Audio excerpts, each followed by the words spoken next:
The ninja world is suddenly graced with a live broadcast room. As the first and second Hokage make their unexpected appearances, the scene intensifies when Naruto and Sasuke share a passionate kiss in public. Ningye weeps as his mentor, Senju Tobarama, fades away. The future of the ninja world rests upon your shoulders, he says. If you need anything, summon me with Edo Tensei.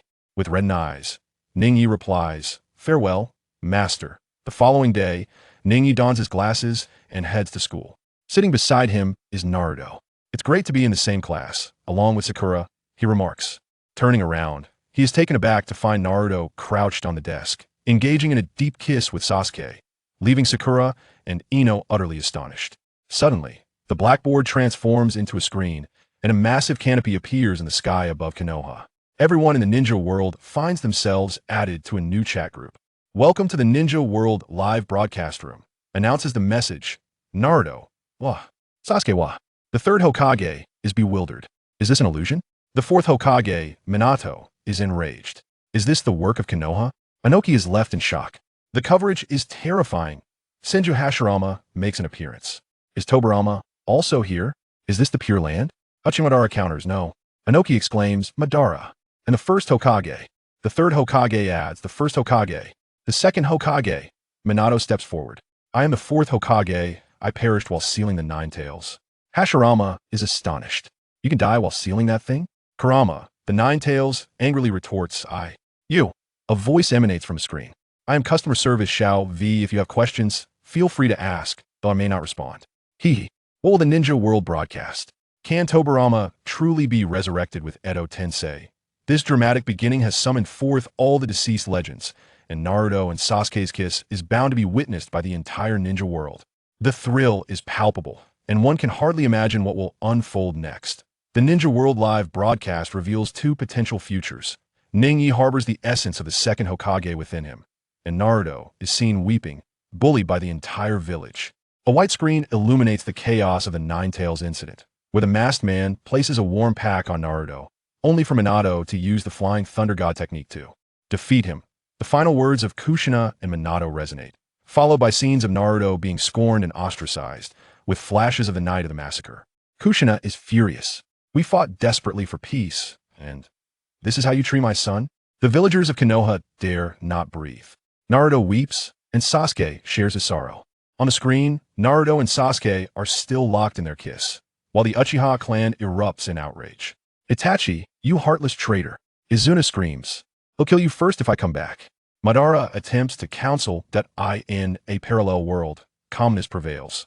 The crimson screen transitions, revealing the chaos of the Nine Tails once more. The scene shifts to Ningye, who is refining chakra, his body radiating a cerulean glow. Deidara gasps in astonishment, exclaiming, this kid has transformed into light. Within Ningye's consciousness, the blue light coalesces into the figure of the second Hokage. Where am I? Ningye stares in bewilderment, feeling as though he encounters this figure daily.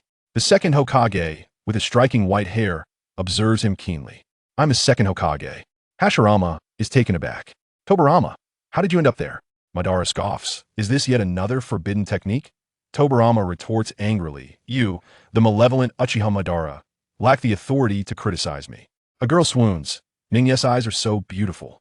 Orochimaru chuckles. I see now. Inoki ponders. Is he truly a manifestation of two worlds colliding? Does Ningye harbor the second Hokage within him? Which of the two futures is more tragic? This live broadcast is audacious, uncovering the secrets of the ninja world. What further revelations lie ahead? It is too daunting to fathom. Refining chakra in 30 minutes. With the second Hokage concealed within him, the titans of the ninja realm are left utterly shaken. Ningye suddenly comprehends. You are the man from the rock of the second Hokage. Tobarama deduces during the clash with Ken and Jin, my soul was ensnared by the Six Paths tools. When you refine chakra, I inadvertently entered your consciousness space. What time is it in Konoha? Spring of the 54th year, replies Ningye. Who is a Hokage? The third Hokage, of course. Tobarama is astonished. Has the monkey held the position for so long? Hashirama queries Madara, how long did it take us to refine chakra? Madara retorts, ask your brother. Tobarama interjects, my brother and I accomplished it in less than a day. Tobarama instructs Ningye, follow my guidance, and you will be able to traverse the consciousness space freely. Ningye's talent is extraordinary. He grasps the concept immediately. Tobarama chuckles. The younger generation of the village is quite intriguing, provided they are not malevolent Uchihas. Ningye regains his composure, while Gunma grows anxious. Is your body all right? I am fine. The chakra has been successfully refined. Ningye reassures him. Gunma is bewildered. In just 30 minutes? The ninja world is in an uproar. Inoki exclaims, a prodigy. 30 minutes? He promptly dispatches individuals to investigate Ningye's background, while other ninja villages mobilize as well. Orochimaru speculates. It must be the second Hokage's soul guiding him. Rashi and the fourth Raikage concur. I see. Gunma advises, do not disclose this to others. Danzo will seize it from you in the depths of his consciousness. Tobarama observed Naruto, occasionally offering guidance that only seemed to enhance his joy. This child has a remarkable understanding. Taking on a disciple seems a splendid idea. The girls were utterly infatuated, exclaiming, not only is Naruto handsome, but he is also extraordinarily gifted. Meanwhile, the members of the F4 trembled, acutely aware that the third Hokage feared Tobarama's teachings. In just 30 minutes, Naruto surpassed the boundaries of genius, leaving the prominent figures of the ninja world astounded. With the second Hokage personally instructing him, one could only ponder how formidable he would become in the future. This livestream truly laid bare the vulnerabilities of the ninja world. Villagers hurled stones at Naruto, prompting Ningye to scoop him up and flee.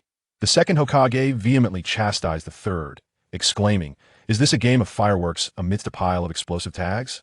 On the eve of the Ninja Academy's opening, Naruto eagerly anticipated making friends. However, the townsfolk's expression soured. The demon fox has arrived. What ill fortune!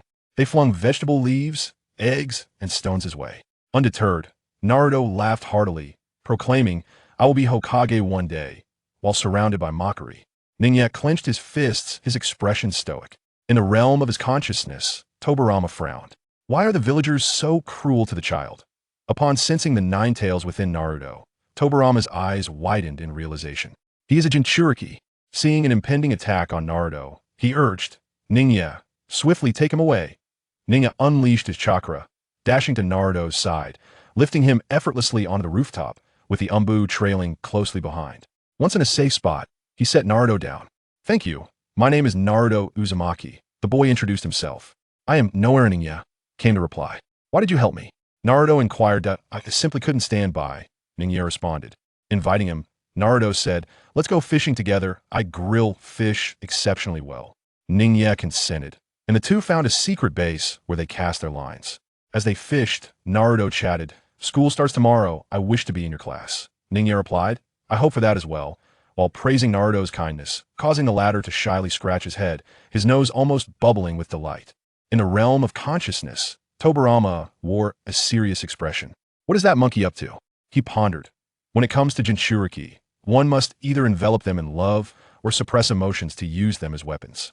Is he not afraid that Naruto might lose control?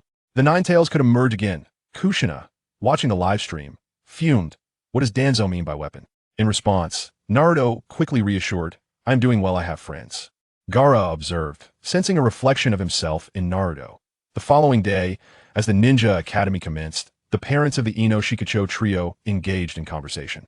Inuzuka Kiba nervously chewed on his ears, while Hisashi led Hinata, who appeared shy and preoccupied. Tobarama gazed upon the young ones, reflecting, establishing the Ninja Academy was indeed worthwhile. Can Ningye and Naruto be placed in the same class? Was the third Hokage truly thinking? This plotline fully showcases Naruto's misfortunes and Ninji's warmth. The second Hokage's sarcasm rings achingly true. The narrative of the Ninja Academy grows increasingly captivating. Apologies, the generation cannot continue at this moment. Please try again. The third Hokage awarded the second Hokage a score of 0. The ninja world erupted in laughter. Ningye brought the third Hokage into the realm of consciousness, provoking a furious outburst from Tobarama. As the third Hokage graded papers, Shai's answers consisted entirely of culinary delights. I'm so hungry just looking at these, he remarked. His peers admired him until they glimpsed Ninji's paper, which was filled with critiques of Konoha, denouncing the will of fire. The third Hokage's expression darkened as he scrawled a remark. Unrealistic, ostentatious, and inscribed a large 0. Tobarama burst into laughter. The third gave the second a score of 0. Inoki teased. You've even contradicted the teacher's viewpoint. The entire ninja world watched the third Hokage's embarrassment unfold, as he longed to find a hole to hide in. In the classroom, Ningye and Tobarama exchanged glances at the zero-scored paper. Tobarama fumed.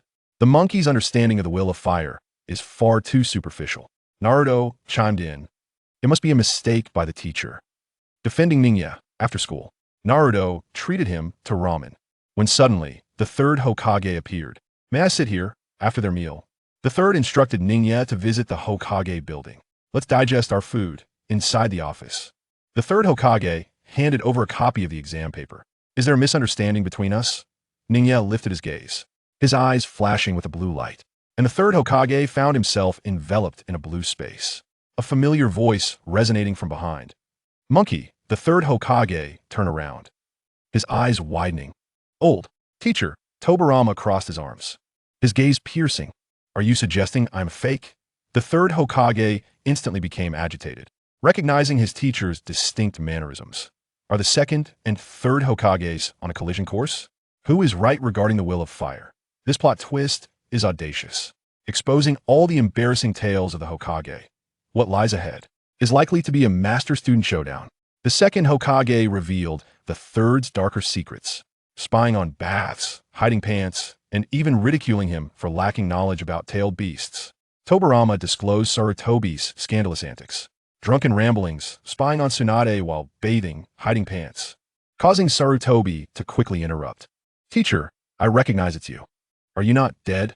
Tobarama's expression was half smile, half derision. If I were dead, how could you hold the Hokage position for so long? Sarutobi broke into a cold sweat. That is not what I meant at all, as Tobarama perused the records of Konoha. His expression grew increasingly grim. Why did White Fang take his own life? Tobarama conveyed the message that the villagers slandered him. Tobarama's anger flared. Are you the Hokage, or is Danzo the Hokage? If Naruto is maligned and he were to commit suicide, what would happen to the Nine-Tails resurgence? Hiruzen fell silent. Tobarama was bewildered. During the Nine-Tails chaos, why did the fourth Hokage resort to the Reaper death seal? Couldn't he just have sealed the Nine-Tails back into his wife? Minato and Kushina exchanged awkward glances. Is that even possible? Tobarama replied. The Uzumaki clan possesses the vitality to endure. What of Lin Yuhara? The Mist Village sealed the three tails within her, leading her to take her own life. Tobarama's eyelids twitched. Do you lack even the most basic knowledge of tail beasts? If we seal it back, Konoha would gain another Jinchuriki. Obito's fury ignited. Lin is gone. Kakashi too was left in shock. Tobarama instructed. Announced that Naruto is the son of the fourth Hokage. Ningye must review the sealing scroll, provided directly. The exam paper has been corrected. The third Hokage was berated as if he were a mere child. The elite of the shinobi world stood in astonishment. It turned out the Hokage had so many clever maneuvers. Tobarama's sarcasm stripped Konoha of its modesty. What lay ahead might very well be Danzo's downfall. The third Hokage awarded Ningye a perfect score. The revelation that Naruto is the fourth son left the entire village in disbelief. Hiruzen entered the classroom. The exam paper was corrected the day before yesterday. Naruto exclaimed with excitement. It must belong to Ningye. The third Hokage approached Ningye. Trembling, he took the exam paper, erased all negative comments, filled it with praises, awarded a perfect score. A sense of relief washed over him. He called Naruto to the podium. Uzumaki Naruto is the son of the fourth Hokage. What? The crowd was stunned. The once despised demon fox was now the son of a hero. Naruto shouted with fervor. I have parents now. Am not unwanted. Those who once bullied him could not bear to meet his gaze. A year later, Ningye fell into a consciousness space. A comic book emerged. On the cover was Naruto, and a little boy resembling Naruto, labeled Naruto and Boruto. As they flipped through, they witnessed the battle at the Valley of the End. Realizing the Uchiha massacre was set to occur during this evening's study session, Tobarama and Ningye felt a pang of dread. There's no time to verify.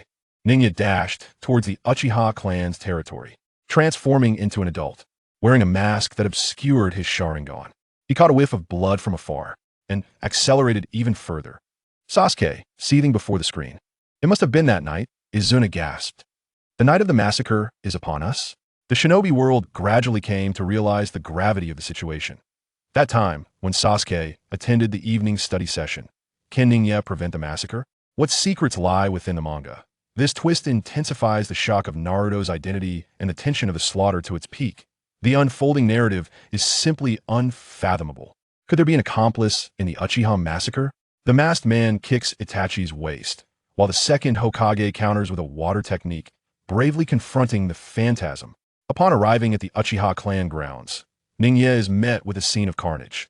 The ground is littered with corpses, and at the entrance of the guard department stands a masked man, his blade stained with blood. Does Itachi have allies? Tobarama senses he is also an Uchiha. Ningye switches to Tobarama's mode, unleashing water style, water bullet. The water projectile pierces the masked man's body, but proves ineffective as he teleports behind Ningye to strike. Ningye creates a shadow clone, initiating a clone explosion, causing the masked man's attire to shred. That I was careless. Itachi arrives after slaying Izumi, employing fire style, fireball jutsu. Tobarama counters with water style, water dragon bullet, enveloping the area in mist, obscuring Ningye from their sight. As the mist dissipates, a kunai strikes from behind. Itachi attempts to evade, but the masked man senses the spatial fluctuation from the kunai and delivers a fierce kick to Itachi's waist. Onoki is astonished, 13 years old and already involved in a massacre. He certainly has accomplices. Minato observes, phasing is difficult to counter, we must wait for him to attack and reveal a flaw. Kakashi adds, he cannot remain phased indefinitely. Izuna is furious, this trick again. The elite of the ninja world analyzes, a large-scale ninjutsu will consume his phasing time. Are the masked man and Itachi at odds?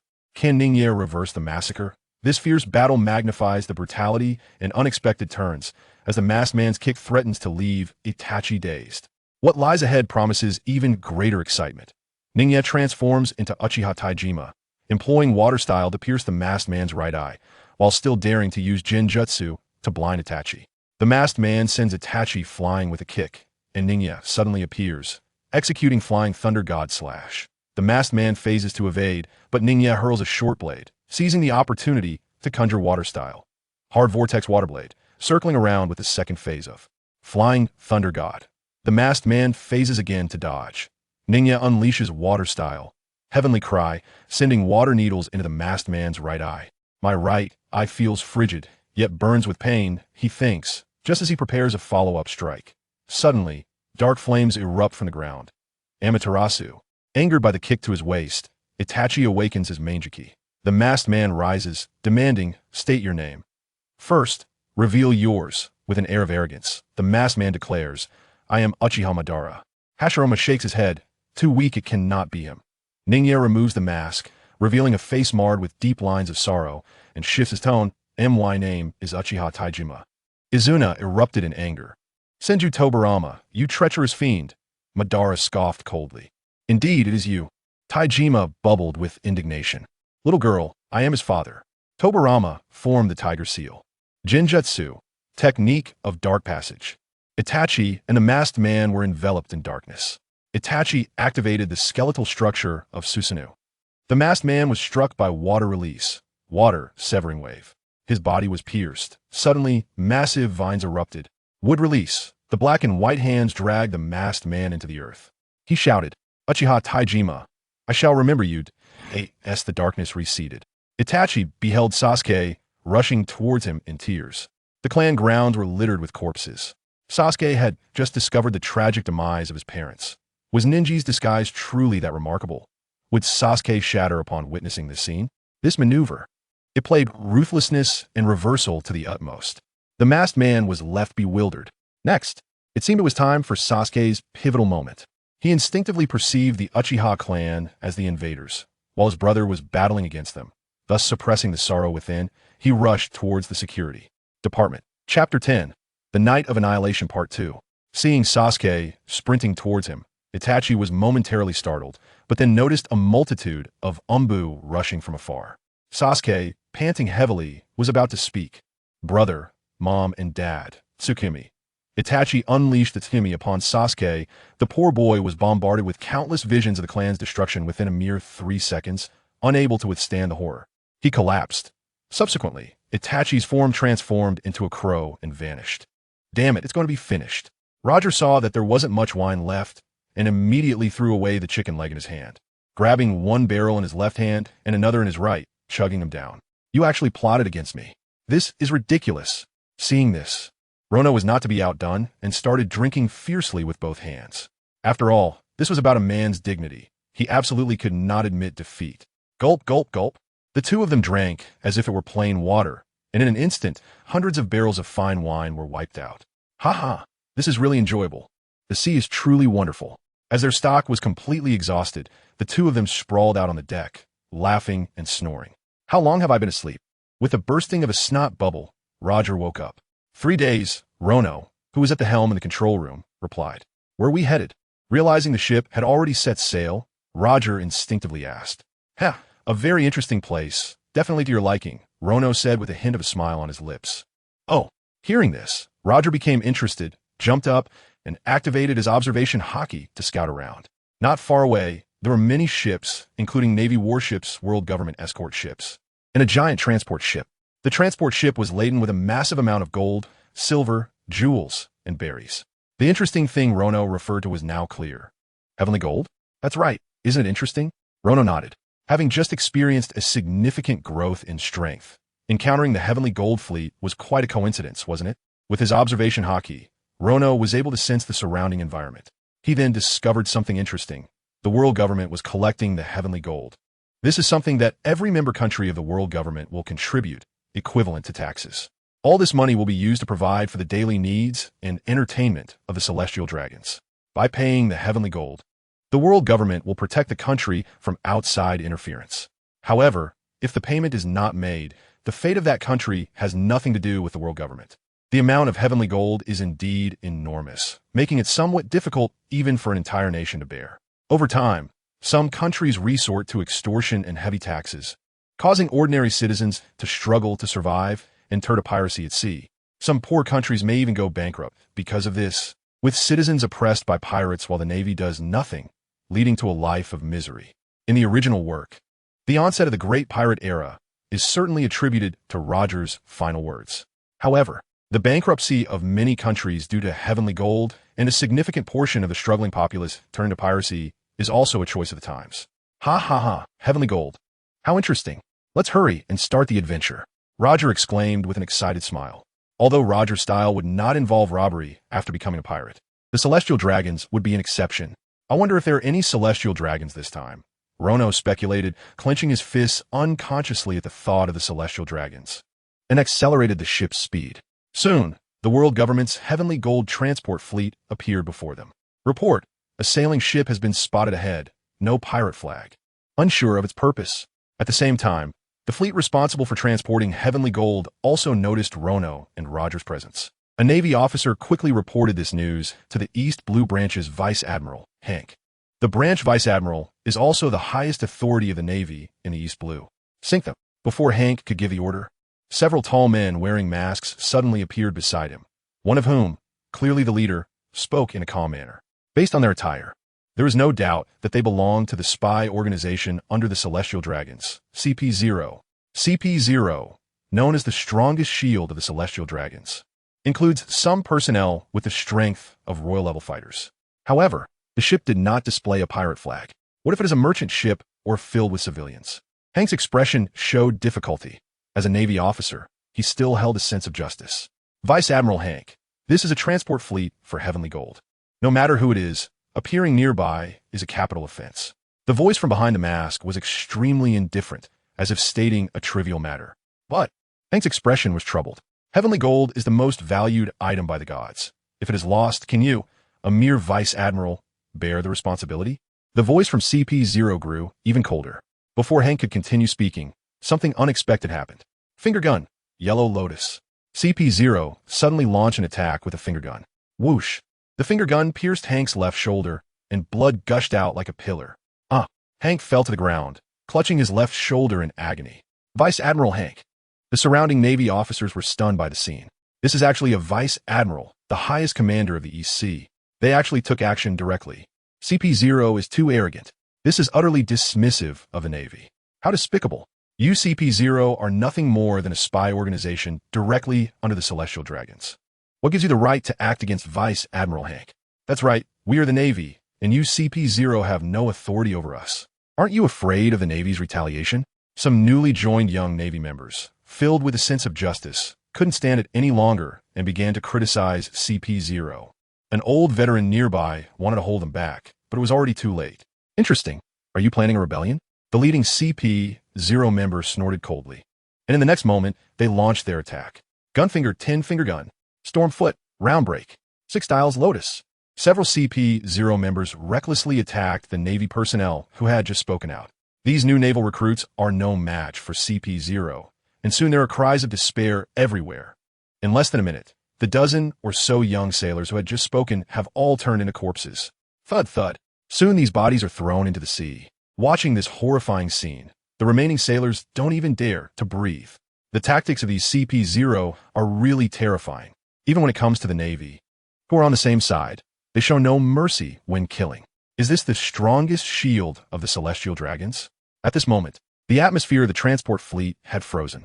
The remaining Navy personnel dared not make a sound. Some timid Navy officers even closed their eyes in fear, worried that CP0 would turn their weapons on them.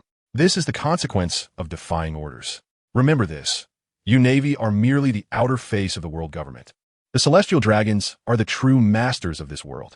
Looking at the remaining dumbfounded Navy soldiers, CP0 spoke with disdain. What we need are loyal Navy officers. Immediately notify the Navy headquarters that Vice Admiral Hank has defied military orders and will be imprisoned in the deep-sea prison starting today. Let the Fleet Admiral dispatch another Vice Admiral to take command of the East Blue Branch. If the Navy has any grievances, let them come to Mariehua to find me. The CP0 leader said slowly, his tone filled with contempt for the Navy. In his view, the Navy was just the dog of the Celestial Dragons. And this dog was even less close to the Celestial Dragons than he was. After all, he was a direct dog, far superior in status to that group of Navy dogs. At the slightest disagreement, they replaced the Navy Vice Admiral of the branch and imprisoned Vice Admiral Hank in the deep-sea prison. The remaining Navy was stunned by the overwhelming power of CP0. Can a Navy truly represent justice? Or is it all just a facade? The Navy is merely a lapdog of the world government. Many Navy personnel began to have doubts in their hearts. Among them, a young Navy officer gritted his teeth, feeling as if his worldview had collapsed. At this moment, CP0 turned to the Navy officer beside him. What are you standing there for? Sink that ship. I don't want to repeat myself. Yes, yes. Having witnessed the earlier scene, the Navy present knew that CP0 was not someone they could provoke, so they quickly organized themselves. 4 or 5 warships swiftly aimed their cannons at the Revenge. All units, listen up. Aim. Fire. Boom. Dozens of cannons roared, all aimed at the Revenge. If all these shells hit, the Revenge would surely be reduced to ashes. CP0 actually turned against the Navy. Weren't they allies? Roger said in surprise as he watched the incoming shells. Isn't this the usual style of the world government? Rono replied sarcastically. Just now, both Rono and Roger had sensed everything, attacking the Navy Vice Admiral and recklessly slaughtering the Navy recruits.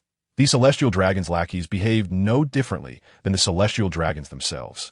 Indeed, like master, like dog. CP0 is truly a bunch of cold-blooded scoundrels. Although the Navy and he were on opposing sides, Roger simply felt that anyone who attacked their comrades was a jerk. As they spoke, the shells had already arrived in front of them. Buzz! An invisible force emanated from Rono, pushing all the cannons back several dozen meters before detonating them. Damn it, you beat me to it. Roger regretted being slow to act. Soru. Without answering Roger, Rono's figure had disappeared from the deck of the Revenge. Report. The shells did not hit the target. Meanwhile, on the transport fleet, a Navy officer stuttered as he reported to CP0. A bunch of useless fools. Can't even hit a single ship? Keep firing. The expression of CP0 was obscured by the mask, but his tone clearly conveyed mockery towards the Navy. Yes, the Navy officers trembled as they loaded the shells into the cannons, but the expected cannon fire did not sound. What are these useless Navy doing? Can't they even fire their cannons? CP0's people were getting irritated. No, wait. The next moment, another CP0 officer sensed that something was off. What is going on? Who is it? When did this happen? Soon, several CP0 members at the scene reacted and were left dumbfounded. Unbeknownst to them, the vast deck of the transport fleet was densely covered with Navy personnel and some accompanying crew members. All these people fainted with their eyes rolling back and foam at the mouth. They silently accomplished this right under my eyes. Is this the power of Conqueror's Haki? The leader of CP0 felt a chill at the back of his neck. In the East Blue, there are actually people with Conqueror's Haki? The other CP0 members also felt a wave of pressure. They knew how powerful Conqueror's Haki was. Those who possess it are born with the qualities of a king. Don't joke around. This is a heavenly treasure. If captured, their lives would probably be at stake. If they could die quickly, that might be considered lucky. But the terrifying part is that as CP0 members, they're well aware of how the Celestial Dragons torture those subordinates who fail in their duties. It wouldn't be an exaggeration to describe it as a hell on earth. However, these individuals are still CP0. Upon realizing they were under attack, they immediately took a defensive stance. The four of them stood back to prevent ambushes while continuously observing the approaching figure. Over there. Soon, CP0 spotted a figure standing on the deck. With everyone else down, the only standing figure stood out remarkably. It turned out to be a kid. Upon recognizing the newcomer, the four CP0 members were stunned. After all, Rono is only about 16 or 17 years old, and, being neither a giant nor a special race, stands only about 9 meters tall. Has this little brat already awakened the Conqueror's Haki? You dog servants of the Celestial Dragons, tell me now, where are the Celestial Dragons in the East Sea? I might consider sparing your lives. Rono asked with bloodshot eyes, completely transformed from his usual self. Seeing CP0 reminded Rono of his parents' death, and his anger surged uncontrollably to his head. The murderer of his parents, the Celestial Dragons, wouldn't run too far even if they left the East Sea. Rono. Meanwhile, Roger, who was on his way, also sensed the change in Rono. This guy seems like a completely different person. Does he have some kind of grudge against these CP0? Lowly commoner, do you even have the right to inquire about the whereabouts of the gods? Kneel down and surrender obediently, and then go be a slave in the Holy Land for a few more years that might cleanse your sins. Upon hearing Rono directly call out the Celestial Dragons, the leader of CP0 angrily said, raising his hand to shoot a finger gun at Rono. Lowly commoner. The two words pierced through Rono, instantly transforming him into a beast. Shave. In an instant, he appeared in front of that person. Armament Haki wrapped around him. He fiercely struck the leader of CP0 with his arm, enveloped in advanced armament Haki. Iron block, steel. The targeted individual immediately activated iron block. D. Without holding back, all his strength and Haki were channeled into his arm. Boom! In the next moment, the leader of CP0 was violently sent flying, with his chest caved in, the sound of shattered bones clearly audible. Feeling the excruciating pain of his organs shifting within him, the blasted CP0 spat out a mouthful of blood and died on the spot. Witnessing the scene, the remaining three felt their scalps tingle. Carter was actually killed in an instant. Seeing their comrade's death, the other three CP0 members felt their heads buzzing. That person just now was the strongest among the four of them, at least of Vice Admiral level. How could he be killed so easily? In fact, after Roger's guidance, Rono now possessed the same power as Roger, and with a full power strike enhanced by advanced armament Haki, no one below the level of Warlord could withstand it. As for Vice Admirals, unless they were at the level of Garp or Tsuru, the others, even the elite Vice Admirals of the Navy headquarters, were still a level away from the Warlords. Why was there such a powerful person in the weakest East Blue? Something was off, very off. Moreover, looking at the opponent's momentum, it was clear he was targeting the Celestial Dragons. Possessing the ability to one-punch a Vice Admiral at such a young age, and specifically coming for the Celestial Dragons, this news must be reported to Mary Hua. Do you want to end up like him? Or will you tell me where the Celestial Dragons are now? Rono said, each word filled with threat. Commoners, you wish. Although the three CP0 members were scared, they would never expose the whereabouts of the Celestial Dragons. These CP0 members have been orphans since childhood. After being selected by the world government, they are brainwashed every day and are utterly devoted to the Celestial Dragons. Even if the Celestial Dragons ordered them to commit suicide, these individuals would immediately do so without hesitation. They would never betray the Celestial Dragons. Speaking of which, such dogs can indeed be called loyal hounds. Then let them die. Rono snorted coldly and launched an attack on CP0. Split up and don't let him catch you all at once. Moonwalk. The three of them are quite aware of their own strength. They're only at the level of a rear admiral or a brigadier general. The reason they act arrogantly in front of the Navy is merely because of their CP0 identity. If they were to fight a monster like Rono, who could defeat a vice admiral with a single punch, they would be wiped out in just a few minutes. Trying to run? Rono raised an eyebrow and used his observation Haki to discern the escape route of one of the CP0 members, blocking his path.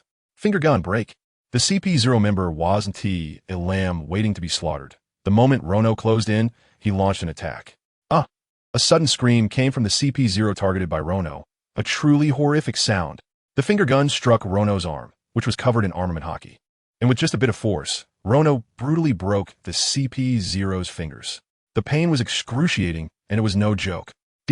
Rono delivered a punch to the chest, instantly killing the CP-0 member. However, the other two CP-0 members took this opportunity to create some distance. Damn it, I arrived too late.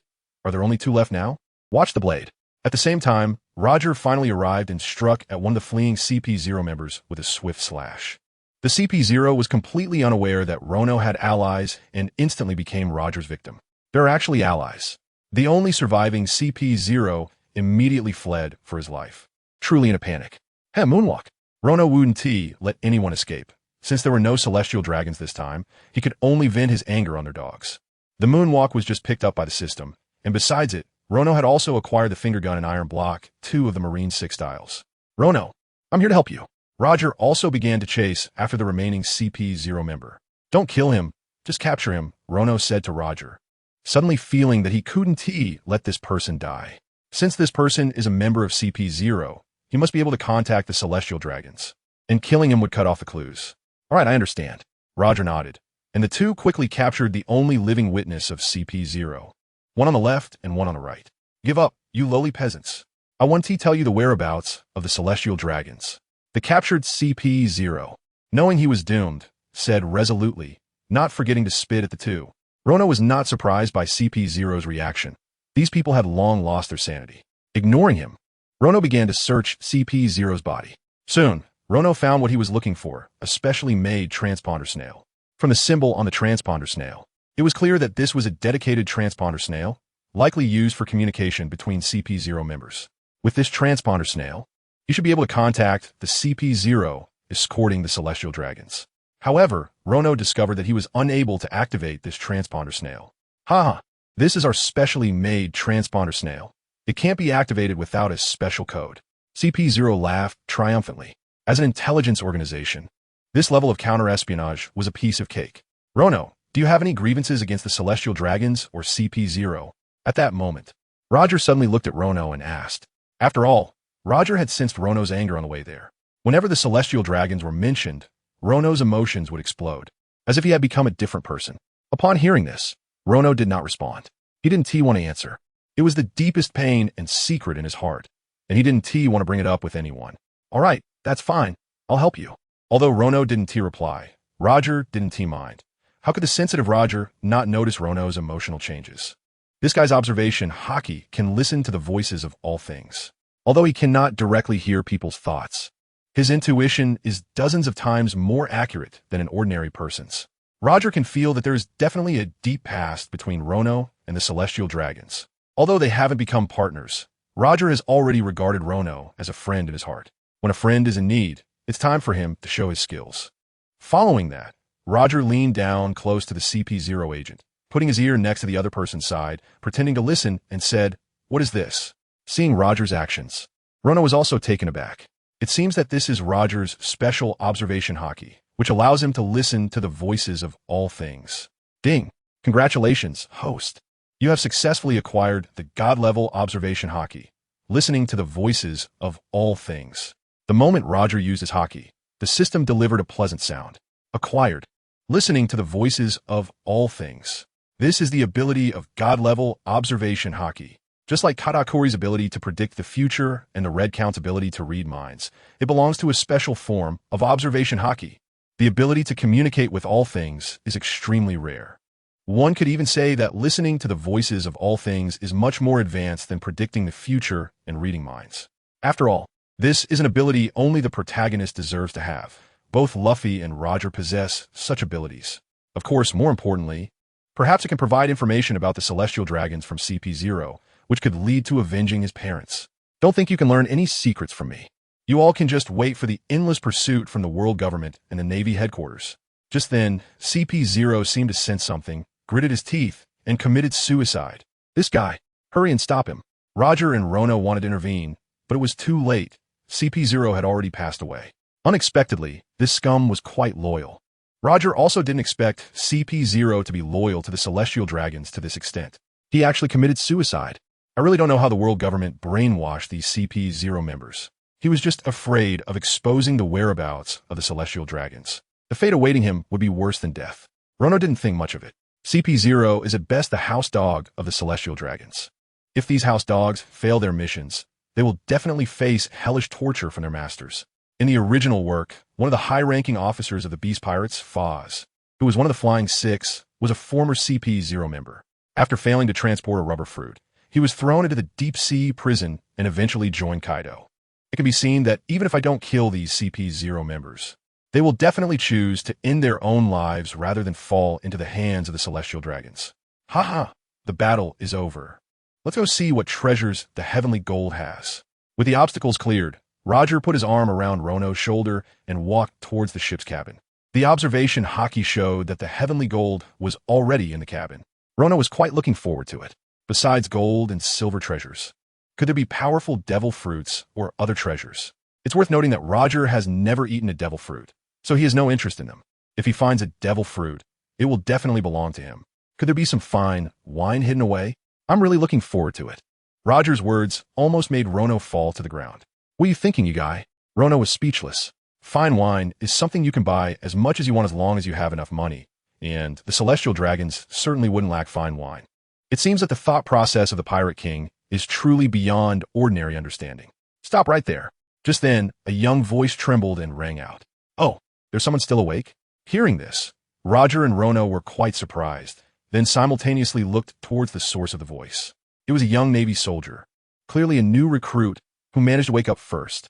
One must know that his Conqueror's Haki is at least advanced, and for someone to wake up so quickly, this guy's will is very strong. Such a talented Navy member. Could he be one of the future trio of Garp, Sengoku, or Zifa? No, at this time, those three had not yet joined the Navy. Sengoku, Garp, Zifa? No, those three are already well known and are all Vice Admirals of the Navy headquarters. Also candidates for the 3 Admirals. Moreover, Rono felt that he had seen this face somewhere, but he couldn't recall where. I have seen everything you did, and I will never allow you to take the heavenly gold. I am a representative of justice in the Navy, the young Navy soldier said somewhat naively, pointing a new recruit's short sword at the two. Justice? The dogs of the Celestial Dragons can also ride on your heads. Is that called justice? Rono mocked. This is just temporary. Once I grow stronger, I will definitely be able to change the situation in the Navy. The young Navy replied firmly. Want to change the Navy? That's quite a big talk. Rono became interested in the young man before him. It's a waste of youth not to chase dreams. Aspiring to change the Navy is quite a bold statement. A man with such ambition will definitely not be a mediocre person. But the person in front of him can't possibly be Garp, Sengoku, or Zifa. So who could it be? Could it be Fujitora? Looking at this middle school aura, it couldn't be Fujitora either. There are a few people whose middle school vibe is very similar to the young man in front of him. But one is Luffy, and the other is Roger, both of whom are impossible. Rono was desperately trying to recall if he had missed any plot points in the original work. How could such a Navy member not be known? Boom! Just as Rono was pondering, in the next moment, the young Navy soldier suddenly emitted a powerful aura. An invisible shockwave instantly spread out, as if the heavens and earth were changing color. Conqueror's Haki, without a doubt. However, this Conqueror's Haki still belongs to the beginner stage. This level of Conqueror's Haki is easy to withstand for both Roger and Rono. Conqueror's Haki? Young Navy, state your name. After using his own Conqueror's Haki to deflect the opponents, Rono's eyes revealed a deeper interest. There aren't many in the Navy who possess Conqueror's Haki. As far as Rono remembers, only Sengoku had that ability. But the young man in front of him is clearly not Sengoku. And it seems there isn't a corresponding character in the original work either. Who exactly is this Navy? My name is Monkey D. Dragon, and I vow to wield the sword of justice in my heart to eradicate all injustice in the world. The young man responded with a strong and resonant voice. Dragon. Upon hearing this name, Rono was instantly stunned. It's actually Dragon, the future renowned leader of the Revolutionary Army, the world's most notorious criminal. No wonder there's a hint of a middle schooler vibe. After all, he is Luffy's biological father. I didn't expect that Dragon had actually been in the Navy. Interesting. Truly interesting.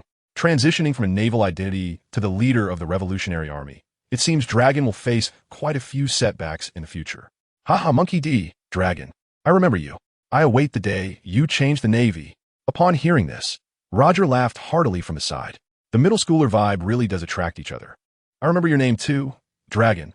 My name is Rono. If you ever become disappointed with the Navy, remember to come find me. Rono spoke to Dragon. Although he didn't know what exactly had happened to Dragon that made him shift from a Navy officer to a revolutionary leader attempting to overthrow the world government, there was no doubt that he and Dragon shared the same goal. If he could have Dragon's help in the future, it would bring him one step closer to his objective.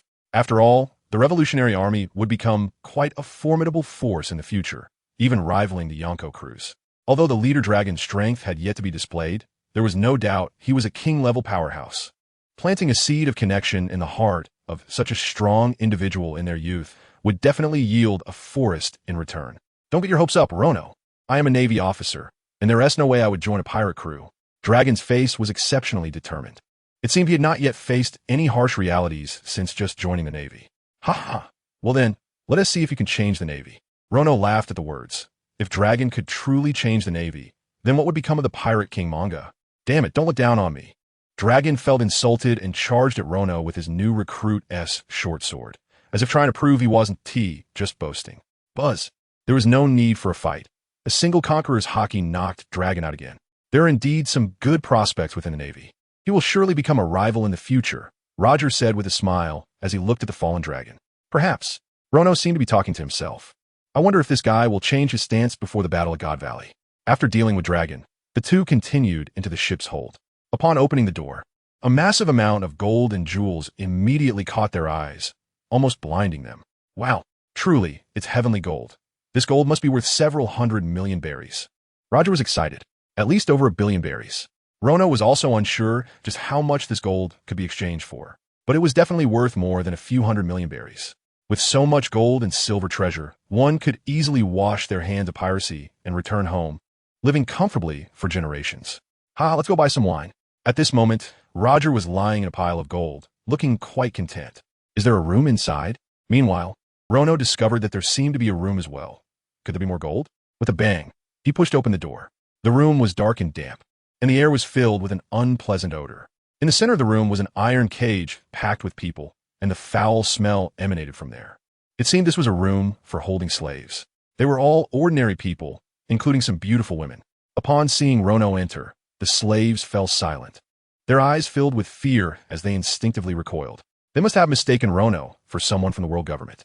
Just seeing him had frightened them so much. One can only imagine the inhumane treatment they endured on a daily basis.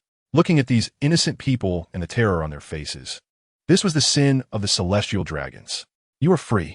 Rono forcefully pulled open the large lock on the cage, and the crowd looked on in disbelief, unable to process what they were witnessing.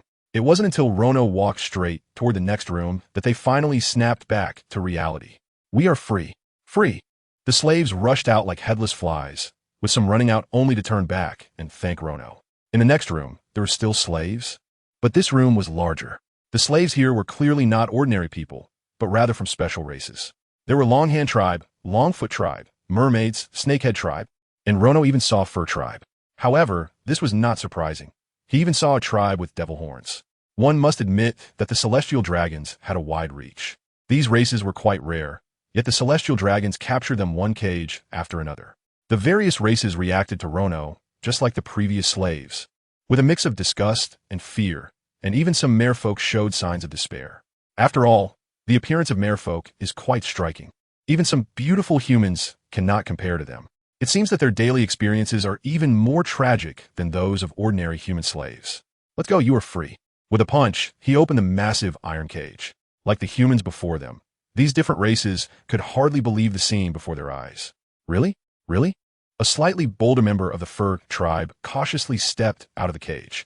After seeing that Rono made no move, he quickly ran out. A minute later, the fur tribe member returned, looking extremely excited. It was true.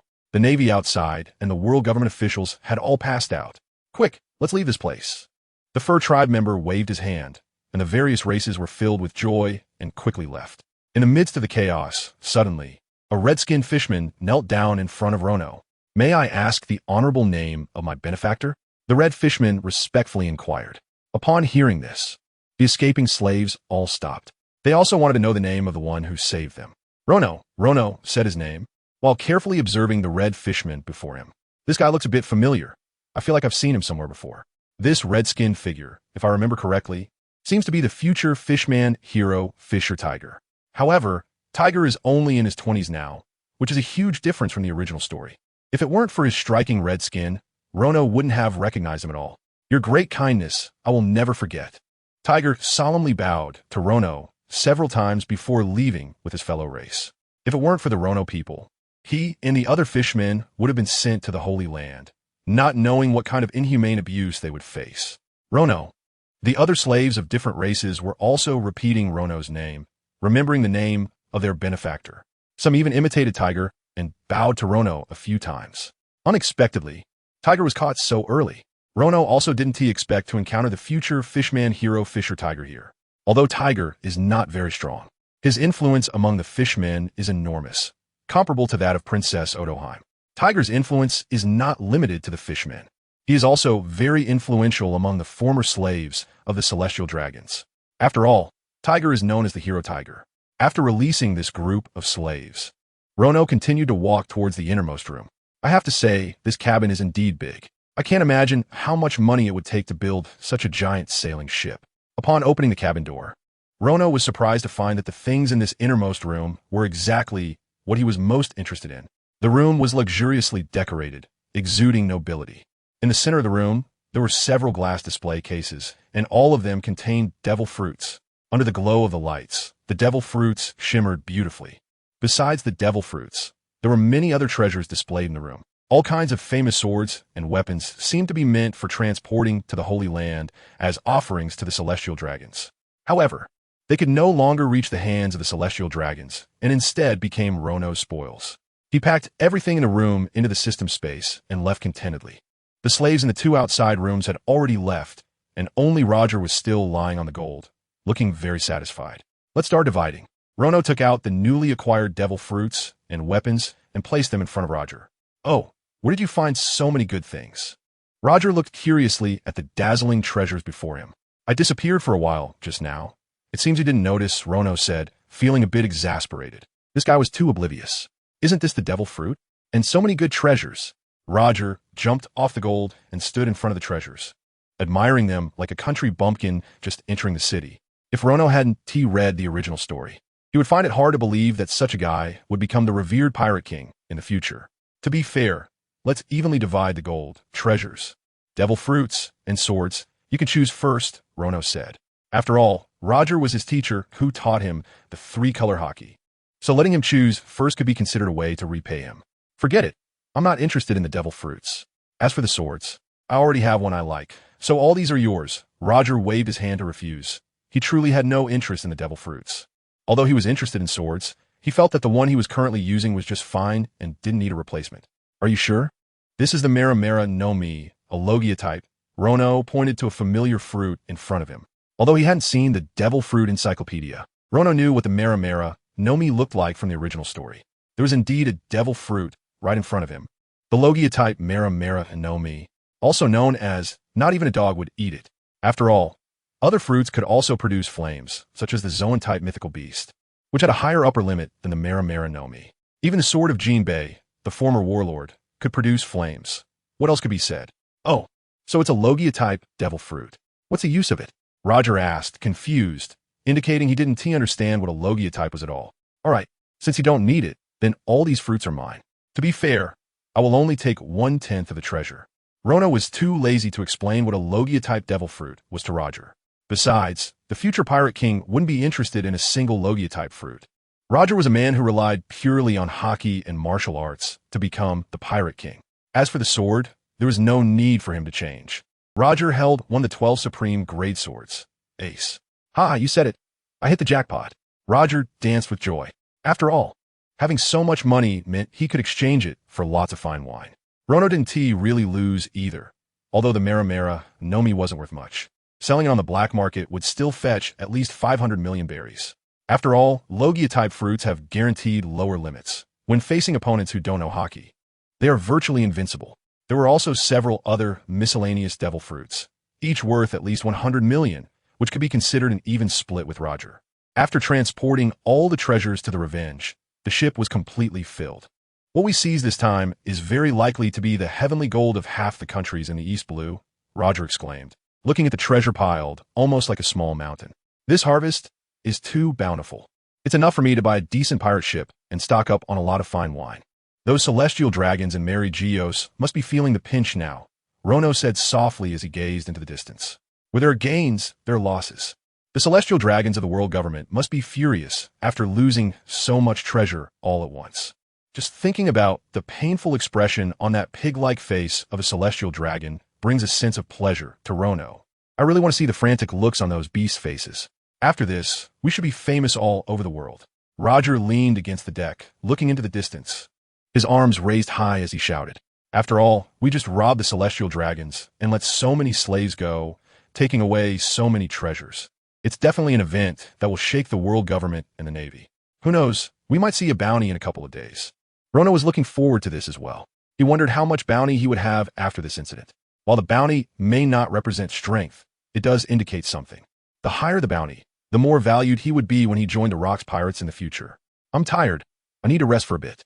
Rono then found an excuse to return to his room to check his spoils.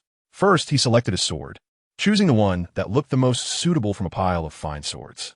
Now that he had advanced swordsmanship, choosing a suitable sword would also enhance his strength. The famous sword, Tiger Che, was actually one of the 21 great grade swords. Seeing the name on the blade, Rono was pleasantly surprised. He didn't expect to find one of the 21 great grade swords here.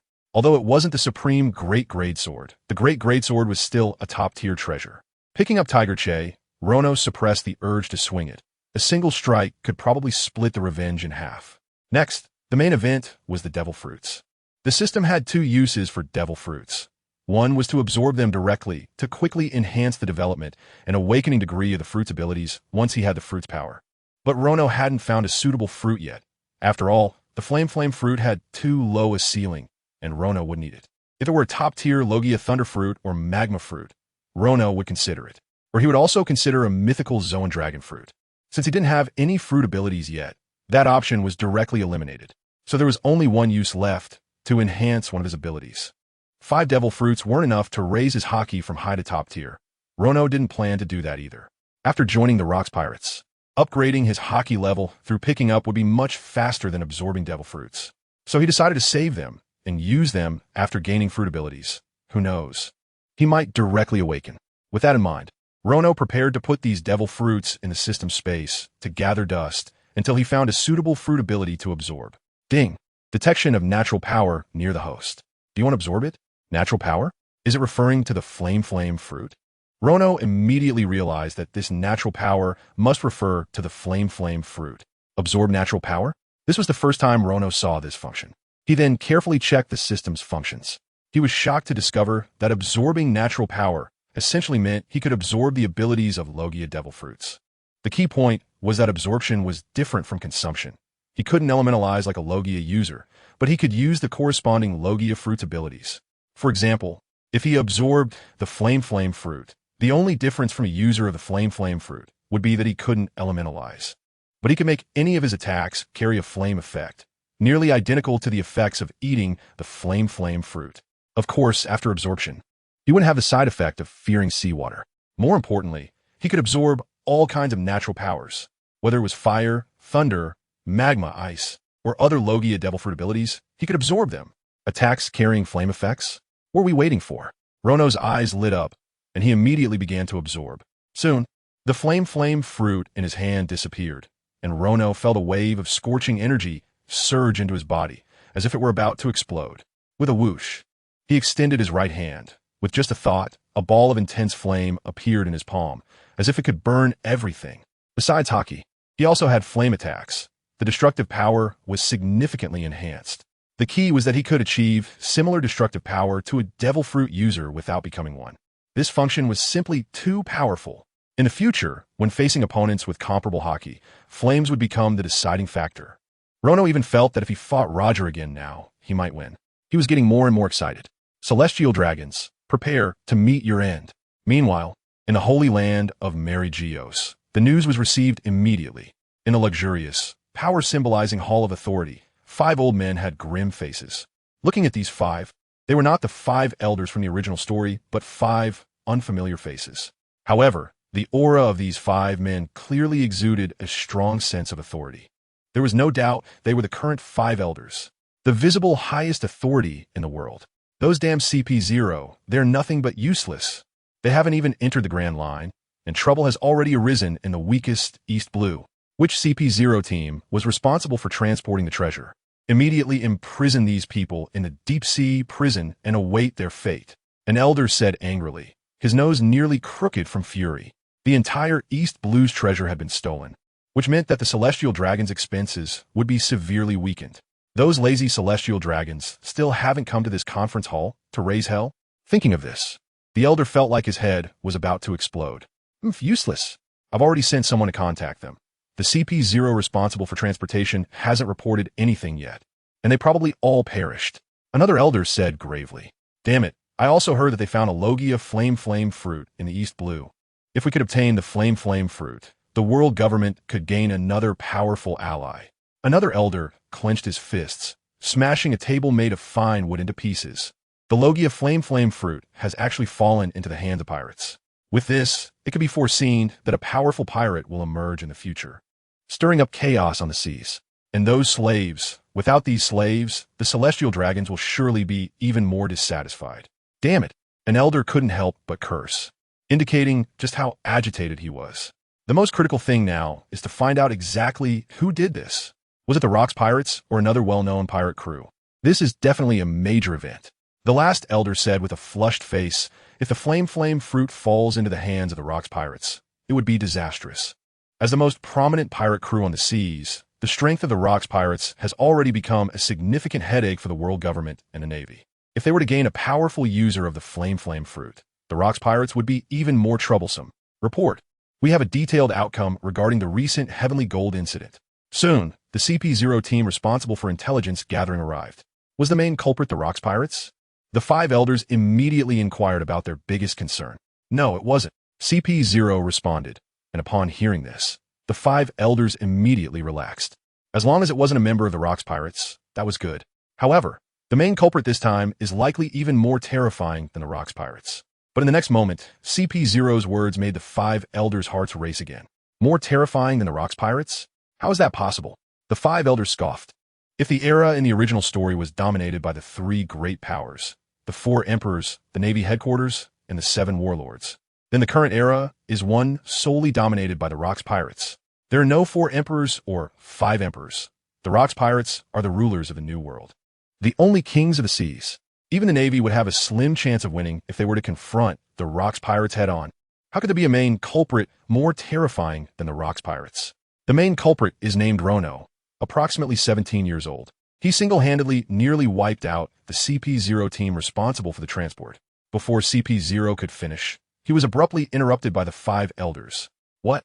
You mean the main culprit is a 17-year-old kid?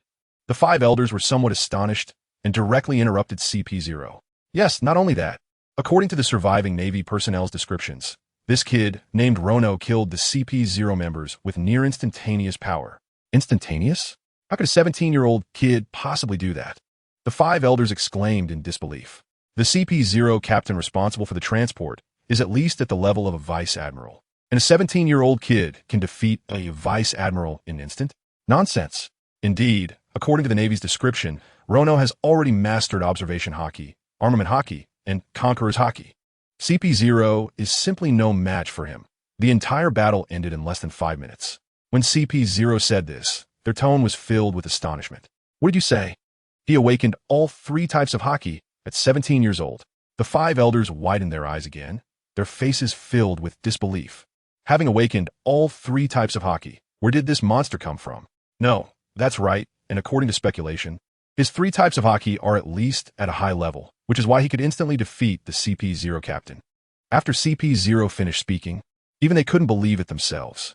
Upon hearing this, the entire power hall fell silent, so quiet that a pin drop could be heard. The 5 elders?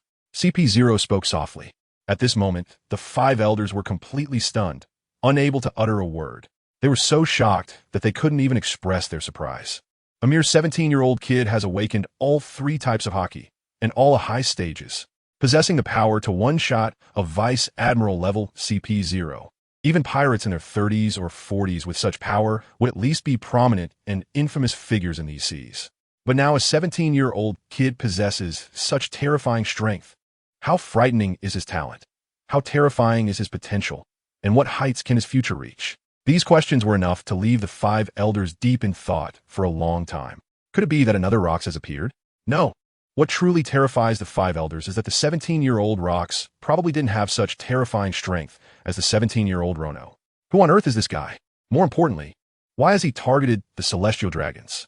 Is he simply seeking fame, or does he have ulterior motives related to the Celestial Dragons? These reasons need to be clarified. Have we figured out the cause of this attack? One elder hurriedly asked.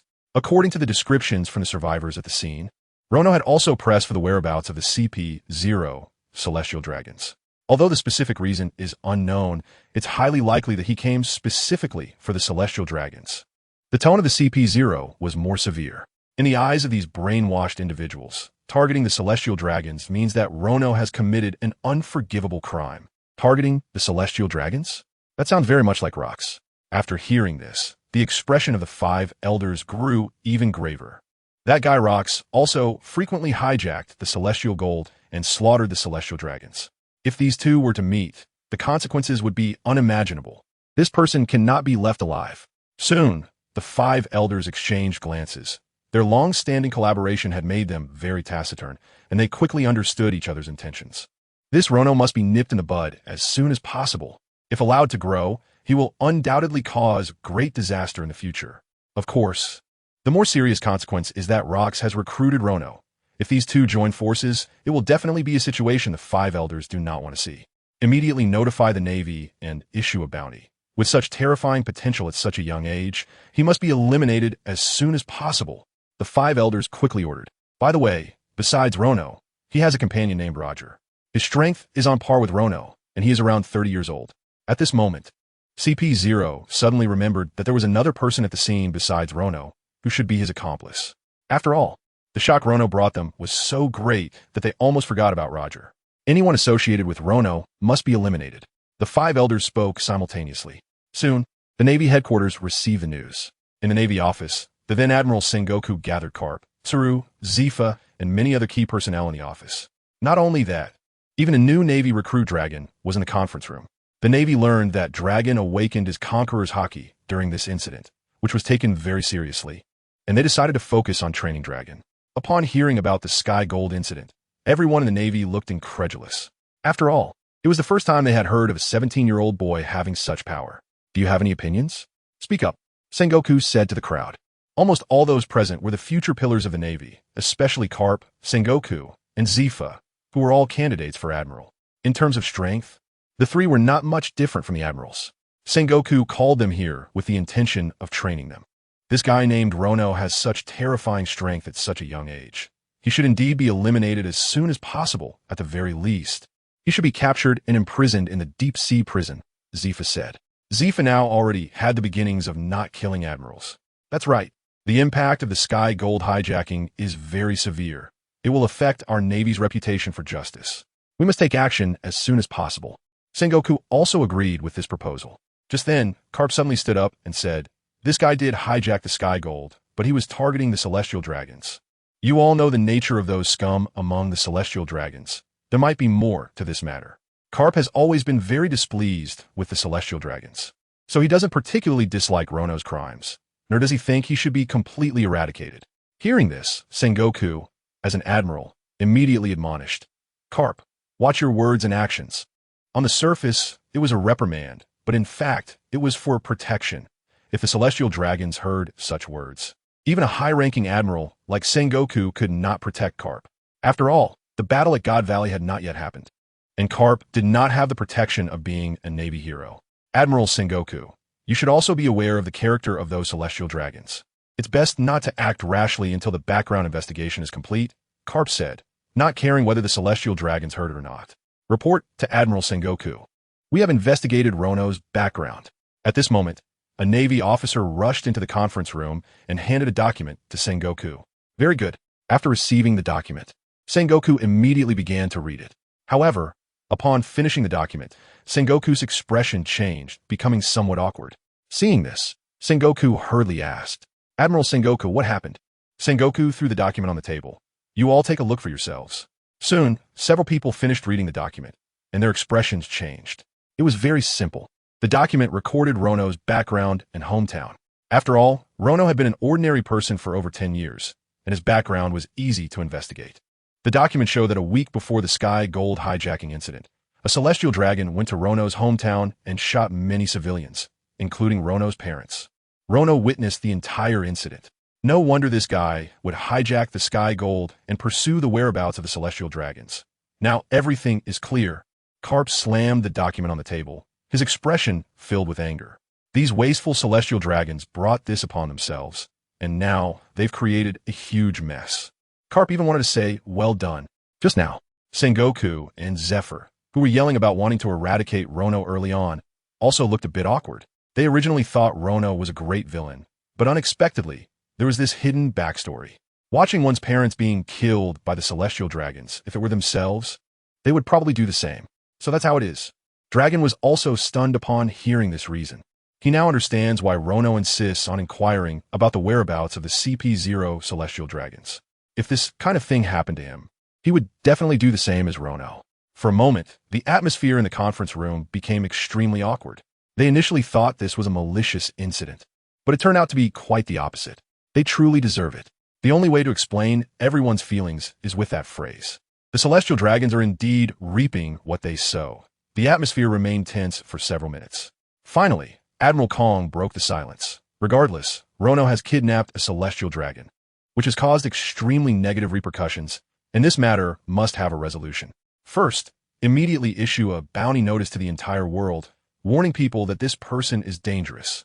Kong paused for a moment, then continued. The Mary Geo side has issued an extermination order. He must be eradicated completely, so we will proceed according to the original plan. Upon hearing this, no one responded to Kong, as everyone had understood the situation and many even internally supported Rono's actions. There are still just and righteous individuals within the Navy, unlike CP0, which has been completely brainwashed. Right and wrong still hold weight in the hearts of the Navy. But Admiral Kong, this matter has always been the Celestial Dragon's own doing. Carp appeared quite dissatisfied, killing someone's entire family and not allowing them to retaliate, especially since one celestial dragon isn't even dead yet. Sengoku and Zephyr remained silent. Their silence in not supporting Kong's decision was already a statement. Clearly, the three of them were not satisfied with this handling of the situation. These three individuals are, after all, the future pillars of the Navy. Steelbone Kong had no choice but to explain to them how I wish I could let Rono go, but our Navy's ultimate superior is the world government, and obeying orders is the duty of a soldier. If we were to have internal strife with the world government over such matters, who would uphold justice in this world? Moreover, who can guarantee that Rono isn't a heinous criminal? Don't forget, there are countless citizens in this sea waiting for us to protect them. Steelbone Kong's words also convinced Sengoku and Zifa. Indeed, today it was the Sky Gold that was hijacked. Who could guarantee that in the future Rono wouldn't hijack other ordinary citizens? This time, let him go. If he goes on to hijack other civilians, wouldn't that be tantamount to condoning evil? But, meanwhile, the rookie Long couldn't help but want to vent, but was firmly held back by his father, Carp. All right, Admiral Kong, I volunteer to carry out this mission. The East Sea is my hometown, and it is my duty to eliminate threats to my hometown's people. Carp stood up, actively volunteering for the mission. This was a destruction order personally issued by the five elders, and it must not be mistaken. Steelbone Kong squinted at Carp, wondering if this guy would go easy on him. You should know, with Carp's temperament, he could definitely do that. Don't worry, I have it under control. Immediately prepare the warship and set sail to the East Sea at the fastest speed. After saying that, Carp picked up his justice cloak from his seat, put on, and left without looking back. At the port, Long bid farewell to his father, Carp. Before parting, Long asked, Father, are you really going to eliminate Rono? Carp looked out at the vast sea. Look, if he really is a heinous criminal, then I will never let him go. But what if he isn't? Ha, I have it under control. Carp laughed heartily, and Long felt relieved upon hearing this. He knew his father's character best. However, today Admiral Kong was indeed being a bit excessive. The situation was clearly not as the world government described. Long felt somewhat disappointed in Kong. The background investigation was already clear. Rono had followed the law since childhood, and only after his parents were killed did he go out to hijack the Sky Gold. Such a person could never be a ruthless villain. Don't blame Admiral Kong. He has his own difficulties. Carp comforted Dragon. As a candidate for Admiral, Carp sometimes also feels the constraints from higher-ups, let alone Admiral Kong. Carp even feels that the position of Admiral is not suitable for him. If he really became an Admiral, would he still be able to come and go freely, unhindered, without being influenced by those old men in the world government? A big question mark appeared in Carp's mind. Father, the Navy is too deeply influenced by the world government and the Celestial Dragons. I will change this atmosphere. Just as Carp stepped onto the warship, Dragon suddenly spoke up. Hearing this, Carp raised an eyebrow. How do you plan to change it? I must become the Fleet Admiral of the Navy. No, the Navy Marshal. When that day comes, the Navy will uphold true justice, not become a puppet of the world government. Looking at the towering waves crashing against the shore, Dragon vowed to the sea. Hey, can we say that? The surrounding Navy personnel were stunned by the conversation between the father and son. The Navy becoming a puppet of the world government? If Mary Geos knew about this, it would be a big deal. However, Carp didn't care at all and instead laughed happily. As expected of my son, keep up the training, Dragon. Encouragingly patting Dragon's shoulder, Carp was very confident in his son's talent. In just a year or two, this guy would definitely grow into a Marine Admiral. Soon, Carp boarded the special dog-headed warship, watching his father's departing figure. Dragon also secretly resolved to train hard and become an Admiral or even a Fleet Admiral as soon as possible. Set sail. The warship departed. Along with Carp's warship, the wanted notices were sent out to all corners of the world. Hundreds of thousands of albatrosses soared from the Navy headquarters, flying across the globe. As the albatrosses continuously scattered the wanted notices, wherever the notices landed, chaos erupted instantly. 1, 10, 100, 1,000, 10,000, 100,000, million, billion. Am I seeing things? This little brat's first bounty is actually 500 million. How is that possible? 500 million berries is the mark of a great pirate. How did this person have no fame before? Hey, didn't you see? He one-punched the CP0 captain, wiped out the CP0 members, and robbed the Sky Gold. He did all of that. He has taken away all the Sky Gold from the East Sea. Inside it are countless precious swords and rare devil fruits. He'll never have to worry about life again. Yes, even the Flame fruit fell into his hands. If I had the Flame fruit, I could probably become a great pirate too. Not to mention, the newspaper says the notorious Rono awakened all 3 types of Haki at just 17 years old. What? He awakened all 3 types of Haki. What kind of monster is this guy? Moreover, all 3 types of Haki are of high grade. Don't forget, he is only 17 years old. Another formidable figure is about to emerge from the sea, and his crew, Roger, is of similar strength. It seems the sea is about to get lively again. In no time, Rono's deeds attracted countless people's attention. After all, his first bounty is as high as 500 million berries, and just this bounty is enough to drop everyone's jaws. After all, we are still in the early era of pirates, and there isn't such serious inflation. A bounty of 500 million is already enough to be considered a great pirate. Not to mention Rono's deeds, robbing the Sky Gold, acquiring countless treasures, and that terrifyingly powerful talent and potential. The whole world knows that another incredible monster is about to appear on the sea. Boss Tiger, is this the hero Rono you mentioned? At the same time, in the depths of the underwater abyss, Fishman Island, several young fishmen were running quickly, holding a newspaper in their hands, which they handed to Fisher Tiger, the leader of Fishman Street. One of the fishmen, about 7 or 8 years old, had blue skin and was a whale shark fishman. Another looked even younger, only 2 or 3 years old, and was an octopus fishman with 6 tentacles. Another was a sawshark fishman, about 5 or 6 years old, with sharp teeth. Without a doubt, these few would later become members of the Sun Pirates. The fisherman Jinbe, the octopus Little 8, and the dragon Arlong. Yes, that's right. He saved us from the Celestial Dragons. After reading the wanted notice in the newspaper, Fisher Tiger smiled and gently patted the heads of the few little fishmen in front of him, saying tenderly, "Wow, that's amazing. Lord Tiger, I also want to be a person like Hero Rono in the future. That's right. I want to be as strong as him and save our people." The young Jinbe, Little 8, and Arlong were full of admiration, clearly already regarding Rono as an idol they would forever follow. Ambitious. In that case, let's train hard. Oh no, is the devilish training by Boss Tiger starting again? Hearing this, the little fishmen looked terrified. The same scene was being played out on many different islands at this moment. On Fishman Island, Zoe, and the Tontata Kingdom where the Long-Arm tribe resides, all the slaves freed by Rono, regardless of their race, were now recounting the great deeds of this hero Rono in their homeland. Such deeds have attracted countless young and innocent hearts to worship. Many people regard the hero Rono as their idol and vow to strive to become heroes like Rono in the future. The trajectory of events has probably caught even Rono himself off guard. Rono's deeds are also spreading in the kingdom of Wokai on the Grand Line. Rono, is he the one who saved many brothers of the Ghost Tribe? Young Kaido picked up a newspaper and was immediately captivated by its content. Robbing the sky gold. The reason my country is in constant turmoil is also because of the sky gold, Kaido muttered to himself, recalling what the adults had said to him before.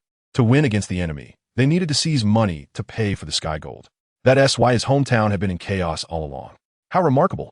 If I could also rob the sky gold from other places like Rono, my hometown wouldn't have to suffer from war, right? Kaido murmured, feeling a bit envious of Rono. Just then, suddenly, a large net fell from the dark, enveloping Kaido. Hey Kaido, you've been sold to the Navy. Our country can't accommodate you anymore. A dozen members of the King's Guard appeared immediately, working together to capture Kaido. Damn it, don't treat me as a political tool. I don't want to become the puppet of the world government. Kaido shouted angrily, trying to break free, but found that the special ropes were completely restricting him. There's no other way. As long as you join the Navy, we can participate in the World Conference. The guards completely ignored Kaido's objections and directly threw him onto the warship. New World Pirate Island, Hachinos. Here is the famous base of the Rocks Pirates. This is serious. This is serious. Something big has happened. What big thing? Didn't you see the news? A newcomer named Rono has captured the heavenly gold, and his first bounty is as high as 500 million berries. What? 500 million berries? Are you kidding? The bounty for Captain Don Quixote da Flamingo and Charlotte Linlin is just over 600 million. What right does this newcomer have to 500 million? I'm not kidding at all. Just check today's newspaper. A dozen members of the Rocks Pirates gathered together, continually shocked by the news coming from the newspaper. What is all the noise about? At that moment, a tall, muscular figure with a magnificent mane of golden hair appeared, and most importantly, this person had a mustache that curved upward like a crescent moon. That's right, this is the infamous Whitebeard, who would later dominate nearly an era as the world's strongest pirate. Although his beard was still golden at this time, he preferred to be called Whitebeard. Captain Whitebeard. The pirates respectfully called out upon seeing him. Edward Newgate, the captain of the 1st Division of the Rocks Pirates. He was also the strongest and most trustworthy man in the crew, aside from Rocks himself. HM, what is going on? Is there a new pirate? Whitebeard asked with great interest as he looked at the group of pirates. His observation hockey had already picked up some hints, something about a new pirate. Captain Whitebeard, take a look at the newspaper. A pirate handed the newspaper to Whitebeard, who took it without hesitation and began to read. The more he read, the more his expression changed. After finishing the content of the newspaper, Whitebeard let out a long sigh. Another remarkable individual has appeared on the sea. Has this matter been reported to Rocks? Whitebeard asked the pirate crew. This newcomer named Rono has awakened the 3-color advanced hockey, and his strength is already considerable. However, his potential is even more terrifying, and he enjoys taking action against the Celestial Dragons. Rocks must be very interested in this newcomer. We have yet to see Admiral Rocks. The pirate henchman replied honestly. Just then, a pirate henchman suddenly ran in front of Whitebeard, panting heavily, clearly with urgent news. Captain Whitebeard, Admiral Rocks is looking for you. He wants you to meet him immediately, saying it's very important. I understand, take me to him. Whitebeard had already anticipated that Rocks would seek him out after seeing the news about Rono. Sure enough, when Whitebeard met Rocks for the first time, Rocks got straight to the point. Whitebeard, there's a newcomer on the sea recently. Do you know about him? I just found out, Whitebeard said, raising the newspaper in his hand. Good. What do you think of this newcomer? Rocks asked.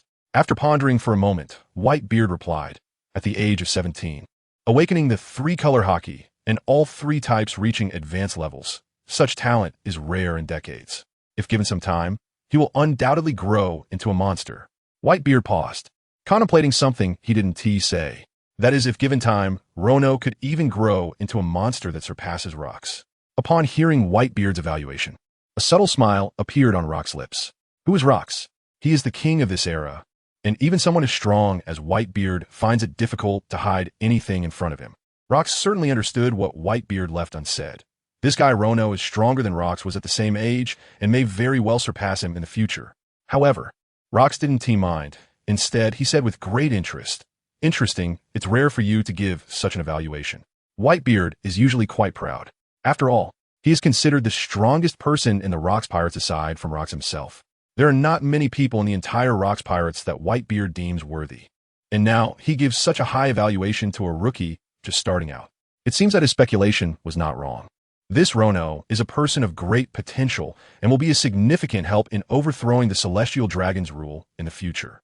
Immediately after, Rox threw a document to Whitebeard.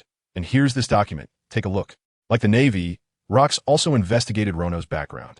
As the sole king of the New World, Rox is a significant figure who operates in both the underworld and the legitimate world, with an intelligence network spread across the globe, making it very easy to gather information on Rono's background. Watching the Celestial Dragons kill his parents. It's no wonder that he targeted the Celestial Dragons as soon as he set sail. After reading the document, Whitebeard also realized it seems like he's another guy who targets the Celestial Dragons. At the same time, Whitebeard felt a lot of empathy for Rono. After all, what Whitebeard values most is family. If he had to watch his parents die in front of him, he would definitely go insane. Hearing this, Rox nodded. I really like this guy. A talent like him shouldn't be wandering alone. He should be with the Rox Pirates. Although Rox has a somewhat brutal personality, he greatly appreciates powerful talents. Otherwise, the Rox Pirates wouldn't have gathered so many strong figures like Whitebeard, Shiki, and Charlotte Linlin. One could say that a significant portion of the strong in the seas are almost all part of the Rox Pirates. Upon hearing this, Whitebeard immediately understood Rox's meaning, but he was still somewhat displeased. Why are you looking for me for this? You know, the person I trust the most on this ship is you. Only with you do I feel at ease. Upon hearing Whitebeard's somewhat unfriendly tone, Rox didn't get angry. This is the style of Rox. As long as one has strength, he can tolerate some minor flaws, even major ones. Of course, this style has also led to the Rox Pirates being a complete mess. When Rox was around, he could suppress the ambitions of these monsters with his powerful strength. But once Rox died, the Rox Pirates would immediately fall apart, which can be said to be the complete opposite of the Roger Pirates. Upon hearing Rox's explanation, Whitebeard's expression softened a bit. Indeed, there were too many unreliable guys on this ship. Shiki the Golden Lion, Charlotte Linlin, that Bus, as well as Wang Ji, John, and Silver Axe, were all ambitious individuals who would not submit to each other and were not trustworthy at all. So what if he is unwilling to join? Whitebeard asked again. Pirates have their own rules, Rox replied coldly, and the implication was clear. The original members of the Rox Pirates were all fought out by Rox one by one. Characters like Whitebeard, Shiki, and Charlotte Linlin joined the crew after being defeated by Rox. All right, I understand. I'll set off immediately. Whitebeard did not delay and prepared to depart. In fact, Whitebeard was also very interested in Rono. After his parents were killed, Rono took revenge on the Celestial Dragons, which showed that he, like Whitebeard, valued family ties greatly.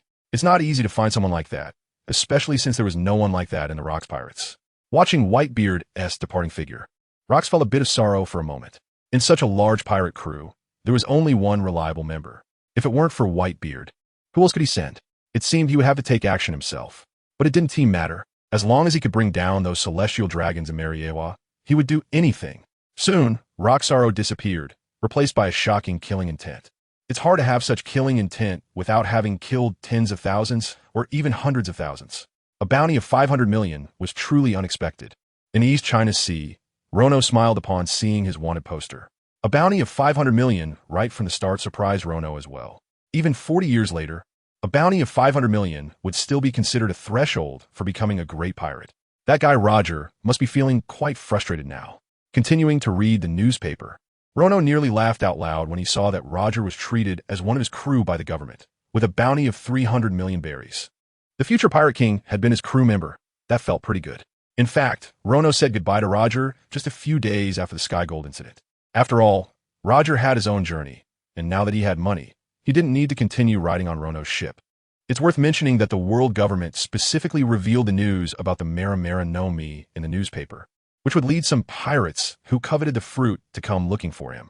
The world government initially thought this tactic would cause Rono some trouble. However, they didn't know that Rono wouldn't mind having more strong opponents to pick up some abilities from. Unfortunately, the few groups Rono encountered in the following days were all low-level pirates from the East China Sea. As for real strong individuals, first, the Mera no Mi wouldn't catch their eye, and second, the strong ones interested in the fruit also understood the significance of a 500 million bounty. Yet these low-level pirates, who didn't even dare to enter the Grand Line, were shouting about killing Rono and seizing the Mera no Mi. These low-level pirates have been causing trouble in the East Sea for a long time.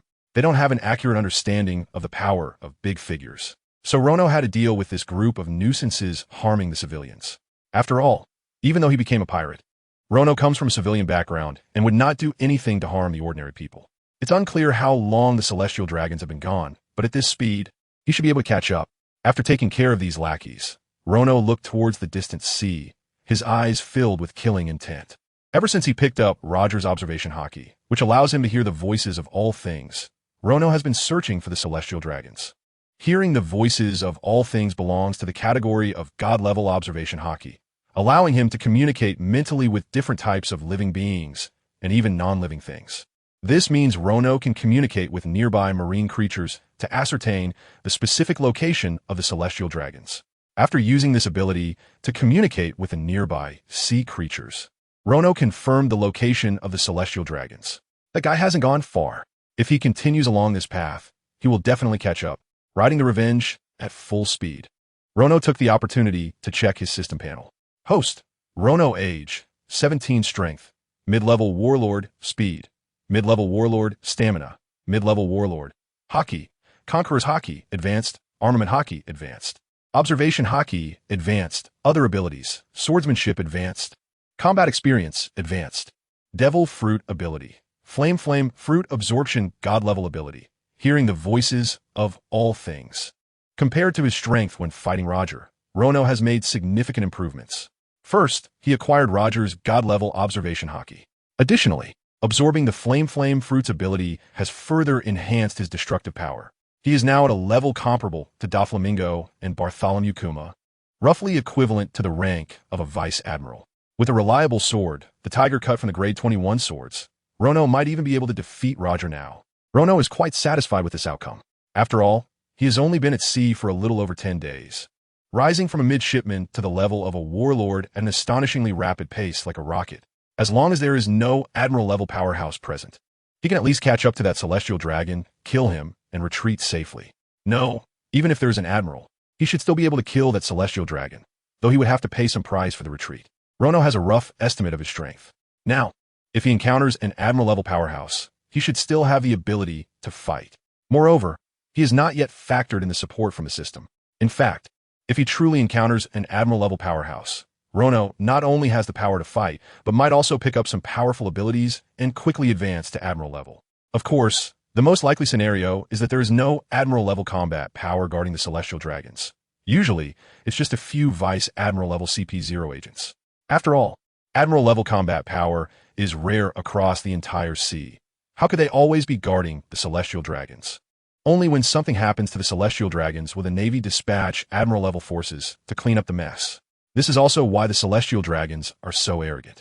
In terms of strength, a pirate with a bounty of over 100 million can easily deal with these pig-like Celestial Dragons. However, the consequence of doing so would be endless pursuit by the Marine Admirals. Therefore, most pirates choose to avoid the Celestial Dragons. In contrast, Rono is just the opposite. He can't wait for the Marines to mobilize their admirals, as it would allow him to significantly enhance his own strength. After 2 days of sailing, Rono passed through Reverse Mountain and entered the Grand Line, then sailed for another day before catching up with the Celestial Dragons. After all, the Revenge's speed is not that fast, but fortunately, he managed to catch up in the end. At the port of an island, a luxurious cruise ship, towering dozens of meters high, was docked. Even from a distance, one could see every part of the cruise ship, which was adorned with diamonds, jewels, emeralds, and gold. The gems sparkled brilliantly in the sunlight, their luxury breathtaking. 2 flags hung from the mast of the cruise ship. One was the flag of the world government, and the other symbolized the Celestial Dragons with the mark of the Celestial Dragon's hoofprint. The Celestial Dragon's hoofprint is a mark of the Celestial Dragons. Even slaves are branded with this mark to assert their dominance. Opening his observation haki, Luffy quickly pinpointed the location of the Celestial Dragons. Coincidentally, the island was named Gaia Island, and the Celestial Dragons were currently in Magic Valley Town. Magic Valley Town is a small town on Gaia Island, considered a low-tier version of a lawless zone filled with pirates. The reason the Celestial Dragons docked here was quite simple. They had received news that the heavenly gold from the East Sea had been stolen. Moreover, many rare slaves had also been released, including numerous beautiful fishmen slaves. This made the Celestial Dragon very angry, and he urgently needed a place to vent his frustration. So he chose Magic Valley Town. The pirates in Magic Valley Town were usually arrogant, but when they saw the Celestial Dragon arrive, they immediately knelt down in a group. They didn't want to anger the celestial dragon and attract the attention of a marine admiral. Meanwhile, in the center of the streets of Magic Valley Town, a man with a transparent spherical glass dome on his head, a face full of excess flesh, a watermelon-rind hairstyle, a gourd-shaped face, and a runny nose stood out particularly. This is the world's nobility, the celestial dragons. Underneath this celestial dragon, there's a robust man covered in bruises, with a bomb collar around his neck. Upon closer inspection, this man is a somewhat famous pirate with a bounty of 68 million berries. Now, he has clearly become the mount of the celestial dragon.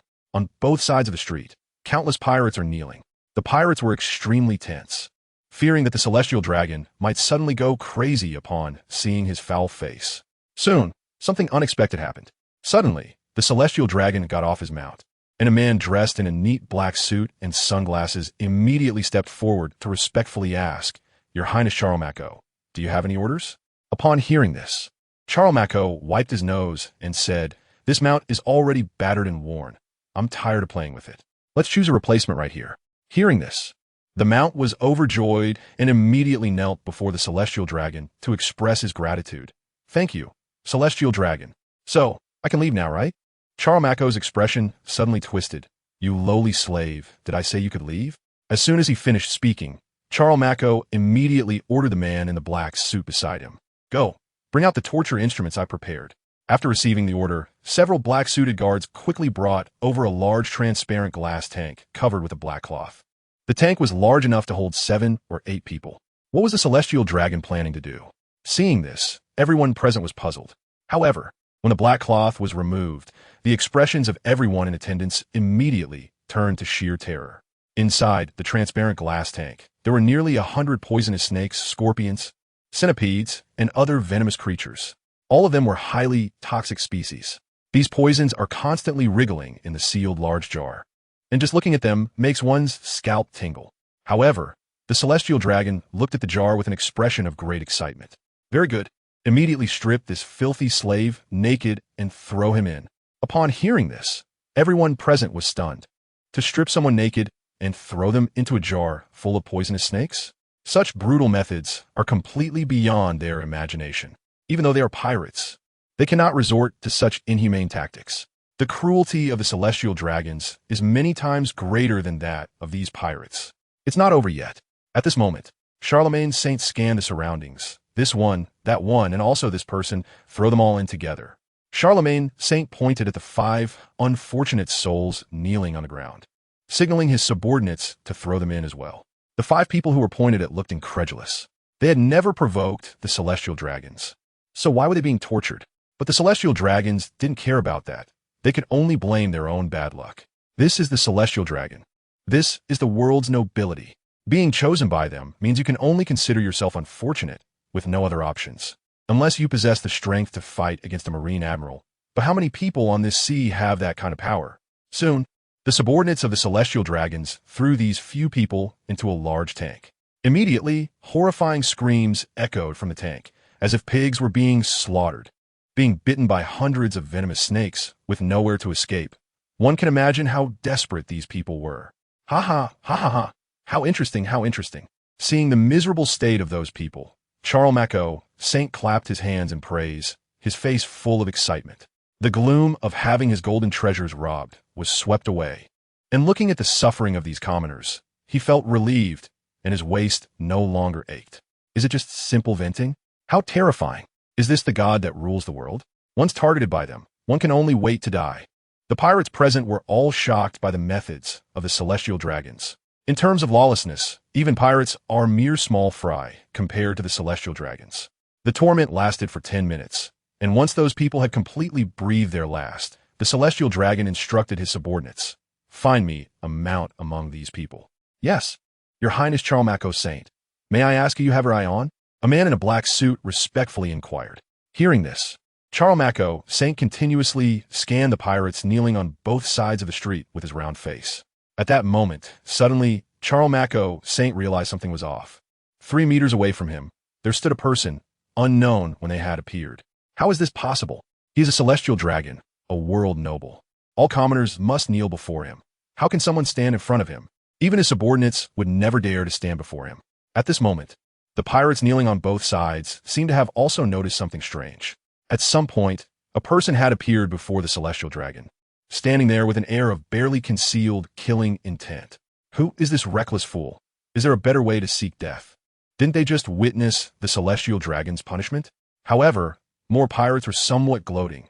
This is good, a scapegoat to block the celestial dragon for them, so they wouldn't be dragged off to become mounts. You bastard, you dare not kneel before the great me, seeking death. Soon, Charmako Saint immediately drew a hunting rifle encrusted with gold and jewels from his waist, aiming it at the figure before him. Bang, bang. 2 consecutive shots were fired, but Charmako Saint was surprised to find that the figure before him remained completely still and unharmed. Oh, Charmako Saint's eyes widened, his expression like that of a fool. Then he began to scream as if he had discovered treasure. Found it, the perfect slave for me. A slave that can't even be shot. Just what I need. He danced with excitement, feeling like he had found a treasure, an invulnerable slave. This is amazing. Now that I can return to Mariewa and experiment with all sorts of cool tortures. However, the atmosphere seems a bit off.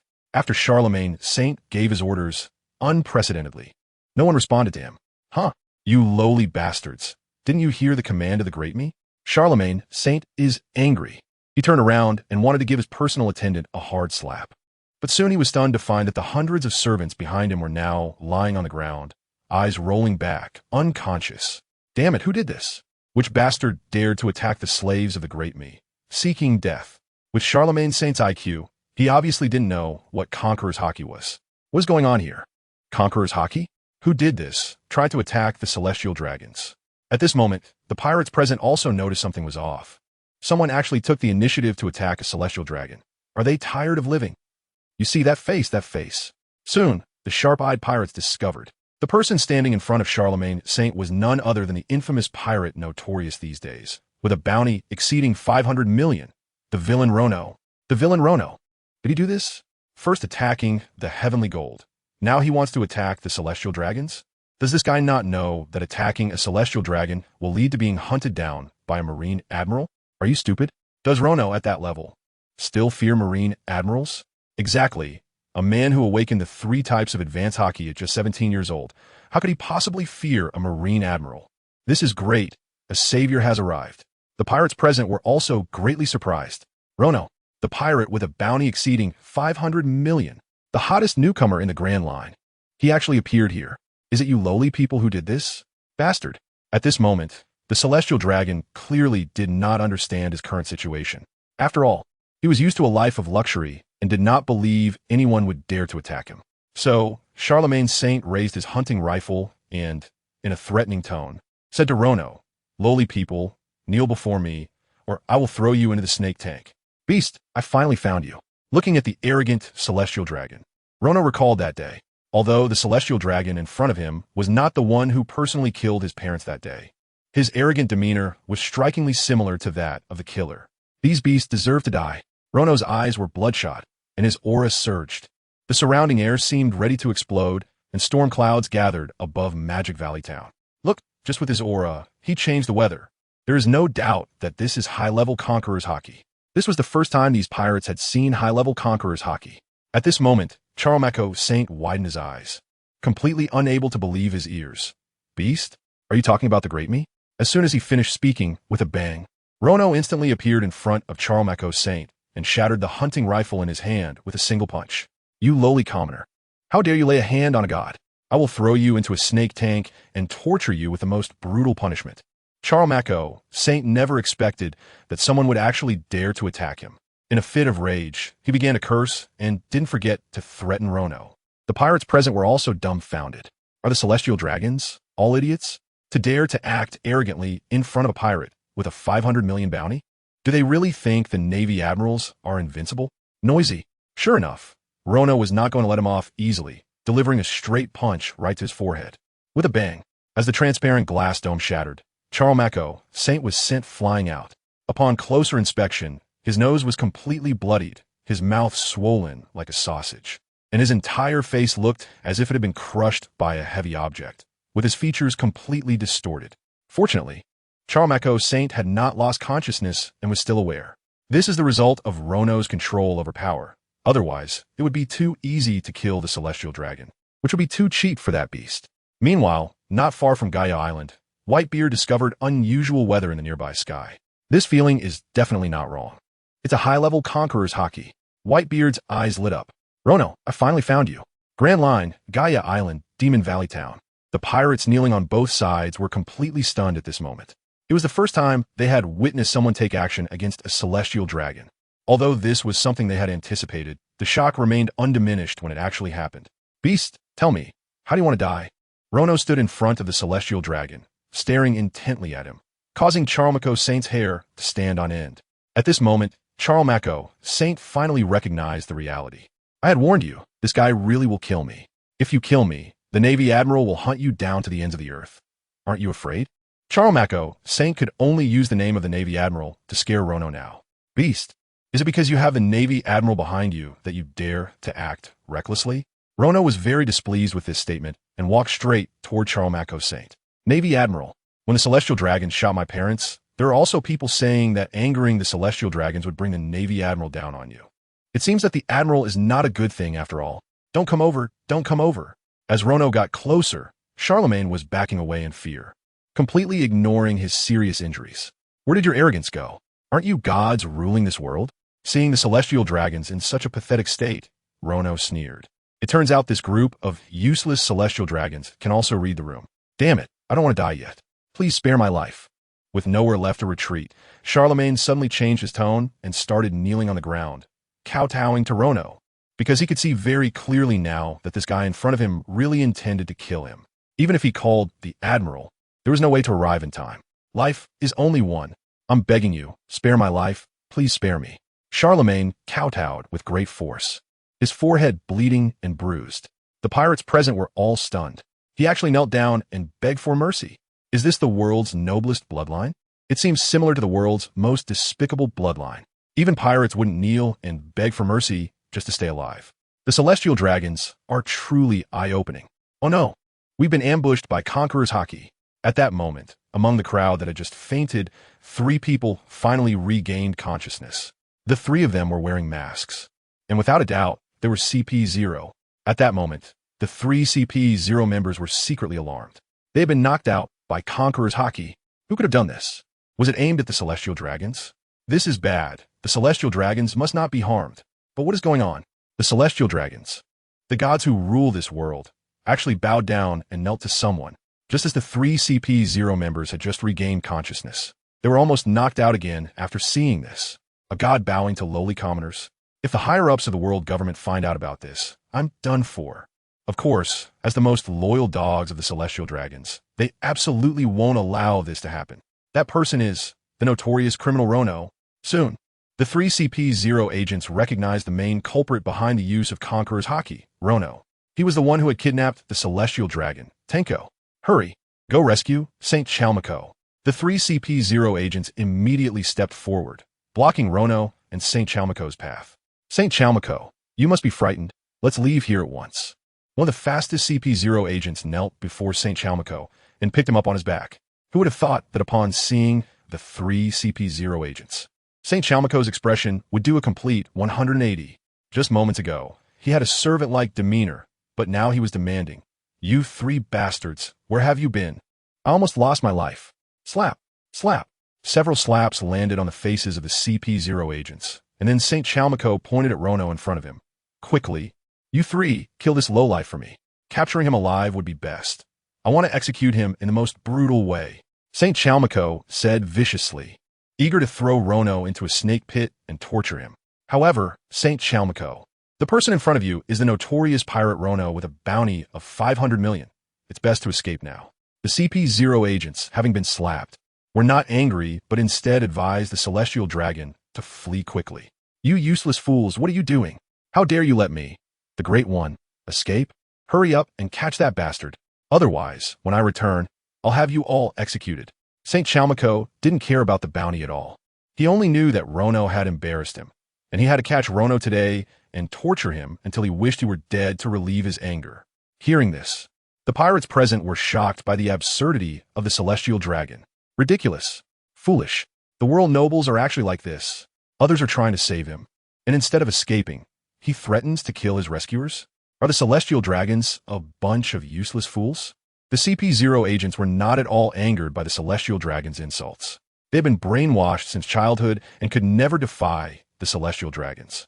Even though the Celestial Dragon hit and scolded them, the CP0 still decided to ensure the Celestial Dragon's safe retreat first. After all, it was too dangerous here. Want to run? Scanning the 3 CP0 agents with Kin Bunchika Haki, he found that the strongest was only a captain, and the other 2 were both lieutenants. In an instant, he appeared in front of one CP0 agent, drew his sword, and with a single strike, splash, the head fell to the ground. The other lieutenant didn't even have time to react before Rono dispatched him with another strike. After all, with Rono's current strength, killing a lieutenant was too easy, like swatting a child. Damn it, do you know the consequences of killing a Celestial Dragon? The remaining CP0 agent with captain strength threatened. What consequences? Why don't you tell me? Rono raised his sword and released his killing intent. Madman, the CP0 agent cursed silently, realizing that such a threat meant nothing to Rono. For a notorious pirate with a bounty of 500 million, being chased by a Navy admiral was just a daily occurrence. He didn't care about any consequences. St. Chalmako, run. I'll buy you time. The CP0 agent was determined to buy time for the Celestial Dragon to escape. However, with his strength, he couldn't last a few minutes against Rono. Sure enough, 2 minutes later, the last CP0 agent was declared dead. After resolving everything, Rono strolled over to St. Chalmako, who had already fainted from fear. Go find some rope and a cross. Rono then spoke to the closest pirate minion. Oh, okay, I'll go right away. Although he didn't know what Rono was planning. Given Rono's earlier display of power, it was better to obey. Soon, the rope and cross were found. A few minutes later, a Celestial Dragon was hung at the highest point of Magic Valley Town on a clock tower, with both hands and feet severed. The pirates present exchanged glances. Rono had committed such a major act. Wasn't he going to escape? The Navy Admirals might already be on their way here. They had no idea that Rono was waiting for the Navy Admiral's arrival. Extra, extra.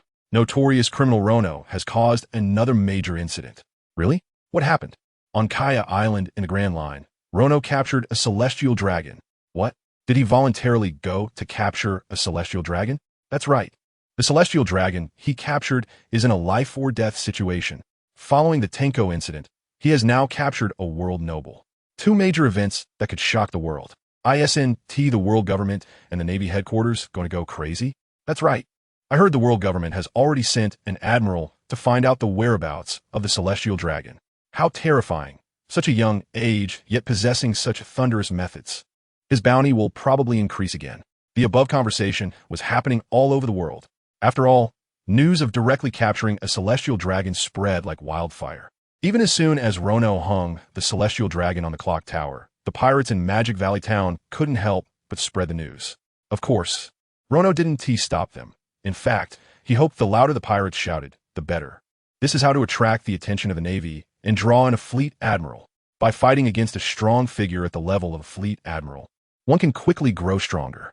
Once the news broke, the world was once again shocked by Rono's actions. After all, there are not many insane pirate crews in the world that would directly kidnap a Celestial Dragon. Aside from the Rocks pirates, only Rono would dare to do such a thing. Moreover, he is still a newcomer, which is enough to refresh the world's perception of Rono once again. A notorious villain, truly deserving of the title. At this moment, on a certain blue sea surface, a warship was slowly sailing. On the towering mast hung the Navy flag, symbolizing justice. Coupled with the warship's bow carved with a giant dog head, it was clear that this was the Marine Headquarters Vice Admiral, the candidate for Admiral, Iron Fist Garp, who made many pirates tremble in fear on the seas. On the deck, the Navy cape behind Garp flapped in the wind. The words justice waved along with the sea breeze. In contrast to his usual casual demeanor, Garp was now gazing intently at the distant sea. No one knew what he was thinking at this moment. Vice Admiral Garp received a call from Admiral Akainu. Soon, a nearby Navy officer approached Garp with a din-din mushi in hand. The din-din mushi had the unmistakable symbol of Admiral Akainu's signature mountain beard on its chin. Without any hesitation, Garp answered the call. Garp, have you found Rono? As soon as the call connected, Akainu's urgent voice came through. The din-din mushi at this moment highlighted Akainu's tense demeanor. Not yet, but it will be soon. I heard from nearby Marines that he seems to have entered the Grand Line and is staying at Gaia Island. Why are you calling at this time? Is something happening? Seeing this, Garp felt a sense of unease. Usually, Akainu only shows such a serious expression when something world-shocking occurs. Rono indeed went to Gaia Island, and he captured a celestial dragon. What? He captured a celestial dragon. Garp was stunned. He had only been out for such a short time and had already captured a celestial dragon. Rono's methods are indeed ruthless. Every action strikes at the target. Since he set sail, he must have aim for the celestial dragons. In less than a week, with the incident involving the sky gold, and now this celestial dragon incident. What made Garp feel most uneasy was how he found the location of the celestial dragon. Fortunately, we have not received news of the celestial dragon's death yet. Rono has a blood feud with the celestial dragons, so after capturing him, he should not kill him so quickly. So you must find him as soon as possible. Rescue the celestial dragon and kill him on the spot. Otherwise, there will be endless troubles. Akainu's tone suddenly became serious. This is too terrifying. This newcomer is terrifying. In less than 10 days since going abroad, they have already accomplished 2 world-shocking events. Hijacking the Golden Sky is just one of them. This time, they have truly captured a celestial dragon, and his fate is uncertain. When the 5 elders heard the news, they immediately issued a death order, demanding that Kong send a general to execute Rono at once. Even more terrifying is the fact that Rono is not yet 18 years old. At such a young age, he possesses such immense power. This child cannot be allowed to live. Carp, are you listening?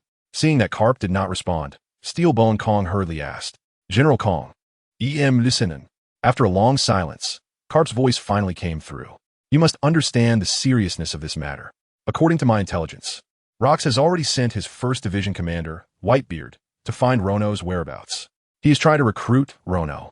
Both of these individuals harbor a deep hatred for the celestial dragons, and with Rono's current strength, if we let him grow for a few more years, the consequences are beyond our imagination. Steelbone Kong's tone was very serious. It was clear that such a thing absolutely could not be allowed to happen. The Rox Pirates have already been a major headache. Even with the current strength of the Rox Pirates, it requires most of the Navy's high-end combat power to barely suppress them. If another genius like Rono joins, the Navy might not be able to suppress the Rox Pirates at all. All right, I understand, General Kong. I will definitely complete the mission. Carp hung up the phone, his expression extremely complex. He did not see Rono as evil. After all, Rono has not harmed any civilians so far.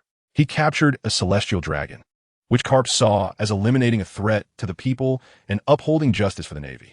After all, the deeds of the celestial dragons are 10 times more evil than those of pirates. However, if he were to join the Rox Pirates, Carp would have to intervene. As General Kong said, the Navy can currently still barely suppress the Rox Pirates. But once Rono joins, the balance of power between the 2 factions will be disrupted. Gaia Island, huh? Carp then looked at the recorder, realizing that Gaia Island was not far away. I'll go ahead. You all follow shortly.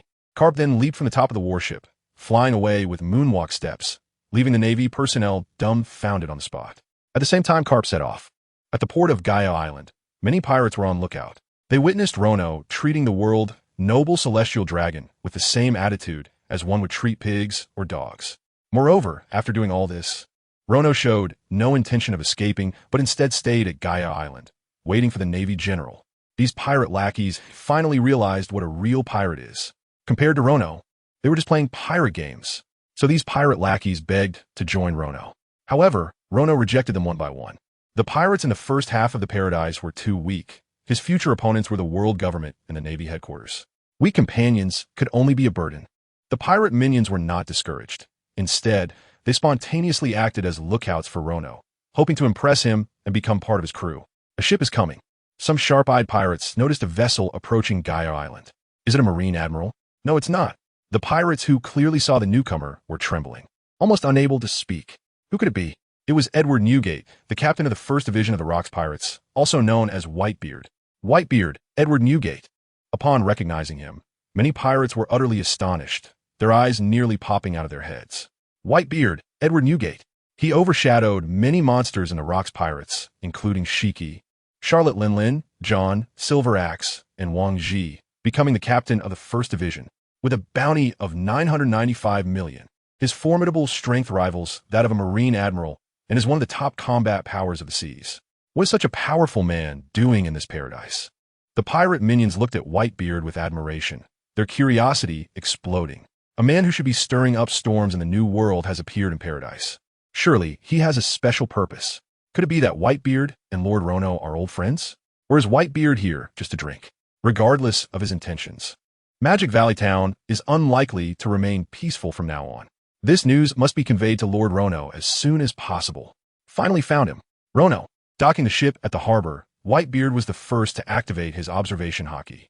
On this Gaia island, there was a presence that was distinctly different from the pirate minions.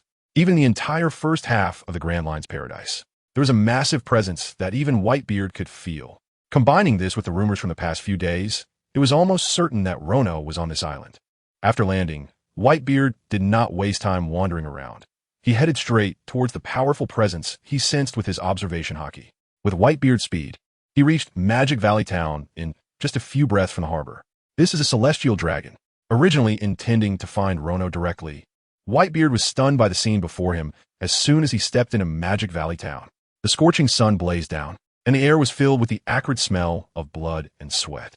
Looking up under the blinding sunlight, he saw a celestial dragon bound atop the highest clock tower in Magic Valley Town, with all 4 limbs missing. The once noble spacesuit was soaked in filthy blood, and the severed limbs were dried and scorched by the hot sun. The once arrogant demeanor of the world aristocrats was completely gone, and it looked more like a slaughtered fat pig. "Help me, I still want to live." At this moment, he was still mumbling, seemingly still clinging to life. Treating a celestial dragon this way must have driven the world government mad. Whitebeard smiled faintly, but then his expression suddenly changed as he realized something was off. Usually, those who attack celestial dragons quickly flee after their deed. After all, once something happens to a celestial dragon, the Marines will immediately deploy their highest combat power. But why isn't this guy left yet? Or is there someone else with a powerful presence on this island? Before Whitebeard could figure out, the next moment, boom, a terrifying sword aura suddenly surged from the tavern in front of him. Bang! Whitebeard's reaction was swift. At the moment the sword aura was about to touch him, he immediately raised his sword, the Tsung Yun Xie, while covering it with armament hockey. The sound of metal clashing echoed through the air. Zing! Whitebeard was pushed back 2 meters, his heels crushing the ground due to the powerful recoil as he blocked the slash. What a fierce slash! It was at least at the level of a great swordsman. Whitebeard assessed the slash in his mind while staring intently at the tavern where the sword aura originated. The next moment, a figure emerged. Standing about 2 meters tall, dressed in a fitted white shirt and black trousers, he looked clean and tidy. "Rono, it's really you. I can't believe you didn't leave Gaia Island. This is quite unexpected." Whitebeard was slightly surprised to see Rono, after treating the celestial dragon in such a manner. He surprisingly hadn't left, but instead leisurely remained in place. Is this guy not afraid of being hunted down by an admiral? Huh, Whitebeard, how could it be you? I thought it was an admiral. Upon seeing the newcomer, Rono was also taken aback. After all, he had never seen Whitebeard before and was unfamiliar with his aura. With his observation hockey, he only sensed a powerful presence arriving on the island, and Rono initially thought it was an admiral coming to hunt him down. So he acted first, but unexpectedly, it turned out to be Whitebeard. At this moment, Whitebeard looked very young, with long, flowing golden hair that reached his shoulders. If it weren't for his iconic crescent-shaped mustache and the weapon in his hand, the Tontata's cloud cutter, Rono might have almost not recognized him. Thought it was an admiral? Goodness, you were really waiting for an admiral to arrive here? Whitebeard began to doubt if there was something wrong with his ears. This guy is really intentionally waiting for the admiral to arrive. What a bold move. At less than 20 years old, he is decisive and ruthless. As crazy as those tyrants on Rock's ship. At least taking down the celestial dragons and waiting in place for that, Whitebeard can guarantee that apart from Rocks, no one else in the entire sea could do something this insane. Otherwise, what is your purpose for coming here? Rono asked. In fact, seeing Whitebeard, Rono could guess his purpose. Given Rock's appreciation for talent, Whitebeard must be here to recruit him. Although Rono also intended to join the Rocks Pirates, he had to pretend he didn't know. After all, he couldn't rush to join the Rocks Pirates. Rono understood the principle that a sycophant doesn't end well. Moreover, Whitebeard had come all this way. It would be a huge loss not to pick up something. Join my crew, Rono. No assessments needed. You'll be the vice captain right away. After pondering for a while, Whitebeard replied with great sincerity. In fact, the task Rocks initially assigned to Whitebeard was to recruit Rono. But upon seeing Rono, Whitebeard had his own intentions. This guy is so confident that he even dared to wait in place for the Marine Admirals after defeating a celestial dragon. It seems he is very confident in his own strength and is willing to take responsibility. Haven't I been looking for such a reliable crewmate? So, Whitebeard decided to invite Rono to join his crew. You love talented people, and I, Whitebeard, don't? Damn, he actually invited Lord Rono to join. Did I hear that right?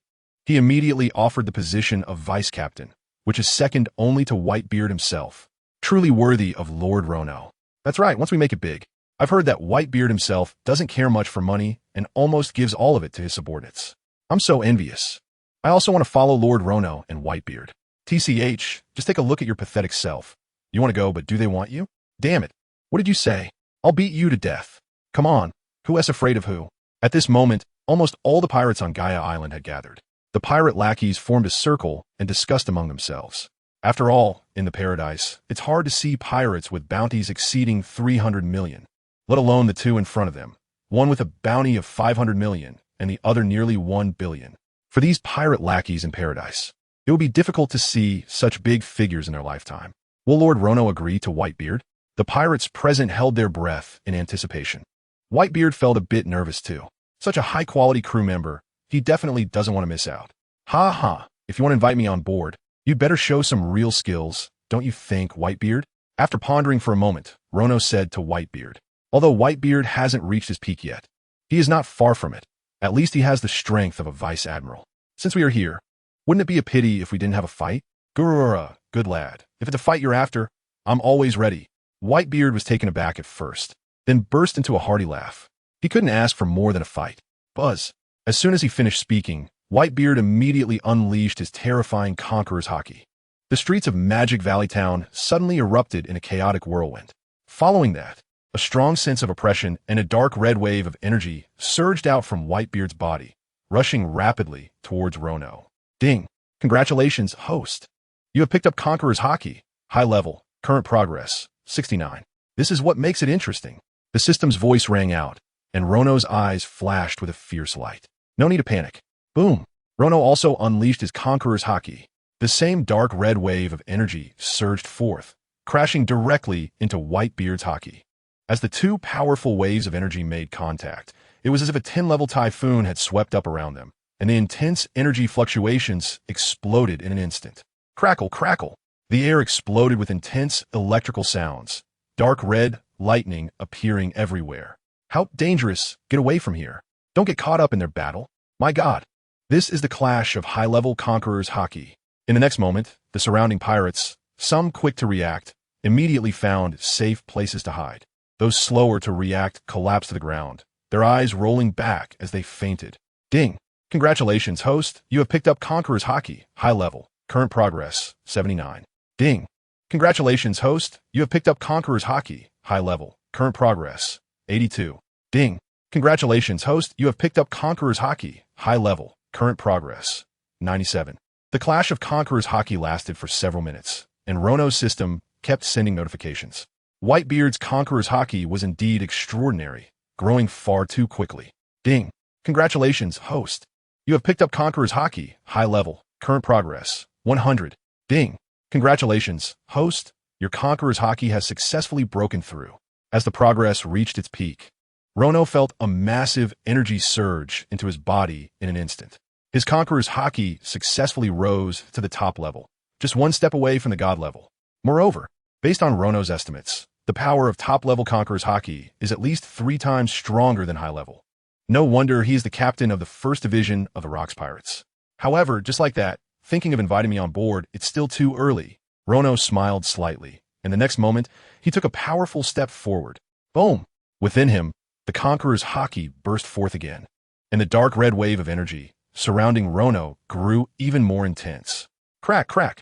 At the same time, the critical point that had maintained a delicate balance suddenly began to tilt. Rono's dark red wave clearly gained the upper hand, continuously devouring Whitebeard's wave. Whitebeard's figure was also retreating step by step. Rono's Conqueror's haki, for a moment, actually suppressed Whitebeard. Rono's Conqueror's haki actually suppressed Whitebeard. My God, how is this possible? This is too terrifying. The onlooking pirates were stunned.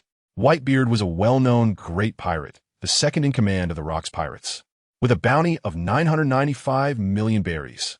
But now he was actually being suppressed by Rono. No matter how you look at it, Rono had just set sail, and his fame had only been less than a month. No wonder he was the first man to be offered a bounty of 500 million. It seems they underestimated him. At the same time, Whitebeard's expression was slightly serious. Initially, he was afraid that using all his strength would injure Rono. Now it seemed he had been too hasty and underestimated Rono. It looks like he had to go all out. Otherwise, losing to a kid who just set sail in front of so many people would be a huge embarrassment.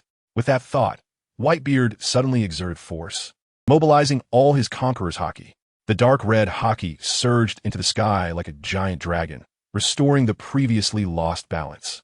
Without a doubt, at this moment, Whitebeard was no longer holding back and was going all out. But even so, the conqueror's haki of both sides still maintained a balance. Whoosh whoosh, as both sides' momentum peaked. The wave of energy at the center began to flicker with dazzling black sparks. The extreme energy fluctuations swept outward like a bulldozer. The ground, trees, houses, and boulders were, as if made of paper, easily crushed into powder by this extreme energy. Gurura, gurura. Interesting, really interesting. Whitebeard's smile grew thicker at this moment. At this time, he had a new assessment of Rono. He really didn't expect that Rono's conqueror's haki would be on par with his own. This guy is clearly not even 20 years old. What on earth did he eat to grow up like this? At the same time, Whitebeard also made up his mind to win over Rono and make him join his crew. Such a genius must not be missed. At this moment, Rono's face gradually showed a smile. Awesome. So refreshing. It has been a long time since he engaged in such a thrilling battle. Suddenly, his conqueror's haki directly rose a level, from high level to top level. This means that his conqueror's haki has reached the level of a Marine Admiral or a Yonko. Truly, he is the world's strongest man who will later rule an era. When an expert makes a move, you can instantly tell. Look, what is that? At this moment, among the onlooking pirates, one suddenly pointed to the sky. Following that, the crew of the strange encounter pirates all looked up. In the next moment, everyone was astonished. Mouse agape, unable to utter a word. Above where Rono and Whitebeard's conqueror's haki clashed, the clouds split apart. The neat rifts looked as if someone had sliced through them with a knife. The sky was torn in half. Is this the clash of top-tier conqueror's haki? The pirates present exchanged glances, all feeling incredibly fortunate to witness this in person. Meanwhile, the two at the center of the storm exchanged a fleeting cold glint in their eyes. Then, as if they were in sync, they suddenly retracted their momentum. This scene left the surrounding pirates utterly confused. What is happening? Aren't they still in the middle of the fight? Why do they suddenly stop? At Kaya Island, in Magic Valley Town. At this moment, the houses, roads, and trees on both sides of the street in Magic Valley Town had all been completely destroyed. It looked as if it had been swept away by a nuclear bomb. The two culprits who had turned Magic Valley Town into this state were now also retracting their momentum. Seeing this, many pirate lackeys were stunned. The clash between Whitebeard and Rono was providing this group of lackeys with a feast for the eyes. So how could they just stop? It was still far from determining a winner. Gwahaha. If we continue using haki like this, we wouldn't reach a conclusion even after 3 days and nights. Whitebeard grinned and spoke first. Although Rono was just a newcomer in terms of seniority, in the pirate world, strength reigns supreme. As an old-school pirate, Whitebeard generously acknowledged that his haki was on par with Rono's. You have to know, this kind of generous acknowledgement of being on equal footing with a newcomer is not something every veteran pirate possesses. No wonder he was a man who contended for the throne with Roger. His magnanimity is comparable to Roger's. Whitebeard's words also won Rono's favor. You're indeed worthy of being the second in command of the Rocks Pirates. Today, you've allowed me to witness the prowess of the peak pirates of this era. Rono and Whitebeard engaged in a bit of mutual flattery. In fact, it wasn't really flattery. Whitebeard truly deserves to be regarded as one of the peak figures of this era. Of course, the one standing at the highest peak is definitely Rocks. Wahaha, an interesting newcomer. Just then, after laughing, Whitebeard suddenly retracted his momentum. Then, he plunged his Naginata into the ground and vanished on the spot. This action instantly excited the surrounding pirates. The clash of conquerors' haki came to an end, and the two great masters should now compete in other areas. At this moment, Rono's expression became serious as he focused all his attention on his observation haki. That guy, Whitebeard, went to... After sensing Whitebeard's aura, Rono suddenly relaxed. Sure enough, a few seconds later, Whitebeard's tall figure reappeared in Magic Valley Town. However, this time he appeared with a 3-meter high wine gourd in each hand. It turned out that he had gone to the sailing ship at the port to get some wine. It had been a long time since he had such a hearty battle. And this is yours. Go ahead. After saying that, Whitebeard threw one of the 3-meter high wine gourds to Rono. A good fight should be accompanied by fine wine. Rono caught it steadily and immediately understood Whitebeard's intention. Gulalala, this is just what I wanted, Rono. Whitebeard laughed heartily, suddenly feeling that Rono seemed to understand him very well, even better than anyone on Rock's ship. Cheers! Whitebeard raised the wine gourd with one hand. Rono effortlessly lifted the 3-meter-high wine gourd as well. Glug glug, glug glug. The two of them sat on the ground and drank heartily. The scene left the pirate minions present completely bewildered. What happened to these two people? They started fighting and ended up drinking? What kind of rule is this? One should take advantage of the other party when they are drinking and suddenly strike to win decisively. At this moment, Whitebeard and Rono easily saw through the thoughts of these pirate lackeys. The two just smiled it off. How can a sparrow understand the aspirations of a swan? Sneak attacks? That's a tactic only for lackeys. True powerful figures always appreciate each other. Gulp, gulp, the two were drinking on the street, and in less than 5 minutes, the 3-meter-high wine gourd was empty. What a capacity for alcohol. Whitebeard glanced at Rono and was surprised to see him still standing soberly. At under 20 years of age, having a conqueror's haki on par with his own was one thing, but to have such strong drinking capacity? When he was Rono's age, he was still a little brat. Whitebeard became increasingly curious about what this guy had grown up eating. Then, Whitebeard shifted the topic and got straight to the point. Rono, I want to say something sincere. I have never met someone so compatible with me. Join my crew, and in my crew, you can do whatever you want. Whitebeard looked at Rono, speaking very sincerely. Sincerity, indeed the ultimate killer move, coupled with Whitebeard's charisma that could rival Roger's. This made Rono squint his eyes and think seriously. Of course, Whitebeard's conditions were quite generous. In his crew, he would be directly the vice captain, and he could do whatever he wanted, which meant he would be on equal footing with Whitebeard. Moreover, Whitebeard was one of the few reliable captains on the Rock's ship. In times of danger, he could confidently trust his back to Whitebeard. However, Rono also had his own dignity. In fact, when Rono set out to sea, he wanted to establish his own pirate crew.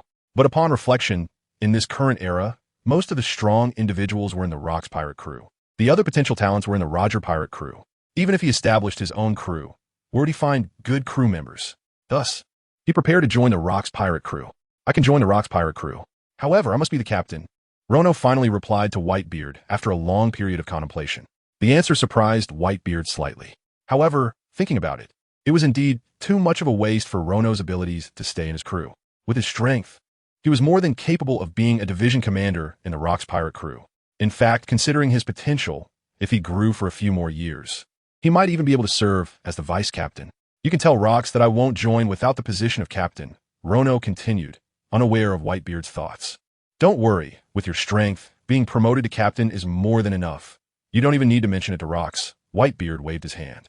Although there were often internal conflicts within the Rock's pirate crew, and crew members sometimes killed each other, the only advantage on this ship was that strength was respected. Regardless of age, seniority, or how long one had been on the ship, as long as one was strong enough, they were undoubtedly deserving of the position of division commander. Rono's conqueror's haki alone, which was on par with Whitebeard's, meant that even if he didn't speak, Rox would actively grant him the position of division commander. Welcome to the Rock's pirate crew.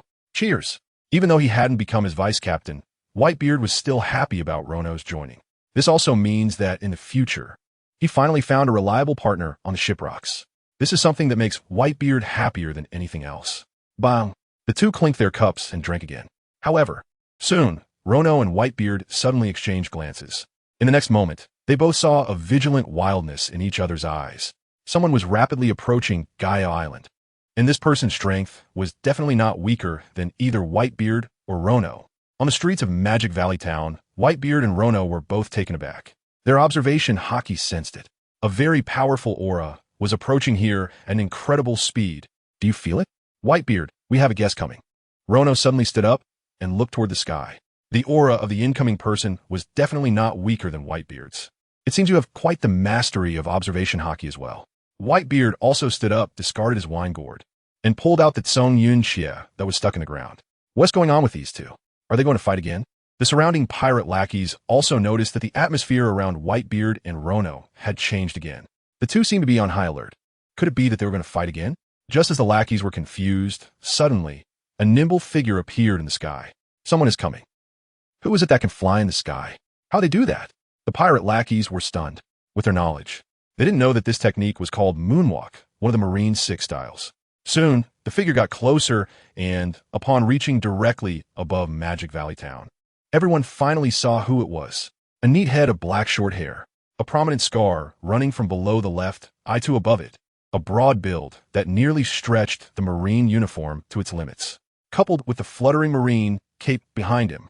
It was none other than the current Vice Admiral of the Marine headquarters and one of the 3 candidates for Admiral, Monkey D. Garp. Although he was a candidate for Admiral, Garp undoubtedly already possessed Admiral-level strength. Once a vacancy arose in the Admiral position, Garp would immediately ascend to the Admiral's throne. Has he arrived? The savior of the Celestial Dragons. So soon? The Marines really sent an Admiral. It's actually Monkey D. Garp. He is currently the most prominent Marine. The pirate lackeys present, upon seeing Garp, instinctively began to flee in all directions, let alone a Vice Admiral like Garp. These pirates would flee in panic even at the sight of a branch Vice Admiral. Garp. Seeing Garp, both Whitebeard and Rono were also taken aback. A tough character has arrived. Without any devil fruit abilities, relying solely on his iron fists, he has instilled fear in countless pirates. Clearly immortal, yet able to fight fiercely against major pirates without losing ground. Garp's strength was evident. Damn, did I arrive too late? At this moment, Garp also began to assess the scene. He immediately noticed the 2 people below him, Rono, and the captain of the first team under Rocks, Edward Newgate, also known as Whitebeard. It seems that what Admiral Kong said was true. Rocks really sent Whitebeard to recruit Rono. Looking around the environment, the entire street had been flattened. On his way here, he had also sensed the clash of Conqueror's Haki that had just occurred. Without a doubt, the 2 people with Conqueror's Haki at the scene could only be Whitebeard and Rono. It must have been these 2 who were clashing with their Conqueror's Haki. What made Garp even more fearful was the state of the scene, coupled with the fact that both Whitebeard and Rono appeared unscathed. The 2's Conqueror's Haki was evenly matched. Rono's Conqueror's Haki and Whitebeard's were evenly matched. Garp broke out in a cold sweat over this speculation. This kid's strength seems to far exceed the high-level Conqueror's Haki revealed in the intel. It's actually top-tier Conqueror's Haki. What a kid. Under 20 years old and has already reached the top tier of Conqueror's Haki. Taking another look at the human pig, Celestial Dragon, hanging from the highest bell tower, Garp's eyes were filled with disgust. If it weren't for these worthless Celestial Dragons being lawless, they wouldn't have created a monster like Rono. I never expected, Garp, that the Navy would actually send you here. It's truly surprising.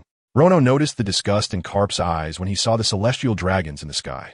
This is interesting. The high-ranking officials of the Navy must also know that Garp has always had a conflict with the Celestial Dragons.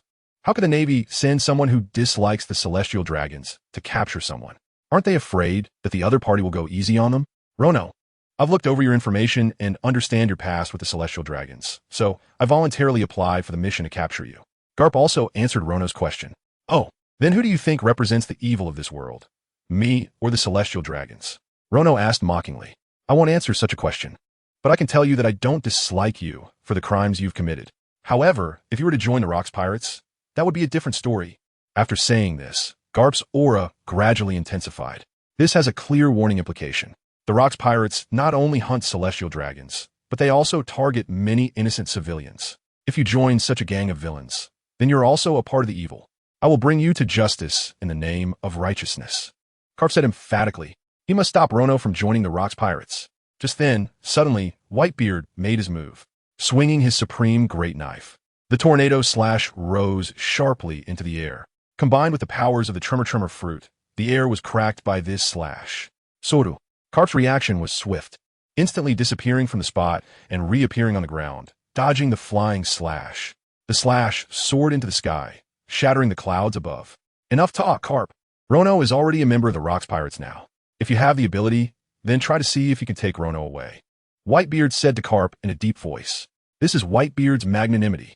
Once he recognizes someone as a partner or a friend, he will immediately stand up for you. Damn it. Upon hearing this, Garp felt his heart sink into an abyss. They really reached an agreement. Rono has truly joined the Rocks Pirates. This is terrible. The Navy was already struggling to suppress the Rocks Pirates with their existing forces. Now, with the addition of a genius, the Navy is likely to be counter-suppressed in the future. More critically, Garp knows he cannot deal with both Whitebeard and Rono at the same time. If Rono and Whitebeard manage to escape, the situation across the seas will change drastically. The Navy may very well no longer be able to suppress the Rocks Pirates in the future. Whitebeard, don't rush. Just then, Rono suddenly stretched out a hand and blocked Whitebeard's path. Carp, aren't you trying to capture me? I'll give you a chance. You and I, 1v1. Let us have a duel of true men. How about it? Rono looked at Carp, his eyes flashing with intense light. Carp, how about a duel of true men? There was a fiery gleam in Rono's eyes. After all this time waiting for a general, he certainly couldn't let this opportunity slip away. After all, this is Carp, the Iron Fist who excels at being a tyrant, the future hero of the Navy. Upon hearing this, both Whitebeard and Carp were taken aback. What kind of nonsense is this guy up to again? 1v1, are you so confident? Rono, are you sure? The other side is the Navy, and at this time, the news has surely reached the Navy headquarters. The Navy must have dispatched reinforcements. Whitebeard, with his years of experience fighting the Navy, said, "The most troublesome thing about fighting the Navy is their support always comes unexpectedly. Fast, accurate, deadly.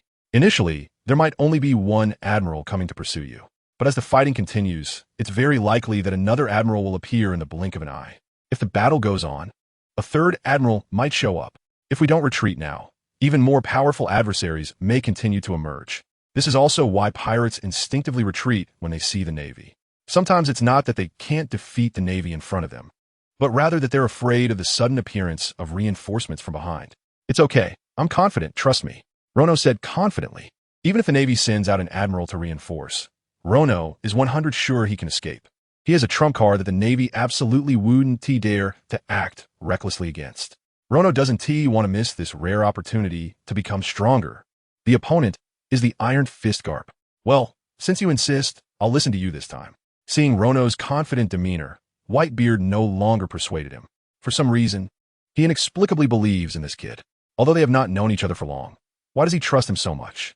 Perhaps it's because Rono always surprises people with his actions. Just like this time, when he suddenly wants to challenge Garp one-on-one. So, Garp, Whitebeard 1T intervene. How about a duel between men between you and me? Rono smiled at Garp.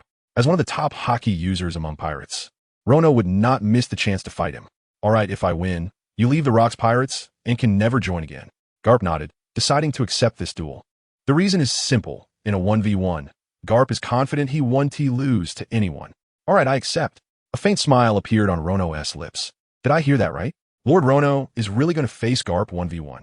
That the Iron Fist Garp. Is Lord Rono serious? Clearly, he could team up with Whitebeard to defeat Garp, yet he still chooses a 1v1. Is this the spirit of a great pirate? Come on, let us start betting. Is anyone placing bets? I bet Garp will win. The Iron Fist Garp. I bet Rono will win. Lord Rono has fought evenly with Whitebeard. The pirate minions present were extremely excited. They never expected to see another intense battle. Not only that, but these pirate minions even started betting on the spot. Kids, be quiet. Whitebeard slammed his bicento heavily on the ground. Those pirate minions immediately stiffened in fear, tightly closing their mouths. The scene suddenly fell silent, and even the sound of a pin dropping could be heard. Let us begin. Soon, under the gaze of hundreds of pirates and Whitebeard, Garp and Rono stood facing each other. The momentum of both sides continued to rise, and the air around them began to form a whistling force with the change in momentum. It was as if it were a warning before a storm. Suddenly, one person disappeared from the spot. The first to act was Garp. Garp clenched his fists tightly, veins bulging on his forehead. His towering figure erupted with a beast-like momentum in an instant. Boom! Iron Fist, fistbone. Like a human cannonball, he instantly vanished from the spot. In the blink of an eye, he reappeared right in front of Rono. Just a punch away, Garp threw a punch, and on his fist, he attached a considerable amount of armament hockey. Such speed and the strength is immense. Rono's expression turned sharp, and in the next moment, he crossed his hands in front of his chest. Boom! As expected, Rono was sent flying back several dozen meters by this blow. The powerful force even left 2 deep scratches on the ground. He actually knocked Lord Rono away with one punch. Such formidable strength, Iron Fist Garp. Everyone present was astonished. They originally thought it would be an evenly matched battle, but unexpectedly, Rono was the first to be pushed back. Ding! Congratulations to the host for successfully collecting Strength 8554. Ding! Congratulations to the host for successfully collecting Speed 949. Ding! Congratulations to the host for successfully collecting High-Level Armament Hockey. Current progress 79. A massive amount of strength surged into Rono's body instantly. No wonder he called Iron Fist. Rono wiped the blood from the corner of his mouth and smiled. Just as he expected, he quickly gained a large amount of strength points, along with armament hockey. There's no denying that the title Iron Fist is indeed fitting. He truly is the man who defeated Rocks in God Valley in the original story. However, this is also why he proposed a 1v1 with Garp. He wants to use this battle to rapidly enhance his strength. In the blink of an eye, Garp launched a second fierce attack, giving Rono no chance to catch his breath. Iron Fist, Meteorite, another heavy punch, mixed with profound armament hockey. As expected, it pushed Rono back again. Blood also trickled from the corner of his mouth.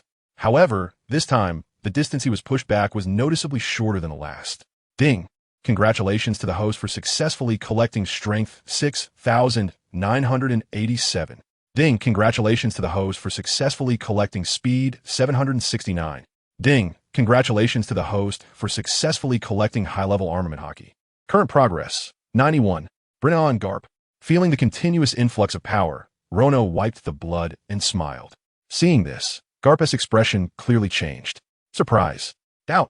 His second punch was supposed to be more powerful than the first, but the distance he was pushed back was noticeably closer. Moreover, his observation hockey sensed that after the first punch, Rono's strength suddenly increased significantly. How did this kid manage to do that? Could it be that he's testing himself? Not only Garp, but even Whitebeard noticed this subtle change, feeling somewhat astonished.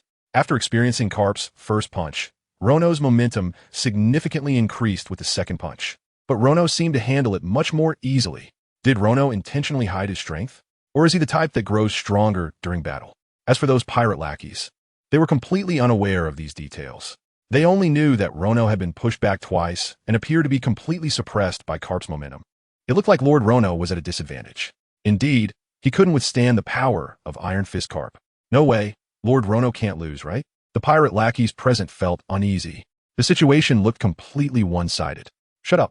Whitebeard shouted angrily, scaring the group of pirates into sealing their mouths tightly. Your power seems to be growing. Or are you intentionally hiding your strength? Garp chose not to strike again, but instead asked. He wanted to confirm his suspicion. If he really was growing stronger in battle, then the danger level for Rono would increase several notches. Hearing this, Whitebeard naturally looked at Rono. His observation hockey could also sense that Rono's momentum had been continuously growing since the battle began. But he didn't know if this growth was gained through battle or if Rono was deliberately concealing his strength. As expected of Iron Fist Garp, he noticed so quickly. Since the other party asked, Rono had no reason to hide. For a master skilled in observation hockey, concealment was actually useless. Back in the day, Roger was the same. He could see through it with just a simple exchange. Garp, being a powerhouse relying purely on physical techniques, certainly had observation hockey that was no less than Roger's. Is he really getting stronger through battle? And so quickly. Upon receiving Rono's response, Garp was completely stunned, and his expression unconsciously grew serious. It seems that what just happened was not just my illusion. This guy's indeed growing rapidly in battle. Dangerous. It's really dangerous. The danger level of Rono must be upgraded again. The bounty of 500 million is far from enough. Garp, it's my turn to take action now. At this moment, Rono also feels that it's about time. After the two pickups just now, Rono feels like his strength has more than doubled. It's time to test the results of his growth. As soon as the words fell, Rono's figure had already vanished from the spot. The battle with Garp not only enhanced Rono's strength, but also significantly improved his speed. Now, Rono's speed is no less than Garp's. Whoosh! In the blink of an eye, as Garp anticipated Rono's actions and tried to leave the spot, Rono had already flashed to Garp's front. Raising his right hand, the thick armament hockey covered his arm, dyeing it pitch black. The momentum surged wildly, and the air around Rono formed a terrifying wave. Focusing his energy, he concentrated all his power into a single point, then drove it through his entire right arm. Immediately afterward, he swung out fiercely, then it erupted. Hiss! The immense force that had been accumulated for a long time was suddenly released at an extremely small point. The high intensity of pressure erupted like an explosion. In the air, a sonic boom was created from the friction. When did this guy? The next moment, Garp's eyes widened, and he stood frozen in place. He even forgot to dodge, because the move Rono executed was not an ordinary punch. It was the Iron Fist he had just performed. That's right. The system can pick up not only hockey, attributes, swordsmanship, and martial arts, but everything. Naturally, it can also pick up moves. Iron Fist Meteorite. Boom! With a punch thrown out, accompanied by a terrifying sonic boom, it hit Garp's chest hard while he was still in shock. The fierce wind surged. and a terrifying wave of air burst forth from Rono's fist. At the center of the iron fist, a visible spiral airflow appeared. Zzz. The airflow continued to spread, and the street showed cracks like a spiderweb.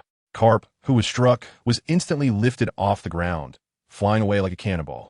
Crash, crash, crash. He then smashed into several buildings before finally coming to a stop. Truly impressive, Carp's self-created iron fist is indeed powerful. Feeling the destructive power of the blow just now, Rono couldn't help but admire. The way and principle of force generation in this iron fist are completely different from that of a regular straight punch. A regular straight punch relies on one's own strength. The power of your straight punch is directly proportional to how much strength you possess. This self-created iron fist technique by Kaka Poo utilizes another extremely clever method and principle of exerting force. It directly enhances the destructive power of the fist several times. The greater the user's strength, the larger the amplification factor. It is a trump card that can help the strong increase their limits. After all, when it comes to the Emperor level, the difference in combat power is no longer that obvious. To truly determine the winner between Emperor level fighters, at least 3 days and nights are needed. In this way, a special move that can elevate the damage ceiling becomes extremely important. The Iron Fist was invented by Carp under such a notion. What a great Iron Fist. It's truly exhilarating. In just a short exchange, my strength has once again seen significant growth. Indeed, choosing to fight one-on-one was the wisest decision. Rono, you are definitely a genius. Beside him, Whitebeard was so excited that his hands were even trembling. How is this possible? How can there be such a genius in the world? Just moments ago, he was sent flying by Carp's consecutive punches, and now he actually countered with a single punch that sent Carp flying. What made Whitebeard tremble with excitement even more was the move that Rono used. It was none other than the iron fist that Carp had just demonstrated in front of him. One incredible talent. Just a single encounter, and he can use it. No wonder this guy has made such remarkable progress in such a short time at sea. My judgment was indeed correct.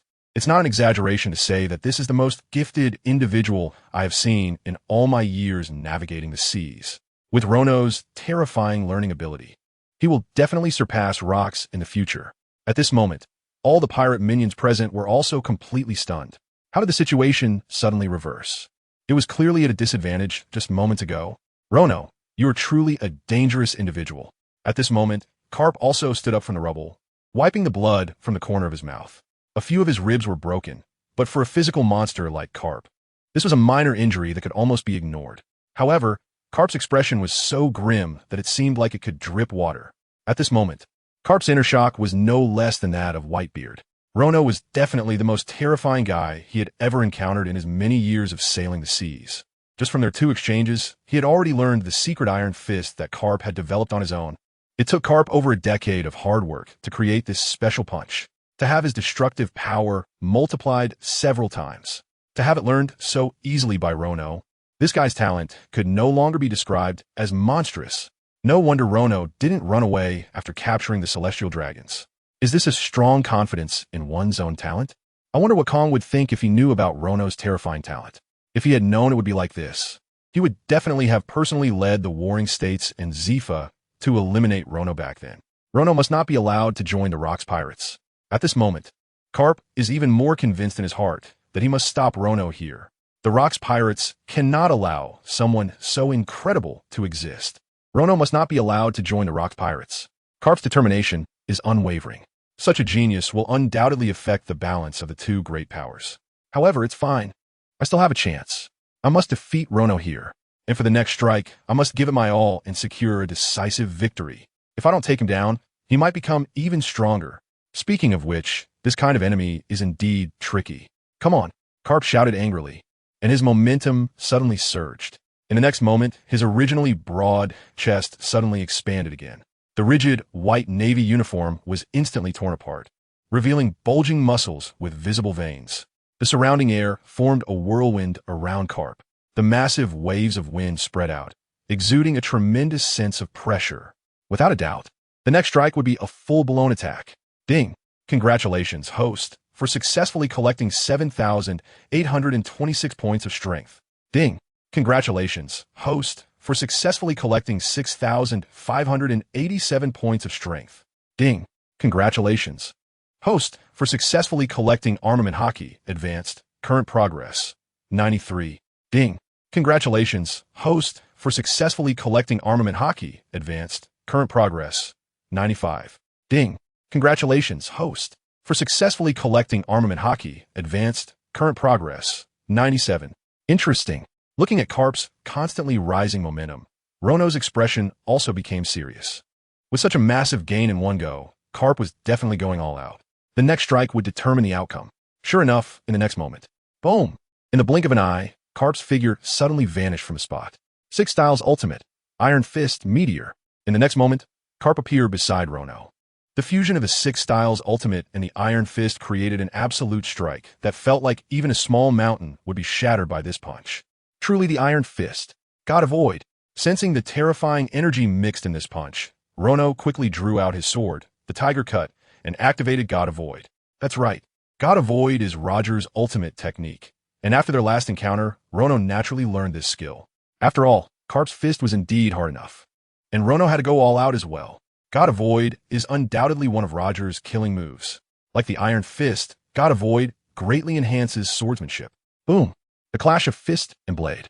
In an instant, the powerful collision of the two's haki and strength erupted into a terrifying shockwave. The shockwave continuously leaked out. Invisible red lightning and cracks appeared in the air. In the sky, the scene of the clouds splitting reappeared. This guy is actually skilled with a sword. Carp felt the terrifying energy coming from the blade, and his heart trembled again.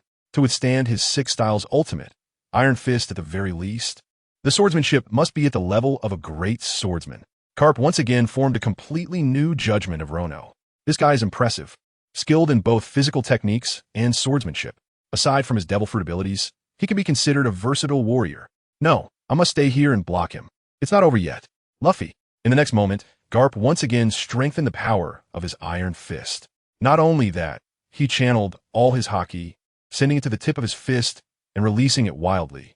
This is advanced armament haki, flowing cherry blossoms. Seeing this, Whitebeard, who had been using observation haki to watch the battle, was also taken aback. Flowing cherry blossoms is the name of a type of advanced armament haki, known as flowing cherry blossoms in Wano. It can bypass the surface of an object and reach its interior, causing destruction from within. This armed color haki is impossible to defend against. Flowing cherry blossom is a high-level form of haki that can only be used by a few strong individuals in this sea. Ding! Congratulations to the host for acquiring armed color haki. Current progress. 100. Ding! Congratulations to the host for successfully breaking through. Armed color haki has been upgraded to the top level. Ding! The host's armed color has surpassed the top level. Congratulations to the host for comprehending flowing cherry blossom haki. At the same time, Rono felt a powerful force passing through his body, warm and comfortable. I won, Rono! Carp shouted angrily, feeling confident of his victory. The haki that causes internal destruction cannot be defended against. However, the next moment, crack, crack, feeling the haki transmitted from the Tiger Chase sword blade, Carp was completely stunned. That's right, his flowing cherry blossom haki was blocked by Tiger Chase haki. Without a doubt, the only thing that can withstand flowing cherry blossom is flowing cherry blossom haki. This guy win.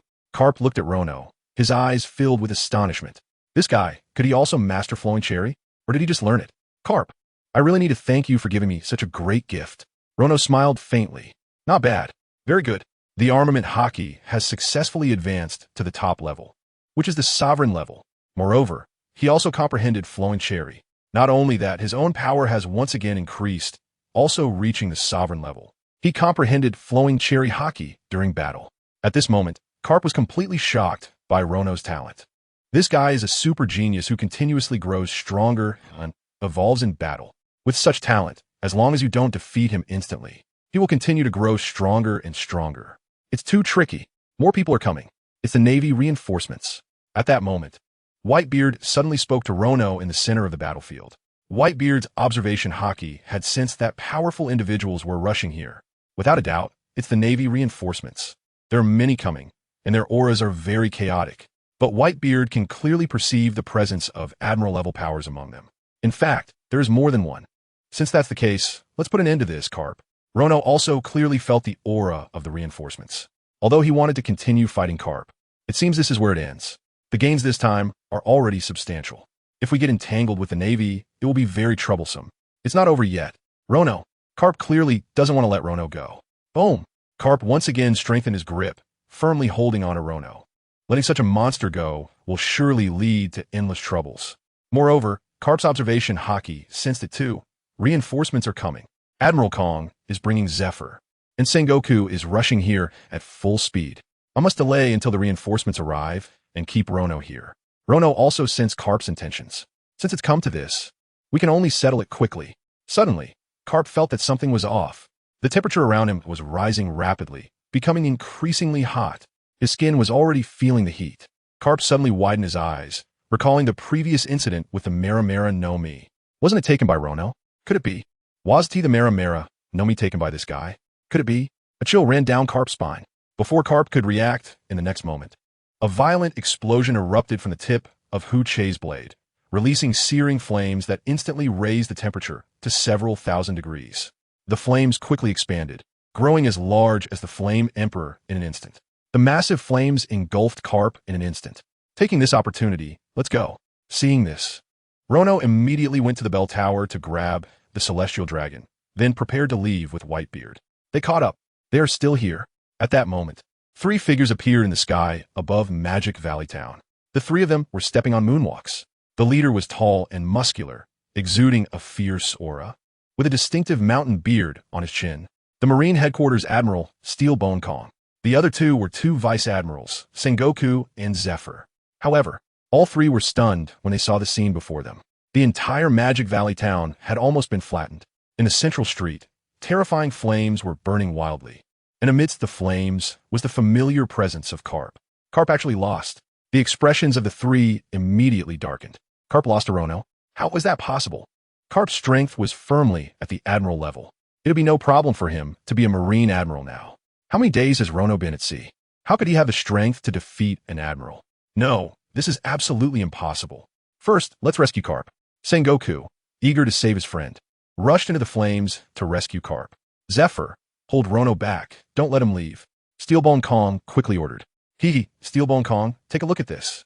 Rono sneered, revealing the Celestial Dragon he was holding. The Celestial Dragon, still alive. Steelbone Kong was immediately shocked and hurriedly stopped Zephyr. Speak, Rono. What will it take for you to let the Celestial Dragon go? Steelbone Kong's face darkened, wishing he could devour Rono. Oh, Steelbone Kong, are you scared now that you see the Celestial Dragon? Seeing Steelbone Kong's defeated reaction, Rono suddenly wanted to laugh. The position of Marine Admiral is no different from being a dog for the Celestial Dragons. Steelbone Kong's actions completely proved this point. Goodbye, Steelbone Kong. In 5 minutes, you'll see the Celestial Dragon at the port. After saying this, Rono prepared to head to the port with Whitebeard. Grrrr, is this the trump card you mentioned? Whitebeard couldn't help but laugh. He had originally planned to take action, but now it seemed unnecessary. You're too arrogant, Rono.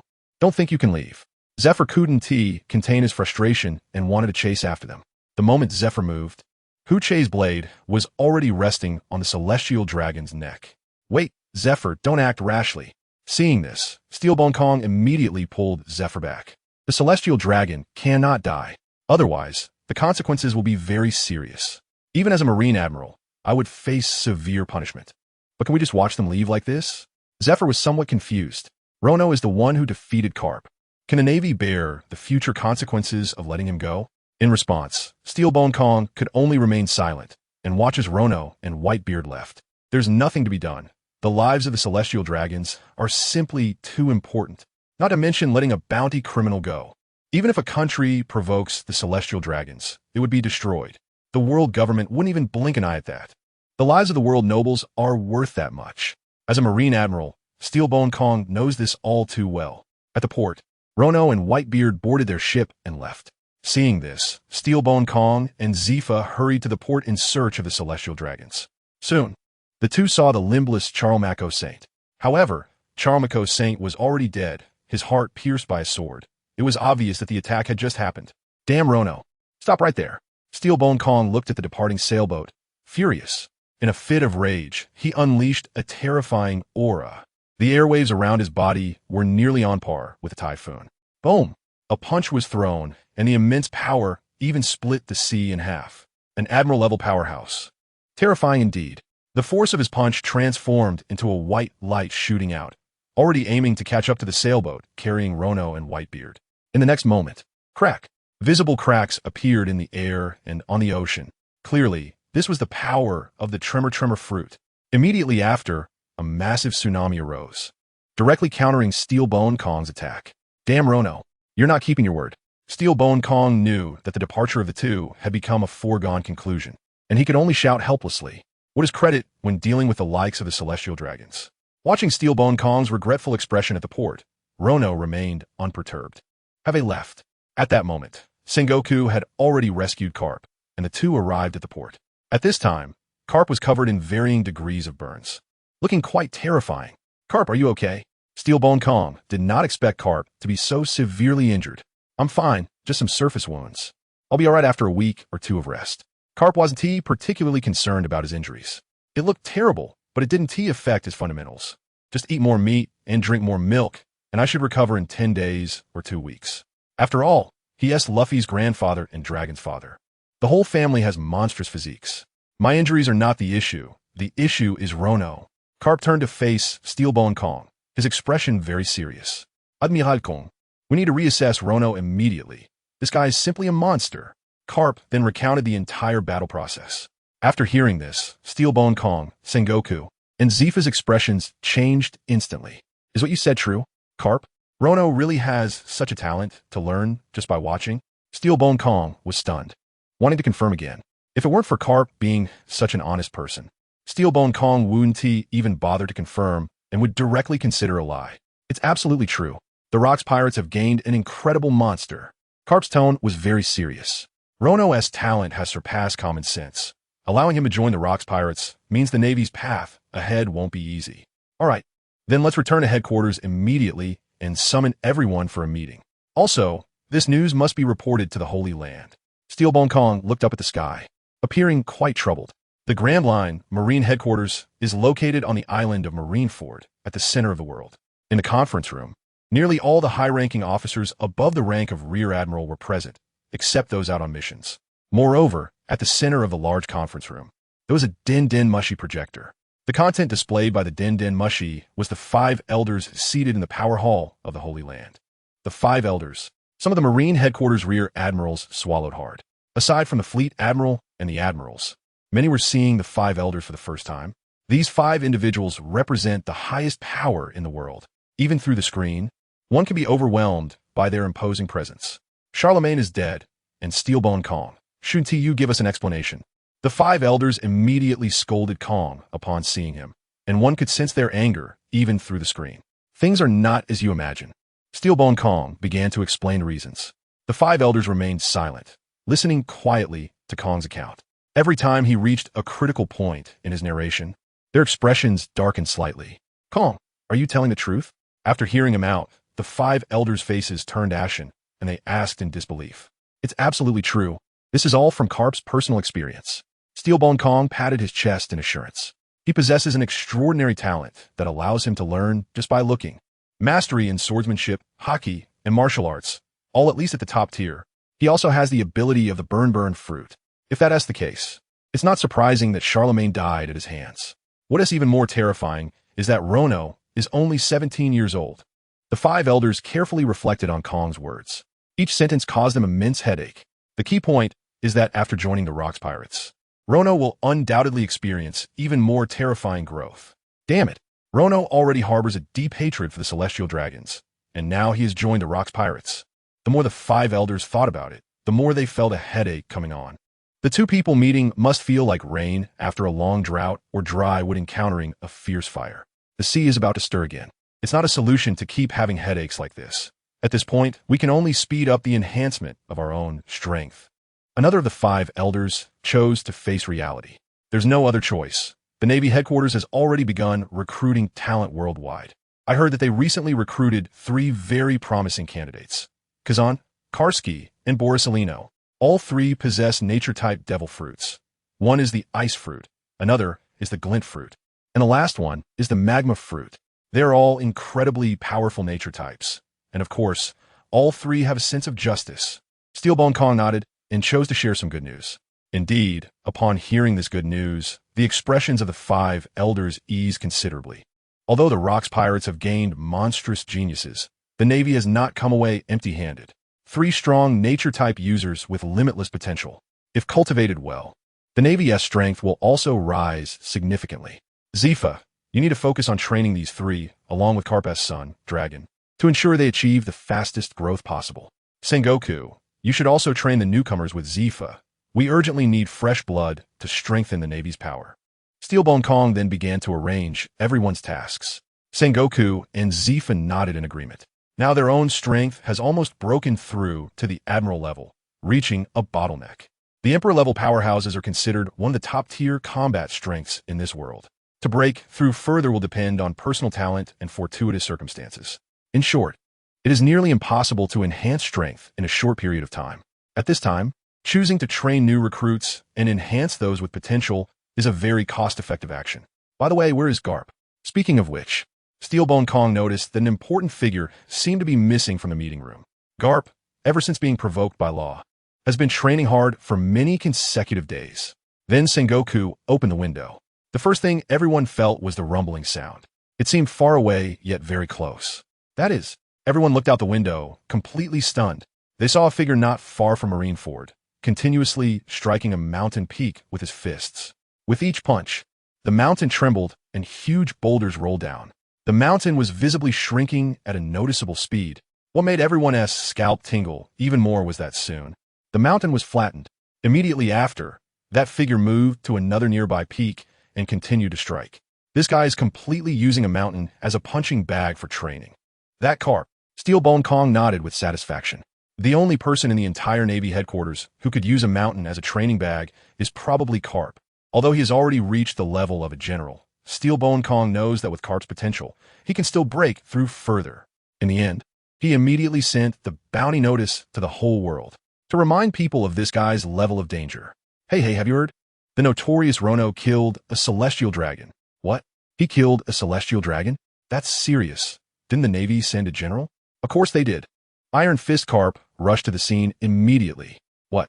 Iron Fist Karp went too? He's the most talked about Navy lately. Not only Iron Fist Karp, but also Steelbone Kong, Sengoku the Buddha, and Black Arm Zephyr all went. What? So many powerful figures went. Of course, but Rono still managed to escape and killed the celestial dragon. My God, with so many strong people there, he still killed a celestial dragon. Doesn't that mean the world government and the Navy hate him to death? Definitely. Now his bounty has skyrocketed to 1.5 billion. 1.5 billion. My God, this is only his second bounty, right? In the bar of Sabiti Archipelago, nearly 90% of the people are discussing today's newspaper. Everyone is deeply shocked by the events in the newspaper. People are talking to each other, afraid of missing any details. This scene is not only in the Shambati Archipelago, but in almost every bar around the world. Haha, I didn't expect it, Rono. You've actually outdone me again. At this moment in the Grand Line, the New World, on an ordinary sailing ship, Roger laughed heartily while holding a newspaper. At this time, there were already 5 or 6 figures behind Roger. It was clear that after leaving Rono, Roger had recruited quite a few reliable companions. The notorious Rono? Captain, do you know this guy? Rayleigh, Jabba, and a few crew members leaned over, curious and asking. Captain, do you know the notorious criminal? Rayleigh, Jabba, and others all gathered around, very curious. This notorious villain is currently the most talked about pirate in the seas, even overshadowing the Rocks pirates, with heavenly gold, killing celestial dragons, and escaping from the attacks of several admirals. He has garnered the attention, admiration, and jealousy of many pirates, both openly and secretly. Even Rayleigh and Jabba are not exempt from this trend. Ha, Rono. He is not a notorious villain. He simply has a grudge against the celestial dragons. Roger laughed heartily, dismissing the title given to Rono by the world government. That's how the world government operates. They like to paint black as white and white as black. However, I didn't expect Rono to join the Rocks pirates. That crew is notoriously brutal, often attacking countries and civilians. But considering that Captain Rocks himself is also at odds with the celestial dragons and often causes trouble for them, perhaps that's why Rono joined Rocks. But to be surpassed by you so soon is quite frustrating. Roger looked at Rono's bounty, which reached 1.5 billion, and felt stimulated. His own bounty was just over 800 million, so he had to step up his game.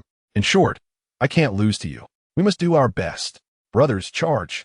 Let us take down that devil pirate crew with a bounty of 700 million in front of us. Roger led his crew toward a large pirate crew not far away. Meanwhile, in the New World on Hachino's island, Here is the richest island in the New World, and also the base of the Rocks Pirates. Whitebeard and Rono have landed on Hachinos. Their arrival immediately attracted attention. Look, isn't that the captain of the 1st Division? Captain Whitebeard? Has Captain Whitebeard been out recently? I haven't seen Captain Whitebeard for a few days. Huh? There's someone next to Captain Whitebeard. Who is that? Wow, am I seeing things? Isn't that the infamous criminal Rono, who's currently in the spotlight? With a bounty of 1.5 billion. He killed a celestial dragon in front of Steelbone, Carp, Sengoku, and Zifa. How did he end up here in Hachinos? It really is him. Did Captain Whitebeard go to find Rono during his disappearance these days? This guy, he wouldn't want to join our Rocks Pirates, would he? That would mean our Rocks Pirates have gained another great pirate. Many members of the Rocks Pirates gathered around, very interested in Rono's arrival. After all, he is the infamous criminal who has recently overshadowed the Rocks Pirates, with a bounty of 1.5 billion, even higher than Captain Whitebeard's bounty. On the Rocks Pirate ship, only Rocks himself has a bounty higher than that of the infamous criminal. Many pirates looked left and right, trying to see if this infamous criminal Rono was as ruthless as the newspapers claimed. After all, the world government's newspapers described Rono as an extremely vicious criminal. Burning, killing, looting, harming civilians, Rono's brutality is no less than that of any pirate. However, Rono doesn't look like a ruthless bully-type pirate at all. Thud thud. In the next moment, some pirates who had come to watch suddenly had their eyes roll back and lost consciousness, collapsing to the ground. This is Rono releasing his conqueror's haki. After all, Rono really hates when a group of people surrounds him chattering away. He isn't a monkey in a zoo, so he decided to make a move to intimidate them. Nearly half of the pirates fainted, and those who didn't were also struggling to stay on their feet. These are all minions, which also shows the difference between the Rocks Pirates and other pirate crews. If it were members of other pirate crews, being shaken by Rono's top-level conqueror's haki would probably leave only the captain and a few core officers able to stand firm. What a strong conqueror's haki, completely comparable to Captain Whitebeard and Captain Shiki. As expected, as soon as Rono made his move, some pirates present who were almost knocked over quickly retreated, clearing a path for Rono and Whitebeard. At the same time, they had a rough assessment of Rono. In terms of conqueror's haki alone, Rono is not inferior to the 1st Division Captain Whitebeard and the 2nd Division Captain Shiki. It seems that what the newspaper said is not false. Gururura, you really dare to make a move. Seeing this, Whitebeard couldn't help but laugh.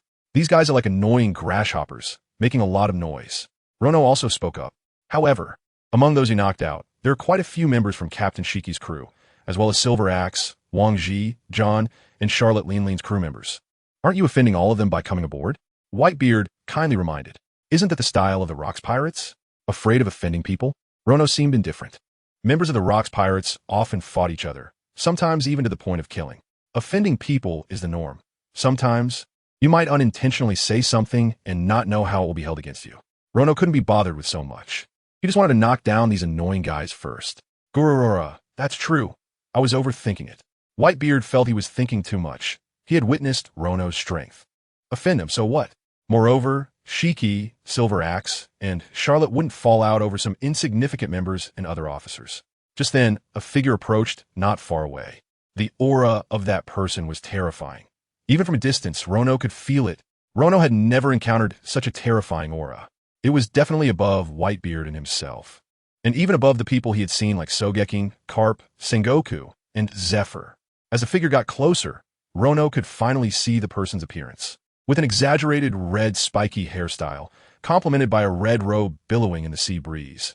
Even though the clothes were relatively loose, the muscles filled them out completely. He wasn't very tall, around 2.5 meters, but with that overwhelming and somewhat suffocating kingly aura, no one dared to underestimate him. This is the king of the sea. Hob di Ixibik. Ha! Rono, it's truly better to meet in person than to hear about it. To be honest, I've been looking forward to your arrival these past few days. As soon as Rocks saw Rono and then the crew members lying on the ground, dazed from the shock, he not only didn't he feel unhappy, but instead laughed heartily. Unlike Rono's imagination, Rocks was not the cold-blooded and ruthless type. On the contrary, he was quite approachable. If it weren't for the terrifying aura of a king he exuded, it would be hard to believe he was the captain of the strongest pirate crew in this sea. Indeed, it's difficult to recruit so many pirates just through bloody suppression. Immediately notify Shiki, Charlotte, John, Wang Ji, and the others. Tonight, we'll hold a banquet to celebrate Rono's joining. Rocks quickly gave the order, and the little minions hurried off to inform Shiki and the others. That evening, Shiki, Charlotte, John, Silver Axe, and other renowned cadres of the sea arrived one after another. On one hand, it was to show respect for Captain Rocks. His orders had to be followed. On the other hand, they also wanted to see the demeanor of this recently famous notorious criminal in person. New World Hakinosu, the base of the Rocks Pirates. The cadres, notified by Rocks to attend the evening banquet, were all prepared to show up. On the way to the banquet venue, John, Wang Ji, Silver Axe, Charlotte, and Shiki happened to run into each other. Have you heard? The notorious criminal Rono has joined us. Silver Axe said straightforwardly upon seeing the group. I know. He is the newcomer who hijacked the Sky Gold and killed the Celestial Dragons. Tonight's banquet is also to welcome his joining.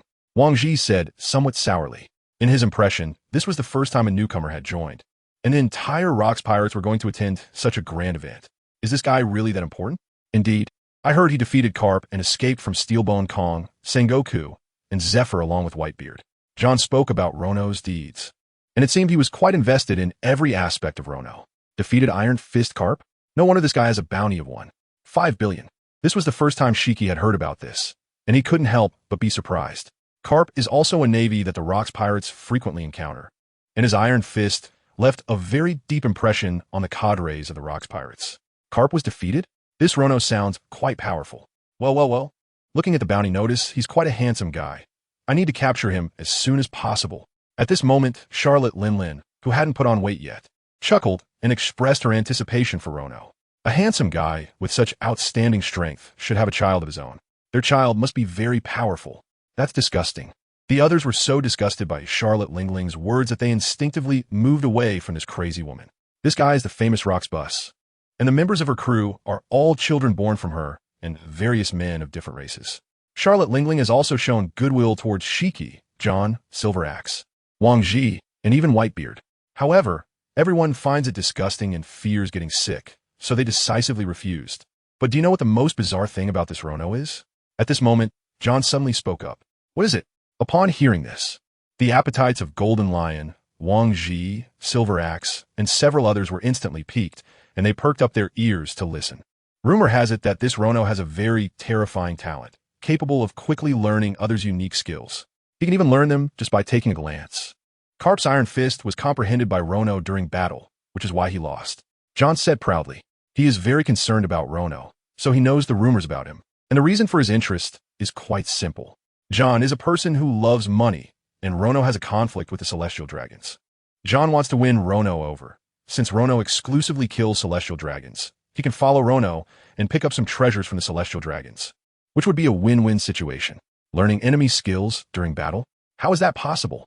Golden Lion immediately refuted upon hearing this.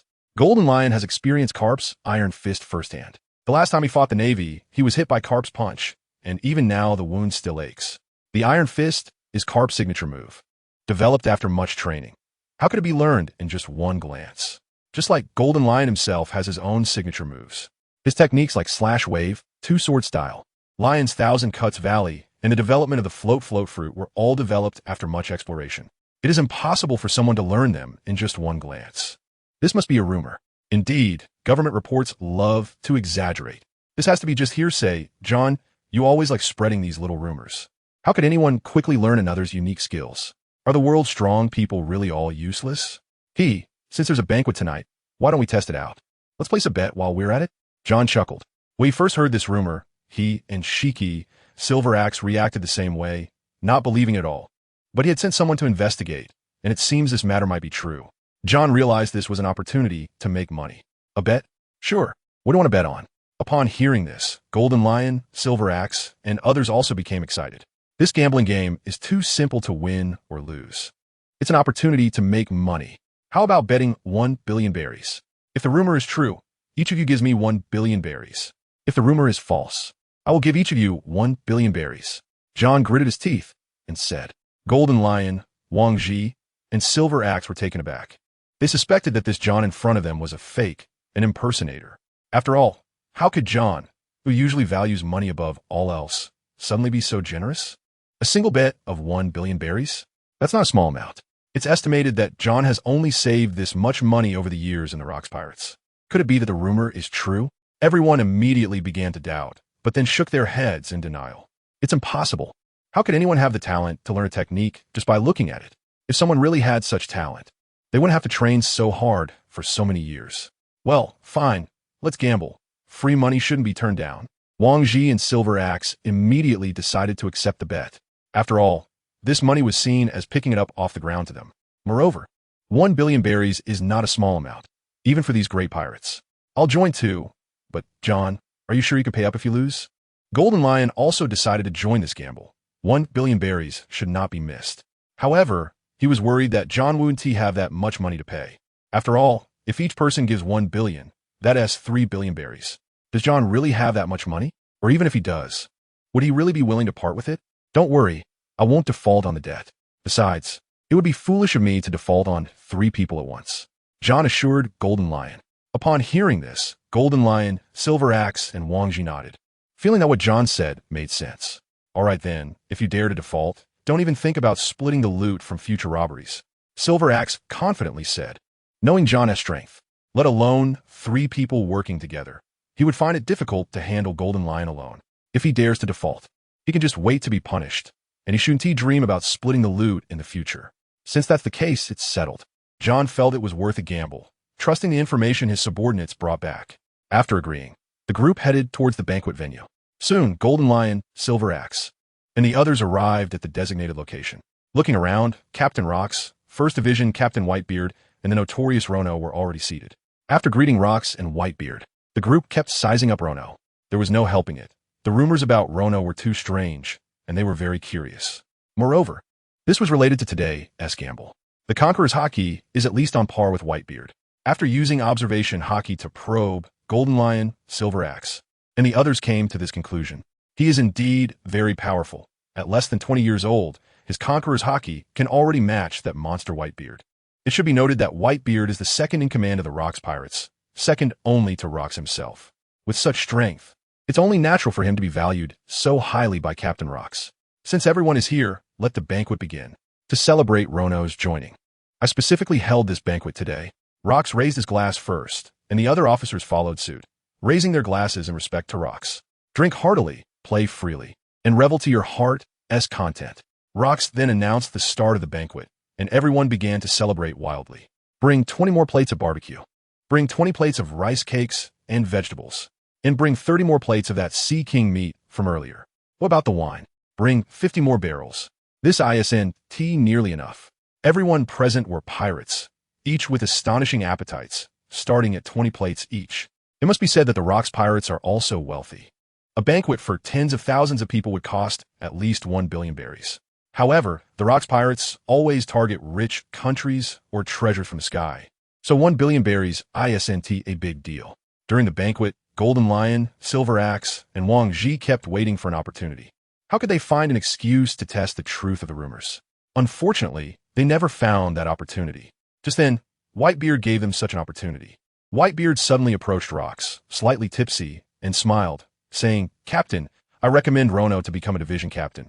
With his strength, he can definitely handle the position. I personally witnessed him defeat Iron Fist Carp." Whitebeard patted his chest to assure, honoring the agreement he made with Rono. Upon hearing this, the pirates present stopped their revelry and froze. He is going to become a division captain right after boarding? Moreover, he is personally recommended by Captain Whitebeard. Wouldn't that mean he is going to become very successful? This Rono is really amazing. I'm so envious. Oh, if he really defeated Carp, then he is indeed capable of being a squad captain. Upon hearing this, Rox also seemed to agree. He has always valued talent, and he had already used his observation Haki to scan Rono the first time he saw him. This also gave Rox a rough judgment of Rono's strength. It can be said that Rono's current strength is definitely not weaker than that of Silver Axe, Wang Ji, John, and Charlotte Linlin, and he might even surpass them. Even when compared to the presence of the Golden Lion, he is not inferior. Of course, who is stronger between him and the Golden Lion might need a battle to find out. Moreover, Rono is still so young. His potential is definitely several times stronger than that of the Golden Lion, Silver Axe, Wang Ji, and others. In fact, his potential is even stronger than Whitebeard's. And such a genius must be cultivated vigorously. What Rox admires the most is the blood feud that Rono carries with the Celestial Dragons. Rox believes that the next time they encounter the Celestial Dragons, Rono will definitely be the most proactive person on the ship besides himself. It would be a pity for someone like him to just be a crew member. Even without mentioning Whitebeard, Rox would find an opportunity to bring it up. Does anyone have any opinions on this? Then Rox inquired about the thoughts of the other cadres. This is the Rox Pirates, but Rox won't have a dictatorship. When he recruited these strong individuals, he used the ironclad rule of strength as the highest priority to attract them. On the Rox ship, everything must be based on strength. Want to be a formal crew member? You must first pass the formal crew member assessment. Want to be an officer? You must also pass the officer assessment. Want to be a division captain? Then you must have the strength to become a division captain. Even if you want to be the captain, challenging Rox is also fine. As long as you have that strength and defeat Rox, he will be happy to step aside. However, so far, no one has dared to challenge Rox. After all, no one has seen what this captain looks like when he truly uses his full power. The assessment criteria are quite simple. You just need to convince most of the people on board that you already have the strength to be the captain. The opportunity has come. After hearing this, Shiki, Silver Axe, and others understood that the long-awaited opportunity had finally arrived. Rono has a bounty of 1.5 billion and has defeated Iron Fist Garp. I personally have no objections to him becoming a division captain. However, since we are on Rox ship, the Rox Pirates also have their own rules. On the Rox Pirates, everything is based on strength. As long as you have enough ability to pass the assessment, becoming a division captain is definitely not a problem. At this moment, Shiki stood up and spoke clearly. Seeing this, Whitebeard also approached Rono and briefed him on the rules of the Rox Pirates. Hearing this, Rono nodded, understanding and not resisting. No problem. Since I'm on the ship, I naturally have to follow the ship's rules. As for the assessment, it can be done in any way. Rono confidently stated that his Conqueror's Haki and Armament Haki had already reached the top level. In terms of destructive power and attack power, he was already a genuine Emperor-level powerhouse.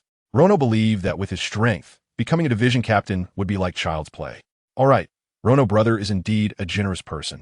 Seeing this, Shiki nodded, knowing the opportunity had arrived.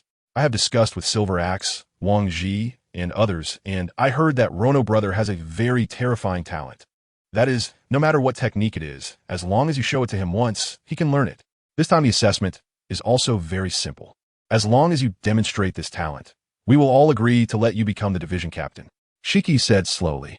Upon hearing this, everyone present was stunned. Learning any technique after just one look? Impossible.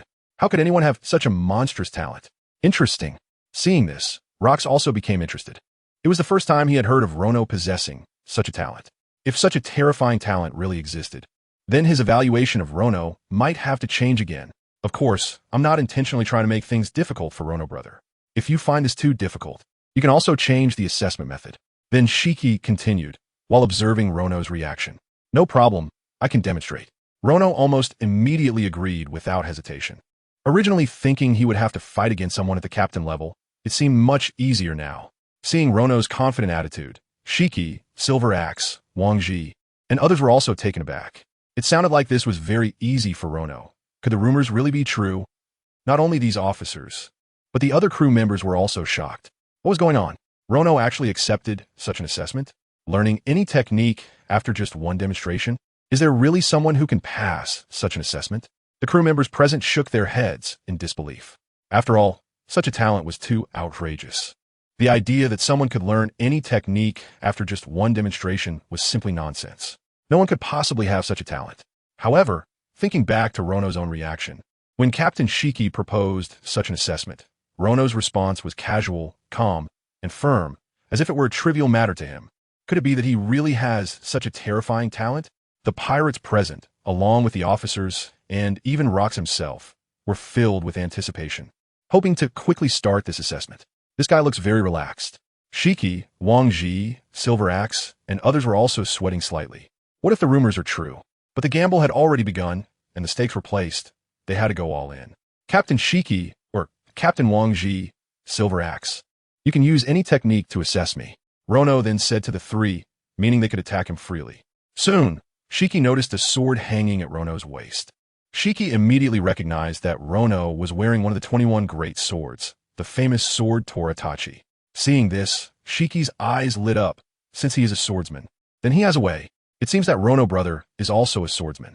Shiki immediately said, then his tone shifted. Just right, I'm also a swordsman, and I am a dual-wielding swordsman. So let me give Rono brother a challenge. After saying that, Shiki drew two famous swords, Sakura, Tin, and Deadwood. These two seem to belong to the category of the 21-knife great swords, not inferior to the supreme great sword. Of course, this is just Rono's guess after all. The Golden Lion doesn't seem like someone who can wield two supreme great swords. Watch closely, Brother Rono. This move of mine is called Wave Slash, a technique I honed after 10 years of practice. Even if I demonstrate all the essentials, a talented person would need at least 4 to 5 years to master it. This move can cut through the sea. A smile appeared on the corner of the Golden Lion's mouth. He is a dual-wielding fighter, while Rono is a single-sword swordsman. It may seem like dual-wielding has one more sword, but in reality, the difficulty increases several times. Even if Rono truly possesses the terrifying talent, as rumored, demonstrating dual-wielding with a single sword still requires hard work. Thinking one can master it in 6 or 7 years. Dream on. After speaking, the Golden Lion held his two famous swords, Sakura, Tin, and Dry Wood, and with a forceful swing forward. Whoosh whoosh. Two streams of sword energy rose from the ground and sliced forward directly along the ground. Lion Wave Slash. In the next moment, the two streams of sword energy directly cleaved deep cracks into the ground. It's not over yet. The crack continues to spread, directly extending beyond the Hachino's islands. With a whoosh, the sword chi hasn't dissipated yet, instantly splitting a section of the sea in half. After a full half-minute, the sea finally came back together, merging into one. On the ground, two deep cracks were left behind. Everyone present took a deep breath. As expected of Captain Golden Lion, the casual sword chi he unleashed has such terrifying power. In the Rocks Pirates, the title of Golden Lion is second only to Rocks himself, slightly below Whitebeard, making him the third in command. Moreover, Golden Lion's Sao strength is very close to that of Whitebeard, roughly equivalent to the gap between Akainu and Akiji. If they were to actually fight, it would probably take 10 days and nights to determine a victor. So, Rono, can you do this move? Golden Lion was very pleased with his demonstration. He felt great today, something he couldn't usually achieve. Sure, let me give it a try. Rono suddenly became excited upon hearing this. Just now, a prompt from the system had appeared in his mind. Ding! Congratulations to the host for acquiring the Great Swordmaster level Sword Chi. Current swordsmanship level, Advanced, Progress, 69. Ding! Congratulations to the host for successfully acquiring the sword technique, Lion Wave Slash. Having successfully acquired it, a surge of techniques and knowledge about swordsmanship flooded into Rono's mind. Even muscle memory was deeply etched into Rono's arms. The techniques acquired from the picking system have no level distinction. The techniques picked are identical to the original. As for the power of the techniques used, it depends on Rono's own strength. Then, Rono drew the tiger cut from his waist and held it in his hand. Many pirates using swords in the crowd immediately recognized this as the famous sword, Tiger Cut, of the 21 Works. Captain Shiki uses 2 swords, while I use 1. So there may be some difference. Please forgive me, everyone. Soon, Rono felt the muscle memory and swung the Tiger Cut like Golden Lion. Whoosh whoosh. Rono instantly swung twice, and 2 sword chi shot up from the ground. Splash splash. Just like Golden Lion's Wave Slash. The 2 sword chi first left cracks on the ground, and then left Hachino's island, splitting a section of the sea in 2. The only difference was that the power of Rono's sword chi was still quite a bit weaker than Golden Lion's. Whether it was the cracks on the ground or the splashes from the separated sea, the range was less impressive, but the technique was identical, without a single flaw. Captain Shiki, how about that? Rono smiled as he looked at his masterpiece, realizing he still needed to strengthen his skills in sword chi. The gap between him and Golden Lion was too large, but it was okay. On this ship full of monsters, Rono believed he would improve rapidly. Captain Shiki? Noticing no one was responding, Rono turned around. He then discovered that the pirates present seemed to have been put under a spell. Everyone had their mouths agape and eyes wide open, as if they had seen a ghost, frozen like statues. He really learned it. I can't be seeing things, right? Captain Shiki's ultimate technique, Lion Wave Slash. Although it's a one-sword style, the execution is exactly the same as Captain Shiki's 2-sword style. Even though the power was indeed lacking, this is definitely the Wave Slash. There's no mistake. My God, he really learned it. The pirates present covered their heads, directly beginning to question their lives. Rono truly comprehended Captain Shiki's ultimate technique, the Wave Slash, in just a second. What on earth did this guy eat to grow up? How could he have such a terrifying talent? This is really, truly Jambwa. Even Shurji, the founder of the technique, took a long time to come back to his senses. Although there is a significant gap in power, the way the sword is drawn and the sword aura are undoubtedly identical to Janbois. It's as if he swung it out himself. Moreover, Rono is using a single sword style, perfectly replicating his dual sword style technique. A single sword style replicating a dual sword style?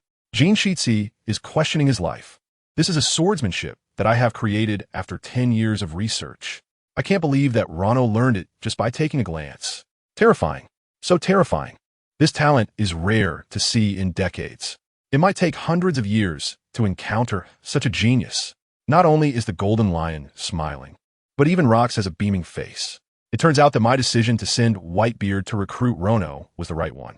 The Rox pirates have gained a monstrous genius. So, Captain Golden Lion, has my assessment passed? Rono asked with his eyes squinted in a smile, seeing Golden Lion's doubtful expression. It should be a pass. Well, let's say it is. Golden Lion clearly knew in his heart that it wasn't just a pass. It was an exact replica.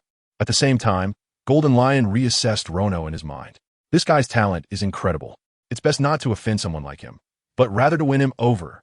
After all, the ambition of the Golden Lion is no less than that of Rox. He has been waiting for the opportunity to create his own power. Rono has now become a strong ally that the Golden Lion wants to recruit. However, before the Golden Lion could finish speaking, suddenly, a person stepped out from the crowd. Everyone looked, and it was another division captain, Silver Axe. I disagree with passing this assessment. The Golden Lion is a swordsman, and this brother Rono is also a swordsman. His swordsmanship has already reached the level of a sword master, and given his extraordinary talent, it's not impossible for him to comprehend it just by taking a look. Silver Axe said, after all, this is a bet worth 1 billion. Giving John 1 billion for nothing, he wouldn't agree, so he stood up to sing a different tune. Captain Silver Axe made some valid points. Indeed, looking at Captain Rono's swordsmanship just now, it was at least at the level of a swordsman or even a great swordsman. The pirates present felt that Captain Silver Axe had a point.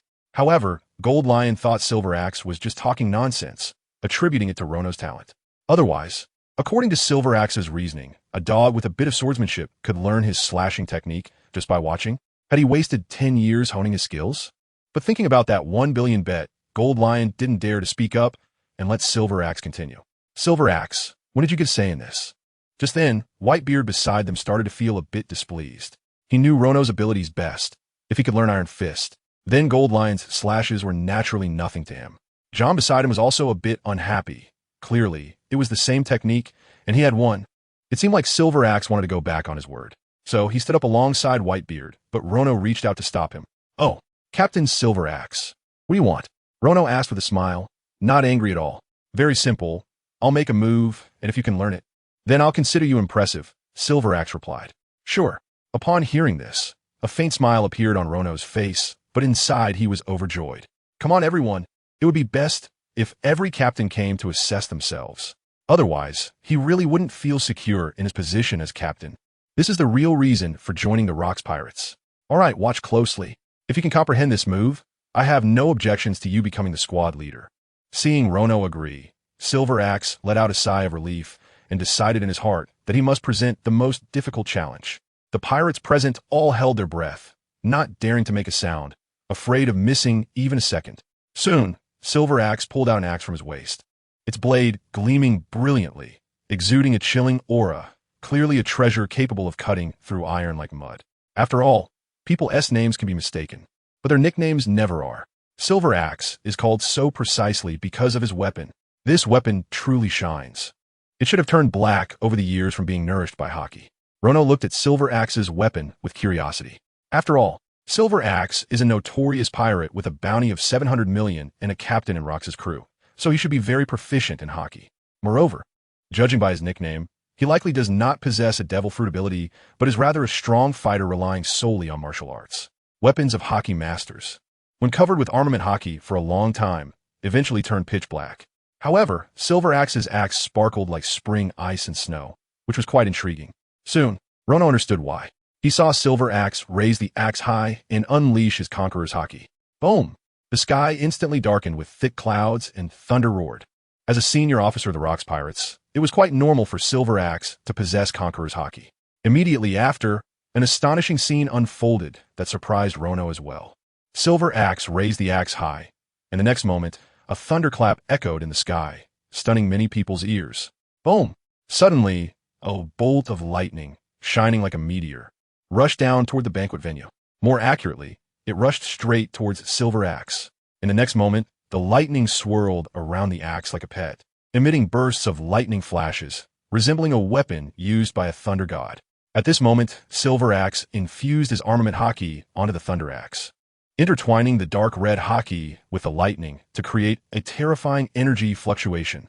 No wonder he is called Silver Axe. This is what it means. Watching the lightning continuously soak the axe, Rono finally understood why Silver Axe's axe was not black. Because it was constantly being soaked by lightning. Alright, very good. Now, this is interesting. Watch closely, Rono. If the previous slash could split the sea, then I can split the sky. Silver Axe Chilin. Silver Axe felt the moment was right, and the axe, laden with heavy lightning, drew a beautiful arc in the air. The lightning mixed with dark red haki surged forth, delivering a heavy blow to the sky above. Boom! Boom! The axe energy, like sword chi, transformed into the legendary divine beast, Chilin. The lightning Chilin opened its massive mouth and desperately tore apart everything in front of it. In an instant, the dark clouds above were ripped apart by the Chilin. The shattering keeps spreading again. The sky above seems to have turned into a sea of clouds, and this sea of clouds was brutally sliced apart. Boom! Boom! The Chilin, seemingly released from hell, appeared to be quite dissatisfied and suddenly expanded rapidly. Crash! The Chilin exploded in the sky, directly creating a dazzling mushroom cloud right above Hachino's island. At this rate, if this move were unleashed on Hachino's island, the island would probably split apart. This is too powerful. This is the strength of Captain Silver Axe. My God, even a Marine Admiral wouldn't dare to take Captain Silver Axe's move head on, right? The pirates present were all stunned, and a chorus of compliments erupted. No wonder he is Captain Rock Subordinate, the notorious pirate with a bounty of 700 million, Silver Axe. After executing his move, Silver Axe was quite pleased. He absolutely did not believe that Rono could learn his killing move. After all, this move has too many difficulties. It was passed down from his father after understanding it. Even he had been practicing since childhood and took over 20 years to master it. It was also thanks to this move that Silver Axe became the division captain of the Rock's pirate crew. Silver Axe was confident that Rono couldn't possibly learn this move just by taking a glance. So, Rono, if you can learn this move, you can pass the assessment. After showcasing his signature secret technique, Silver Axe was very smug. He didn't believe Rono could instantly learn his move. This move has too many difficulties. The Conqueror's haki draws out lightning, then ignites the lightning and wraps it around the weapon. The haki needs to control the lightning well to avoid affecting oneself. Anyway, I got beaten up a lot when I practiced this as a kid. That despicable guy, Silver Axe. John was quite unhappy on the side. It was obvious he didn't think Rono could learn this move either. Damn Silver Axe, clearly making things difficult for Rono. Whitebeard was a bit angry. He felt that Silver Axe was intentionally putting Rono in a tough spot. After all, this move is too difficult. Whitebeard himself had pondered over it for a long time, but still couldn't master it. Golden Lion and Wang Ji were stifling their laughter on the side. In this way, the 1 billion berries can be avoided, and perhaps even a profit of 1 billion can be made. Of course, if the Rono brothers find it too difficult, then forget it, as this move is indeed hard to learn. Just now, you have already demonstrated your talent and strength with a wave-cut replica of the Golden Lion. If you were to become the squad captain, I wouldn't mind. Then, Silver Axe provided a way out for Rono. After all, Rono's talent is truly amazing. Such a genius should not be offended, as he will be useful to pull in later. All that is needed is to win the bet, and Rono can still be the squad captain. Don't worry, I've already learned it. I'll show you right now, Rono smiled. Ding! Congratulations to the host for picking up Silver Axe Chilin. Ding! Congratulations to the host for successfully acquiring advanced axe techniques. Current progress. 8. As Silver Axe performed the technique, the system's prompt had already come through. Corresponding skills and muscle memory surged into Rono's body, and he could now execute freely. There was no need for Rono to hide the fact that he had learned Chilin. After all, this was the Rock's Pirates, a huge pirate crew composed of ruthless, ambitious pirates who often engaged in infighting and killing each other. Having just boarded the ship, he needed an opportunity to intimidate everyone, or rather, to warn everyone. Don't mess with me. This is a good opportunity. After all, he came on board not to engage in infighting. He had no ambitions, only hoping to kill all the celestial dragons and avenge his parents. Are you sure? Did you really learn it? As soon as these words were spoken, everyone present was taken aback. Silver Axe, Wang Ji, and the Golden Lion all looked doubtful. Such a difficult technique could be learned just by looking at it? Whitebeard and John were also stunned, as they had not expected Rono to learn such a difficult technique. Even Rox was surprised, feeling that Rono had greatly exceeded his expectations. In addition to these people, the squad captains present, such as Charlotte Lingling, as well as some cadre members like Longbread and ordinary crew members, including the very young Shaki, all widened their eyes in disbelief. Rono is serious? Of course I've learned it. Watch closely. Rono smiled gently, then raised the tiger cutter in his hand. In the next moment, Rono unleashed his Conqueror's Haki. Boom! Boom! Rono's Conqueror's Haki had reached the peak, clearly much stronger than Silver Axe's. The extreme weather and thunderclouds in the sky were also noticeably more powerful than Silver Axe's. Boom! Boom! Soon, a hot bolt of lightning suddenly shot out from the thunderclouds like a dragon, striking directly at Rono. Seeing this, those members of the Rocks Pirates who were very close to Rono hurriedly moved away, fearing they would be affected by the thunder. Crackle, crackle! Rono raised the tiger cutter high, allowing the thunder to bombard it wildly. However, the lightning seemed a bit unruly, unable to be absorbed by the tiger cutter. The reason was simple. Rono's Conqueror's Haki was comparable to Whitebeard's, and the natural lightning generated was much stronger than Silver Axe's. Get a grip, behave yourself. Facing this situation, Rono shouted angrily, his aura surging. Because Rono understood the principle, Silver Axe merely suppressed the lightning on the weapon using his Haki. Of course, this was the most difficult part of this move, requiring extremely precise control of Haki usage. A little too much, and the natural lightning would be suppressed to the point of disappearing.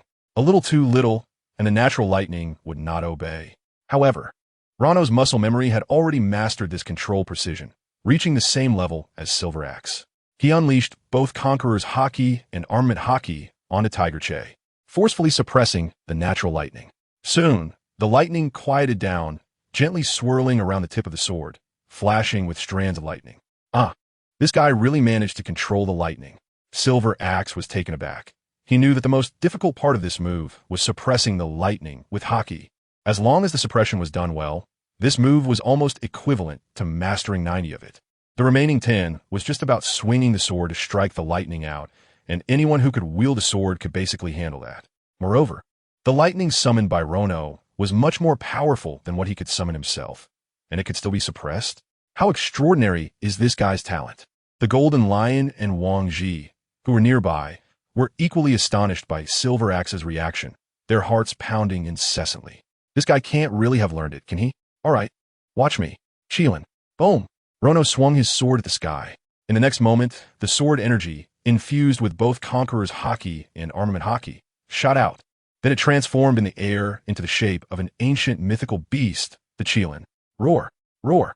The Chilin roared angrily, directly biting a huge hole in the cloud cover above Hachinos. Immediately after, just like the Silver Axe, the Chilin exploded. Boom, boom.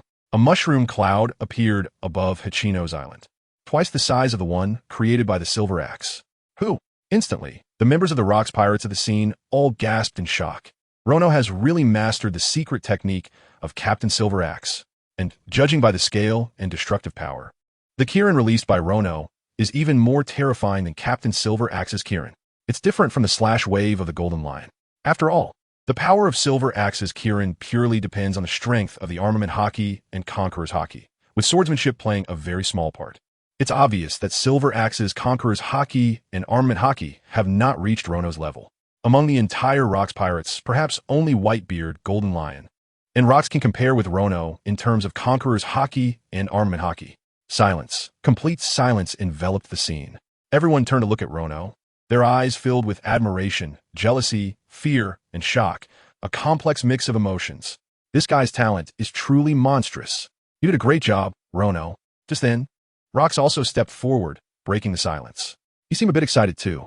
After all, Rox didn't expect Rono's talent to be even more terrifying than he imagined. Yes, that's right, terrifying.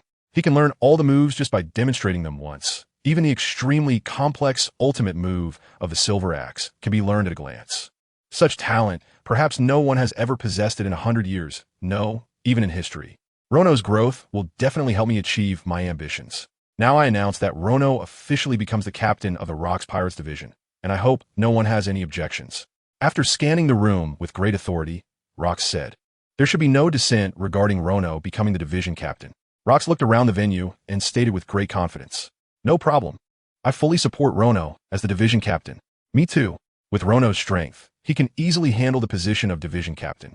Our Rox pirates have gained another fierce general." Seeing that Rox had settled the matter, Wang Ji, Silver Axe, Golden Lion, John, and even Charlotte Linlin quickly expressed their loyalty. Just a moment ago, Golden Lion and Silver Axe were somewhat difficult on Rono, but now they immediately agreed, hoping Rono wouldn't misunderstand them. After all, they didn't want to offend such a prodigy. Even after this assessment, Golden Lion, Silver Axe, Wang Ji, and others began to think about winning Rono over. The still slim Charlotte Linlin even threw Rono a flirtatious glance, hoping he would notice her. With such an outstanding talent, if I could have a child with Rono, the talent should be even more terrifying than that guy Katakuri. Gula la la. It's no wonder Rono is so impressive. It's rare for so many captains to agree unanimously. Seeing Rono successfully elected, and with several squad captains in agreement, Whitebeard laughed heartily, feeling proud. This is a genius personally recruited. It's surprising that even difficult characters like Gold Lion, Wang Ji, Silver Axe, and Charlotte all agree unanimously. Whitebeard feels very proud. Well then, Rono, you have officially become the captain of the Rox Pirates division.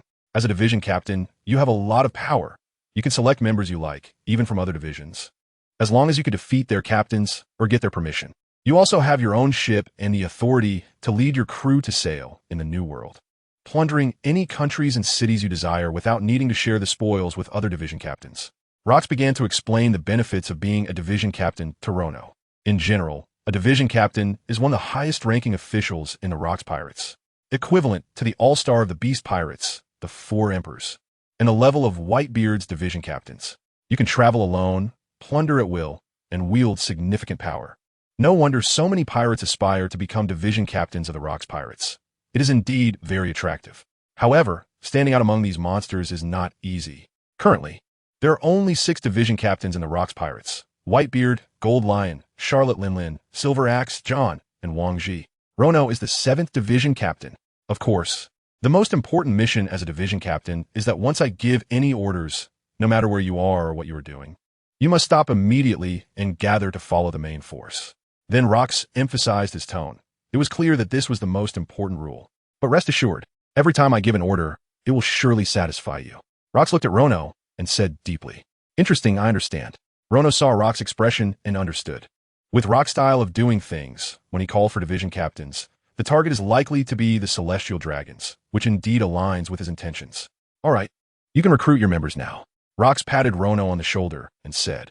As soon as he finished speaking, several members of the Rox Pirates came up to Rono. "Captain Rono, choose me, choose me. I will definitely be loyal. Captain Rono, choose me. I am a cut fruit user. I can definitely help you. Pick me, Captain Rono. I am a bull fruit user, incredibly strong." Suddenly, more than a dozen crew members of the Rox Pirates wanted to join Rono's division. Rono was not particularly interested in these people. Although some were devil fruit users, those who volunteered to join his division were certainly disliked by other division captains. In other words, they lacked strength and talent and were eliminated crew members. However, he was just a lone commander now, and even if these people were not strong, he still needed some to do the dirty work. Soon, Rono accepted a dozen strong-looking men who appeared to be physically fit. Those who were accepted into Rono's division were also very proud. After all, everyone had seen Rono's talent. His potential would definitely surpass that of any other division captain. Following him, they would surely rise to prominence in the future. Some members who had joined other division captains were also filled with envy and regret. If they had known, they would have waited. Now, those with less strength and potential than themselves could join Rono's division. What incredible luck! Just then, suddenly a tall, muscular man easily pushed aside the people in front of him and squeezed to the front of Rono. This person was at least 5 meters tall, with a body of solid muscles that felt incredibly hard, as if made from molten iron. He had a wolf-fawn club at least 4 or 5 meters long at his waist, and 2 strange horns resembling bull horns on his head. He was clearly a member of the Oni tribe.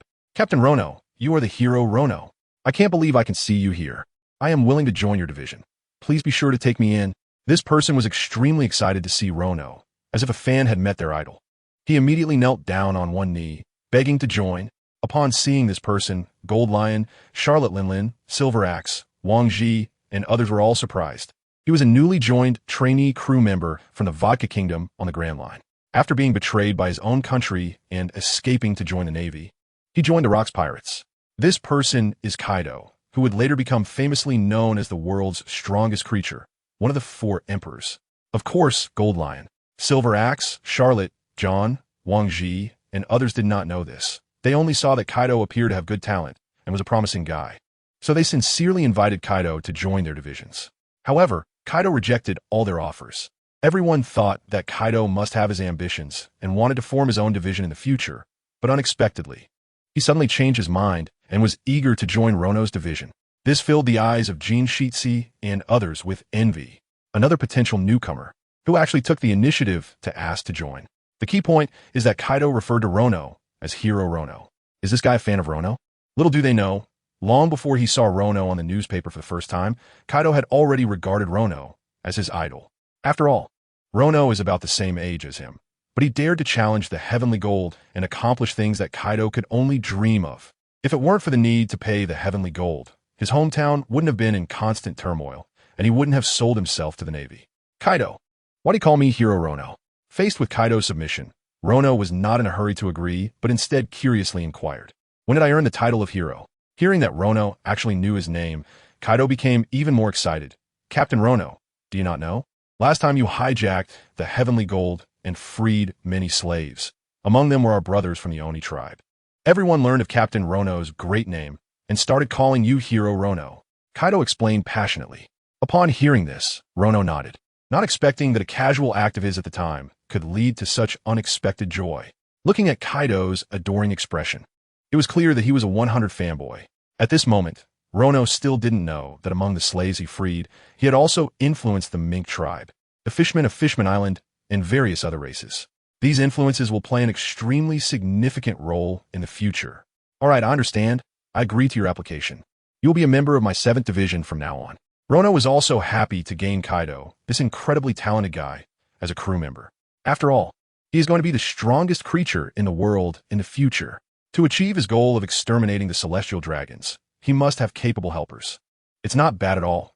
As soon as he became captain, he managed to recruit Kaido, this potential monster, as a member. The nearby Golden Lion, Silver Axe, Wang Ji, and others spoke enviously, their tone filled with jealousy. Did they not also hope to have a talented and powerful crew member? Unfortunately, they had invited him before, but he ignored them and even actively sought to join Rono's crew. Congratulations, Rono, on becoming the division captain. From now on, we are family, and we must look out for each other on the same ship. Yes, we are partners, and we will face life and death together in the future. That's right.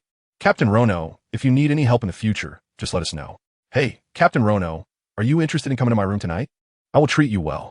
The banquet continued, and the Golden Lion, Silver Axe, Wang Ji, John, and other division captains raised their glasses to celebrate Rono. They also aimed to leave a good impression in Rono's heart. Charlotte Linlin even kept throwing flirtatious glances, inviting Rono to her room. Although Charlotte Linlin's figure had not changed and her appearance was still youthful, even considered a great beauty, when Rono glanced at her young children behind her, such as Paraspero, Katakuri, Daifuku, Owen, Opera, Kanjuro, and several others, he nearly spat out the drink he had just taken. Forget it. He had no interest in second-hand goods, let alone in goods that had changed hands multiple times. Indeed, everyone is a partner, and they should look out for each other in the future. Rono clinked glasses with the Golden Lion, Silver Axe, John, and others, but he was thinking QNMGB in his heart. The character of this group of people is not unknown to themselves. They're a bunch of ambitious individuals. They call each other partners. But as soon as there's a conflict of interest, they will turn against each other immediately.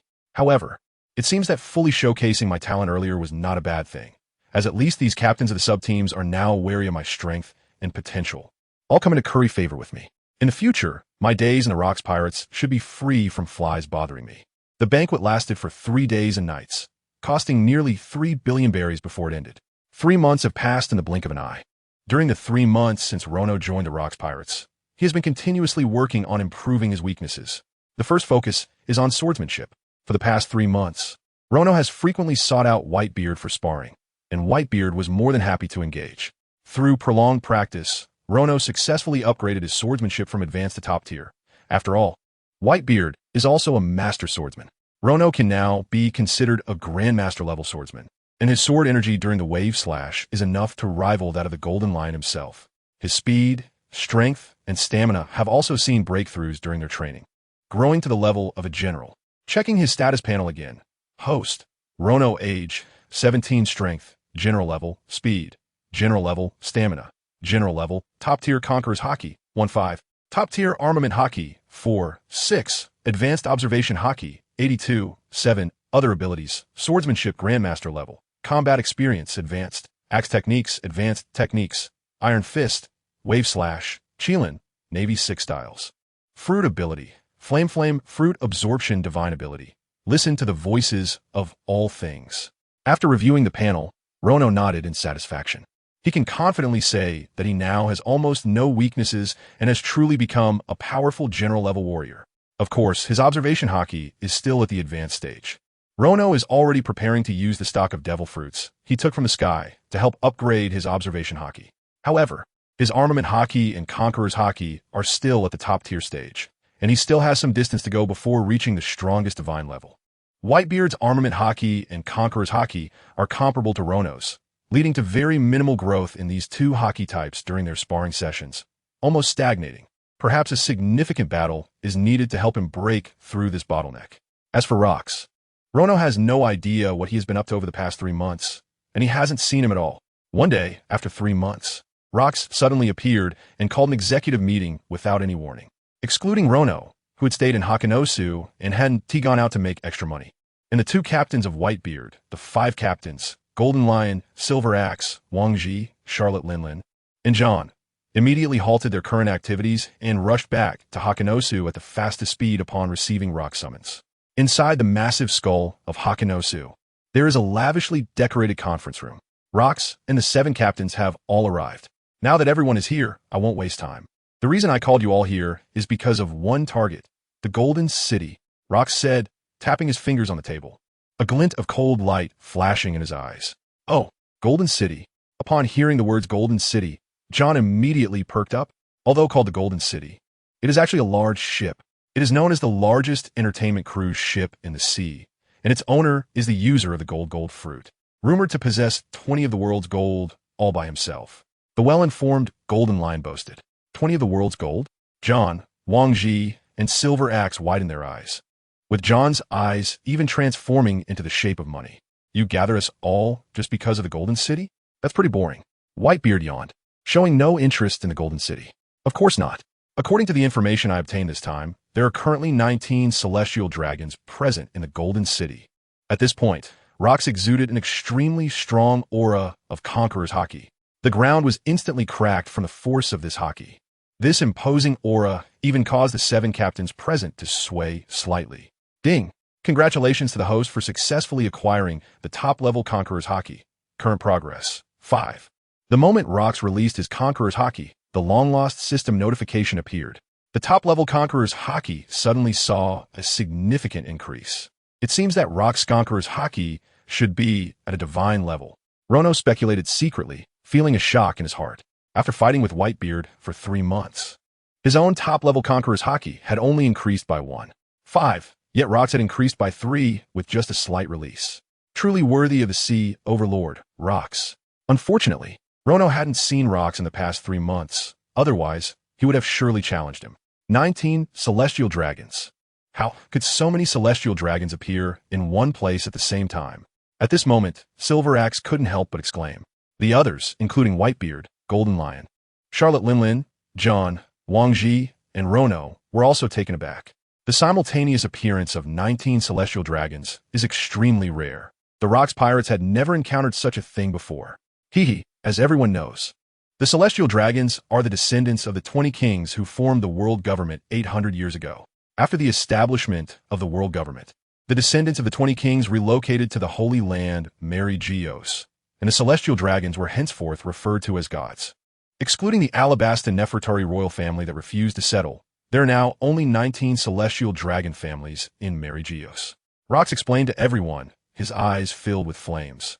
So, the 19 Celestial Dragons are likely from 19 different families? Rono also began to speculate while stroking his chin. After all, the number 19 is quite coincidental. It can only be explained this way. I'm just guessing, but according to the intelligence I've gathered, These 19 celestial dragons have gathered in Gold City not for any other reason, but to discuss something in secret. Rox continued.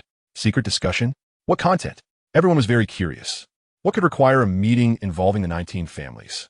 Rono frowned at this moment, feeling that he was getting some insights, but then shook his head. There was no need for him to concern himself with these matters now. One word: kill. Eradicate this group of beasts. That is his primary goal. I don't know the specifics, but when I find out if I just go and kill them, an incredibly wicked smile appeared on Rock's face, and his aura continued to rise. Good. When do we leave? At that moment, Rono was also invigorated, standing up directly from his chair, eager to depart immediately. No matter what these celestial dragons were gathering for, anyone daring to appear in such numbers must be killed. As for what they were discussing in secret, Rono didn't care at all. Everyone was aware of Rono's past, so they were not surprised by his reaction. Rono, don't be so impulsive. It's better to be cautious. The simultaneous departure of 19 celestial dragons from the Holy Land has never happened before, and the Navy and world government will definitely take this very seriously. They won't let us kill them so easily. Golden Lion, always cautious, reminded them. Everyone nodded in agreement. 19 celestial dragons is quite a big deal. The Navy will probably mobilize all available forces for protection. Shiki was right. According to intelligence network reports, the Navy will at least deploy 4 Admiral-level powerhouses: Steelbone Kong, Garp, Sengoku, and Zephyr. In addition, there is also the cunning woman, Tsuru. When Tsuru was mentioned, Rock's tone noticeably intensified. In terms of strength, the Rock's pirates and the Navy headquarters are actually quite similar. It's just that Tsuru is too cunning, and her strategies always hit the mark. Therefore, the Navy can barely suppress the Rock's pirates. 4 Admiral-level powerhouses? Hearing this lineup, Golden Lion, Wang Ji, Silver Axe, and others were all stunned. The Navy is indeed making a big move. After all, the Navy headquarters still needs forces to stay behind and cannot mobilize all of them. This is almost all the strength that the Navy can muster. Besides that, the Navy also has some formidable newcomers this time. As far as I know, there are 3 natural-type newcomers: the Flash Fruit, the Magma Fruit, and the Ice Fruit, all of which are top-tier natural-type fruits. Don't let your guard down just because you have Haki, understand? Rox advised after glancing around. Upon hearing this, Rono's eyelids suddenly twitched. Oh, based on the fruit abilities, they sound like the future 3 admirals of the Navy. According to the timeline, they shouldn't have joined the Navy yet. It seems my appearance has caused a subtle shift in the original timeline. We've also newly joined. Rono, the Navy is going to face some hardships this time. Charlotte Linlin said bitterly, expressing her dissatisfaction with the Navy for sabotaging her actions in the past. That's right, and that's also why I called you all here. It's time for the Navy to pay back all the debts from before. Rox appeared determined about this mission. All right, the meeting ends here. You all go gather your teams and prepare. We'll set off first thing tomorrow morning. With a wave of his hand, the 7 division commanders left the conference room to gather their teams. Rono, you must be careful this time. After leaving the office, Whitebeard suddenly patted Rono on the shoulder and said, I know, don't worry. Rono nodded, understanding what Whitebeard meant. His strength had undoubtedly reached the level of an admiral. But the only thing lacking was combat experience, currently only at high level. Although he had sparred with Whitebeard for 3 months, he had made much progress in terms of life-and-death combat experience. After all, sparring is sparring. He couldn't fight Whitebeard to the death. But this time, the Navy had prepared so meticulously that it was bound to be a fierce battle. In a dialogue between strong opponents, when the strength gap is not significant, experience determines the outcome. After bidding farewell to Whitebeard, Rono went straight back to his room. He first activated his observation haki to check if anyone was around. After confirming there was no one, Rono opened the system space and took out several devil fruits obtained from the hijacking of the golden time in the sky. These fruits have been used all along, just waiting for a critical moment to play their role. Now, without a doubt, is the critical moment.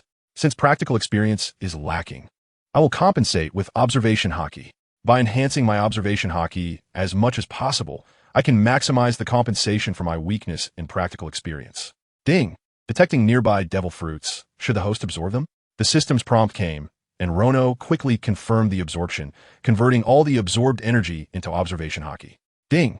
Congratulations to the host for successfully absorbing the energy of the devil fruit. Observation haki is rapidly growing. Current progress. 87. 5.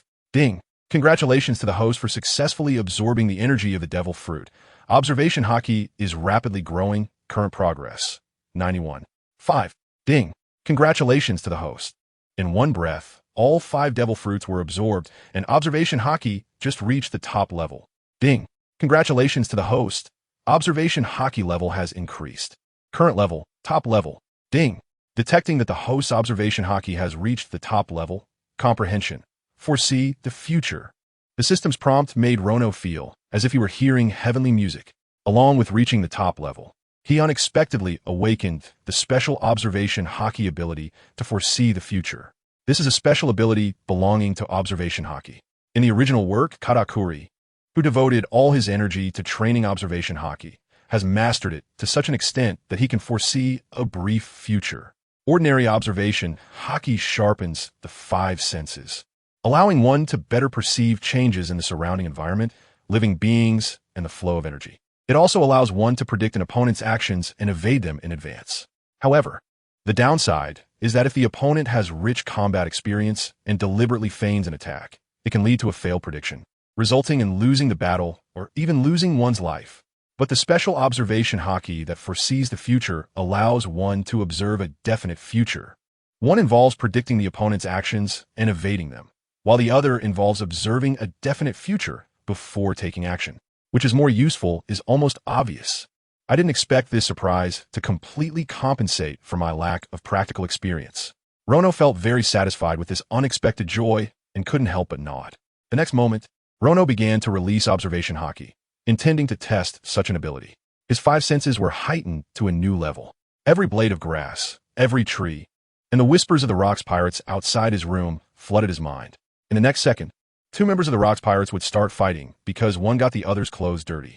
The following second, the guy with the Zoan-type dog fruit, wolf form, struck first. The next second, all the members of the Rocks pirates around gathered to watch the excitement, with no one stepping in to stop the impending fight. Then, the guy in wolf form killed his opponent with a single claw, ending the farce. Immediately after, everything happened just as Rono had foreseen. It was interesting. This was indeed a technique that could only be comprehended by top-level observation haki. Rono couldn't help but marvel at how useful the ability to foresee the future was. In terms of impressiveness, perhaps listening to the voices of all things is much higher than briefly foreseeing the future. But in terms of combat enhancement, foreseeing the future completely outclasses listening to the voices of all things. The celestial dragons must die. Not a single one should escape. Rono's eyes sparkled with flames of fury. 19 celestial dragons. No matter if you are some so-called divine beings, this time, not a single one of you will survive. Someone is coming. It's someone from Rocks looking for me. Soon, Rono's future-seeing observation haki predicted a brief future again. In a moment, a person would appear outside the room to inform him that Rocks was calling for the officers again. Sure enough, a voice soon appeared outside Rono's room. Captain Rono, Captain Rocks is calling for you. I'll be right there. Rono tidied up and then went to meet Rocks. On the way, Rono noticed that Whitebeard, Shiki, Silver Axe, Wang Ji, and other division commanders had already arrived. Just disbanded and now called back. What is Captain Rocks planning? Shiki couldn't help but whisper in complaint. I don't know. Maybe there's some new intel. John speculated nearby. Perhaps the captain changed the plan? Silver Axe also guessed. Whitebeard, Wang Ji, and others shook their heads, unsure of what Rocks was gathering them for again. He is going to teach us a technique, Conqueror's Haki, binding. Just then, Rono smiled slightly, as he had already seen that brief future. Soon, Rocks would appear here to demonstrate Conqueror's Haki, binding. How do you know? The other division commanders looked puzzled. Just as the words fell, a swift figure suddenly appeared before everyone like a ghost. I'm calling you here to show you again, Conqueror's Haki, binding, Rocks said after scanning the crowd. Rono, how did you know? After Rocks finished speaking, all the officers suddenly turned their faces towards Rono. Their eyes filled with confusion, shock, and speculation. How did this guy know the purpose of the captain's gathering? Could it be that Rocks informed him in advance? Oh, interesting. Have you awakened the ability to foresee the future with your observation haki? Rocks immediately understood. After all, he had also heard Rono's words just now. Foreseeing the future? A special type of observation haki? Upon hearing Rock's words, Whitebeard, Gold Lion, Silver Axe, Wang Ji, John, and Charlotte Linlin were all taken aback. They have heard of the advanced observation haki, but unfortunately, it requires almost all of their energy to cultivate it in order to awaken. With the ambitions of these monsters, it is impossible for them to dedicate all their energy to painstakingly training observation haki. They still need to cultivate other abilities such as armament haki, conqueror's haki, and swordsmanship. The way everyone looked at Rono changed again. After all, Rono is also a strong practitioner of armament haki, conqueror's haki, and swordsmanship. However, he awakened the ability to foresee the future ahead of others, which made everyone very envious. This guy's talent is truly monstrous. Last time I taught you the conqueror's haki. Have you learned it yet? Then Rock spoke, casting his gaze towards the other cadres besides Rono. Upon hearing this, only Whitebeard and Golden Lion showed no fear of Rox's gaze. It was obvious that these two had already grasped it fairly well. Silver Axe, John, Wang Ji, and Charlotte Lin, on the other hand, lowered their heads in shame. The last time Rox taught them was 6 months ago, and they still hadn't learned it. They couldn't be blamed. Such things require innate talent. Clearly, Whitebeard and Shiki's talents far surpassed those of Silver Axe, Wang Ji, and even Charlotte Lin. I'll teach it again. Pay attention. Perhaps having anticipated this outcome, Rox didn't blame them. Instead, he turned his gaze towards Rono. This time, the main goal for Rono is to learn Conqueror's Haki. If he can master it before the great battle, it will be a huge benefit for the Rox Pirates. In fact, Rox had wanted to teach Rono Conqueror's Haki for a long time, but he hasn't been in Hakanosu for the past 3 months. However, given Rono's talent, it should still be possible to teach him now. Conqueror's Haki and Armament Haki are quite similar in that they can both cause internal damage to the enemy. However, Conqueror's Haki has the advantage of being able to strike from a distance without needing to make contact with the enemy. Additionally, its power is amplified several times. With that, Rox unleashed his Conqueror's Haki. A dark red energy wave coiled around his right hand, emanating a terrifying energy. Rox swung his fist, targeting a massive boulder several dozen meters high 100 meters away. Boom! Even from 100 meters away, the boulder exploded and shattered. Furthermore, the terrifying energy wave spread out from the boulder, leaving a shocking deep pit on the ground. No wonder he is Captain Rox. The onlookers couldn't help but glance sideways at the display. Conqueror's Haki is the highest level of application of Conqueror's Haki. Its power and destructive capabilities surpass Armament Haki by several times. One could say that possessing Conqueror's Haki is a qualification for reaching the peak of combat power. Ding! Congratulations to the host for successfully acquiring top-tier Conqueror's Haki. Current progress, 8. Ding! Congratulations to the host for successfully acquiring Conqueror's Haki, Conqueror's Wrapping.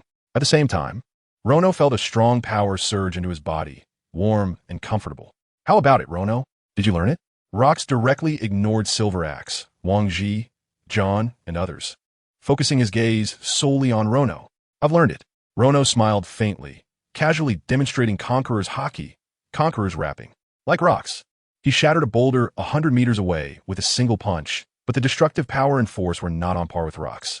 This also made Rono more certain that Rox Conqueror's Haki had definitely reached a godly level. Very good. I knew I didn't misjudge you. Rox nodded, very satisfied. As for Silver Axe, Wang Ji, John, and others, they may have long been accustomed to Rono's monstrous talent. A skill that they had struggled to master for half a year. Rono could learn it after just one demonstration. Now they also understood the true meaning of that saying. The gap between people can sometimes be larger than that between a person and a dog. Soon, the next day arrived. The 7 captains gathered early at the port of Hakanosu as agreed. No one dared to be late. After all, this was possibly the most ferocious strike since the establishment of the Rox Pirates. That was 19 celestial dragons. At the port, Whitebeard, Shiki, Rono, Silver Axe, Charlotte Lingling, John, Wang Ji, the 7 captains who instilled fear in the hearts of the entire world, were all present. The members behind them were all skilled individuals with bounties over 100 million. Among them were some notorious pirates with bounties of over 400 million, 500 million. Yet even these notorious pirates could not become captains of the Rox Pirates. One can imagine what kind of monsters those 7 captains were. And, standing in front of everyone, a pirate whose aura at least surpassed these captains by a level, Captain Roxty Zebek. This is the reason why the Rox Pirates are called the strongest. All these people are mobilized, and they are even strong enough to compete head-to-head with the dominant Navy headquarters at sea. In such a scene, the members of the Rox crew couldn't help but be filled with longing. Truly, they're the world's strongest pirate crew, all villains. However, Captain Rox, if we all leave, who will protect Hichinos? Seeing the 7 cadres along with Rox himself preparing to set out, Shiki couldn't help but express his concerns. In the past, when going to hunt down the Celestial Dragons or the Golden City, the Rox Pirates would at least leave a captain-level powerhouse to guard Hichinos to prevent anyone from stealing their home. But it was the first time that all the high-ranking cadres were mobilized, leaving only some mid-level officers and lower-ranking crew members. If a sovereign-level powerhouse came to steal their home, it would be incredibly easy. This time, they're facing 19 celestial dragons, and the Navy and world government must have set up absolute defenses. They have to go all out to have a chance, understand? It seemed that Rox had anticipated that someone would ask this. What if the Navy takes advantage of our weak base and seizes the opportunity to occupy it? Wang Ji cautiously reminded. Don't worry, I have my own plans for that. Rox grinned, clearly confident. Seeing Captain Rox so self-assured, the other cadres dared not say more. All right, everyone, let's set sail. With a wave of his hand, the gigantic pirate ship, the Jayabek sword, crafted entirely from atom wood, set off. On the mast, the flag of the Rox pirates howled in the wind. Any pirate crew that saw this flag would be terrified and quickly retreat. The battle we've been waiting for is finally coming. Let's go to the Golden City, kill those celestial dragons, and claim the Golden City for ourselves. That's right. Let's have a big fight, brothers. As the ship set sail, the crew members like Shiki, John, and Silver Axe became excited. Many members shifted their focus and entered a state of readiness. Once the battle started, these people would be able to get into the zone immediately. Kill. Rono was also quite excited, his body trembling uncontrollably. They must kill this group of pig-like celestial dragons to honor the spirits of their parents. They could see the Golden City. Attention, everyone! After about 3 hours of sailing, a gigantic cruise ship radiating a golden hue appeared before the Rox pirates. That was the legendary Golden City, the largest entertainment cruise ship in the world. The owner of the Golden City is a man named Calvindarl, known as the Golden Emperor. It is rumored that he controls 20 of the world's berries and gold and often has secret dealings with the world government and the celestial dragons. Upon seeing the Golden City, the well-informed Shiki began to educate everyone. A commoner has no fault, but possessing wealth brings trouble. With such wealth, if one does not have enough power, they must find a backing. It is clear that this Golden Emperor has sought his backing from the world government and the celestial dragons. Calvindarl, I've never heard of him. It seems he is the first Golden Emperor. Rono was not surprised. The Golden Emperor Guild Tesoro from the original work was probably still playing in the mud. The Golden Emperor Darl.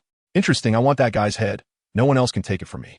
John drew the curved knife he always carried, licking the blade with greed on his face. Whoever kills him first gets it. John, you're not thinking of hogging at all, are you?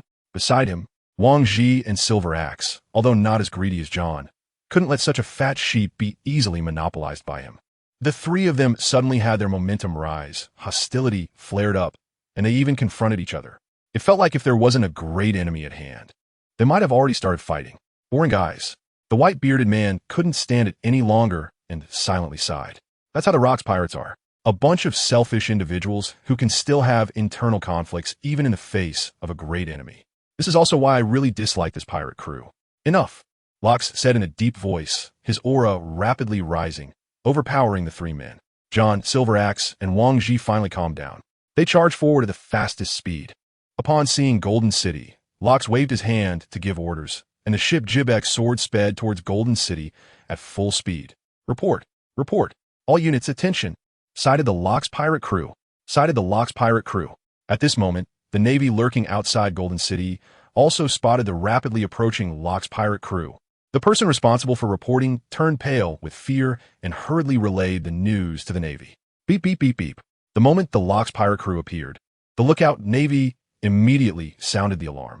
The alarm rang out instantly, clear for all Navy personnel to hear. They actually came. The most notorious pirate crew in history. The moment the alarm sounded, the three new recruits, Kazan, Sakazuki, and Borisolino, who had only joined a few months ago but already earned monster titles, were shocked. The Navy had already set up a net, and these pirates dared to attack. Truly fearless. Kids, of course they are. Their opponent is the Lox pirate crew. Don't show that kind of expression, said the young and beautiful Vice Admiral Tsuru calmly, as if everything was already within her expectation. Lox, Whitebeard, Shiki, Rono, Silver Axe, Wang Ji, Charlotte Linlin, and John. All 7 division leaders were present. Lox had mobilized his entire crew, even with ample preparations. Marine Admiral Steelbone, Kong, couldn't help but gasp when he saw the approaching figures.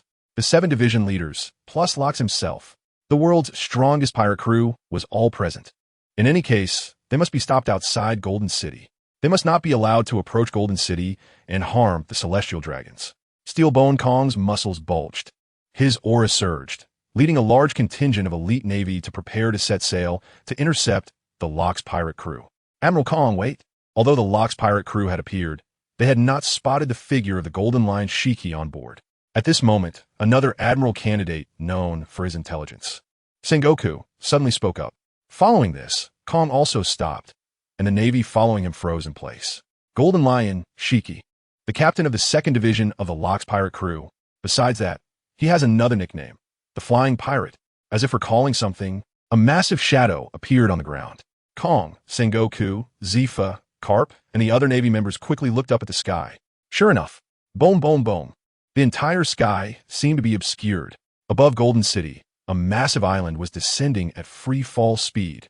Once it landed, the entire Golden City would be buried alongside it. Ha! How do you like my grand gift? Navy, CelestialDragons, D.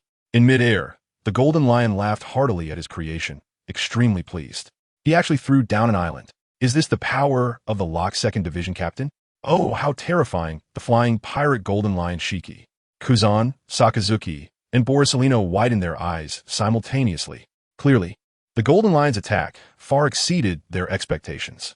Kids, don't be dazed. Don't forget the mission I gave you. At this moment, Vice Admiral Tsuru slowly reminded them. After Tsuru's reminder, Kuzan, Sakazuki, and Borisolino finally remembered why they were there. Boom, boom, boom. The three of them unleashed their auras and elemental transformations. Meanwhile, the 20 elite warships docked outside Golden City seemed to be ready, their cannons all aimed at the sky. Have they already prepared for air defense? That woman Tsuru.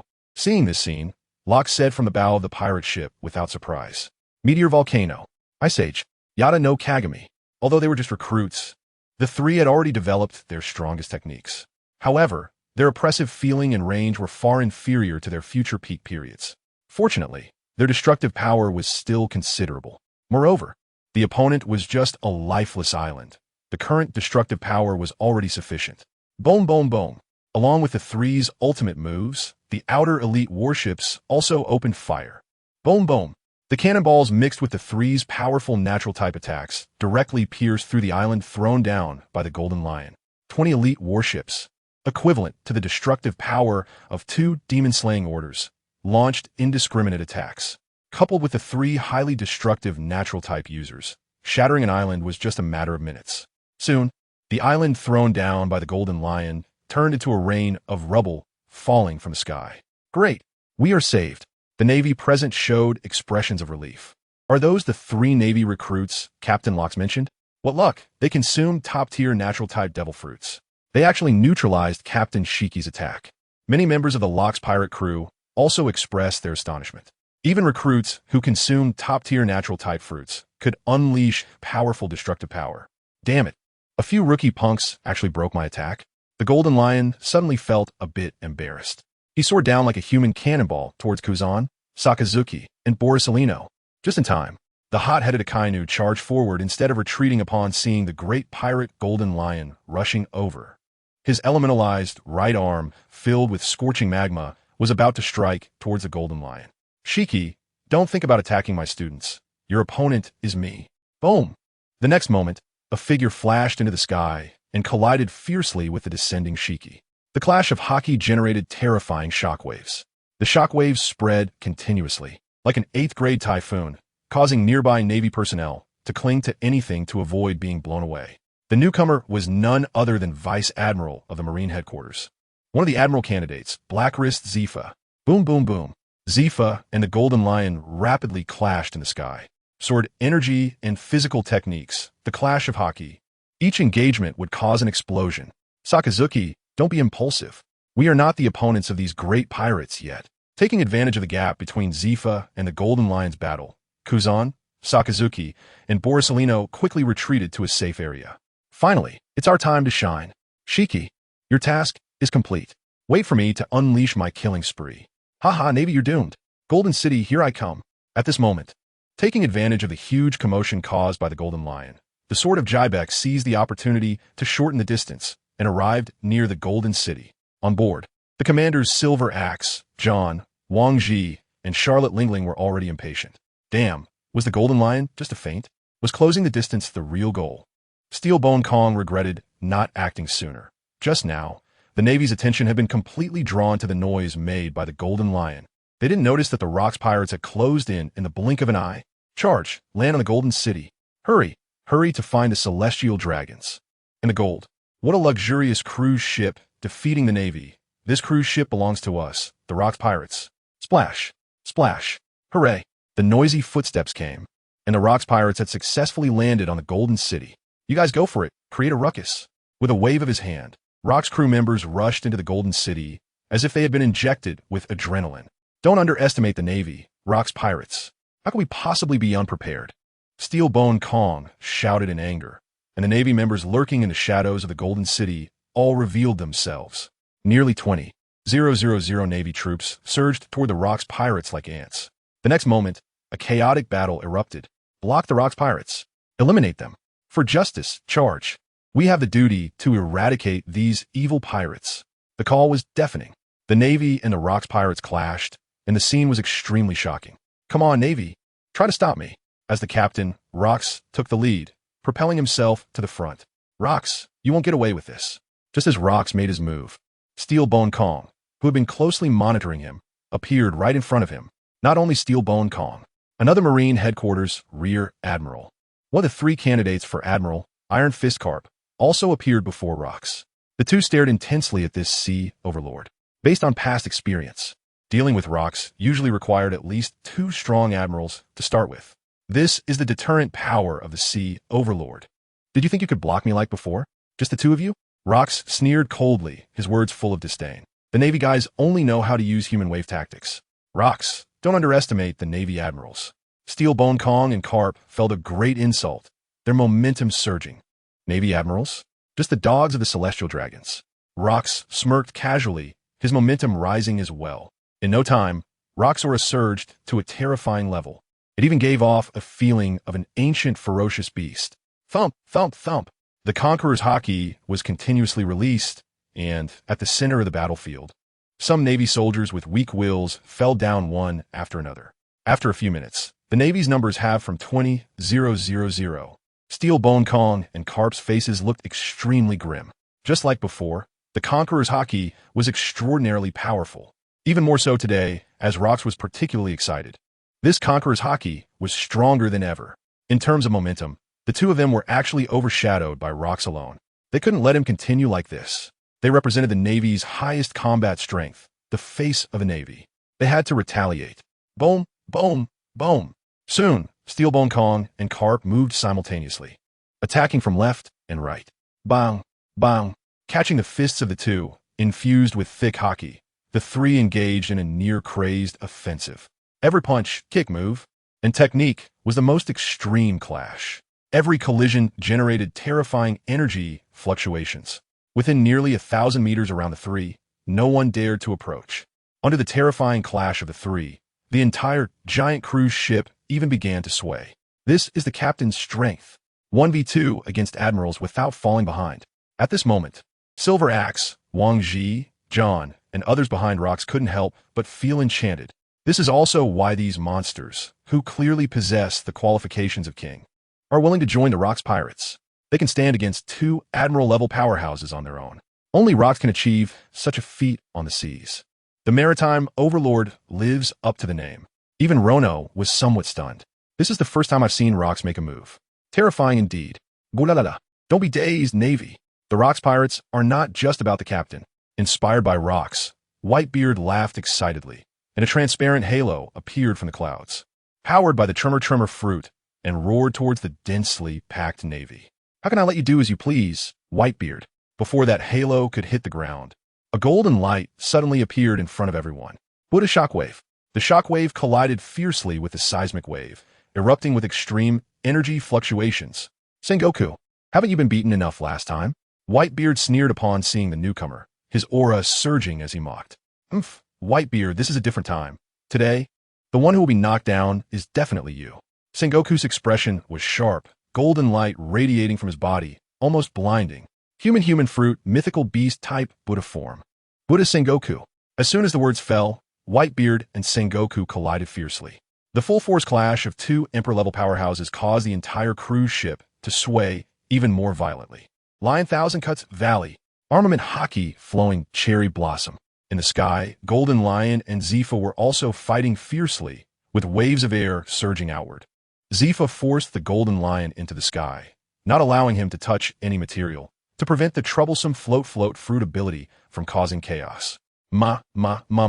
This is the best place to collect the souls of strong warriors. Expand as much as possible, Zeus. Charlotte Linlin rushed into the crowd, instantly killing over a dozen Navy soldiers. Rock's Pirates, 3rd Division Captain, the fierce female pirate, Charlotte Linlin. Let us be your opponents. 4 elite Marine admirals stood imposingly in front of Charlotte Linlin. Among them, one was a giant admiral. However, even with a 4-on-1 situation, these 4 admirals did not have absolute confidence in victory, but holding them off for a while would definitely be enough. On the other side, John Silveraxe and Wang Ji were also respectively confronted by the elite admirals of the Marine headquarters. At least 3 to 4 elite admirals were dispatched to face each division captain, just to deal with Charlotte, John, Silveraxe, and Wang Ji. The Marine headquarters had to deploy over a dozen elite admirals. This is almost going to drain the Navy's resources completely. Fortunately, it has at least delayed the advance of Rox himself and several captains of the major divisions. The Navy can finally catch its breath. Meanwhile, Vice Admiral Tsuru urgently requested support from the world government. The Rox pirates are fierce, and the Navy has deployed nearly all its forces, yet it ended in a stalemate. Don't forget, there's still one person from the Rox pirates who hasn't made a move. The captain of the 7th Division, the notorious Rono, with a bounty of 1.5 billion. Since the battle began, he has merely been watching from the sidelines. Once he makes a move, the Navy has no other forces that can stop this guy. Ding! Congratulations, host. You have successfully collected power 3,214. Ding!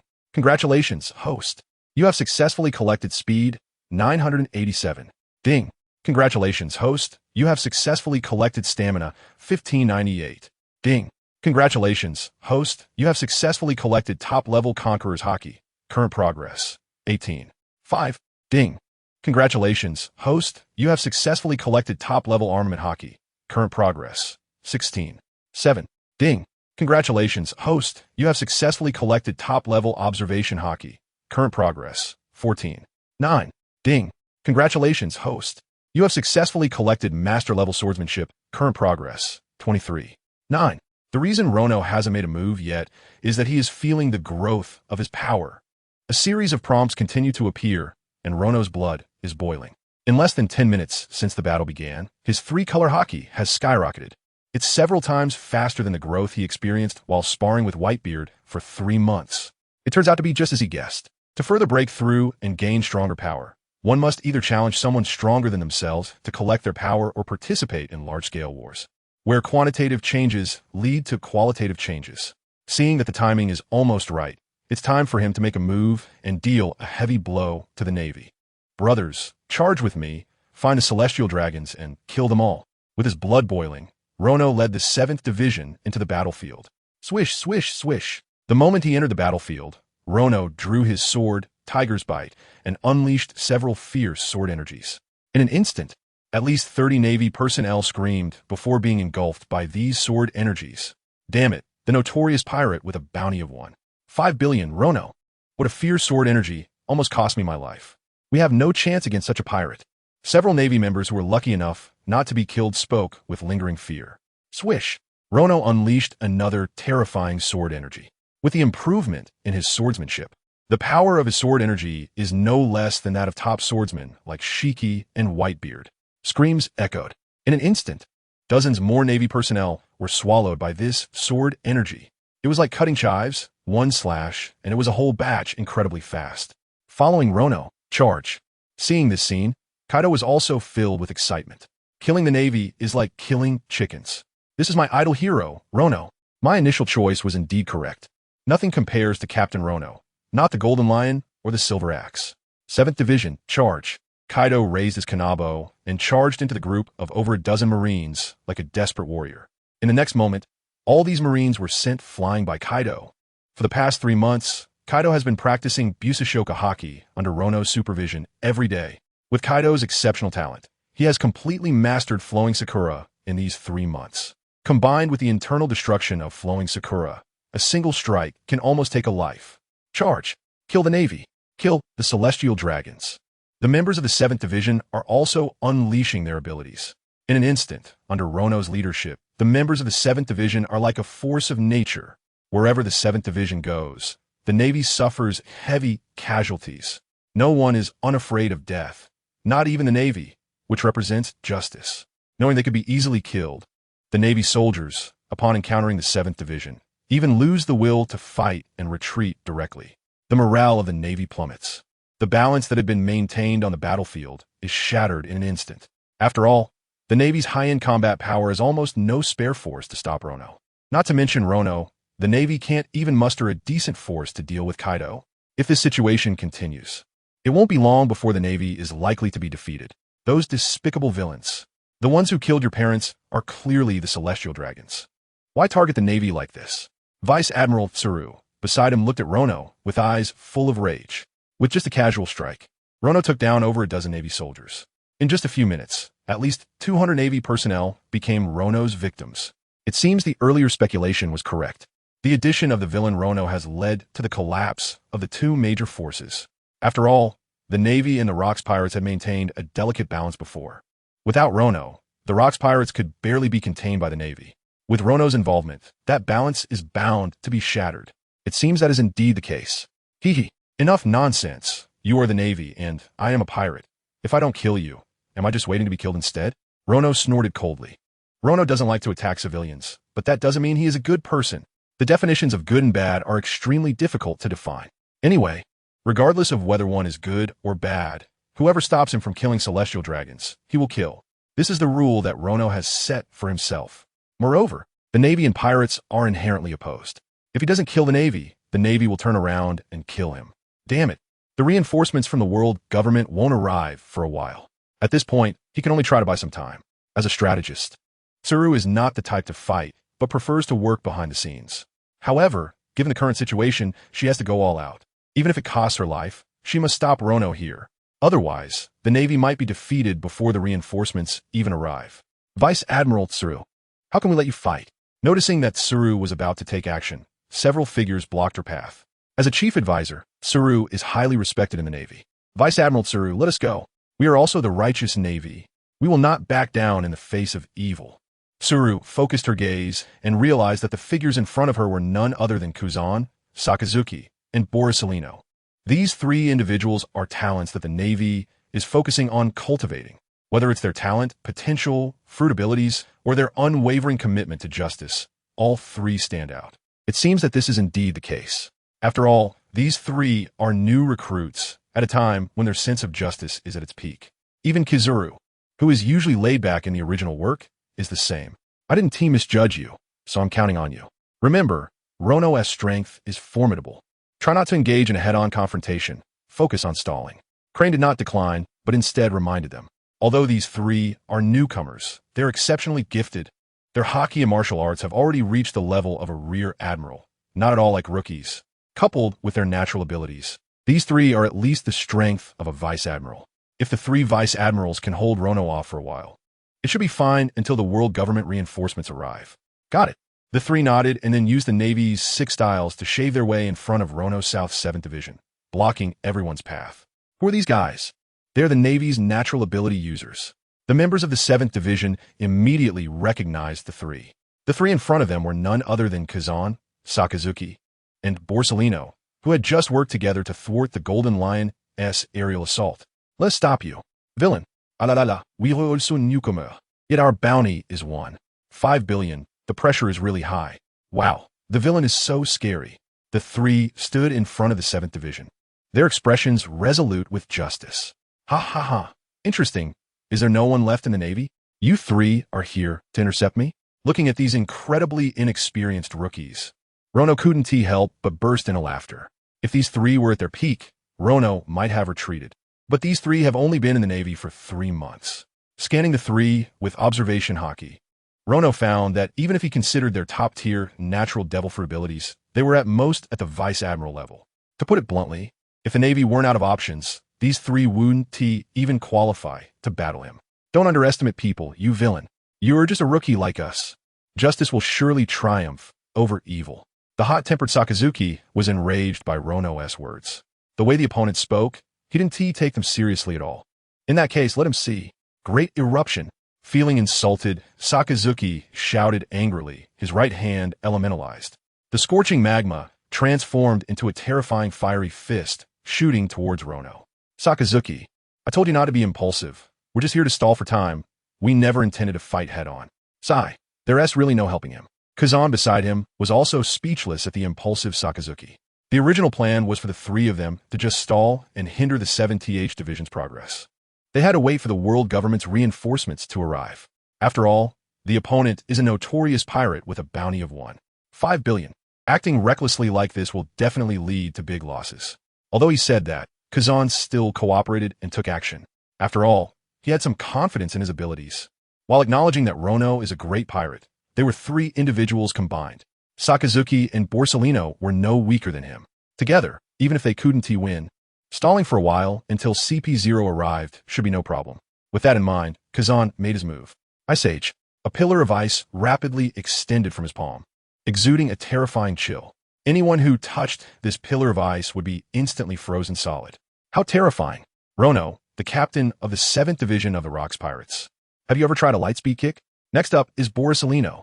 Don't be fooled by the laid-back demeanor of Kizuru in the original work. He is still a hot-blooded youth now. Being humiliated in front of Rono made him quite unhappy. Stretching out his long leg, a lightspeed kick powerful enough to chop a big tree in half surged forth. Boom, boom, boom. The three of them went all out, launching magma, ice pillars, and lasers towards the 7th Division captain with unyielding momentum. Well then, let me show you the gap between people. Rono sneered contemptuously and swung his sword forward. Whoosh! A fierce and overwhelming sword energy shot up from the ground, instantly engulfing the three people's determined attacks.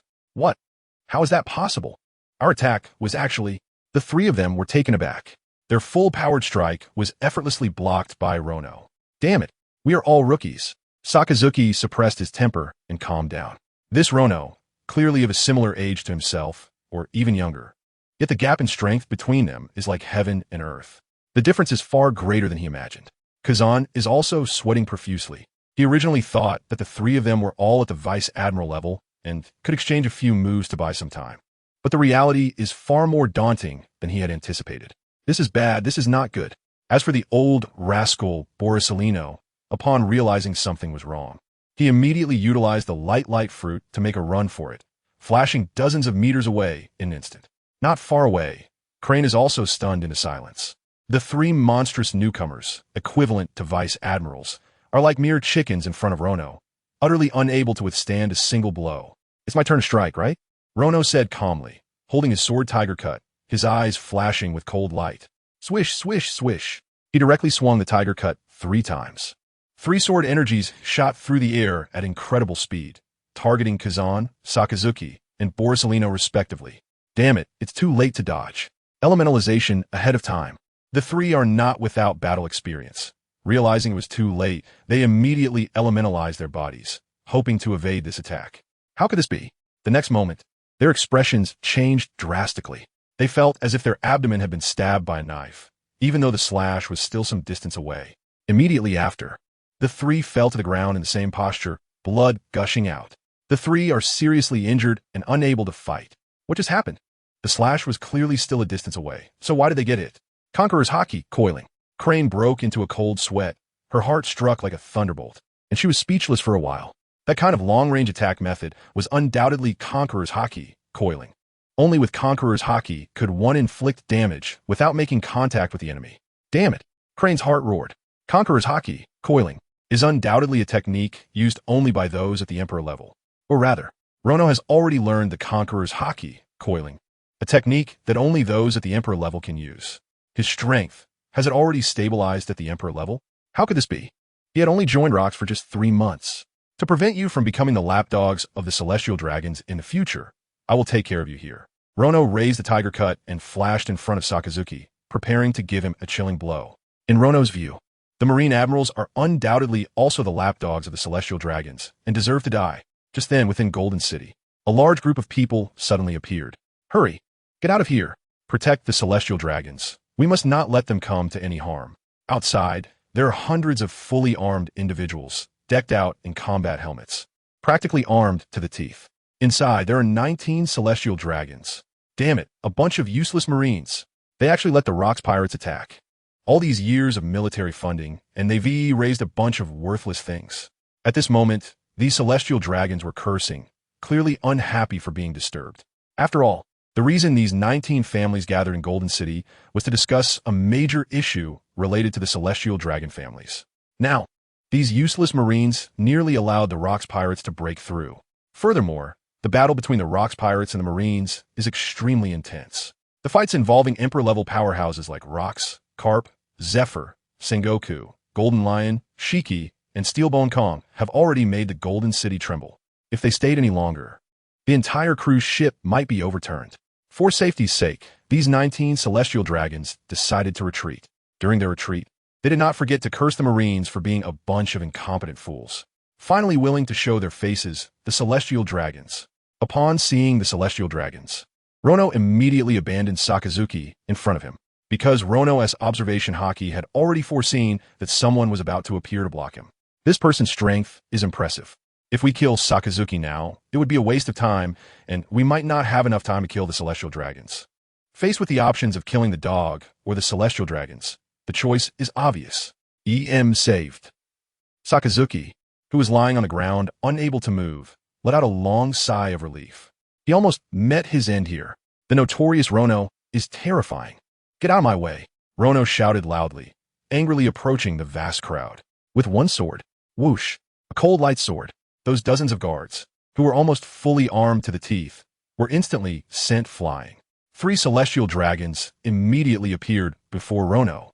These 3 people, one with a short and chubby face, another with uneven eyes and a watermelon rind hairstyle, and the last one with cross-eyed and buck teeth, clearly seem like products of inbreeding. Bastard, you lowly scum. What do you want to do? Hurry up and stop this scum. You bunch of useless fools. Wait, isn't he the notorious villain? Facing Rono, the 3 ugly celestial dragons retreated while cursing angrily when they realized that Rono was the infamous villain who had killed Charlemagne Saint not long ago. The 3 immediately trembled in fear and scrambled to escape. The notorious Rono is, in the eyes of the celestial dragons in the Holy Land, Mariewa, a devil second only to Rocks. This guy really will kill. Consider yourselves lucky. It's too late for me to torture you now, so die, you pigs. Rono shouted angrily and first pierced the heart of the short and plump celestial dragon in front of him with his sword. There's still time.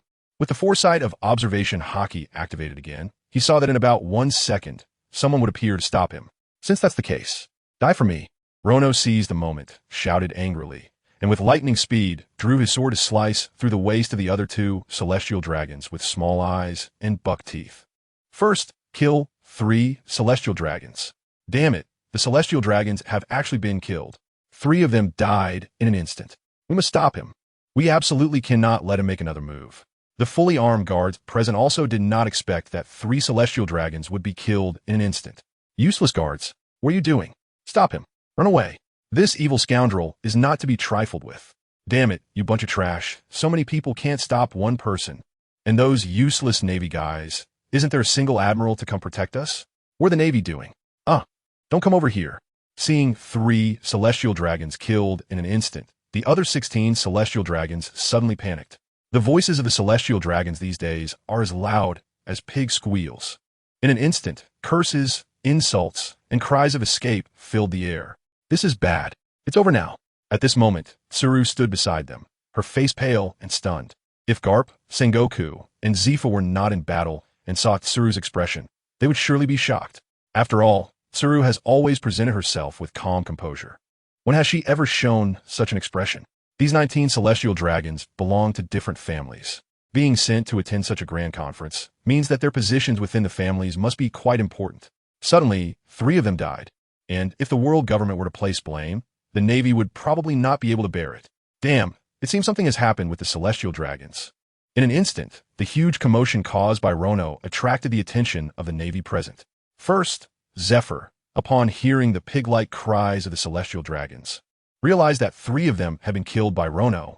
Zephyr, where are you looking? You dare to get distracted while fighting me? Don't you care about your face? In the sky, the golden lion, who was battling Zephyr, keenly sensed that Zephyr had momentarily lost focus.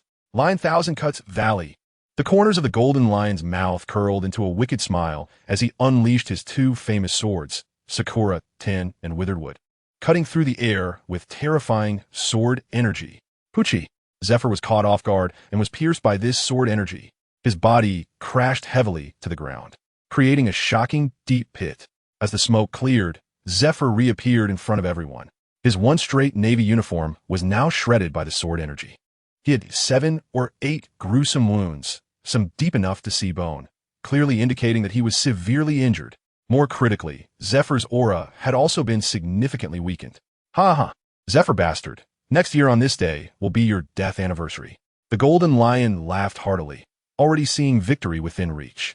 He charged down from the sky, crashing towards Zephyr like a human bomb. Damn, fighting against such a strong opponent, not even a moment of distraction can be afforded. Zephyr barely caught this attack, regretting it in his heart. It was clear that he could no longer match the Golden Lion evenly as before, and he was now at a disadvantage. It wouldn't be long before Zephyr would likely be defeated. Meanwhile, the battle between Whitebeard and Sengoku was almost a mirror image. Has something happened with the Celestial Dragons? Sengoku felt a bit worried. Unable to resist, he stole a glance. Then Sengoku's heart surged like raging waves, filled with shock. Rono has killed 3 Celestial Dragons. Sengoku, it seems you've lost focus. Whitebeard sensed a glimmer of opportunity and cracked a proud smile. Cloud cutting, combined with the power of the Tremor fruit, plus Whitebeard's own swordsmanship at the level of a great swordsman. Sengoku's golden Buddha was sent flying back hundreds of meters. As he spat out a mouthful of blood, Sengoku's Buddha form directly disappeared. Transforming back into his human form, Sengoku clutched his bleeding abdomen, his face pale. It's over. Clearly fighting against a powerhouse like Whitebeard. How could he lose focus? This is how battles between top-tier powerhouses go.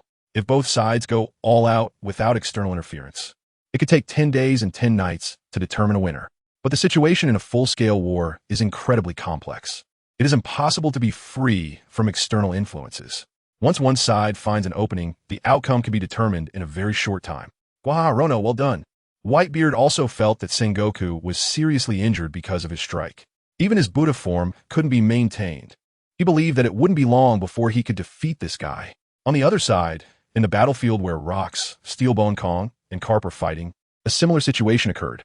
Steelbone Kong was worried that the Celestial Dragons had lost focus. Carp, however, was different.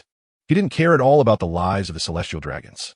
He only noticed that his friend Sengoku and Zephyr were both instantly defeated, which is why he lost focus. At this moment, both of these two have also been discovered by Rocks, and both are heavily injured. Judging by the severity of their injuries, Steelbone Kong and Carp are much worse off than Zephyr and Sengoku. After all, they are facing the Sea Overlord Rocks. Ha! We made a great achievement, Rono. Rocks laughed heartily. He also didn't expect things to go so smoothly this time. In such a short time, Carp and Steelbone Kong are already heavily injured. Furthermore, Zephyr and Sengoku have also shown signs of decline. The defeat of the Navy has become a foregone conclusion. If things go well, not only will they be able to kill these Celestial Dragons, but the Navy's living forces will also be largely wiped out by the Rocks pirates. If that's the case, next time it won't just be an attack on the Celestial Dragons, but a direct assault on the Holy Land Mariewa. Without the Navy's restraint, those people in Mariewa are not to be feared. The throne of the world's king is within reach. All of this is thanks to Rono killing 3 Celestial Dragons. This led to a chain reaction within the Navy. The entire process happened almost simultaneously, taking only a second. That's how war is. Something that seems trivial can significantly impact the outcome of the entire conflict. Just like in the original story, when Whitebeard was pierced by the sword of the filial son. Because Whitebeard was stabbed, Marco and Diamond Jaws were also given the opportunity by the then Admirals Akainu and Kizuru. The situation of the war was instantly turned by the Navy. However, at this moment, it was the Rocks pirates who turned the tide against the Navy. Those despicable villains. Crane was almost grinding her teeth in frustration. The situation for the Navy was dire, to the point that it could be described as a rout. Zephyr, Sengoku, Garp, and Steelbone Akainu, the 4 powerful admirals, were all severely injured. They could no longer stop the massacre unleashed by powerful figures like Rocks, Whitebeard, and Shiki. It all started when Rono killed the Celestial Dragon. Just by joining the infamous Rono, the Navy was completely unable to gain any advantage in their encounters with the Rocks pirates. Can one person's strength really be this immense? The Celestial Dragons instructed Rono to deal with the powerful Navy forces in front of him first. In the next moment, Rox almost immediately gave the order without hesitation. This command is clearly given to the Golden Lion and Whitebeard. If they can kill the four of them, Wano, Zephyr, Steelbone Kong, and Carp, then their plan to become the king of the world will succeed. Besides Rox, the Golden Lion and Whitebeard have achieved great victories on 3 battlefields. The 4 division commanders Silver Axe, Wang Ji, John, and Charlotte Linlin also noticed the significant change in the situation. With their morale boosted, these 4 are also on the verge of breaking through the combined siege of the elite vice admirals of the Navy headquarters. Kill! Rock's eyes flashed with a glimmer of light as he prepared to kill the heavily injured Steelbone Kong and Carp in front of him. Once these 2 die, the Navy's morale will surely suffer a great blow, and it may take at least 20 years to recover. Flashing to the injured Steel Skeleton Kong and Carp, Rox charged his fists. The overwhelming Conqueror's haki was fully unleashed. Deep red waves of energy surged violently around his fists, resembling a hungry tiger about to devour its prey. This is the fatal blow. Carp and Steelbone Kong both felt the danger to their lives, their faces extremely serious. Unfortunately, being heavily injured, they could no longer engage with Rox as they did before. Boom! Boom! 2 fists slammed towards Carp and Steelbone Kong, respectively. At the same time, the Golden Lion finally reached the ground. The lion's might unleashed. After his palm touched the ground, the Golden Lion erupted with the terrifying power of the float fruit. The ground surged wildly, and countless fragments combined to form a giant lion's head, charging towards Zifa, who was kneeling on one knee with diminished momentum. However, Whitebeard did not strike down Sengoku. After all, Whitebeard is not the kind of person who kills easily, and he wouldn't blindly follow Rock's orders. But to be safe, Whitebeard prepared to chop off Sengoku's hands. The strength of the warring states would greatly diminish. Songyun slash. Whitebeard shouted angrily, and a terrifying sword aura surged towards the hands of the warring states.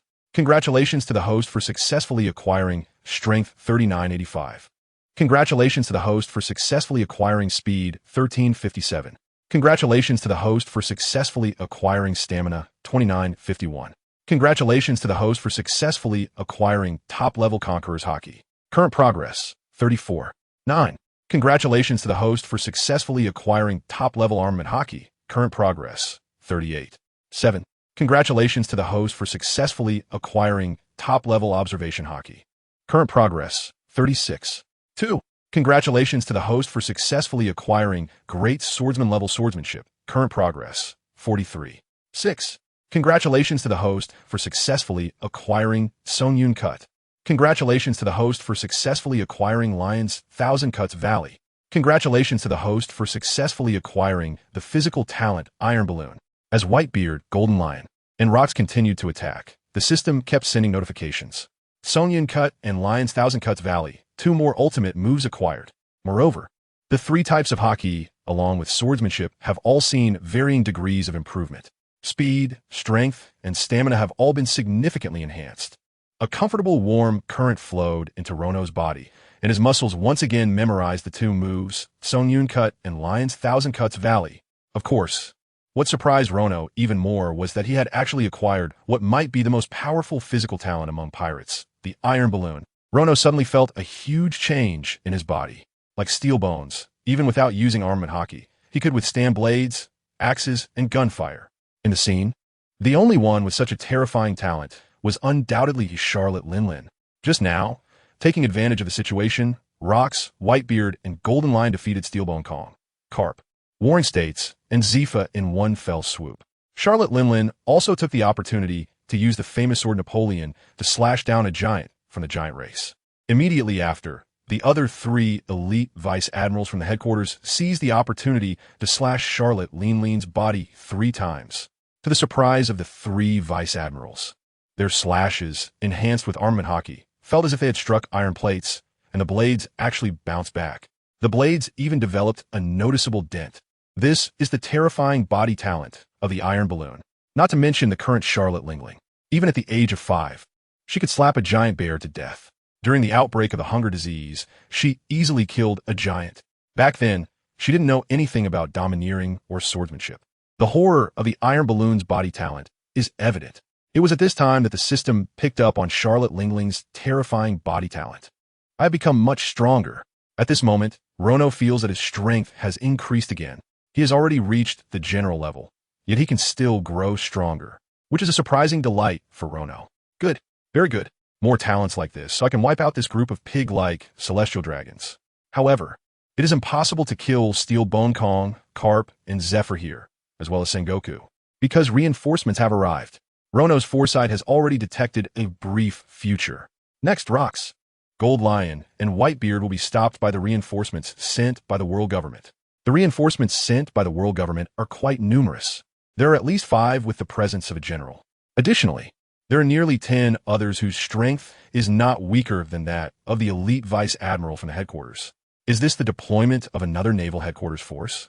The foundation of the world government is deeper than one could imagine. As expected at that moment, just when Rocks, the Golden Lion, and Whitebeard were about to land their fatal strikes, several figures suddenly appeared on the scene, blocking the lethal attacks of Rocks, the Golden Lion, and Whitebeard. Boom, boom, boom.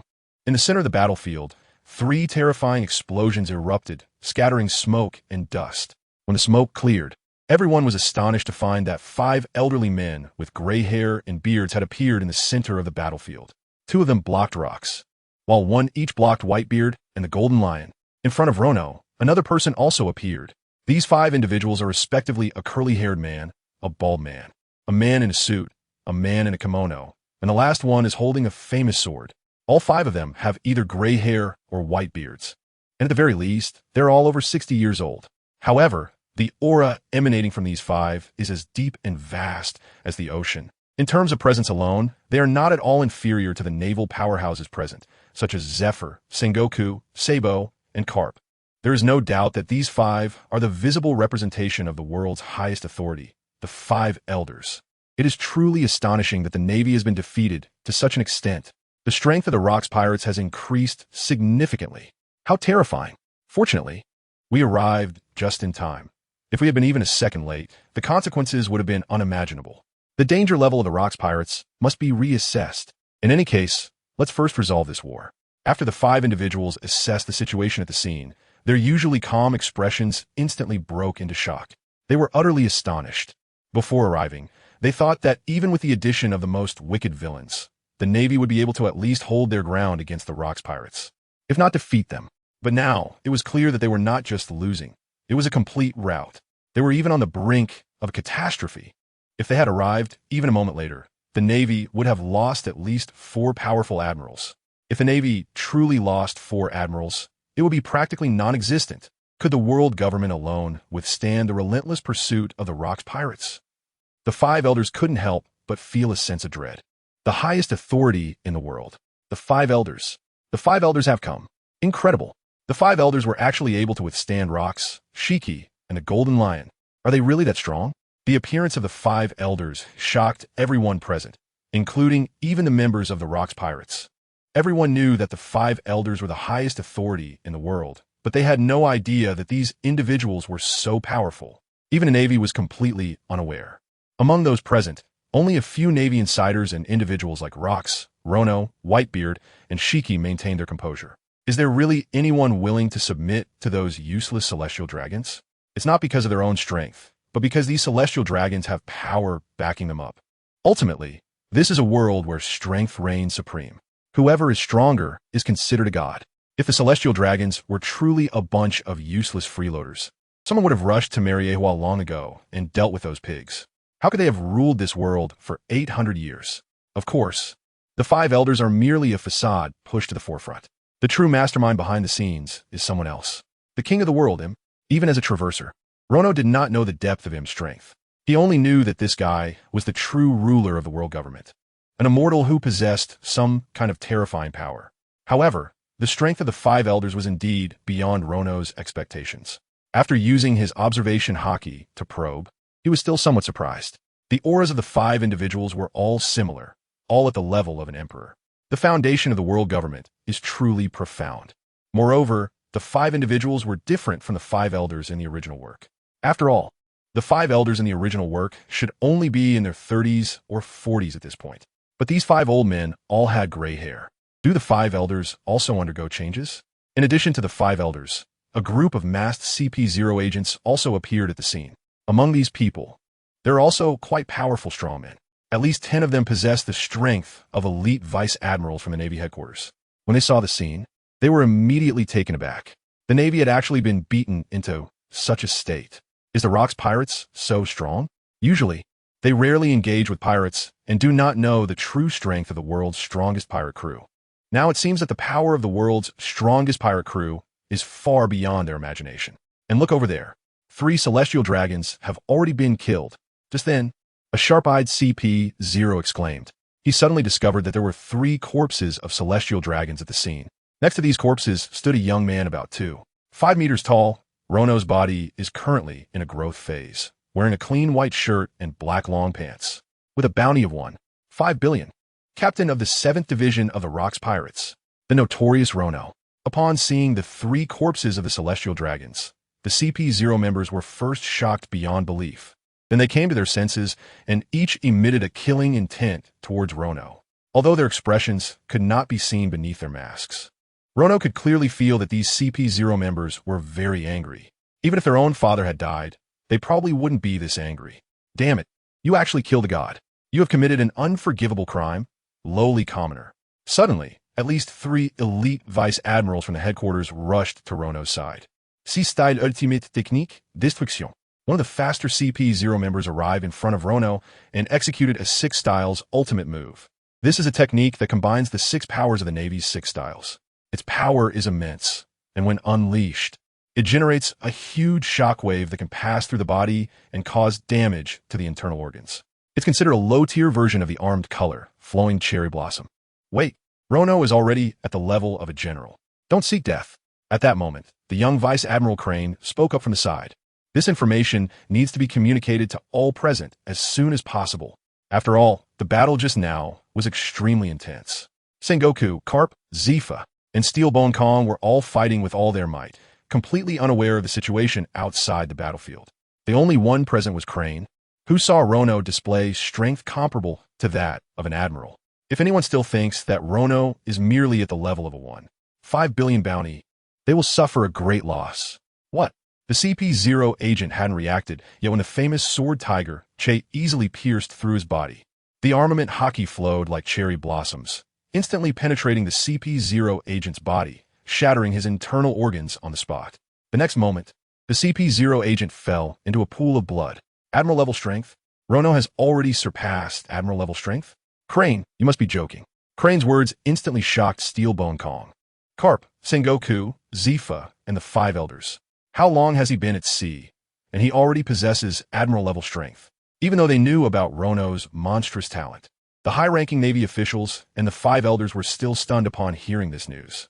The difference between an admiral and a vice admiral seems to be just a step, but the gap between them is like a chasm. There are only 3 admiral positions in the entire Navy. Admirals are also recognized as the highest combat power of the world government. Of course, this is the publicly acknowledged highest combat power. Vice admirals, on the other hand, are much weaker, from the admiral substitutes to the elite vice admirals at headquarters, down to the ordinary vice admirals at headquarters and those scattered across naval bases around the world. Counting the entire global Navy system, there are at least dozens of vice admirals. This clearly shows the vast disparity between the two. Even the elite vice admirals at headquarters, when encountering an admiral, would only be instantly killed. After all, he is the captain of the 7th Division of the Rock's Pirates. Having such strength is only natural. Whitebeard laughed heartily. Seeing the expressions of the Navy high-ups was incredibly satisfying. Just wait and see. Navy headquarters, 5 elders. Rono is far more terrifying than you can imagine. Your doom is coming. Seeing the 5 elders with expressions as if they had eaten excrement, Rox felt completely refreshed and exhilarated. 5 elders, and those behind you. You useless lot, just wait to die. Rono's talent is terrifying even to himself. You have no idea how frightening that guy is. Damn it.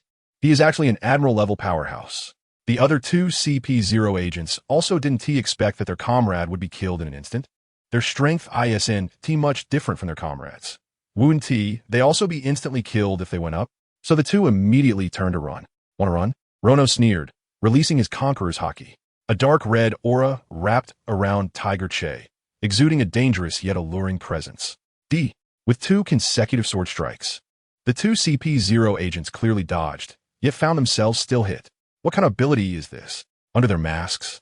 The 2 CP0 agents slowly closed their eyes in shock. They clearly dodged, yet still got hit. They had never heard of such an ability. 3 elite vice admirals died, just like that. This is Conqueror's Haki. Flowing. What? He has already mastered Conqueror's Haki. Flowing? At this moment, Steelbone Kong, Zifa, Sengoku, and Carp witnessed with their own eyes that Rono had actually mastered Conqueror's Haki. Flowing. The 4 of them gasped in astonishment. Possessing flowing Haki undoubtedly places one in the realm of Emperor-level powerhouses. This newcomer has been promoted to the Admiral level in such a short time, a level that many people could never hope to reach in their entire lives. No wonder the Navy was defeated so thoroughly. With the addition of a powerful Admiral-level fighter to the Rocks Pirates, the danger level has significantly increased. Indeed, the impact of an Admiral-level powerhouse on a war is far greater than that of 100,000 ordinary soldiers. This guy's growing too fast. When they saw Rono unleashing his Conqueror's Haki, it not only shocked the high-ranking officials of the Navy, but also left the recently joined Gorosei with expressions as calm as a placid lake, while their hearts were pounding like thunder, suddenly exploding. In just 3 months at sea, he has entered the realm of an Admiral-level powerhouse. Such a monstrous talent has never been heard of in years of history. Reflecting on 3 months ago, when Rono first emerged, he had just hijacked the sky gold of the East Sea. At that time, what was his strength? Just a 3rd-tier Haki, which was considered advanced. He couldn't even use flowing cherry or Haki binding at all. With such strength, it might be considered the level of a great pirate in the weakest East Sea, where no one would dare to provoke. But in the New World, it's just an unremarkable standard. Saying one could grab a large number might be a bit exaggerated, but saying one could grab a small handful is definitely not an exaggeration. But how long has it been since then? Just a little over 3 months. This guy went from being a nobody in a new world to reaching the level of a general in one fell swoop. What level is a general? It's almost a ceiling level. The 5 elders are well aware of how terrifying the difficulty is to start from scratch and cultivate to the level of a general. Even for themselves, starting from a young age and growing into a genuine general-level powerhouse took nearly 50 years. It wasn't until they were 50 that they were promoted by Lord M to become the new 5 elders. The hardships endured along the way are only known to oneself. But now, Rono has completed such a transformation in just 3 months. The 5 elders are so angry they feel like spitting blood. Have the past 50 years been for nothing? That's enough. Let's call it a day and retreat, everyone. Just then, Rocks suddenly spoke to the members of the Rocks Pirates present. It seems like the Rocks Pirates have the upper hand now, but the situation is quite dire. Although Steelbone Kong, Carp, Sengoku, and Zifa are heavily injured and may not be able to fight in the short term. With their monstrous physical strength and recovery abilities as top-tier powerhouses, they could be back in fighting shape after just half an hour of rest. Moreover, the 5 elders have all mobilized. Even with just 5 top-tier powerhouses, the Rocks Pirates can still contend with them. But if during this time, Steelbone Kong, Carp, Sengoku, and Zifa recover and rejoin the fight, the situation will become very unfavorable for the Rocks Pirates. At that point, it might be the Rocks Pirates who face total annihilation. This war has already claimed the lives of 3 celestial dragons. Although the objective was not achieved, it cannot be said to be without gains. Moreover, this war has severely damaged the morale of the Navy. In the future, they will think twice before facing the Rocks Pirates alone. Therefore, Rocks decisively issued the order to retreat. There will be plenty of opportunities to kill celestial dragons in the future, and there is no need to take the risk of the entire crew being wiped out. Upon hearing this, the division leaders of the Rocks Pirates, including Shiki, Whitebeard, Charlotte Linlin, Silver Axe, Wang Ji, and John, agreed. Continuing the fight would indeed be too disadvantageous for the Rocks Pirates. Thus, everyone prepared to retreat from Golden City. After causing such heavy casualties to the Navy, do they think they can leave so easily? Rocks Pirates.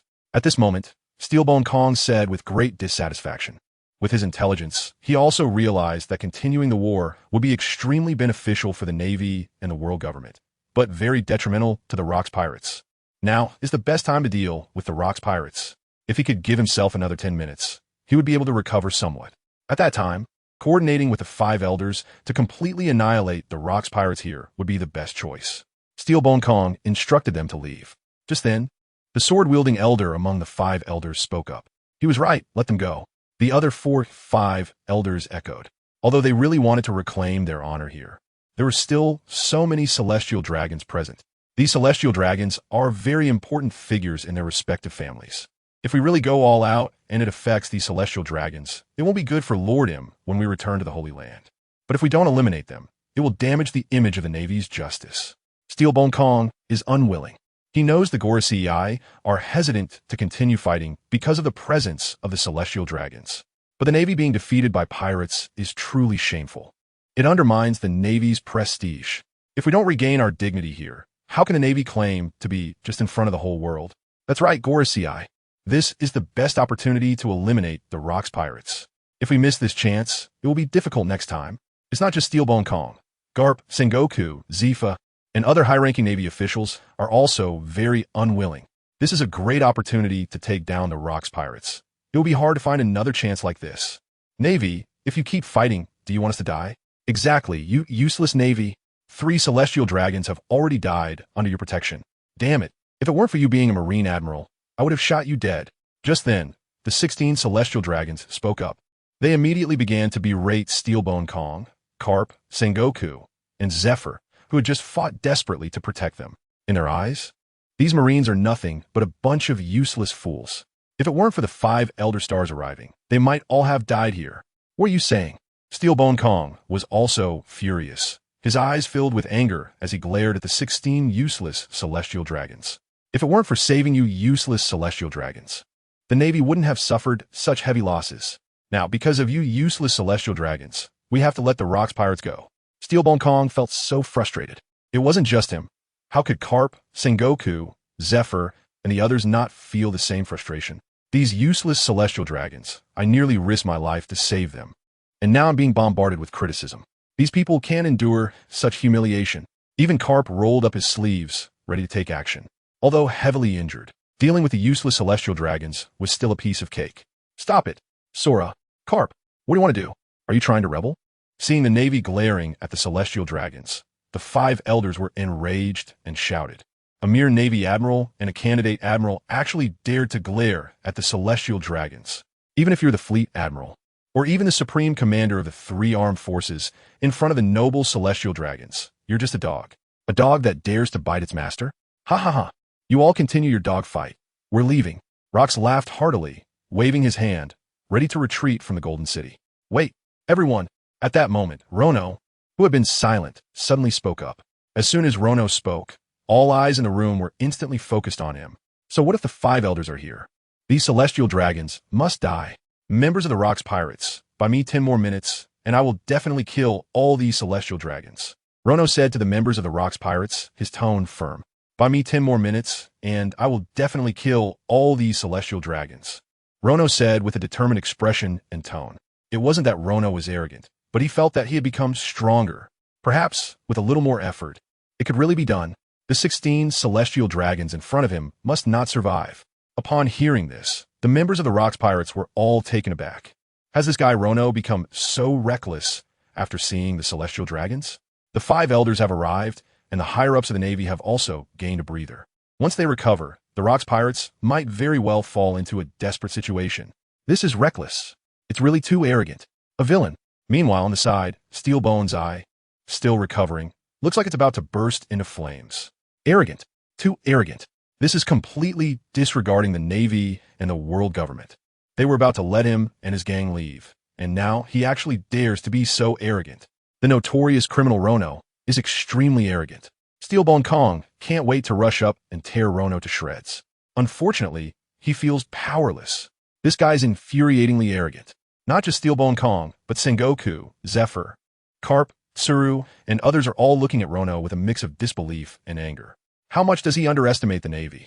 He actually dares to propose killing all the celestial dragons at a time like this. If he wasn't injured, would he still dare to be so arrogant here? Everyone feels a tremendous insult in their hearts. Notorious criminal Rono, you really are challenging our bottom line time and again, looking for death. The 5 elders are also trembling with anger at Rono's words. They had already let him go, and he still dares to fantasize about killing all the celestial dragons. If it weren't for these useless celestial dragons getting in the way, the 5 elders would have acted by now. Unfortunately, with these useless celestial dragons present, the 5 elders can only endure this anger. but in their hearts, they hate Rono to the core. This is trampling on the face of the world government. In the future, this account must be settled with Rono. Truly a hero, Rono. I will forever follow Lord Rono. At this moment, Kaido is also filled with excitement. In front of the highest authority, the 5 elders, and the high-ranking Navy officials, instead of thinking about retreating, he boldly declares to kill all the celestial dragons present. This is the hero Roner that I've always followed. It's truly amazing that I can join the 7th Division. I will forever follow the hero Roner. Bulalala, Rane. I'm here to help you. At that moment, Whitebeard was the first to speak up. For some reason, he believed in Roner. Perhaps it was because he had witnessed so many miraculous moments of Roner. Whether it was his monstrous talent that he could learn with just a glance, or the battle where he defeated Carp, all of it unknowingly built Whitebeard's unconditional trust in Roner. Deep down, Whitebeard had already regarded Roner as the only family in the Rocks Pirates. Ha ha! All right, Roner, I'll believe in you this once. At this moment, Rocks also burst into laughter. He considered himself a madman, but now it seemed Roner was even crazier than he was.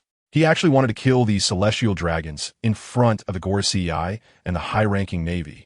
Rocks admired Roner more and more. In that case, let's fight. Rocks Pirates. All hands on deck. Help Roner hold off the Gorosei and CP0. Rocks commanded, his voice booming like a great bell, resonating through the sky. Hee. Are we still going to fight? Mama, Roner is just so cool. I love you even more. Jekha, although it's dangerous.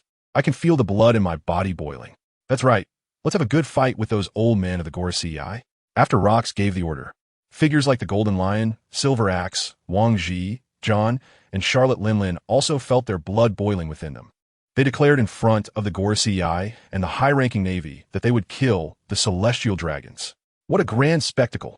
Although these people are usually a group of ambitious individuals, constantly scheming against each other, they have also been inspired by Rono. Since that's the case, what's wrong with fighting again?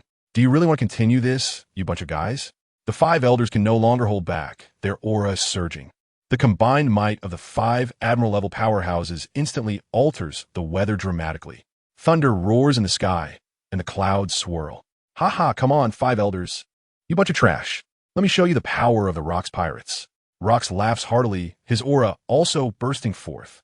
Following him, Whitebeard, Gold Lion, Charlotte Linlin, Silver Axe, John, and Wang Ji, 6 captains, also unleash their might. Boom, boom. The clash of the auras of dozens of powerhouses creates a tumultuous roar from the sea.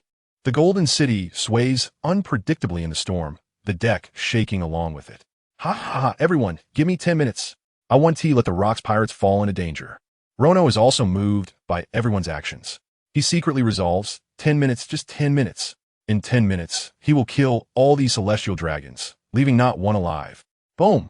The next moment, the war begins anew. Dong dong. Once again, Rock strikes first, his furious aura aimed directly at the 2 celestial dragons present. Rocks, you won't get away with this.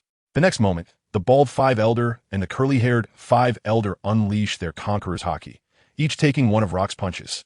Whitebeard and Gold Lion each face off against 2 celestial dragons. One wears a kimono, the other a suit. The clash of several Emperor-level powerhouses once again plunges the Golden City into a perilous turmoil. Leave CP0 to us. Wang Ji, Silver Axe, John, and Charlotte Linlin, aware that they haven't yet reached the Emperor-level standard, wisely engage with CP0. The war strikes again. Celestial dragon trash die. Rono laughs heartily, his aura is surging, drawing his sword, Tiger's Cut, and charging at the celestial dragon before him.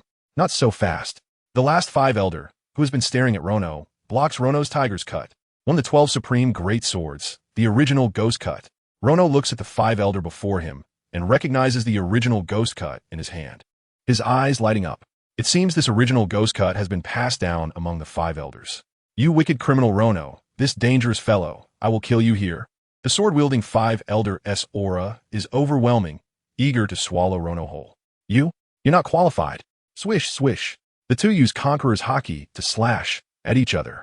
Although their blades do not touch, a terrifying airflow erupts. Not done yet, Flame Emperor. Rono sneers, channeling the natural power within him. The temperature around them rises sharply. This is bad.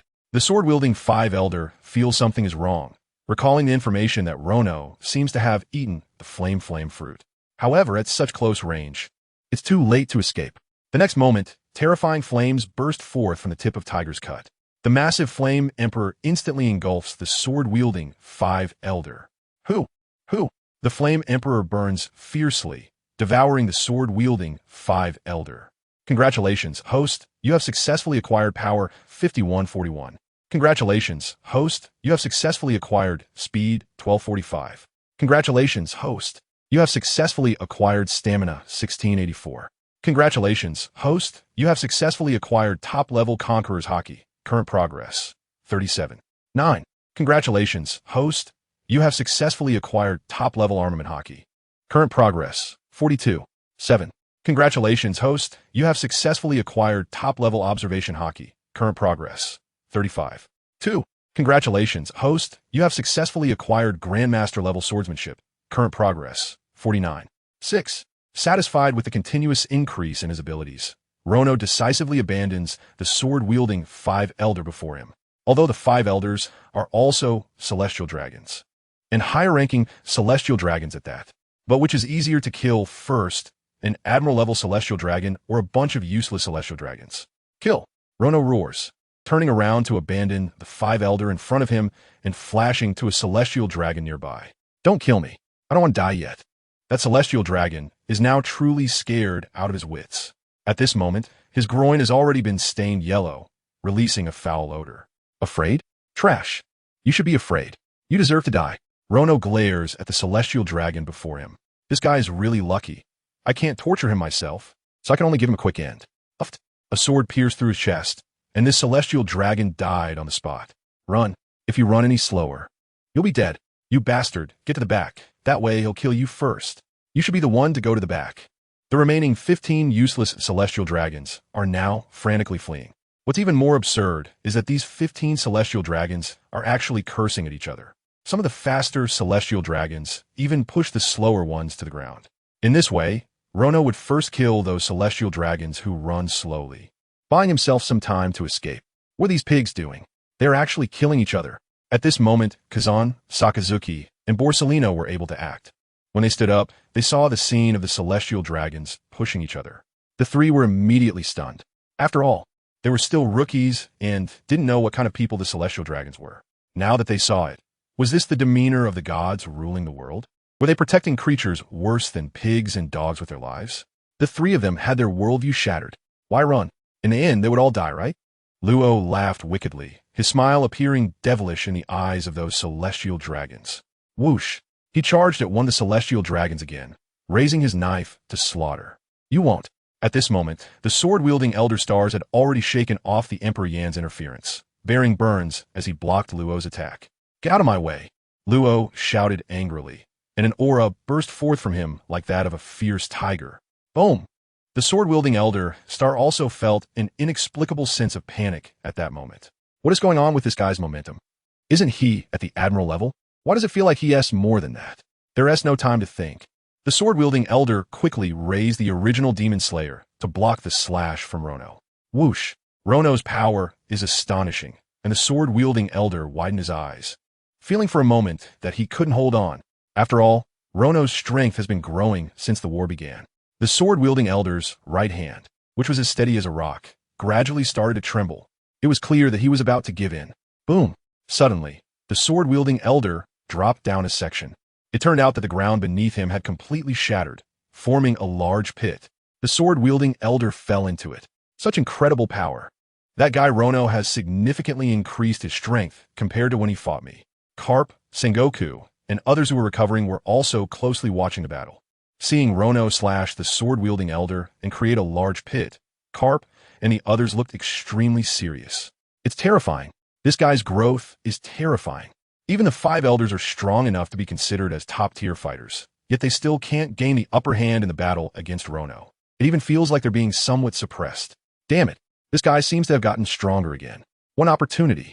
At this moment, Rono decisively dodged again and killed 3 Celestial Dragons on the spot. After all, Rono's speed is also at the royal level.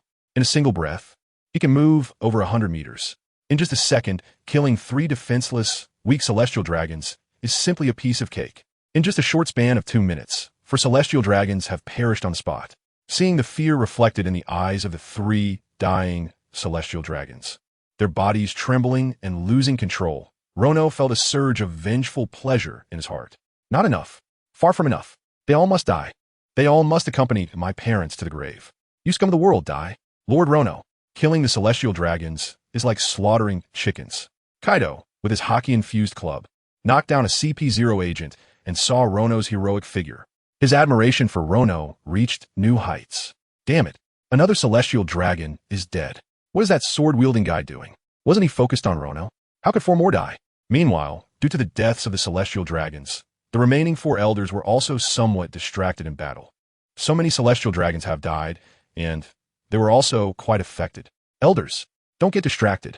This is exactly why we could be defeated. At this critical moment, Steelbone Kong quickly reminded the elders. The Navy was defeated like a landslide because Rono killed the celestial dragons and got distracted. If this scene repeats, today will be the end of the world government and the Navy. After hearing Steelbone Kong's words, the 4 elders quickly refocused, not daring to be distracted again. Hee, you talk too much, Steelbone Kong. Rox sneered coldly. If it weren't for Steelbone Kong's chatter, he might have captured the elders today. Stop talking nonsense, Rox, and die for me. The 2 elders once again engaged in battle with Rox. The fight among the 3 powerhouses was chaotic, with air currents scattering everywhere. Damn it, I won't let you do as you please. The sword-wielding elder re-emerged from the abyss, his eyes blazing with anger.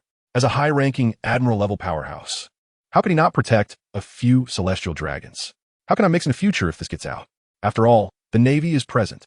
Although the 5 elders have a noble status, if they lack strength, who will truly respect them? Just like many Navy members seem to respect the celestial dragons on the surface, but secretly look down on these useless beings.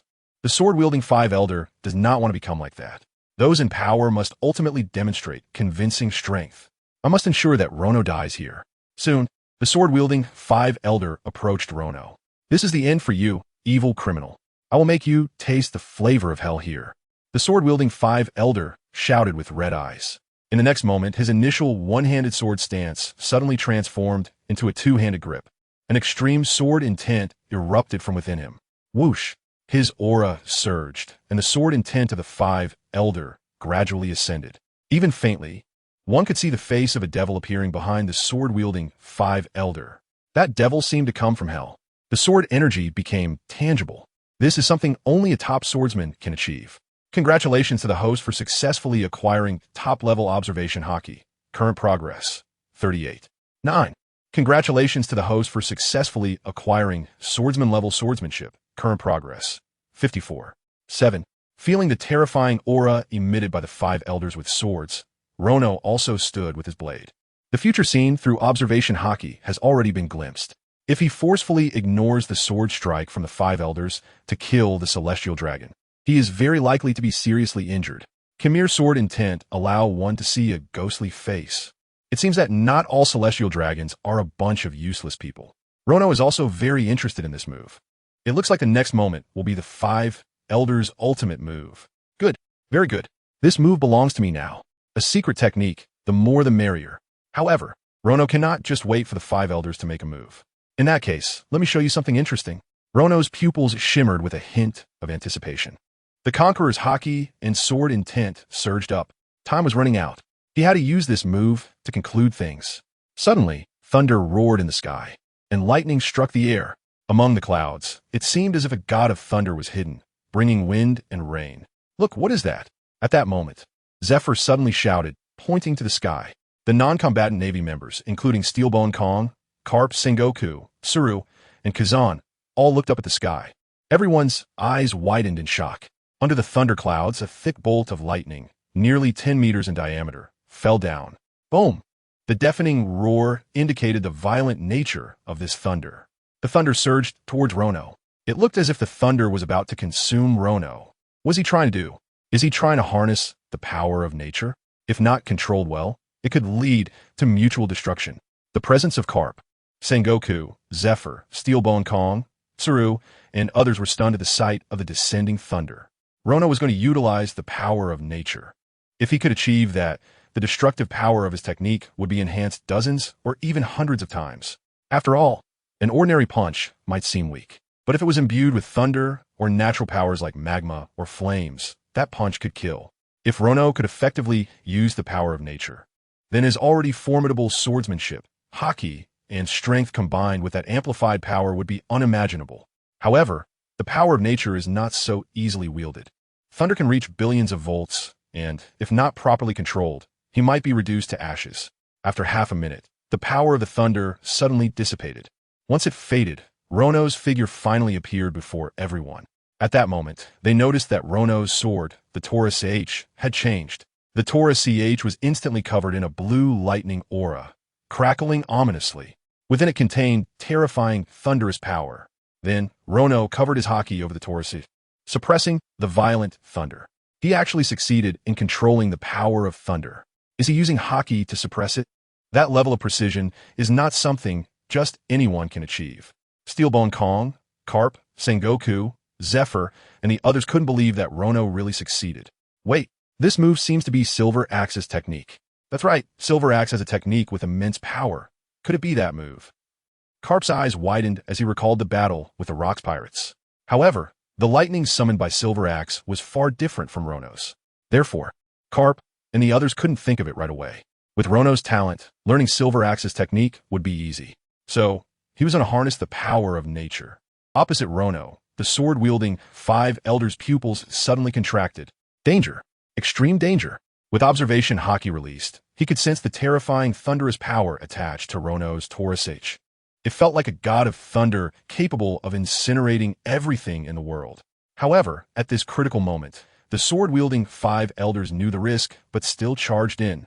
After all, his own move was not quick either. The sword-wielding five elders shouted in anger, holding nothing back. He unleashed all his sword intent.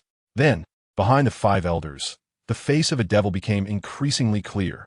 No, that face didn't seem like a devil. It was the face of death. Congratulations to the host for successfully acquiring the Grand Swordmaster level swordsmanship. Current progress, 58. 9. Such powerful sword intent. Rono felt the extreme sword intent emanating from the first generation Ouch. However, only the swordsmanship was commendable. Rono said solemnly, raising his sword intent to its peak. After all, he was a Grand Swordmaster too. So arrogant. The sword-wielding five elders' eyes were filled with bloodshot fury. With his strike, victory is assured. Ghost/Ki 10 styles. Gripping the original Ghost Slash with both hands, the sword-wielding Elder Star unleashes a devastating blow. Whoosh! A terrifying sword aura erupts from the ground, shooting towards Rono. The sword aura transforms in mid-air into the visage of the Grim Reaper, claws bared and ghostly energy overwhelming. Tiger/Chilin. Facing the sword aura of the sword-wielding Elder Star, Rono remains completely calm. He closes his eyes, feeling the breath of the sword. With a blue electric glow, the Tiger Slash is unleashed. Roar! In the next moment, the sword aura, infused with Conqueror's haki and the power of thunder, pierces through the air. The sword aura morphs into the ancient beast Chilin, roaring and howling. Its presence is immense. It's coming. The Navy members present, Steelbone Kong, Carp, Sengoku, Zifa, Tsu, and others, hold their breath at this moment. The Grim Reaper versus Chilin. Who will win? Just as Chilin and the Grim Reaper collide in the air, Chilin opens its massive mouth, lunging to bite the Grim Reaper. The Grim Reaper swings its long scythe wildly at Chilin. Crash! Rip! Boom! The clash of the two extreme sword auras creates a massive explosion that sweeps through the area. Sword auras crisscross, blinding white light obscuring the battlefield details. All that can be heard is the intense clash of Chilin and the Grim Reaper. Boom! Boom! Boom! The explosions quickly reach a peak. Then the energy pours out. Minutes later, it finally calms down. Who won? After the explosion, Steelbone Kong, Carp, Zifa, Sengoku, and others immediately look towards the center of the battlefield. They see Rono and the sword-wielding Elder Star have already distanced themselves, both panting heavily. A draw? Just as everyone is puzzled. What is that? At that moment, the sharp-eyed Sengoku suddenly notices something left behind at the battlefield's center. That is. Then, Steelbone Kong, Zifa, and Carp take a closer look and are shocked to find. At the spot where Rono and the sword-wielding Elder Star just battled, there's an arm severed. The severed arm is covered in blood at the joint, and this severed arm seems to have a will of its own, still tightly gripping a famous sword. The original Ghost Slash. The severed arm on the ground is still firmly holding onto the original Ghost Slash. Whose is that? It's the Elder Star's arm. There's no mistaking it. That's one of the supreme great swords, the original Ghost Slash. Did Rono really sever the hand of the Elder Star? Style Bon Kong, Carp, Zifa, Sangoku, Tsuru. And others gasp in shock upon realizing this result. How is this possible? The Elder Star's arm was actually cut off by Rono. The Elder Star is a top-tier Admiral-level powerhouse. How could his arm be severed by Rono? Has Rono's strength already surpassed that of an Admiral? A knife suddenly hangs over everyone's hearts. Impossible, absolutely impossible. No matter how monstrous his talent, even if he grew into an Admiral-level powerhouse in a short time, the realm above Admiral level is something most people can't even touch.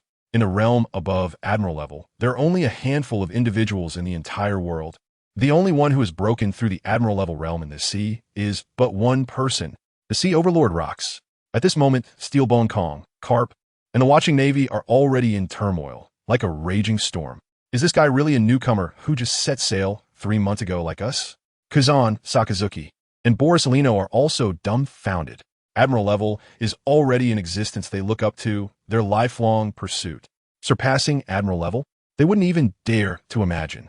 The sword wielder's arm has been severed. How is that possible? Right now, the commotion caused by Rono has drawn everyone's attention, including the 4 Elder Stars, Rocks, Whitebeard, Shiki, and other powerful figures. Also, the division leaders like Silver Axe, Wang Ji, John, Charlotte Lin, and the CP0 members present. After hearing the Navy's gasps of astonishment, they all stop fighting, turning their gaze towards Rono's battlefield. Then, everyone's eyes widen in disbelief. The sword-wielding Elder Star's arm has truly been severed. Look at how the arm is still twitching on the ground, the nerves not fully severed. It's quite fresh. How can this be? A storm seems to brew in the hearts of the 4 Elder Stars. They know best the strength of the sword-wielding Elder Star, a genuine Emperor-level powerhouse. A master swordsman with unparalleled swordsmanship. Just by the will of the sword, he can create illusions that show the Grim Reaper. He is a genius among the Celestial Dragons, which is why he was chosen by Lord M to be an Elder Star. But how long has it been since they started fighting? Not even 10 minutes. And the sword-wielding Elder Star's arm has already been severed. If it were them, the outcome would probably not be much better. Is it possible that this Rono has already surpassed the level of an Admiral? At this thought, the hearts of the 4 elders felt as if they had been struck by lightning, causing their hearts to momentarily stop. It's too fast, really too fast. The growth of this notorious villain's strength is astonishingly rapid. They originally thought he was at the Admiral level, which was already enough to terrify the elders. But now he has surpassed the Admiral level?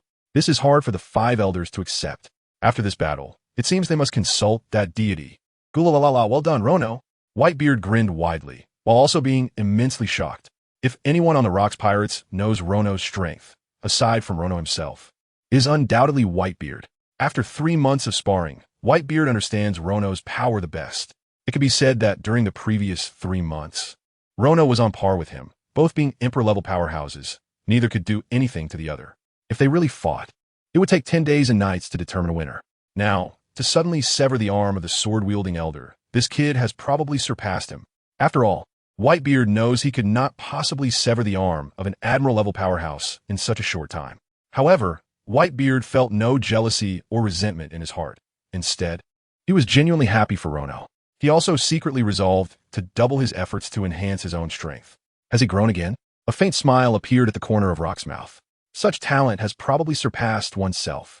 It's time to put the plan to eliminate the Celestial Dragons on the agenda. It's truly astonishing. Even the Golden Lion was wide-eyed, not expecting that Rono's strength had reached a level that he had to look up to. He himself was roughly on par with the sword-wielding Elder Stars. If it had been him fighting Rono just now, wouldn't his arm have been cut off by Rono? Fortunately, he hadn't offended Rono on the ship, and had even taken care of him at times. The Golden Lion felt lucky about his earlier decision. No wonder he is a genius with monstrous talent. I love you so much. This is the strength of the captain of the 7th Division. Silver Axe, Wang Ji, John, Charlotte Lingling, and others were also utterly shocked. Rono had only been a captain for 3 months, and had already grown to the point of being able to cut off a general's arm. Such talent can only be looked up to by the 4 division captains, those masked CP0 agents. Their expressions beneath the mask were filled with terror. The 5 elders, the supreme existence of the Celestial Dragons. Each one possesses strength comparable to that of an admiral. Yet they were actually defeated by that lowly scoundrel, having their arms severed. Just how terrifying is Rono? Damn it. Why hasn't your arm been severed? At this moment, even though the hearts of everyone present were in turmoil, the fear in the heart of the sword-wielding Five Elder was 10 times greater than that of the Navy. He covered his lost right arm, his face filled with shock. He had clearly swung at Rono's arm, but now it seemed that Rono's arm was perfectly intact, while he had lost his right hand, which could eat and wield a knife. How could this be? Hee, I told you can't stop me. Rono sneered, rising from his previously kneeling position. This is thanks to the body talent I just picked up the iron balloon. Only then could I exchange injury for injury. The result is that my right arm only has a knife wound. It looks like it's bleeding profusely, but it's actually no big deal. Not even the bone was harmed. However, the right arm of the sword-wielding Elder Star was brutally chopped off by me. In this way, his strength will definitely be greatly reduced, especially since he himself does not have any devil fruit abilities, relying solely on martial arts, and he specializes in swordsmanship. One could say that this sword-wielding elder is almost useless. However, using all his strength to sever the arm of a Marine Admiral is not an easy task for Rono either. That last strike almost consumed more than half of his haki, but the reward for it was the arm of an elder, which is still worth it. When the day comes that he grows to a power comparable to Rock's, it should be much easier. It's time to change his sword. Rono now looks down at the Tiger Cutter in his hand. There's already a slight chip on the blade of Tiger Cutter. There's no helping it. The previous clash was just too intense, and the blade couldn't withstand it. Even though he wrapped haki around Tiger Cutter, cracks still appeared. It seems that the Great Blade still cannot compare to the Supreme Great Blade.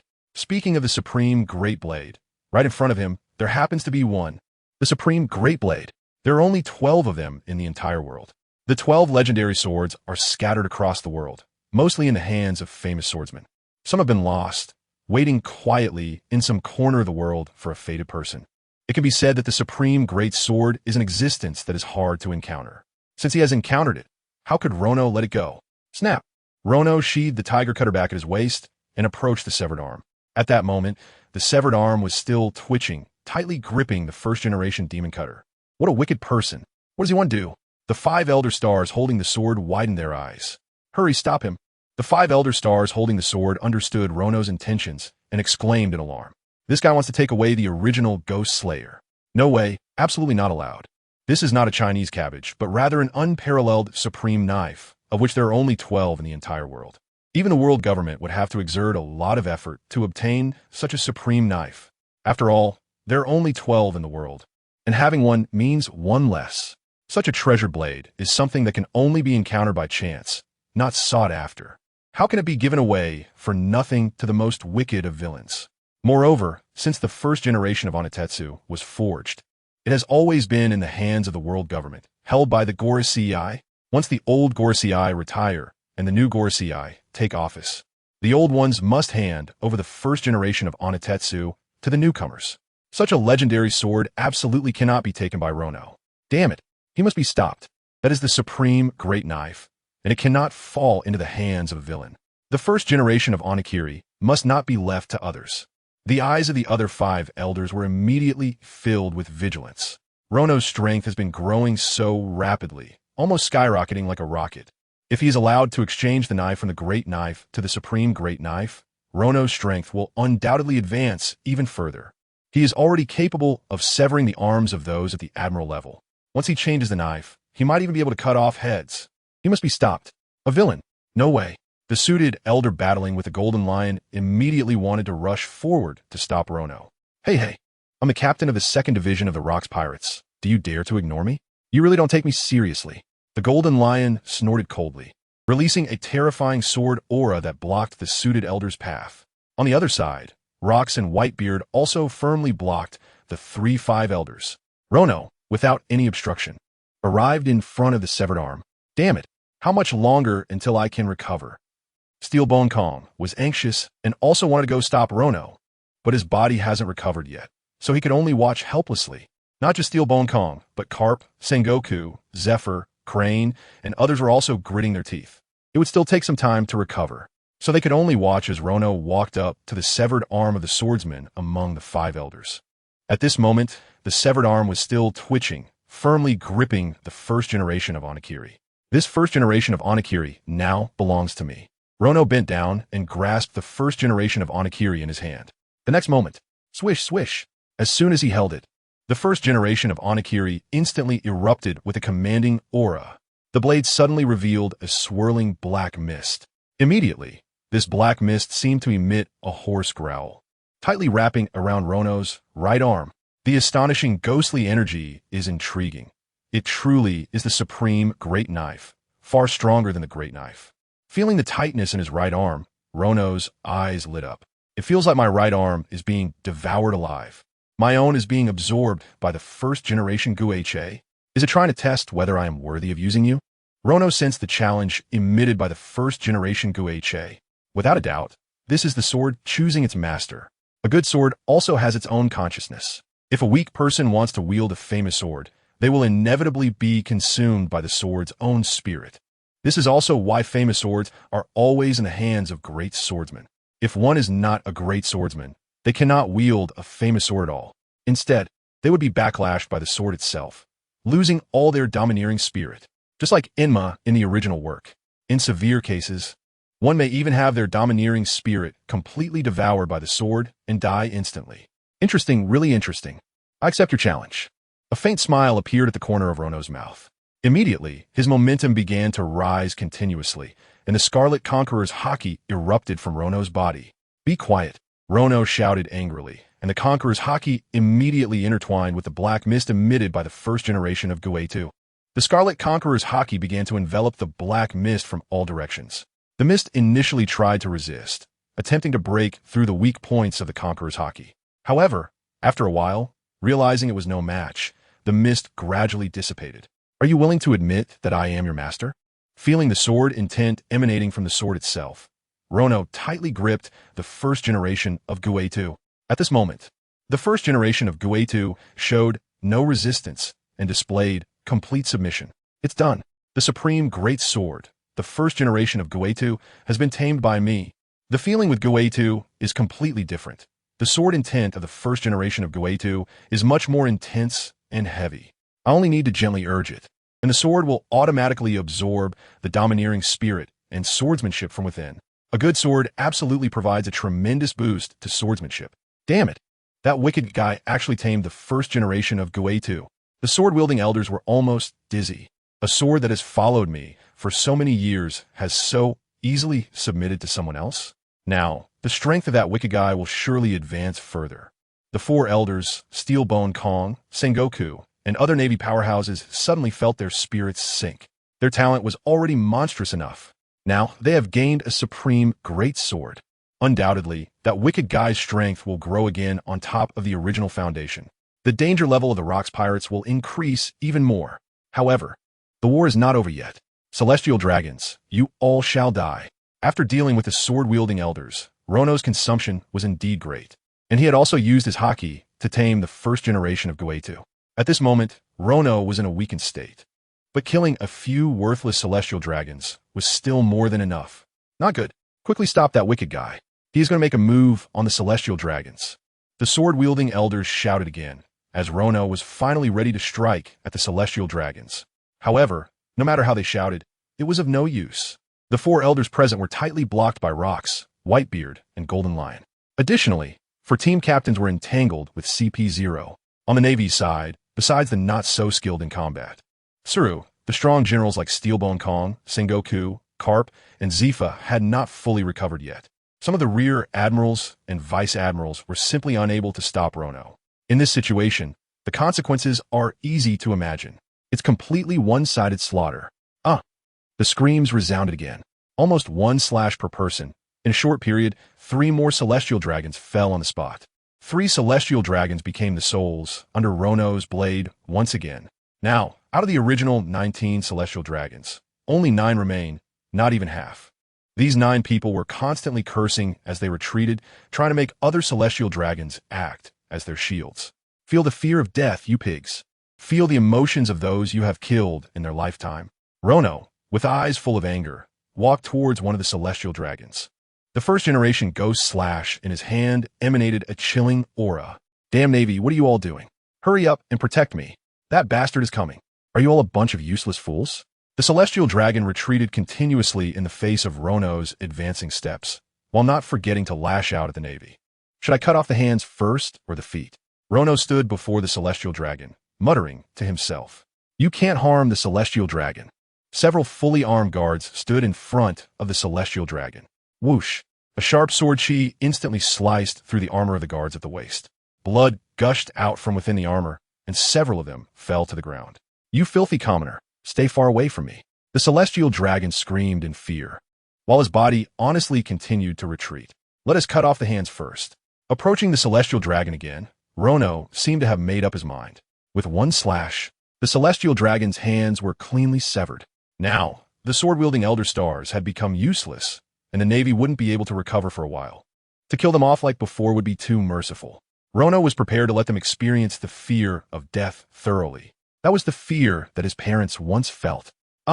The celestial dragon, with his hands severed, screamed like a pig being slaughtered, rolling on the ground. Blood flowed everywhere, staining the originally golden floor completely red. The extreme evildoer was a devil from hell. Damn it, hurry up and run while you can. The other celestial dragons were also stunned by this scene. If one were to fall into Rono's hands, wouldn't they also suffer such inhumane torment? These days, the celestial dragons are scattering like crazy. Trying to run? Rono snorted coldly, ignoring the celestial dragon whose hand he had just severed, and instantly appeared in front of another celestial dragon. If you want to run, then I'll cut off your feet. With one slash, Rono severed the feet of a celestial dragon, who let out a pig-like wail. Swish, swish, swish. After a series of rapid movements, Rono decided to first chop off all the feet of these celestial dragons to prevent them from running around. In less than 10 seconds, the feet of all 9 celestial dragons have been severed. This way, they can't escape. At this moment, the deck of the Golden City is filled with the screams of the celestial dragons. 18 human legs lie silently on the ground, still oozing blood. How dare they treat the celestial dragons like this? Is this guy a devil? The Navy couldn't help but tremble at the sight. Those celestial dragons, whom they couldn't even provoke, seemed like pigs ready for slaughter in Rono's hands. Rono treated them almost like livestock. A devil? For most people, it is the celestial dragons who are the real devils. Rono sneered, then lined up the 9 legless celestial dragons right in front of him. Swish, swish, swish, swish. With consecutive sword energies, 8 celestial dragons had their hands severed once again. Now, these 9 celestial dragons have all become human dolls. The screams echoed throughout the Golden City once more. All right, the torment for you has been enough, so just calmly help me complete the last task. Rono looked at the 9 celestial dragons lying on the ground, stained with blood, his tone as calm as a still pond, devoid of any emotion. He tied all 9 celestial dragons together with a piece of hemp rope, and then gently lifted them up. He effortlessly hoisted the 9 of them. What is this guy planning to do? The Steelbone Kong, Carp, Sengoku, Zifa, and others present looked at Rono's actions with confusion. Why not kill these celestial dragons? Lord Rono, how can you trouble yourself with such a trivial matter? I'll take care of it. At that moment, Kaido proactively approached Rono, offering his assistance. Young man, you're quite agreeable, but be careful not to kill these celestial dragons. They still have their uses. Seeing the attentive Kaido, Rono nodded in satisfaction and handed the 9 celestial dragons over to him. Kaido sheathed his kanabo and grabbed the 9 celestial dragons in his hands like chicks, looking quite comical. After all, these celestial dragons had become human dolls, and their sizes had shrunk. All 19 celestial dragons have been dealt with. It's time to retreat because Steelbone Kong and the others are about to regain their combat power. After doing all this, Rono shouted loudly, reminding the members of the Rocks Pirates who were still fighting. The future-seeing observation Haki had already foreseen that Steelbone Kong, Carp, and the others would soon recover. By then, it would be too late to escape, so Rono needed to prepare for the retreat. However, he was currently in a weakened state, so he needed to use the lives of these celestial dragons. In his eyes, the lives of this group of celestial dragons were less valuable than that of a dog. But in the eyes of the Navy and the Gorosei, they were all world nobles. Even if a country were annihilated, the lives of the celestial dragons could not be harmed. The escape of the Rocks Pirates depended entirely on these celestial dragons. Oh, is it already done? Rocks withdrew from his battle with the 2 Gorosei. He found that out of the 19 celestial dragons, 10 were dead, and 9 had been turned into human dolls by Rono and handed over to Kaido. As expected of you, Rono, not a single one of the 19 celestial dragons survived. Rocks was very pleased with this result. The Golden Lion, Whitebeard, Wang Ji, Silver Axe, and other division leaders also withdrew from their battles upon hearing this. What a ruthless person! Seeing the celestial dragons turned into human dolls, the Golden Lion couldn't help but feel a chill down his spine. Wang Ji, Silver Axe, John, and Charlotte Linlin were also incredibly shocked, treating the celestial dragons like livestock even more crazily than Captain Rock's. Damn it, there are only 9 celestial dragons left, and they've all turned into human dolls. The 4 Gorosei were equally shocked. This is bad. 10 important figures from 19 families are dead. The remaining 9 have all become useless. It's almost a total annihilation. Soon, we'll hear the complaints of those useless celestial dragons from Mary Geos. The 4 Gorosei's eyes burned with extreme anger. They wished they could devour Rono. After all 19 celestial dragons were dealt with by Rono himself. Just then, suddenly, there was movement from the Navy. Steelbone Kong, Carp, Sengoku, and Zifa, the 4 powerful admirals, had recovered. Boom, boom, boom, boom. Suddenly, 4 powerful auras soared into the sky. After a period of rest, Steelbone Kong, Carp, Zifa, and Sengoku, the 4 admiral-level powerhouses, finally recovered and could rejoin the battle. Let's go retreat. However, at this time, the Rock's pirates had already retreated to the ship Jibek, no kin under Rock's leadership. With 4 Navy admirals and 4 Gorosei, the Rock's pirates needed to avoid their sharpness. You won't be able to leave, Rock's pirates. Leave them to me. Just then, Steelbone Kong shouted angrily, leading Carp, Zifa, and Sengoku forward to pursue. The 4 of them exuded a powerful aura, their eyes filled with rage as they looked at the Rock's pirates. The Navy had just had enough of the Rock's pirates' humiliation. During their recovery, one of the Gorosei had his arm cut off. The Supreme Great Blade Initial Ghost Slash was taken by Rono. All 19 celestial dragons suffered. Such a tremendous humiliation must be repaid doubly by the Rock's pirates here. Stop! Steelbone Kong. Just as Steelbone Kong led the Navy's strongmen to pursue, the curly-haired Gorosei suddenly spoke. Gorosei, this is the best opportunity to pursue the Rock's pirates. Are you going to just give up like this? Steelbone Kong turned around and shouted, his tone hinting at anger. Sengoku, Zifa, and Carp also looked displeased at the commanding Gorosei.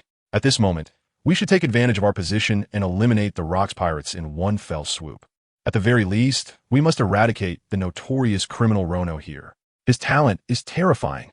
In just 3 months, he has already grown to the level of a Marine Admiral, and there are even signs that he might surpass that level. Rono is currently quite weak, making it the perfect opportunity to kill him. For elders, in conjunction with 4 powerful Marine Admirals, even with Rocks, Whitebeard, and Shiki alongside 4 division captains, they would not be able to resist. Sengoku, stop. This is an order, do you hear me? Without paying any attention to the gazes of these marine powers, another bald elder shouted angrily. Why? Sengoku asked in confusion, his aura completely erupting.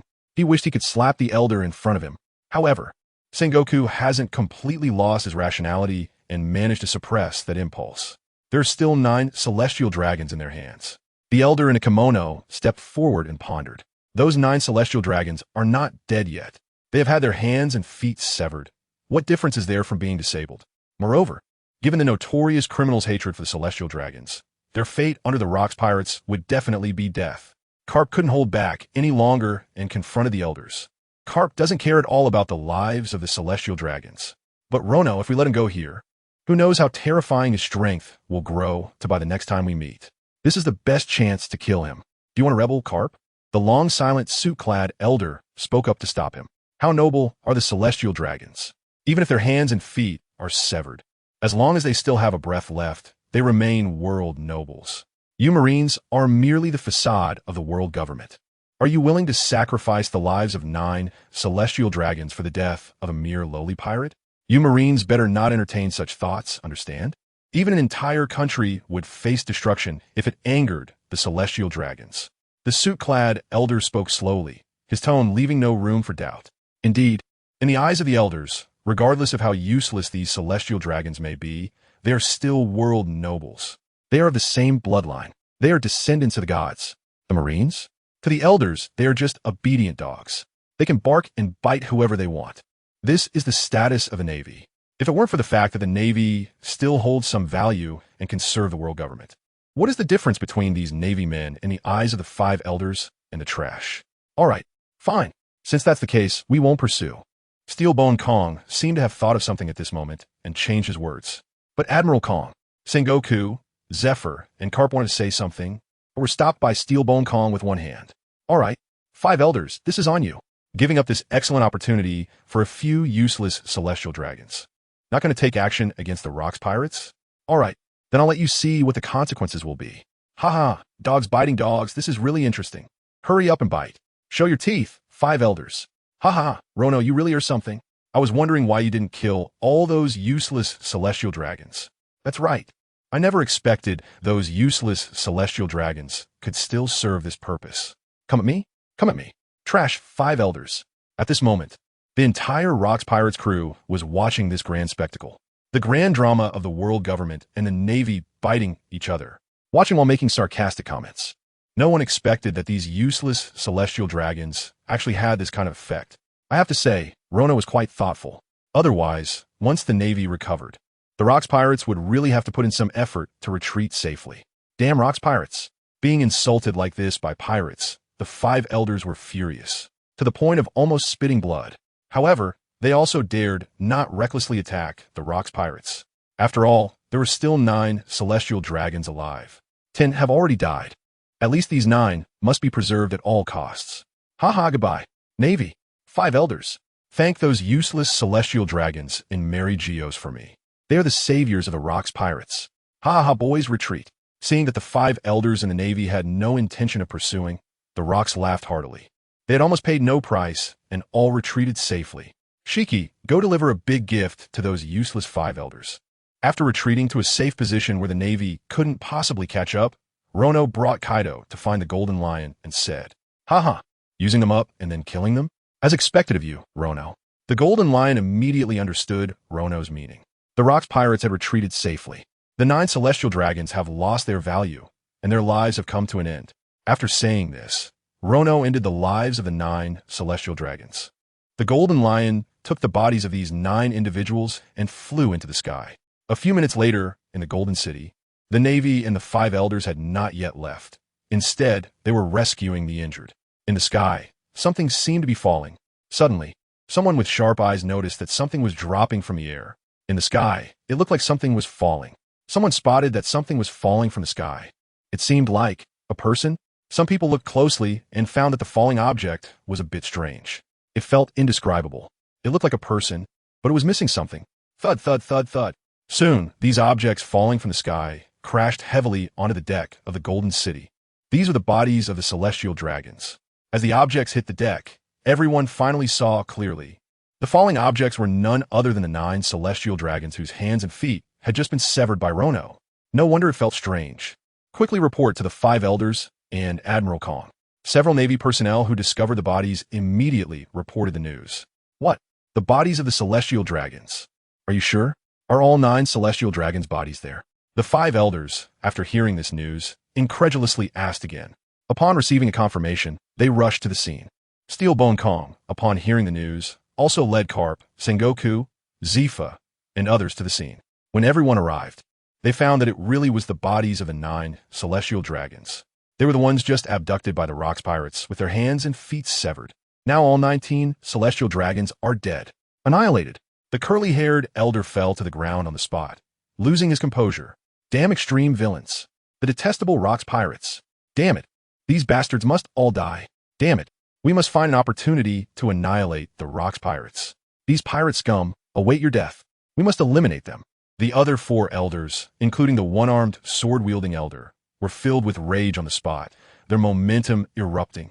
Several waves of Conqueror's haki surged into the sky, cracking the deck. Everyone gritted their teeth, and others could even hear the grinding sound of their teeth. Furious, extremely furious. The 5 elders were about to be driven to madness.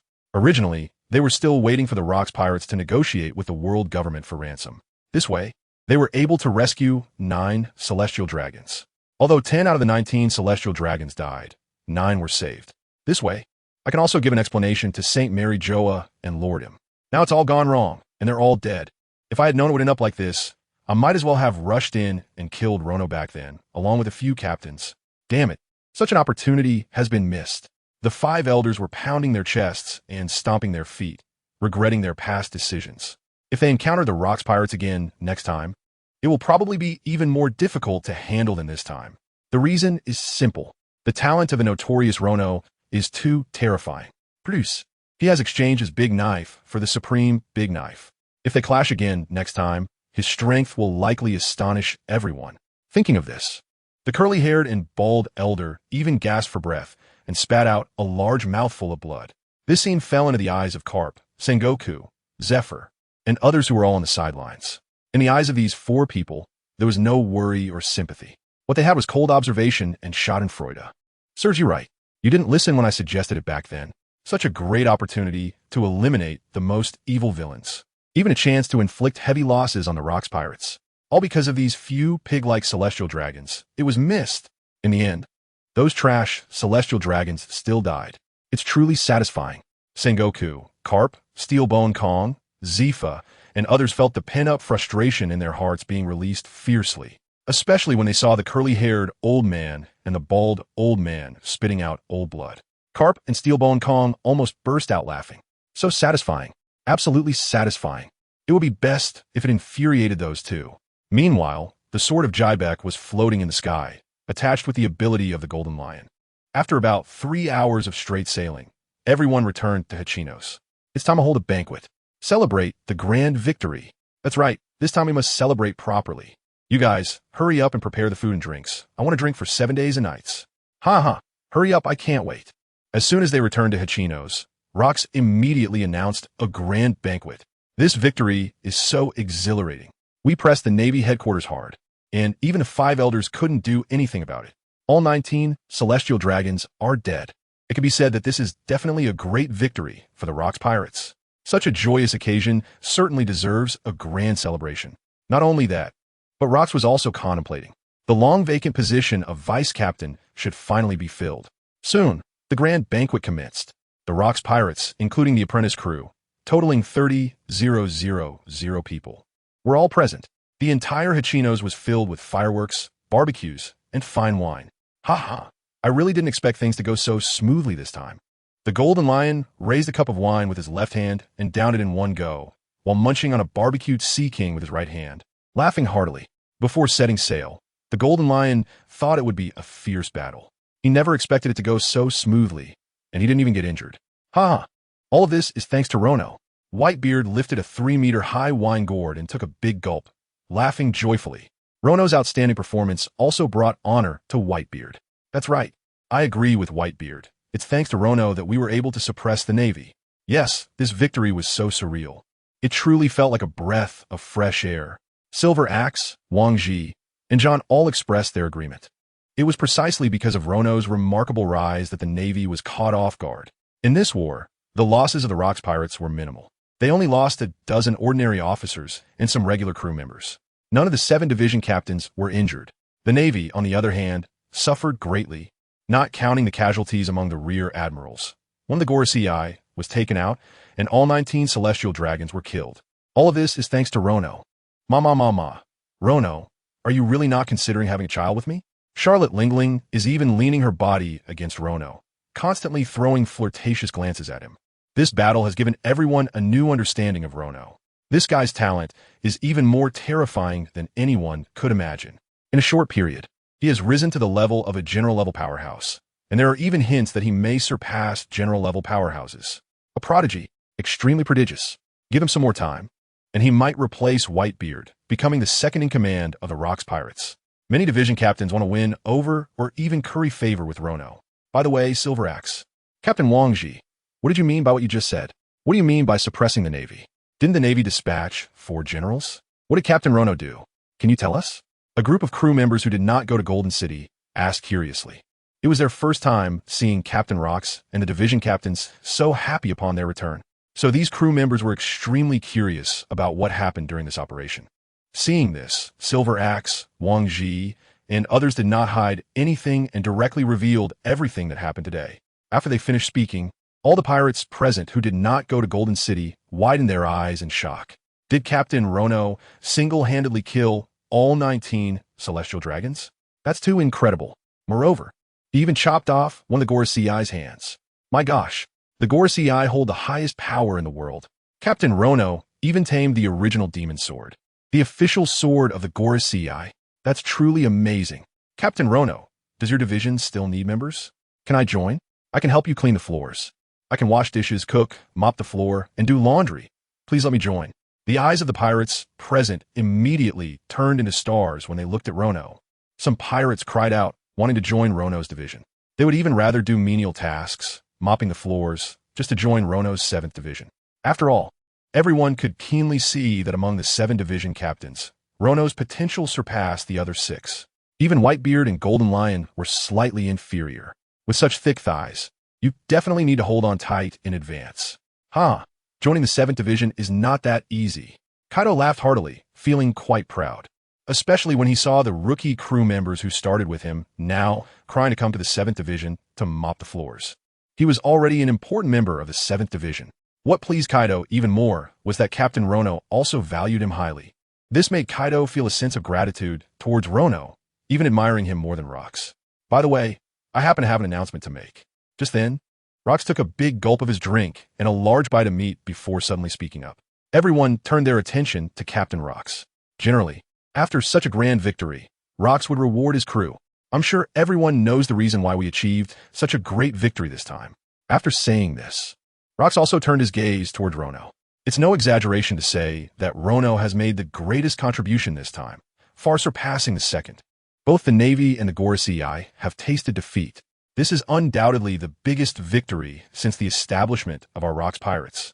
Upon hearing this, Whitebeard, Golden Lion, Wang Ji, and others nodded repeatedly. Rono is indeed the top contributor, and there is no dispute about that. Even the several captains who often bickered among themselves rarely tried to claim credit this time. After all, it's obvious to everyone who made the biggest contribution. As we all know, the Rox pirates have been lacking a position for a long time, the vice captain. Therefore, I have decided to appoint Rono as the vice captain of the Rox pirates. Who agrees? Who opposes? Then Rox slowly spoke, looking around. Whitebeard, Golden Lion, Silver Axe, Wang Ji, Charlotte Lingling, and John, the 6 captains, looked incredulous. The others also widened their eyes in surprise. Vice captain? Captain Rox is going to choose a vice captain. This left everyone stunned. They all thought that there was no position of vice captain in the Rox pirates. After all, since the establishment of the Rox pirates, they had never heard Rox mention a vice captain. Everyone had always considered the captain of the 1st Division, Whitebeard Edward Newgate, as the second in command of the pirate crew. Most people also assumed that Whitebeard was the vice captain, just without the title. Now it seems that in Captain Rox's mind, Rono's status has surpassed that of Whitebeard.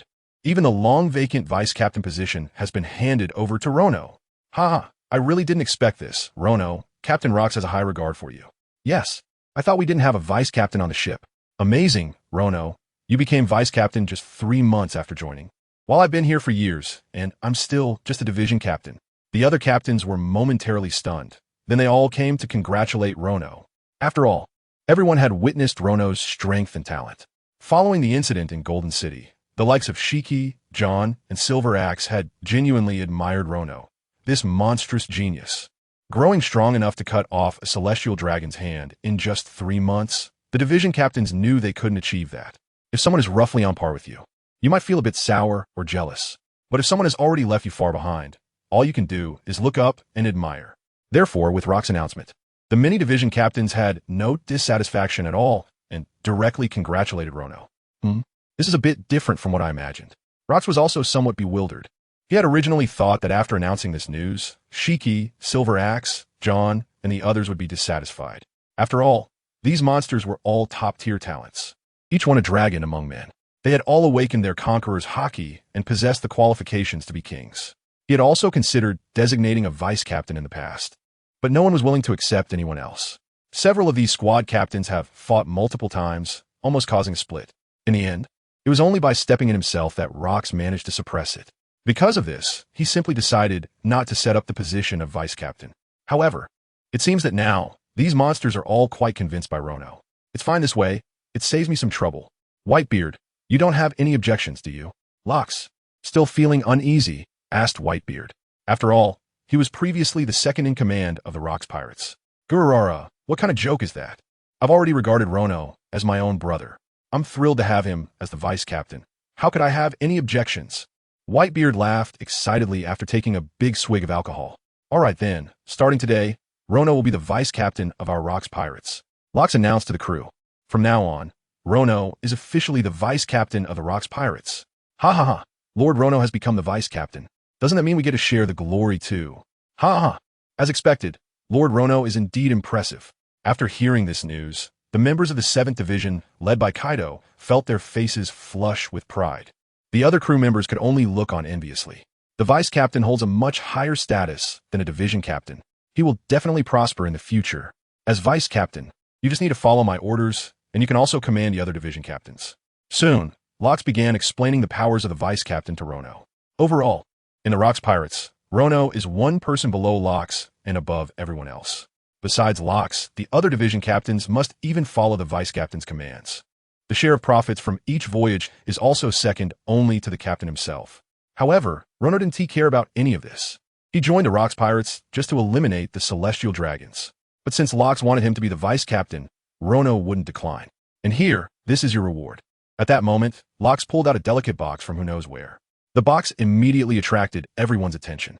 Even without opening it, everyone could sense the deep ocean aura emanating from it. Inside, it must contain a devil fruit. Even a usually calm Whitebeard couldn't help but stretch his neck in curiosity. The Golden Lion also leaned in closer. Although they were both powerful individuals, they were still drawn in by the profound aura emitted by this fruit. This is the Zoan type, mythical beast type, fish fruit, azure dragon form. Rocks didn't waste any time and opened the box to display it in front of everyone. The Devil Fruit Encyclopedia is something someone like Rocks, a maritime overlord, will have seen long ago. Rocks knew this was a mythical beast type, rarer than the Logia type. Vice Captain Rono had accomplished a great feat, and this fruit he had treasured for a long time could now be given away. It's actually a mythical beast type, the azure dragon form. If developed well, wouldn't it be stronger than top-tier Logia types? Indeed, Captain Rocks is really generous. Many crew members showed envious expressions. The mythical beast type is rarer than the Logia type. The fish fruit, azure dragon form, is even a top-tier existence among mythical beast types. Eating such a powerful fruit and training hard could easily allow one to reach the level of a division commander. The potential even rivals that of top commanders like Whitebeard and Golden Lion. Vice Captain Rono's strength was already formidable. If he added this azure dragon fruit, oh my, many crew members couldn't even imagine it. It's truly enviable that Captain Rocks would bring out such a treasure to reward someone. Indeed, the Zoan type, mythical beast type, fish fruit, azure dragon form, is an extremely rare top-tier fruit. If developed well, one's strength would surely reach new heights. Even the 3 division commanders, Silver Axe, Wang Ji, and John, widened their eyes in astonishment upon seeing this fruit. The 3 of them currently have no devil fruits, and their main combat method is cultivating Haki. As a result, they have been unable to break through the level of a Marine Admiral. If they could obtain a top-tier mythical Zoan devil fruit, with the foundation of these 3 division captains, they would leap to the level of an Admiral. Vice Captain Rono, I'm willing to offer 5 billion berries for you to sell me this fruit. How about it? John directly spoke up in front of everyone. To please Rono, John even added the respectful title of Vice Captain. After all, John's strength had been almost stagnant for several years, and he had not been able to cross the threshold to become an Admiral. He was desperate for a good devil fruit. John, you're really stingy. You think you can get a top-tier mythical Zoan, which is rarer than a Logia, for just 5 billion? Dream on. I'll offer 5 billion. Vice Captain Rono. Sell it to me. Silver Axe snorted coldly, mocking him, and casually raised the price to 5 billion. 5 billion berries. The surrounding pirates were excited, and the captains began to compete. 5 billion was already an astronomical price. After all, a normal devil fruit only costs about 100 million berries on the black market. However, it seemed that the final transaction price might be far beyond 5 billion. Sure enough, 3 billion. I'll offer 3 billion. Give it to me, Vice Captain Rono.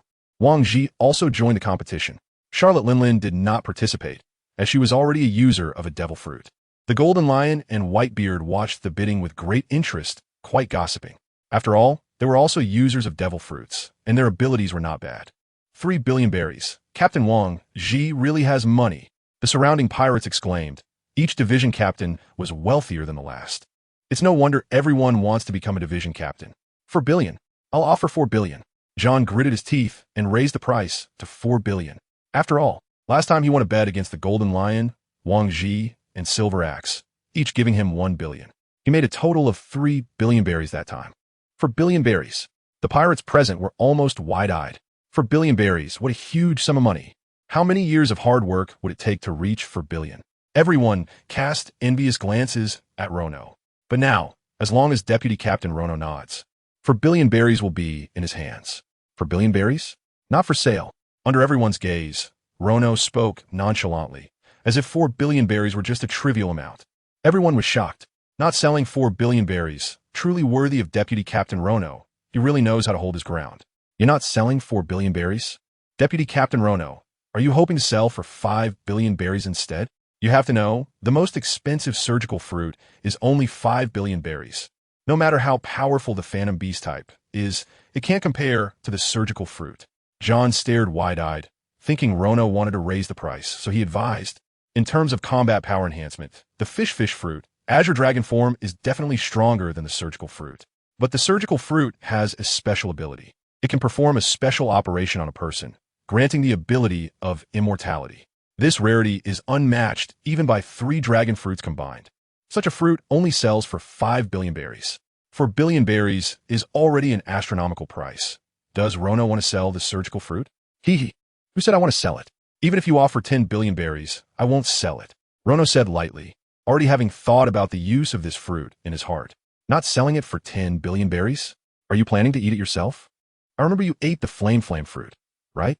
John, Wang Ji, and Silver Axe were all taken aback and curiously asked. It is well known that a person can eat at most 1 devil fruit. Eating 2 would lead to instant death.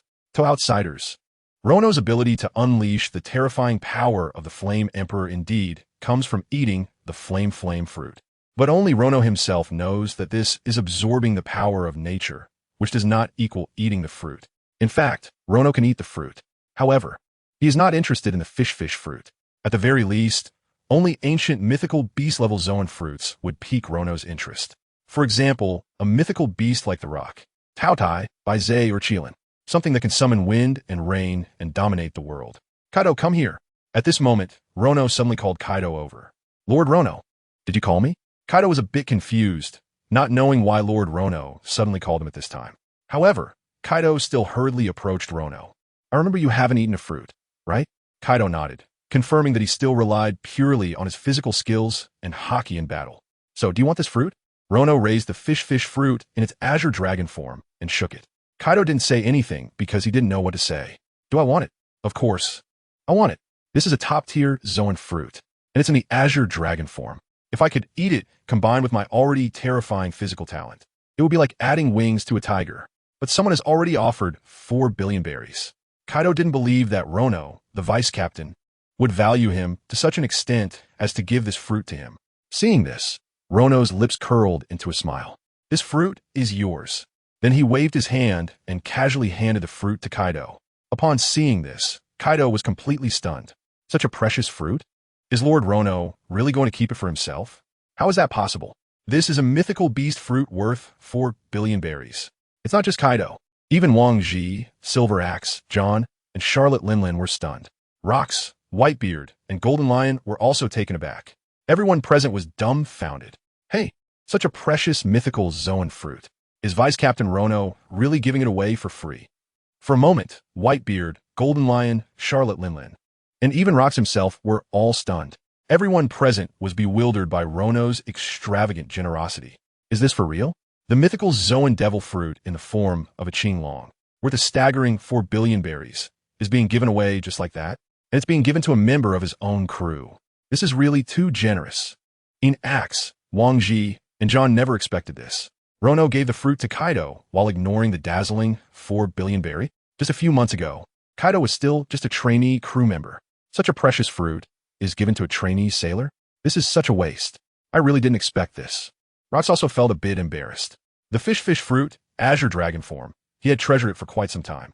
Ranyuo had made a huge contribution this time, and he was the one who took it out as a reward. But in the end, he just gave it away for nothing. Isn't that a bit petty?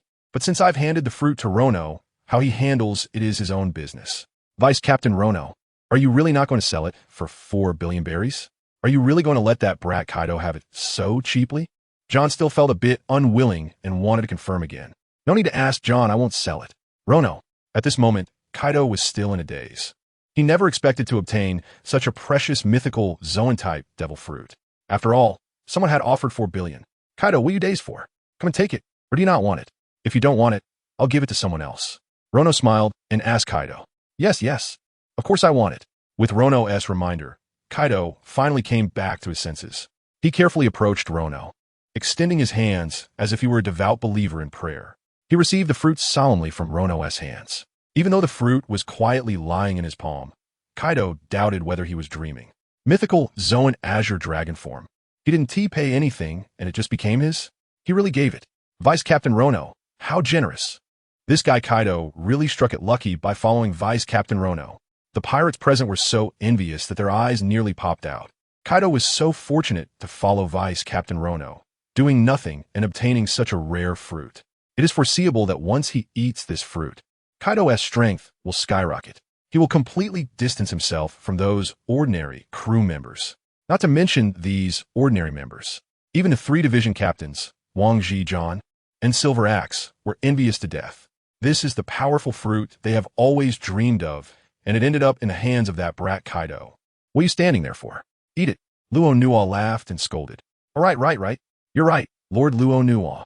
Kaido snapped back to reality and took a big bite, almost spitting it out.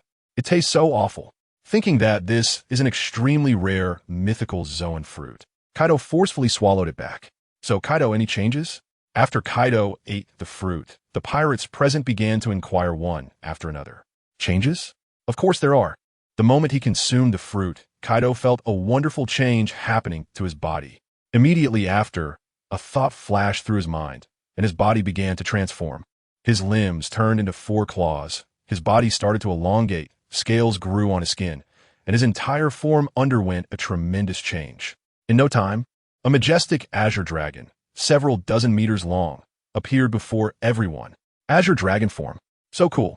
Wow, this is so mighty. No wonder it's a mythical Zoan. It's truly amazing. The pirates present were stunned, and Wang Ji, John, and Silver Axe felt as if a vinegar jar had been overturned inside them. The fish fruit, azure dragon form, is just too damn cool. No wonder it's a mythical Zoan. It's really impressive. Kaido thought to himself. He could feel that when he transformed into the azure dragon form, his defense, strength, attack, resistance, and stamina all received a huge boost. Just this enhancement in physical attributes alone could significantly increase his power. Not to mention, this azure dragon form has even more potential power waiting for him to develop. Heat breath. Windblade. In the next moment, Kaido opened his dragon mouth wide and unleashed a heat breath that melted a giant rock. Following that, he opened his mouth again and released a powerful hurricane that turned into wind blades, shredding several large trees. Although the power is far from the peak of the 4 Emperors Kaido, it's already taking shape. Damn, he can breathe fire and wind. This is too amazing. Everyone was incredibly envious. This kid is so lucky. After eating this fruit, Kaido is going to soar to new heights. After a little test of the fruit's abilities, Kaido didn't waste any time. Soon, he transformed back into his human form and quickly approached Luo Nuo. Lord Luo Nuo. I don't know what to say. Feeling the power of the fish fruit, azure dragon form, Kaido directly knelt on one knee, overwhelmed with excitement and speechless.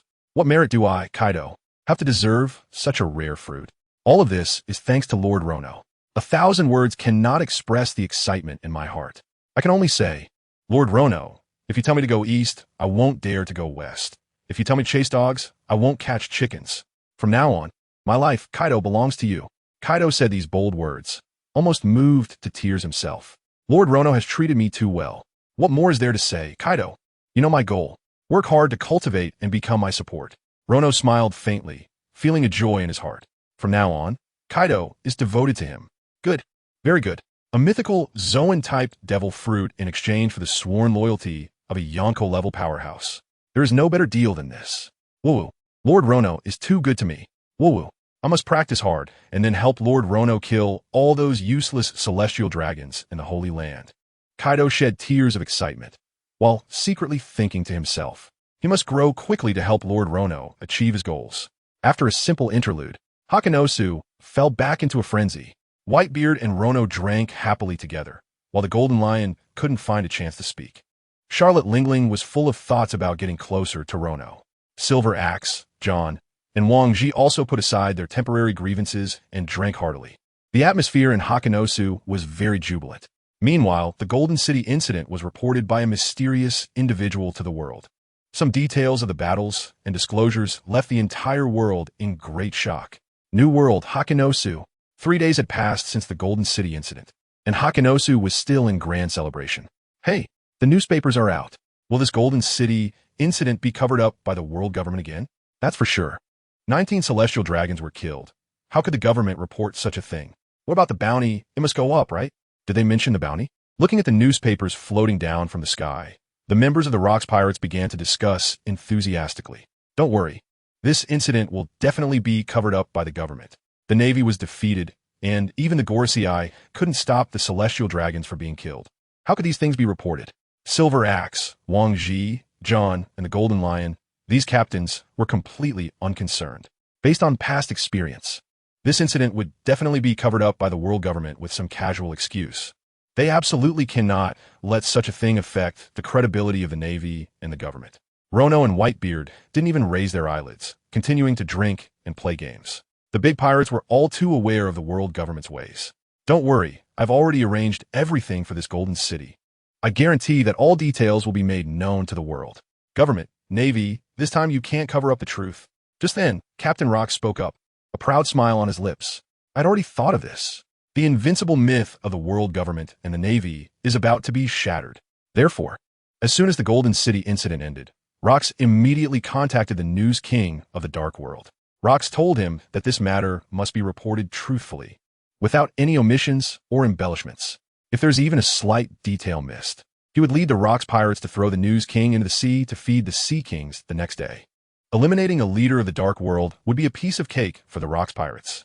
Hey, Captain, is what you said true? Does that mean this newspaper will report it? Then my bounty will skyrocket again. Quickly, let's check the newspaper.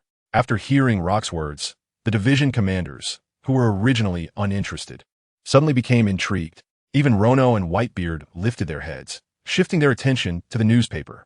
In the next moment, everyone scrambled to see the contents of the newspaper.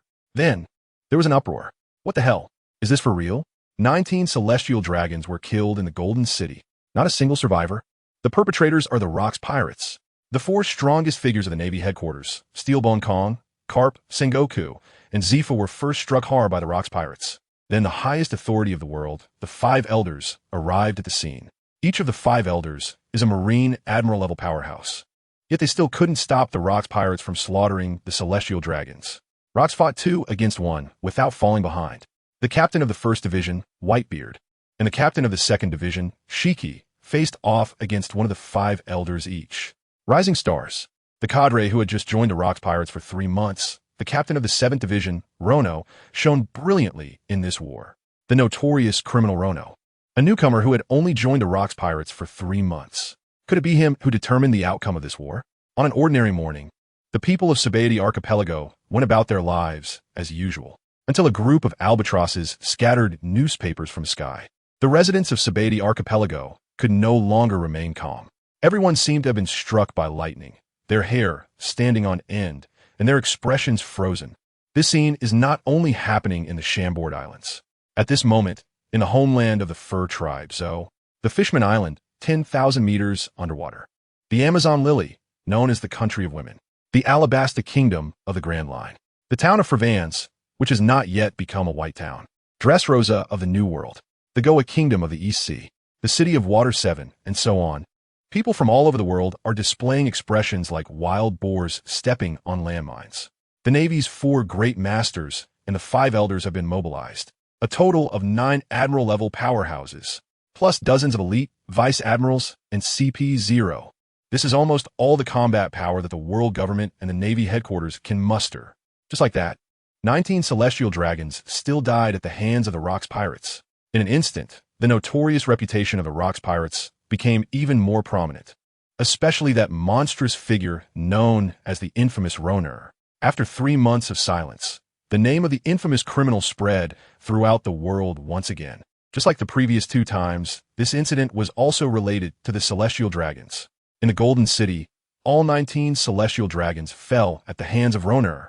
With just 1 person's strength, he confronted a swordsman among the five elders.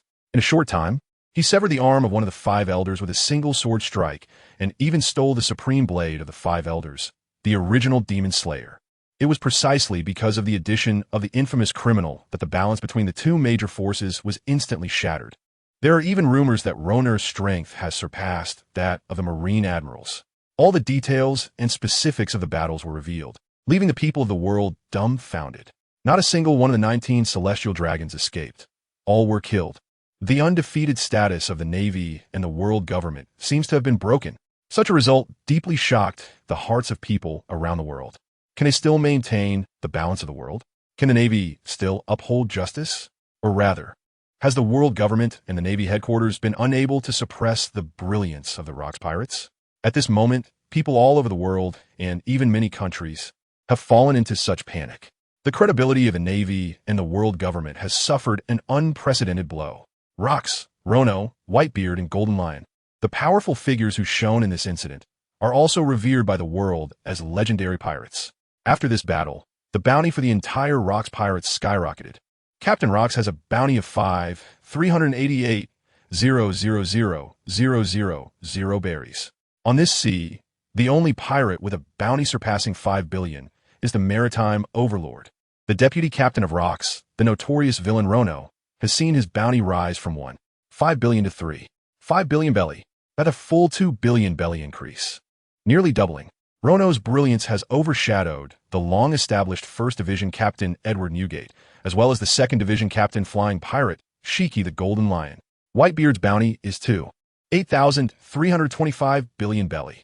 Golden Lion's bounty is 698 billion belly. Charlotte Lean's bounty is 729 billion belly. Silver Axe's bounty is 678 billion belly.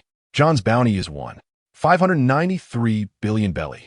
Wang Ji's bounty is 557 billion belly, and so on and so forth. Everyone's bounties have surged nearly double. The reputation of the Rocks pirates has become even more deeply rooted in the hearts of people all over the world. At the same time, in the Holy Land Ningye, in the conference hall symbolizing power, chaos has already erupted. The floor is littered with scattered documents, and tables and chairs have been smashed to pieces. The floor is covered in spiderweb-like cracks. At this moment, the five elders, each wrapped in bandages, clearly have not fully recovered from the Golden City incident. However, everyone's momentum has still erupted. It is evident that these five individuals are extremely angry. Who is it? Who on earth leaked this information? Such a disgraceful event has spread throughout the world. The credibility of the government will be greatly affected. With 19 celestial dragons killed, will the people of the world still trust the Navy and the government? This is a huge question. How is the outside world reacting? It's a complete mess. Many kings have expressed concerns about whether the government can suppress the Rocks pirates. Some kings even stated that if the government does not demonstrate the power to suppress the Rocks pirates, they will not be able to protect their countries. At that time, the celestial gold may be affected. Damn it! Who leaked the news? The five elders are furious, their power leaking uncontrollably, shattering all the glass decorations in the power hall. Some kings worry that the world government can no longer protect their nations, so they are preparing not to pay the celestial gold. They are even willing to hand over the celestial gold to the Rocks pirates. What is this? This is undermining the foundation of the world government. Without the heavenly gold, where will the Navy's funding come from? Where will the expenses of the world government come from? And what about the expenses of those celestial dragons in the Holy Land? This all requires money, and each item is a huge sum. If the gold in the sky has been taken by the Rocks pirates, then the world government will really face its doom. Was it that guy Morgan's? Immediately dispatch CP0 to investigate Morgan's location. Then, let Sabati send someone to deal with Morgan's. The Gorosei thought of someone. Only the Dark World S. Morgans could do such a thing. To dare to publish such news to the whole world, making the world government and the Navy lose face, Morgan's no longer needs to exist. Report to the Gorosei. According to our undercover agents in the Dark World, Morgan's left his lair 2 days ago and headed to the New World. According to the latest intelligence, he should be heading to Hakanosu, protected by Rocks. Soon CP0 will convey the news back. After all, they're undercover CP0 agents in the Dark World as well. Basically, with a phone bug, the information is clear. Upon hearing this, the Gorosei were so angry that their noses twisted. Being protected by Rocks, the world government would be powerless to touch him. In the future, if there are major incidents, the world government will no longer be able to cover up news as freely as before. Damn the Rocks Pirates. A blunder, truly a blunder. The brilliance of the Rocks Pirates can no longer be suppressed. A trace of fear flickered in the eyes of the 5 old men. Rocks, the infamous Rono, plus Whitebeard, Shiki, Charlotte Linlin, and other division captains. The hard power of the Rocks Pirates has faintly overshadowed the world government, especially that infamous Rono. With such high talent and rapid growth, in 800 years of history, there has never been anyone like him. If given more time, he might grow into a monster like Rocks.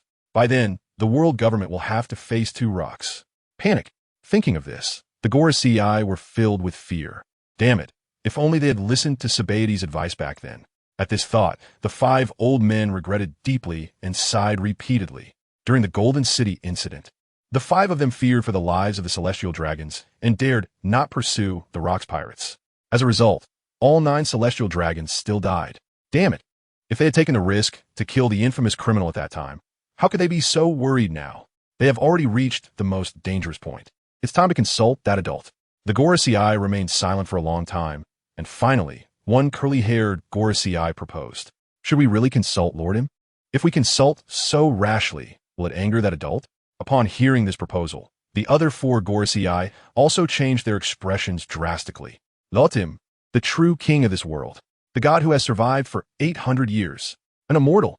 He controls the national treasure located in the deepest part of Mariewa. To the people of the outside world, the Celestial Dragons are the descendants of gods, and the Gorosei are the highest power in the world.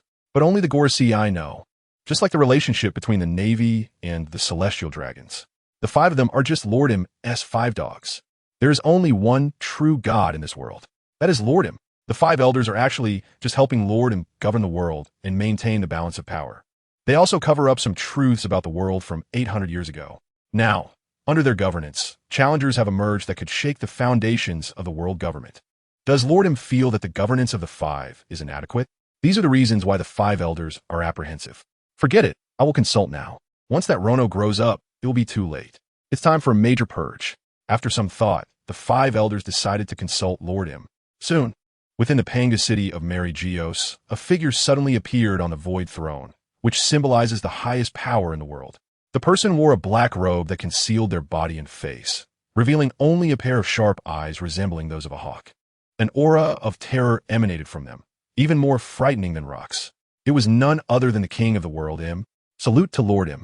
The 5 elders, who symbolized the highest power in the world, knelt down respectfully. I have heard about the current state of the world. From the throne, Im's voice came through, unclear whether it was male or female, and devoid of any emotion. It was as if the figure beneath the black robe was not human at all. What happened to your right arm? Im's tone suddenly changed as they looked at one of the 5 elders' right arm, which had only an empty sleeve. Lordum, it was cut off by a pirate. The sword-wielding elder's voice trembled upon being questioned by him. Oh, a pirate? Im inquired. So the original ghost was taken by someone? The sword-wielding elder did not dare to answer. You have lost the face of the gods. You shall atone with your life. Im said calmly, their tone as still as a deep well. Upon hearing this, the other 4 elders bowed their heads deeply, not daring to speak. Even though they had been partners for over a decade, they did not dare to plead for their companion at this moment. No one dared to defy Lordum. Thank you for your grace, Lordum. The sword-wielding elder did not dare to voice any complaints. After bowing in thanks, they withdrew. The other 4 elders, having foreseen the fate of their companion, closed their eyes deeply as if in mourning. Serving the king is like serving a tiger. After the sword-wielding elder left quietly, the 4 elders remained prostrated on the ground, not daring to raise their heads for a long time. At some point, several wanted posters appeared in Im's hand. They were for Rocks, Rono, Whitebeard, Golden Lion, and other high-ranking members of the Rocks Pirates. Hokage. Jibek seems to be one of the D-clan as well. After scanning the wanted posters, Im looked up at the sky, as if talking to themselves. The highest-ranking members of the Rocks Pirates were insignificant in Im's eyes. The only one to pay attention to was Captain Rocks. The D-clan is known as the natural enemy of the gods. Even I'm had to pay attention to those with the letter D in their names. Because among those with the letter D, it is very likely that the next Joy Boy will emerge. The only threat is this Rocks. So, does that mean the sword wielder's arm was also cut off by Rocks? Im lowered their head, observing the 4 elders present. Reporting to Lord Im, it wasn't. The one who cut off the sword wielder's arm was Rono, the vice captain of the Rocks Pirates, a notorious villain. After his parents were killed by the Celestial Dragons, he went out to sea and became a pirate. In just over 3 months at sea, he has accomplished 3 major feats: hijacking Sky Gold, killing that guy Charlemagne, and this time in the Golden City incident, where he killed 19 Celestial Dragons. The 5 elders immediately presented all the information about Rono. Upon hearing this, Im initially appeared indifferent. After all, Rono's name did not carry AD, so he couldn't threaten Im's rule. However, upon hearing that so many Celestial Dragons had been killed, a flash of displeasure crossed Im's face. Nevertheless, they did not interrupt the 5 elders, allowing them to continue. This Rono's growth rate is astonishing, almost unbelievable. In just a few months, he has grown into an admiral-level powerhouse. We even feel that his strength has surpassed that of an admiral. When the sword wielder fought him, he lost his arm in just 5 minutes. The original Ghost Slash was also taken by him. The Navy has intelligence suggesting that this Rono is an incredibly gifted monster. He can learn any technique after just seeing it once. I believe it won't be long before this guy's danger level equals that of Rocks. The 5 elders expressed their anger as they spoke of Rono. It is all this guy's fault. The Rocks Pirates have overshadowed the world government and the Navy headquarters, leading to a massive collapse of credibility. The sword-wielding elder was granted death by Lord Im. These, without exception, are all because of Rono. The 5 elders hate Rono even more than they hate Rocks. Now the 5 elders are portraying Rono as a threat that surpasses Rocks in front of him. They hope that Lord Im will take notice and kill Rono. It seems that among the lowly people, there are indeed some special individuals. Upon hearing this, a hint of emotional fluctuation finally came from Im's voice. There was a trace of apprehension and a touch of anger. However, it quickly flashed away. The notorious criminal Rono, based on current information, is not one of the D-clan. If not, then he poses no threat, just a troublesome rat. It seems it's time to give this world a thorough cleansing. The sacrificial ceremony in God Valley is coming soon. Eliminate Rocks and kill this lowly Rono. Their lives will serve as a perfect offering. Im looked down at the 4-5 elders and said yes. The 4-5 elders responded respectfully. In the next moment, Im's figure vanished from the throne in the void. Huh. The 4-5 elders let out a heavy sigh, as if they had survived a disaster. Lord Im's meaning is very clear. During the sacrificial ceremony in God Valley, kill Rocks and Rono. The eyes of the 5 elders were filled with killing intent. God Valley, as the name suggests, is the territory of the gods. In this world, only the Celestial Dragons are called gods. God Valley is also the territory of the Celestial Dragons. What secrets lie there, even the 5 elders do not know. However, the only thing the 5 elders know is that a sacrificial ceremony is held every 4 years in God Valley, in the holy land of Mariehua. Every adult Celestial Dragon must attend. That is Lord Im's requirement. For 800 years, it has never been interrupted. To use the lives of Rocks and Rono as a sacrifice? That would be perfect, the curly-haired elder said coldly. However, relying solely on the power of the world government and the Navy seems to be insufficient. Another bald elder analyzed. Just dealing with Rocks alone requires the deployment of 2 admiral-level powers. Whitebeard, Gold Lion, both of their strengths are indeed at the admiral level. Even Charlotte Linlan John, Wang Ji, and Silver Axe are all quasi-admiral level powerhouses. The Rocks Pirates still have quite a few mid-level officers. Adding them all up, the combined forces of the Navy and the world government might not be enough. Plus, there's Rono, this monster. His strength has surpassed the admiral level, and sending out an admiral to deal with him might even be a bit forced. What makes the 5 elders even more headache-inducing is that the sacrificial ceremony in God Valley is in 6 months. It is completely unpredictable how much Rono will grow in that time. Headache. So much headache. Then let's mobilize everyone we can call.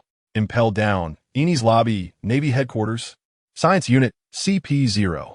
Even some allied countries like the Vinsmoke family also have top-tier combat power that can be mobilized. The curly-haired elder said fiercely, "Do we really have to go to such lengths?" The suited elder was stunned.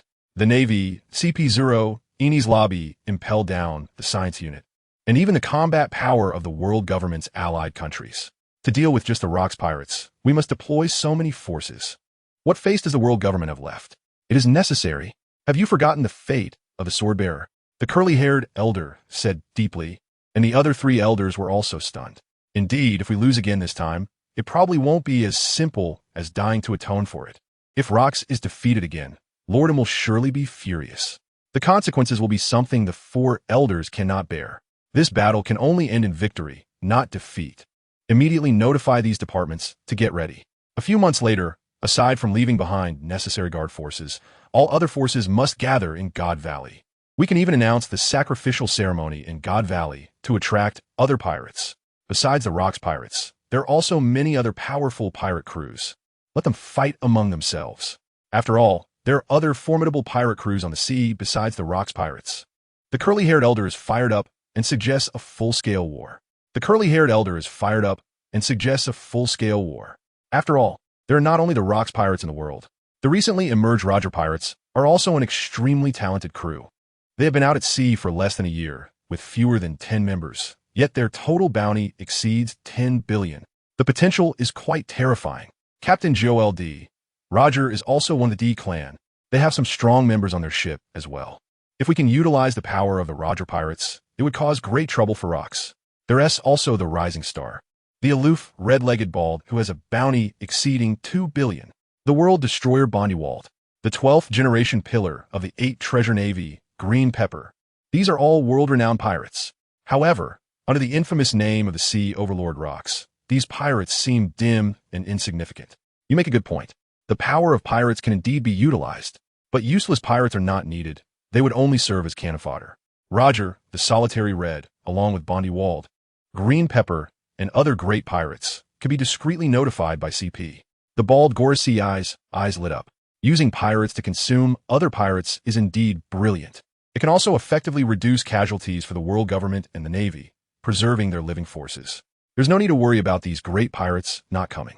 Although the name of the Rocks pirates is loud, there are many ambitious pirates waiting for an opportunity, waiting for a chance to bring down the Rocks pirates and make a name for themselves. This can be perfectly utilized. Good. Very good. Let's do it this way. The suited Gorosei nodded eagerly. The world government, CP0, the Navy, the Army, the scientific forces, and top experts from various allied nations, along with a bunch of covetous pirates. This time, the Rocks pirates will surely fall in God Valley, especially Rocks and the infamous Rono. We must use the lives of these two to complete the sacrificial ceremony of God Valley. What a wonderful scene it will be. At the Navy headquarters, Marineford, Steelbone Kong had just received a call from the Gorosei, so he gathered the backbone of the Navy for a meeting. At this moment, the meeting room can't really be called a meeting room. It's more like a casualty camp. Every admiral and above attending the meeting had thick bandages wrapped around them. Whether it was the elite admirals from headquarters or the monster recruits like Kazan, Akainu, and Kizuru, they were all the same. The most severely injured were Steelbone Kong, Garp, Sengoku, and Zifa. They had nearly been killed in the Golden City, so their injuries were naturally serious. Are those old bastards plotting something again? Garp said, with bandages wrapped around his chest and abdomen, while stuffing Sunbei into his mouth, sounding quite annoyed. The Golden City incident was clearly a great opportunity to severely damage the Rocks pirates, but it was wasted by those useless Gorosei. Garp was increasingly dissatisfied with the Celestial Dragons, and even the Gorosei. Steelbone Kong, who usually would have stopped Garp, didn't this time. He also felt displeased with those old bastards. The Gorosei said they were planning to eliminate the Rocks pirates in God Valley. Steelbone Kong said, what good is that now? The Rocks pirates escaped unscathed from the Golden City incident and even killed 19 Celestial Dragons. The news was spread by the News King all over the world, and now the Rocks pirates are more notorious than ever. Many pirates are flocking to join the Rocks pirates, and their strength has grown significantly. Sengoku also said angrily, looking displeased. After the fermentation of the Golden City incident, the Rocks pirates are no longer just a pirate crew. They defeated the Gorosei and the Navy headquarters. Now the world's attitude towards the Rocks pirates is that their existence is enough to challenge the rule of the world government, even to overthrow the rule of the world government. There are many strong individuals at sea who have joined the Rocks pirates. The Rocks pirates are now even more terrifying than during the Golden City. And Sengoku hasn't even factored in Rono's monstrous growth. That's right, after Rono joined, the strength of the Rocks pirates became terrifying, raising their threat level by more than 1 grade. Now even the Navy headquarters and the Gorosei cannot deal with the Rocks pirates. Zifa, who is usually just and righteous, frowned and said, now the words justice of the Navy have been trampled under the feet of the Rocks pirates. Anyway, I will no longer believe those old bastards. Garp said as he was about to leave, tired of listening to nonsense. Garp, sit down. Steel Bone Kong scolded, and Garp had no choice but to endure it. After the last Golden City incident, I know that you all have grievances and you all have a point. To be honest, I'm also a bit unhappy. However, this time is different. This time it's for real. Steel Bone Kong emphasized, continuing. The Gorosei said that God Valley will be the burial site of the Rocks Pirates. This time, in addition to the Navy and the world government sending people, the highest-ranking CP0 officials, the Deep Sea Prison Impelled Down, Judicial Island, and the Scientific Forces, the Three-Armed Forces Supreme Commander, as well as some top experts from the allied nations of the world government will come. Steel Bone Kong's tone was very serious.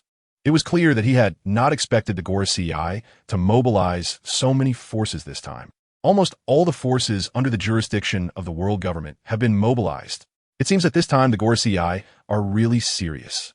As expected, after Steel Bone Kong finished speaking, the Navy officers present were all stunned. Even Garp, Sengoku, and Zifa, who were very displeased with the Gorosei, had their expressions change. Is it such a big move? Advancing the city, Judicial Island, scientific troops, CP0, and other armies and air forces besides the Navy, not to mention these.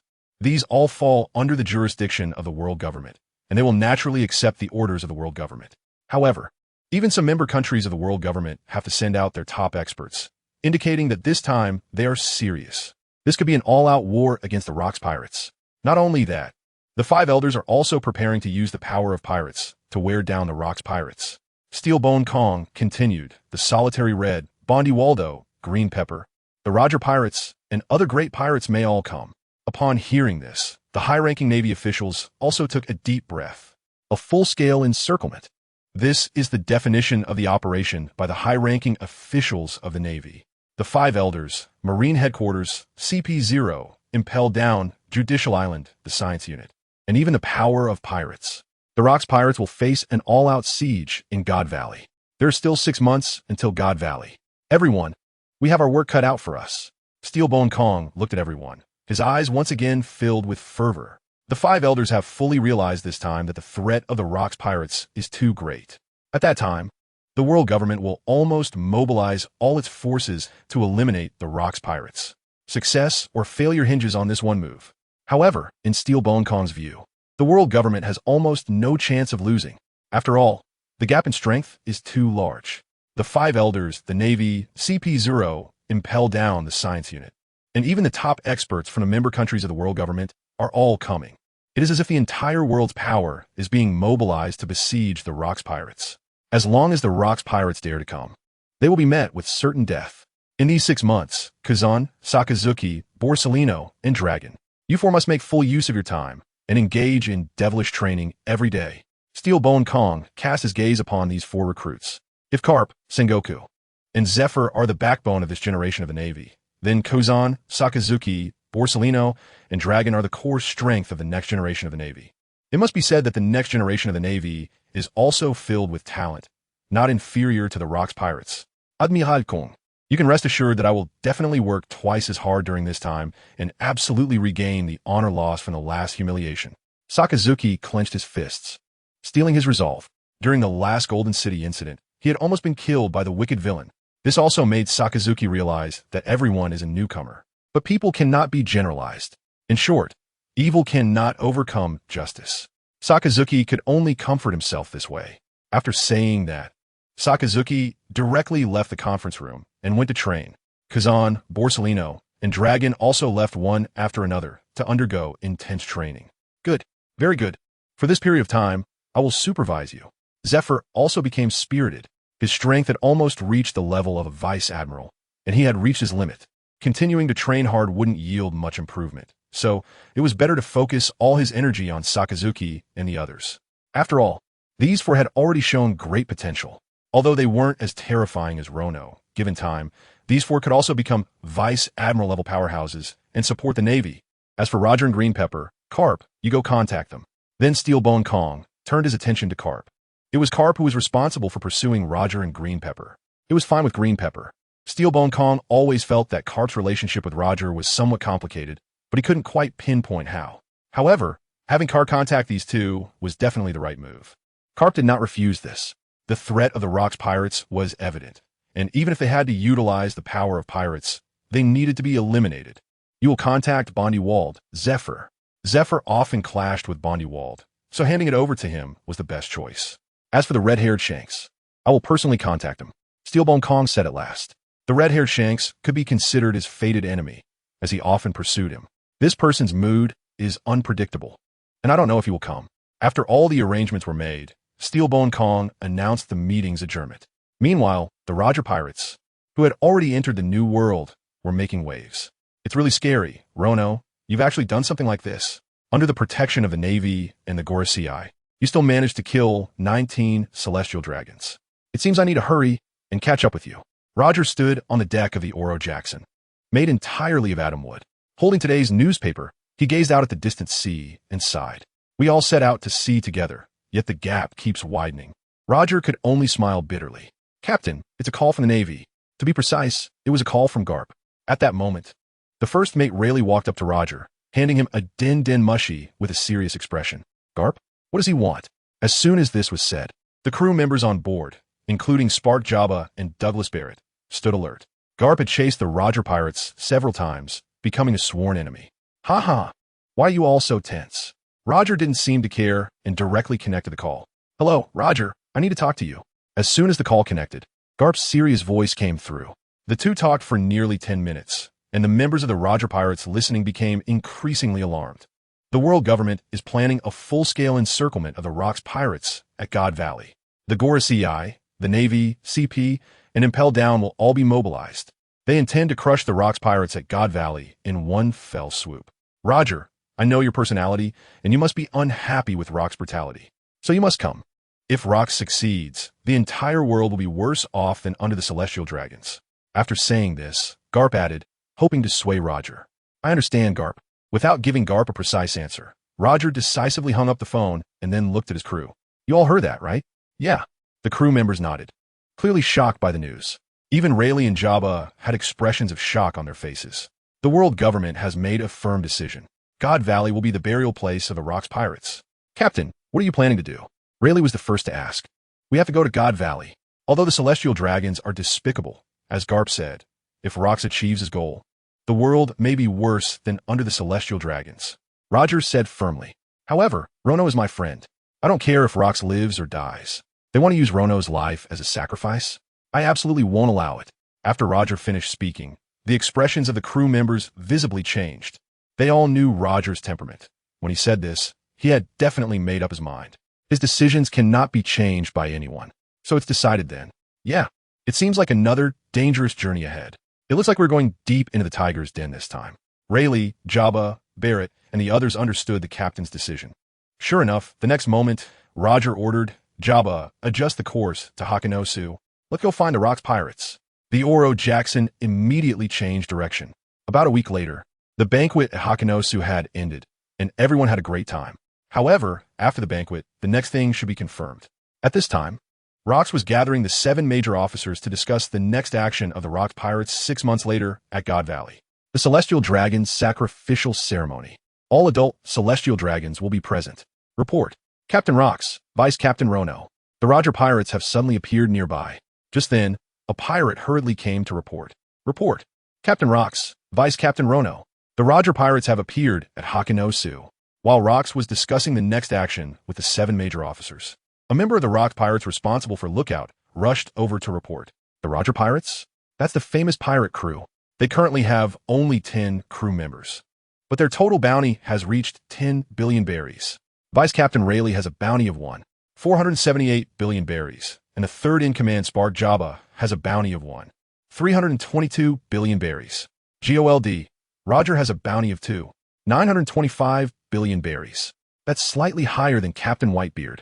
Some members well-versed in intelligence said. The Roger Pirates are also one of the more prominent pirate crews lately. The entire crew follows an elite route, and despite having only 10 members, their bounty exceeds 10 billion berries. Captain Roger's bounty is even higher than that of Captain Whitebeard. While a bounty doesn't necessarily represent strength, it does indicate something. This guy named Roger might not be any weaker than Captain Whitebeard. Oh, what is that famous pirate doing here? Could it be that this guy is also here to join the Rocks Pirates? After hearing this, the likes of Golden Lion, Silver Axe, and Wang Ji were also taken aback. ever since the News King fully reported on the Golden City incident. Recently, many famous pirates have arrived at Hakanosu to join the Rocks Pirates. However, this is the first time a pirate with a bounty exceeding 2 billion has done so. If that's the case, then another formidable captain will emerge in the Rocks Pirates. Even Whitebeard, who has always been indifferent in the Rocks Pirates, is now interested. Whitebeard has heard of Roger's name. Unlike most pirates, Roger values his companions greatly. He once destroyed an entire country's military because someone spoke ill of his crewmate. Such a guy with a white beard is quite admirable. Oh, Roger? He came to Hakanosu? Rono was also taken aback upon hearing this. Since parting ways with Roger in the East Blue, he hadn't seen him again. Moreover, if Rono remembered correctly, Roger teamed up with Garp to defeat the Rocks Pirates in God Valley in the original story. Rono had even prepared to treat Roger as an enemy. At this point in time, what is he doing in Hachinos? Rono, if I remember correctly, you and this Roger are old acquaintances, right? Locke said to Rono. When Rono first hijacked the Golden in the Sky, there was another person who appeared alongside him in the newspaper. That was Roger. Moreover, it seemed that Roger was mistaken by the Navy as Rono's crew member back then. That's right, I met him when I first set sail. He helped me a lot at that time. We were very good friends. Rono had no need to hide it and spoke honestly. Just in time, if they come ashore, don't stop them. Just bring them over directly. Locke instructed his subordinates meaningfully. This Roger is also a gifted guy, and his crew is no simple bunch either. Rox has also considered recruiting Roger's pirate crew. Now that Roger and Rono are friends, that relationship can be utilized. If we could recruit a large pirate crew with a bounty exceeding 10 billion, the odds of winning the battle at God Valley would undoubtedly increase. But if you want to recruit them, you might as well forget it. Roger is not someone who is willing to be subordinate to others. He must have other motives for coming here. Rono saw through Rock's thoughts and reminded him. Moreover, it is very likely that Roger is the one who will kill you. This sentence was not spoken by Rono. Meanwhile, the Roger pirates landed on Hakanosu. Captain Roger, right? Captain Rox. Vice Captain Rono has given orders for me to lead you over. As soon as they landed, someone was responsible for welcoming Roger. Subsequently, Roger and his crew followed the leading pirates deeper into Hakanosu. This is the headquarters of the Rocks Pirates, Hakanosu. No wonder it's the world's strongest pirate crew. I could easily see at least 3 pirates with bounties exceeding 500 million. Pirates with bounties over 100 million are as common as dirt here. Once on Hakanosu, the Roger pirates looked around like country bumpkins in the city, constantly expressing their amazement. The world's strongest pirate crew. Here, pirates with bounties over 100 million are everywhere. There are quite a few pirates with bounties of 500 million, and even they can only be ordinary cadres. The captains of the Rocks Pirates, on the other hand, all have bounties exceeding 1.5 billion. Compared to the Rocks Pirates, the mere 10 members of the Roger Pirates, with a total bounty of 10 billion, indeed seem insignificant. Haha, the Rocks Pirates are indeed impressive. It's not easy for Rono to overshadow that monster Whitebeard and the Golden Lion to become the vice captain here. Even Roger was astonished by the lineup of the Rocks Pirates. Soon, Roger and his crew met the top brass of the Rocks Pirates. Captain Rox, Vice Captain Rono, as well as the captains Whitebeard, Golden Lion, Charlotte, and others were all present. So, these are the highest-ranking members of the Rocks Pirates? Each one has an aura like a monster. Even the lowest bounty is higher than that of our vice captain. The members of the Roger Pirates sighed inwardly. To suppress such a terrifying group of monsters, the strength of Captain Rox and Vice Captain Rono is unimaginable. This is GOLD, Roger. His aura is completely on par with that of Whitebeard and the Golden Lion. It's even comparable to Vice Captain Rono. Vice Captain Rayleigh and the third-in-command Jabba also exude an aura that is not inferior to Silver Axe, Wang Ji, and Captain John. The Roger Pirates were assessing the Rocks Pirates. The members of the Rocks Pirates were also assessing the Roger Pirates. Both sides were secretly amazed while maintaining a powerful front. Haha, Rono, it's finally good to see you again. It's been a while. Roger spotted Rono at a glance and greeted him with a hearty laugh. Yes, it's the first time we meet since we parted. What brings you to Hakanosu? Rono responded with a smile. I remember when I first encountered Roger. After learning about his exceptional talent, he intended to train me and help me enhance my strength. He was the first benefactor I met after going out to sea. This relationship, Rono will never forget. This time, I have something very important to tell you. Roger approached Rono, his aura rising. Let's set aside the matters for now. It's been a long time since we last met. You haven't made any progress, have you? Rono smiled as he casually drew the supreme great knife. The first-generation ghost cutter. Ha ha ha. I think it's you who hasn't made progress. Roger laughed heartily and drew the famous sword ace. The swords of both sides clashed together, unleashing a terrifying shockwave. At the moment Ace and the first-generation Ghost Cutter collided, Rono and Roger simultaneously released their Conqueror's Haki. Zila Zila, dark red sparks unique to the clash of Conqueror's Haki ignited in the air. The ground beneath the crowd began to crack. Aren't these two guys good friends? Why are they fighting as soon as they meet? With their strength, are they trying to destroy this island if they fight in Hachino's? Golden Lion, Silver Axe, Wang Ji, Charlotte Lingling, and others were stunned. Captain is at it again. This is Hachino's, the stronghold of the Rock's pirates, fighting against the opponent's vice-captain without considering the consequences. Rayleigh, Jabba, Barrett, and other members of the Roger Pirates felt a headache. However, even so, no one stepped in to stop them. The reason is simple. Casually getting involved in their fight could lead to injury. Congratulations to the host for successfully acquiring top-level Conqueror's Haki. Current progress, 34. 9. Congratulations to the host for successfully acquiring top-level armament Haki. Current progress, 35. 7. Congratulations to the host for successfully acquiring top-level observation Haki. Current progress, 42. 2. Congratulations to the host for successfully acquiring great swordsman-level swordsmanship. Current progress, 50. 6. A series of prompts sounded, and Rono was slightly surprised. He was able to acquire something, even if it was very slight, almost negligible, but it indicates something. It seems that Roger's strength is also growing rapidly, not much weaker than his own. Ha, Rono, you've grown quite a bit too. Roger was secretly shocked. He originally thought that after going through many trials, his strength would astonish Rono. But he didn't expect it to be like this. No wonder he became the vice-captain of the Rock's Pirates. Boom, boom, boom. Both sides were fiercely clashing. Conqueror's Haki entangled. Armament Haki flowed like cherry blossoms in a clash of swordsmanship. Each collision caused terrifying vibrations. The ground of Hachino's began to shatter. An entire island felt like it was shaking. To be able to match Vice-Captain Rono, this Roger is quite remarkable. Indeed, it was a tie. Silver Axe, Wang Ji, Golden Lion, and others were shocked by Roger's strength. Rono is a strong man capable of severing the arms of the 5 elders in a short time. If Roger can match Rono, doesn't that mean his strength is even stronger than their own? Watching them fight so passionately, Whitebeard's eyes also ignited with flames. These two are not only clashing, but also communicating. A communication that is both adversarial and friendly. This feeling makes Whitebeard yearn for it as well. If it weren't for the fear that Hachino's might not be able to handle it, Whitebeard would probably have already joined the battle. On the other side, the Roger Pirates were also surprised that Rono could match their captain.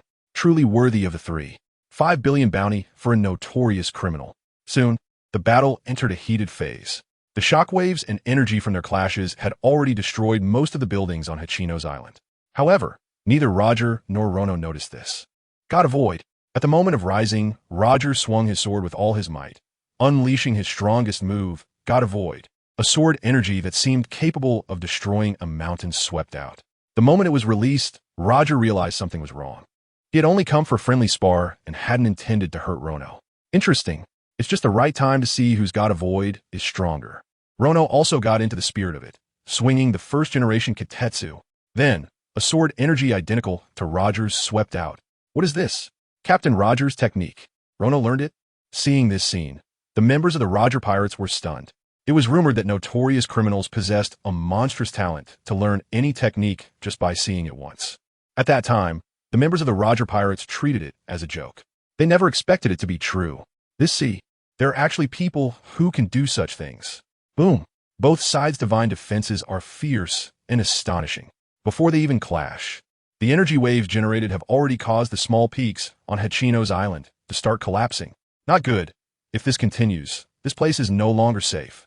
Do these two guys want to destroy the island to feel happy? Seeing this, even the captains of the Godii, 13, like Silver Axe and Wang Ji, felt the danger and quickly left their original positions. The members of the Roger Pirates also sensed the danger and hurriedly dodged. In a moment of desperation, a figure suddenly rushed into the sword energy between the two. Splash! A momentum even stronger than Roner and Roger surged into the sky. A fist caught a sword energy, and then threw the two sword energies into the sky. Boom! The two sword energies flew into the sky, exploding with terrifying energy, creating a swirling, deep hole in the sky. It actually managed to block the clash between Captain Roger and the monster Roner. Is this the sea overlord Rocks? The Roger pirates were completely shocked. A flesh and blood body blocked the terrifying sword energy of the two great monsters. This Rocks is scarier than a monster. Are you trying to destroy the Hachinos? After doing all this, Rocks came to Rono and Roger and asked, "Sorry, I got a bit carried away, but I can't afford to compensate for the destroyed houses." Roger said awkwardly.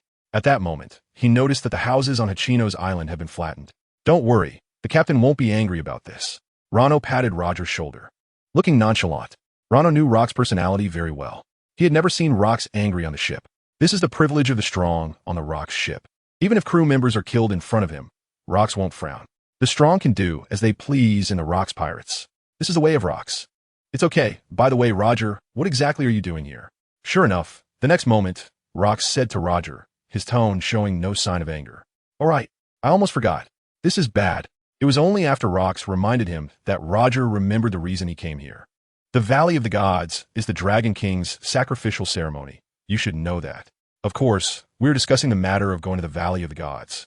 Rono replied, "The Valley of the Gods, the territory of the Dragon Kings. There, a sacrificial ceremony is held every 4 years. It seems to be an ironclad rule of the Dragon Kings." However, Rono didn't care about this at all.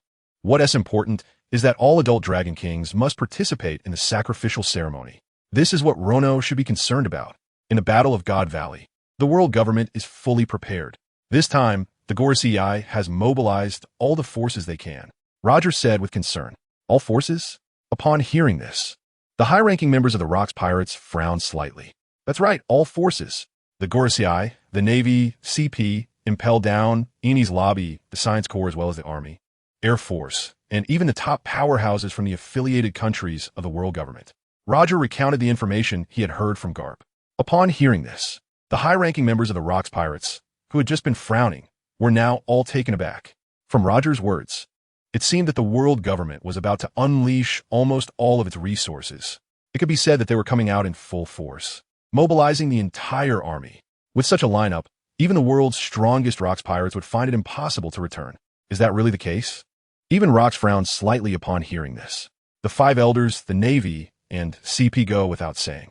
These are all long-term associates, and they are very clear about their strengths and weaknesses. There is no need to worry too much about Judicial Island and the scientific forces. The people in these places are not particularly outstanding in strength. The mid-level cadres of the Rocks pirates can handle them easily. It is worth noting the top powers of the Army, the Air Force, and the member countries of the world government. The Army, the Air Force, although they do not interact frequently, Rocks often hears from his intelligence network about them. The strength of these armies may not be as formidable as that of the Navy, but there are still top-tier powerhouses among them. The impact of a top-tier powerhouse on the battlefield is evident. For example, the Golden City incident. The Rocks pirates, compared to before, only gained one top-tier powerhouse, Rono. The final result was the Navy's defeat, and even the support from the elders was of no help. This is enough to prove the impact of a general-level powerhouse on the outcome of a war. A general-level powerhouse is worth 1,000 troops. Additionally, there are top powerhouses from the world government. The world government has a total of 170 countries worldwide, although not every country has a general-level powerhouse. With so many countries, there are bound to be a few outstanding, strong individuals. It now seems that the difficulty of the God Valley operation far exceeds one's imagination.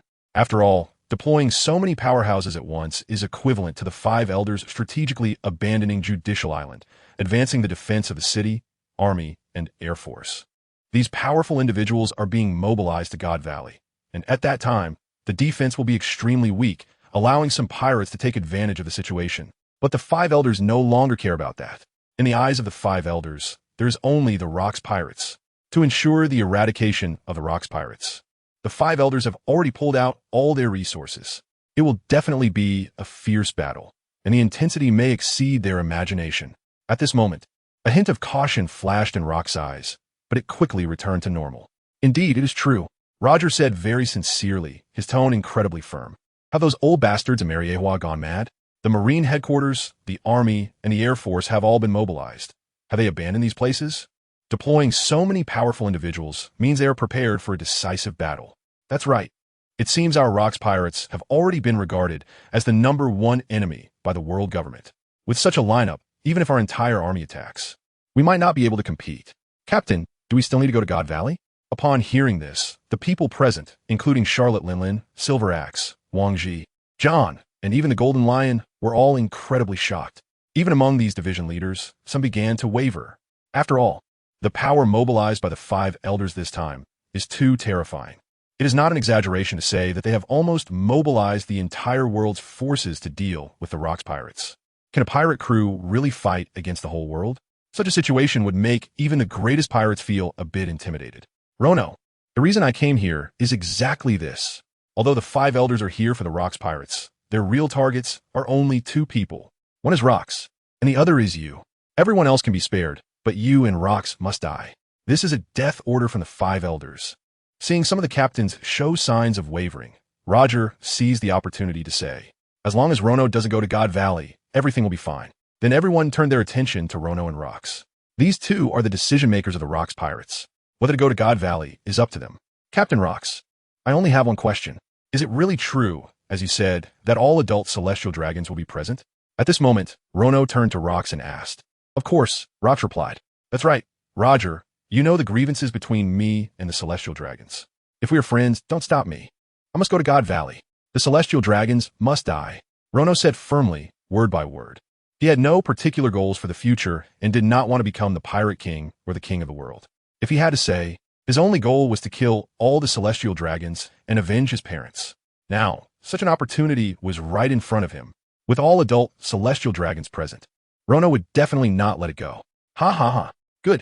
Rono, I knew I didn't misjudge you. Rocks laughed heartily and patted Rono on the shoulder. It was indeed the right decision to have Whitebeard bring Rono back. Originally, seeing John, Silver Axe, and Wang Ji waver, Rocks was also having doubts. After all, he knew these people had ulterior motives. If he relied solely on the captain's prestige to pressure them to participate in the God Valley operation, he feared these people would take advantage of the chaos and not put in the effort. Now that Rono had expressed his determination, Rocks was also resolute. The God Valley operation, let us go. After all, he also had hidden cards and had not revealed all his strength. Moreover, Rocks knew some secrets hidden in God Valley. If this operation succeeded, the throne of the king of the world would be within reach. Rocks was unwilling to give up such a good opportunity. Then it's decided. The God Valley operation. At this moment, Whitebeard also laughed heartily. Since Rono was going, he would naturally go too. After all, Whitebeard was not a man who would watch his family die without doing anything. Rono is truly so carefree. I must also train hard to achieve Rono's goal. At this moment, Kaido was also inspired by Rono, transforming into a blue dragon coiling in the sky, swearing to the heavens. After eating the fish fruit, in the blue dragon form, Kaido grew rapidly. He had already faintly shown the trend of being the first among the captains of the Rocks pirates. Ha ha, I knew it would be like this. Roger laughed heartily, actually having anticipated this outcome. However, with such a thing happening, as a friend, Roger felt obligated to inform Rono. As a friend, Roger could not just watch Rono go to his death. In that case, for the God Valley operation, count me in, Rono. Count me in for the Battle of God Valley. Roger grinned widely and said to Rono.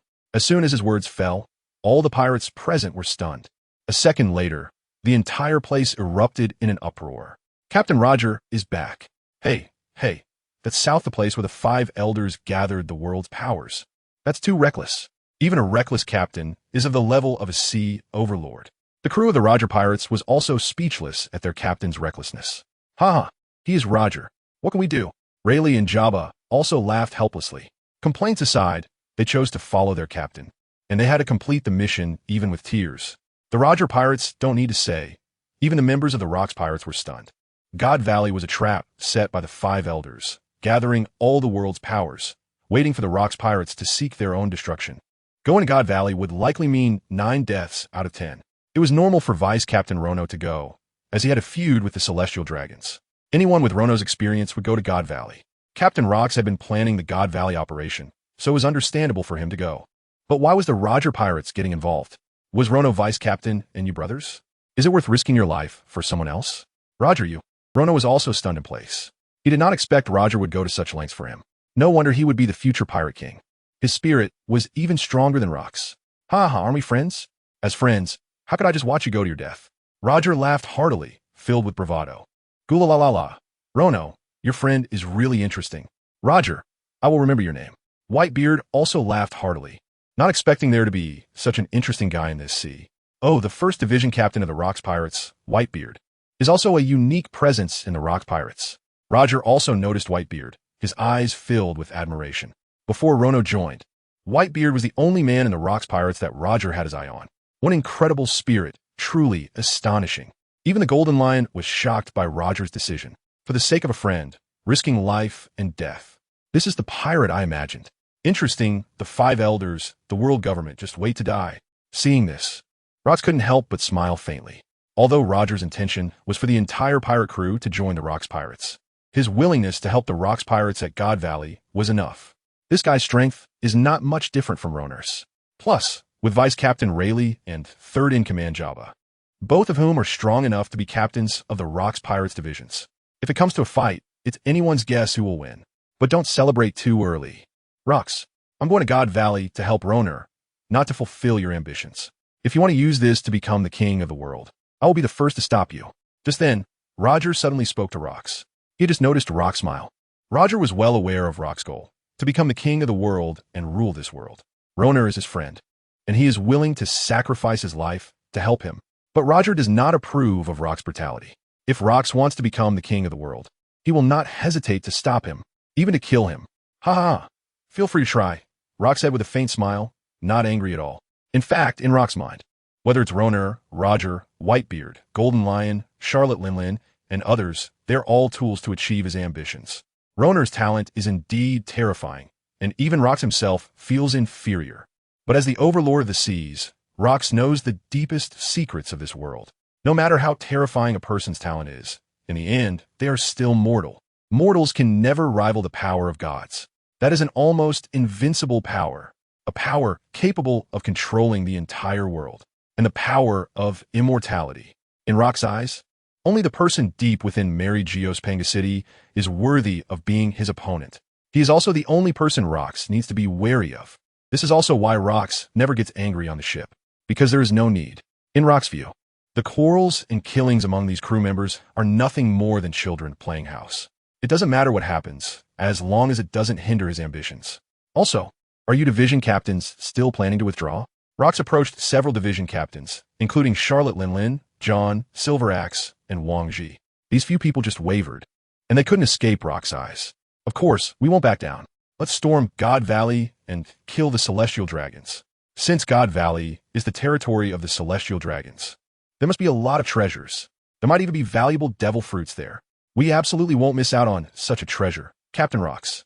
The 4 division leaders said flatteringly, their attitude completely different from the wavering they displayed earlier. These people are like reeds in the wind, swaying wherever it blows. After hearing the news brought by Roger, they indeed had thoughts of retreat. After all, the 5 elders have gathered nearly all the world's power.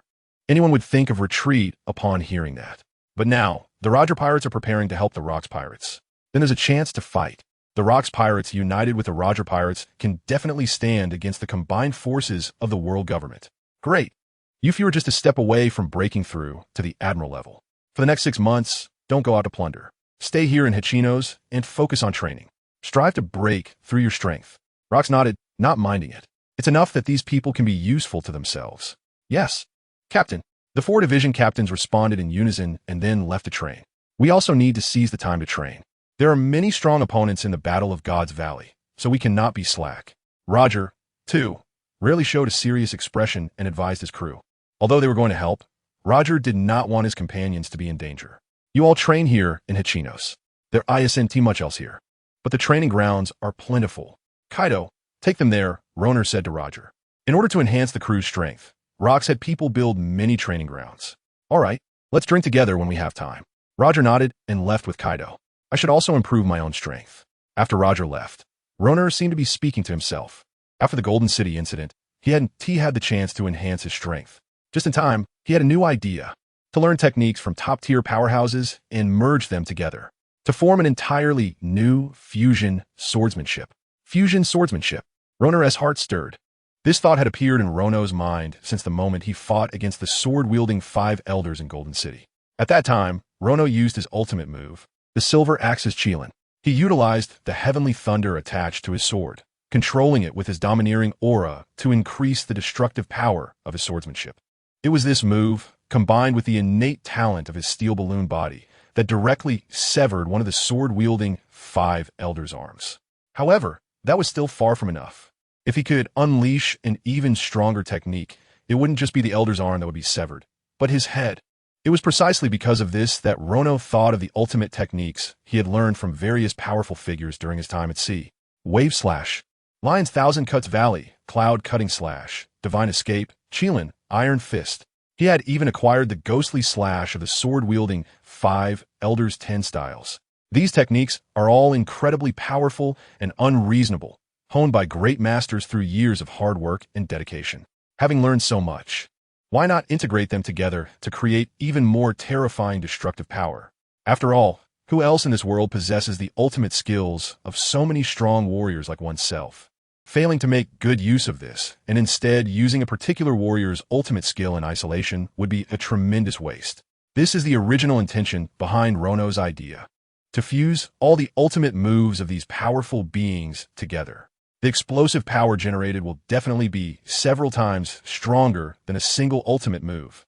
Of course, what makes Rono feel more urgent is that before the battle in God Valley, he must improve his strength as much as possible, especially with the intelligence brought by Roger. In the Battle of God Valley, the world government will mobilize all the forces in the world to hunt down himself and Rox. His involvement has greatly disrupted the original plot. Future events may differ significantly from the original. However, none of this matters. What is most important right now is to make the best use of the next 6 months, to maximize his strength, and to try to eliminate as many celestial dragons as possible in the Battle of God Valley. The fusion swordsmanship is a technique that can rapidly enhance his strength. Rono, I should also hurry up and not let you widen the gap. Also, remember to call me when you drink and invite that kid Roger along. Just then, Whitebeard smiled and patted Rono's shoulder before heading off to train. Before leaving, he reminded Rono about drinking. Rono nodded, and after Whitebeard left, he headed to the training ground. Hakanosu has hundreds of outdoor training grounds, all adjacent to each other. The training grounds are equipped with sandbags, boulders, iron tools, swords, targets, and various other equipment. Rono chose a large training ground backed by a mountain. After all, there are many strong members in the Rocks Pirates, and the power of their explosive moves is immense. One careless move could level all the hundreds of training grounds. So, the formidable crew prefers training grounds near the sea and mountains. At this time, most of the strong ones had occupied the training ground. There were sword energies, explosions, and hockey leaking everywhere, creating a lively atmosphere. It seems everyone is working hard to prepare for the battle in God Valley. Arriving at the center of the training ground, he opened the system interface. Host, Rono age, 17 strength, Admiral level, speed, Admiral level, stamina, Admiral level, hockey, top level Conqueror's hockey, current progress, 34. 9. Top level armament hockey, current progress, 35. 7. Top level observation hockey, current progress, 42. 2 other abilities, swordsmanship, great swordsman level, progress, 50. 6. Combat experience, top level, axe technique, advanced, Conqueror's hockey entwine, armament hockey flowing cherry blossom. Observation hockey foresee the future, body talent iron balloon techniques, iron fist, slash wave, Qilin, Navy 6 styles, Lion Thousand Cuts Valley, Cloud Slash, Demon Cut, Iajutsu 10 style, Divine Avoidance Fruit ability, Burn Fruit Absorption Divine level ability, Listen to the voices of all things. He has now absorbed the ultimate moves of powerful beings such as Gold Lion, Whitebeard, Roger, Garp, and the sword-wielding elders. These people are almost all among the top elite on the sea in the future. What kind of effect would it have if these people's ultimate skills were combined? Even Rono felt excited, even able to sense his temples throbbing.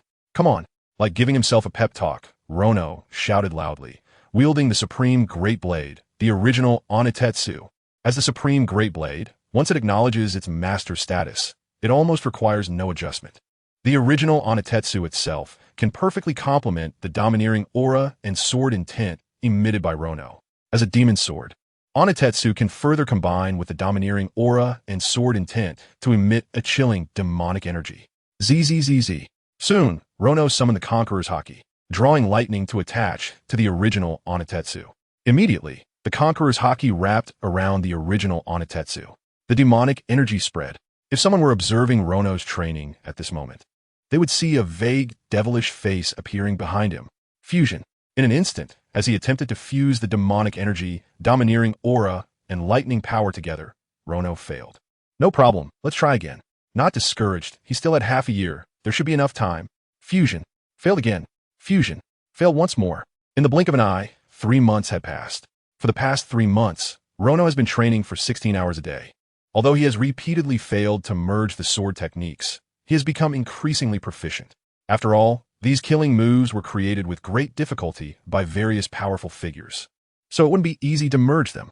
Now, he is just one step away. He returns to the training ground once again.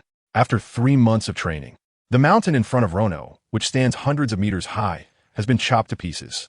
The initial demon blade is still wrapped in lightning, further covered by an imposing aura, combined with ghostly energy. At this moment, the initial demon blade is entwined with sword energy, ghostly energy, imposing aura, and lightning, forming a sword that stretches over 100 meters long. The visual effect is reminiscent of the Golden Wheel reincarnation explosion from Naruto. However, while the Golden Wheel reincarnation explosion is made up of golden chakra, Rono's sword is composed of dark red overlord color, eerie ghostly energy, and deep blue lightning. The blade is formed solely from aura, lacking any physical substance or weight. However, it can expand the attack range, enhance destructive power, and inflict damage. This is the power of the fusion sword technique. In the next moment, Rono closed his eyes, quietly feeling the breath of the original ghost slash. It's done. Suddenly, Rono opened his eyes, his right hand holding the sword filled with excitement. This move, named Mountain Breaker, can cut a mountain in half with one strike. Excitement flashed in Rono's eyes. With a twist of his wrist, he swung the sword. The giant blade, over 100 meters long, swept through the air, tracing a beautiful arc. Boom! Boom! In the next moment, the entire Hachinos shook. Even the powerful beings on the island were startled. What on earth is that? Such intense sword intent. Is that a sword? How can there be a 100-meter-long sword? You idiot. Oh my god, it really looks like a sword. Is that Rono, the vice captain? I can feel a strong aura of ghostly energy. Only the original ghost slash possesses such ghostly energy. He actually extended his aura onto the sword for 100 meters. My goodness. Vice Captain Rono has become even stronger. Is he going to cut the massive mountain in front of him? As Rono swung his sword, the entire Hachinos was stirred. The pirates looked up to the sky and saw a 100-meter-long sword aura gracefully arching through the air. That was Rono's sword intent. This guy is even stronger than when he fought me. Roger also sensed this intense sword intent. Among was even the aura of his own god avoidance technique. Not just Roger. Figures like Gold Lion, Whitebeard, and Silver Axe also felt that the sword intent contained the aura of their own techniques. Has Rono fused all of his ultimate moves? Whitebeard, who was also diligently training, was left stunned. It's not that easy to achieve. After all, these skills have taken the strong ones a long time to comprehend and cultivate. Each move and technique has immense destructive power. So many unique skills are fused together, colliding with each other. If they don't integrate well, they will definitely harm themselves. This is truly a terrifying sword intent. Jean Shitzi feels that in the face of this sword intent, his swordsmanship seems useless. Besides him, Charlotte Lingling, Silver Axe, Wang Ji, Rayleigh, Jabba John, and others all felt the terrifying sword intent. Just as everyone was in awe, the next moment, swoosh, a sword chi shot into the sky, sweeping with the momentum of 1,000 armies, extending for hundreds of meters. This is imbued with ghostly energy, the conqueror's haki entwined, along with the thick sword aura of the great swordsman's swordsmanship and the ultimate moves of various powerful warriors, transforming in the air into a white dragon. The white dragon seemed to awaken after sleeping underground for hundreds of years, roaring in anger. It seemed ready to tear apart everything in front of it. Roar. The white dragon appeared to be roaring, but that was merely the sound produced by the sword energy itself. The angry white dragon, as if opening its massive jaws, shot straight towards the highest peak of Hachino's island. Boom! Boom! Like an egg hitting a rock, the moment the sword energy made contact with the peak, the towering mountain, nearly 1,000 meters high, easily split apart. The cut was as smooth and uniform as a mirror, as if a steel blade were slicing through tofu. Immediately afterwards, fragments of stone began to rain down. This technique is called Crack Mountain. The mountain has been split open. This is the highest peak of Hachinos. Vice Captain Rono has gotten stronger again. Everyone was amazed by the power of this slash, momentarily forgetting that they were also in training. It seems that Rono has made progress again, which is great. At this moment, Rox also felt the terrifying sword intent. Inside it are many familiar auras: Gold Lion, Whitebeard, Roger, Silver Axe, and so on. After 3 months of continuous training, it was time to take a break. Rox decided to let everyone relax. He called everyone together, including the Roger Pirates and Hachinos, to hold a grand feast once again. Haha, I've been looking forward to this for a long time. As pirates, feasts are essential. When Roger heard about the feast, he was the first to respond. Soon everyone gathered, and Hachinos was engulfed in a joyful atmosphere. Rono, that slash today was truly earth-shattering. You cut the mountain like it was tofu. That's impressive. I could even feel the swordsmanship of my Gold Lion in that slash, right, Vice Captain Rono? At the banquet, Rono naturally became the center of attention. That slash that split the mountain refreshed everyone's perception of Rono once again. That slash could take down even a general-level powerhouse if hit directly. The action in God Valley is becoming more promising. Rono smiled and toasted with everyone. But he had other plans in mind. Not enough yet. My strength still has room for development. After 3 months of focused training, he had grown in various aspects. Host, Rono age, 17 strength, general level, speed, general level, stamina, general level, hockey, top level conquerors hockey, current progress, 38. 9. Top level armament hockey, current progress, 43. 7. Top level observation hockey, current progress, 44. 2 other abilities, swordsmanship, great sword master level, progress, 63. 6. Combat experience, top level, axe skills advanced, conquerors hockey binding, armament hockey flowing cherry blossom, observation hockey future sight, physical talent iron balloon, techniques, iron fist, slash wave, Chilin, navy 6 styles, lion 1000 cuts valley, cloud slash, ghost slash Iato 10 styles, divine avoidance, crack mountain, fruit ability, burn fruit absorption, divine level ability, listen to the voices of all things. After taking a glance at the system interface, he saw that his conqueror's hockey, armament hockey, and observation hockey all had room for improvement. His swordsmanship was only at the great swordmaster level, still quite a distance from the top-level great swordmaster's swordsmanship. If he could elevate these abilities to the top level, his strength could increase once again. There were still 3 months left. At that moment, Rono suddenly cast his gaze towards Rox at the banquet. The Sea Overlord Rox, a person who can contend against 2 general-level powerhouses. According to Rono's estimation, he wouldn't dare define Rox armament hockey. However, his observation hockey and conqueror's hockey were definitely maxed out, reaching the system's recognition of the divine level. Moreover, Rono always had a feeling. This guy Rox is far from what he shows. He rarely gets injured after fights, which is clearly deliberate control. After all, he faces 2 general-level powerhouses each time and still hardly gets hurt. His strength might be even more terrifying than revealed. Anyway, there's still 3 months left. During these 3 months, he needed to improve as quickly as possible. With that thought, Rono left his seat and approached Rox. What is Rono going to do? Not drinking anymore? How long has he been drinking? Has he gotten drunk? No, his alcohol tolerance is far from that. Whitebeard and Roger had slightly tipsy expressions, watching Rono with curiosity. The Gold Lion, Rayleigh, Jabba, Kaido, and others at the same table also looked at Rono with curiosity. Captain Rox, I want to challenge you, Rono said slowly in front of Rox. His voice was neither too loud nor too soft, just right for the members of the Roger Pirates and the top executives of the Rox Pirates to hear. Nanny. As soon as he finished speaking, Whitebeard, Gold Lion, Roger, Rayleigh, Charlotte Linlin, and others widened their eyes in disbelief, their tongues hanging out in astonishment. Has Rono gone mad? He actually wants to challenge Rox. Upon hearing Rono's words, the members of the Roger Pirates and the top executives of the Rox Pirates were all stunned. Rono actually wants to challenge Captain Rox. That's the Sea Overlord Rox, the only Overlord-level pirate in the entire sea with a bounty exceeding 5 billion. Why does the Rox Pirates have so many powerful pirates and no major division incidents? Undoubtedly, it is because of Rox's overwhelmingly powerful strength. Only he can suppress this group of ambitious monsters. Rayleigh, Jabba, and Roger had never fought Rox, but they had heard of the Sea Overlord's reputation. Moreover, 3 months ago, Rono fought against Roger. Rox single-handedly blocked Rono and Roger's divine avoidance with his body. Just that one move was enough for Roger's crew to see a glimpse of Rox's true strength. To deal with Rox, the Roger Pirates would need at least Roger and Rayleigh to join forces. They might even need Jabba. Does Rono have ideas about the captain's position? Gold Lion also didn't expect Rono to think about challenging Captain Rocks. Gurura, foolish lion, don't think of Rono as boring like you. As the person who knows Rono best in the Rocks Pirates, Whitebeard dismissively responded to Gold Lion's remark. Rono is not the type of person obsessed with power.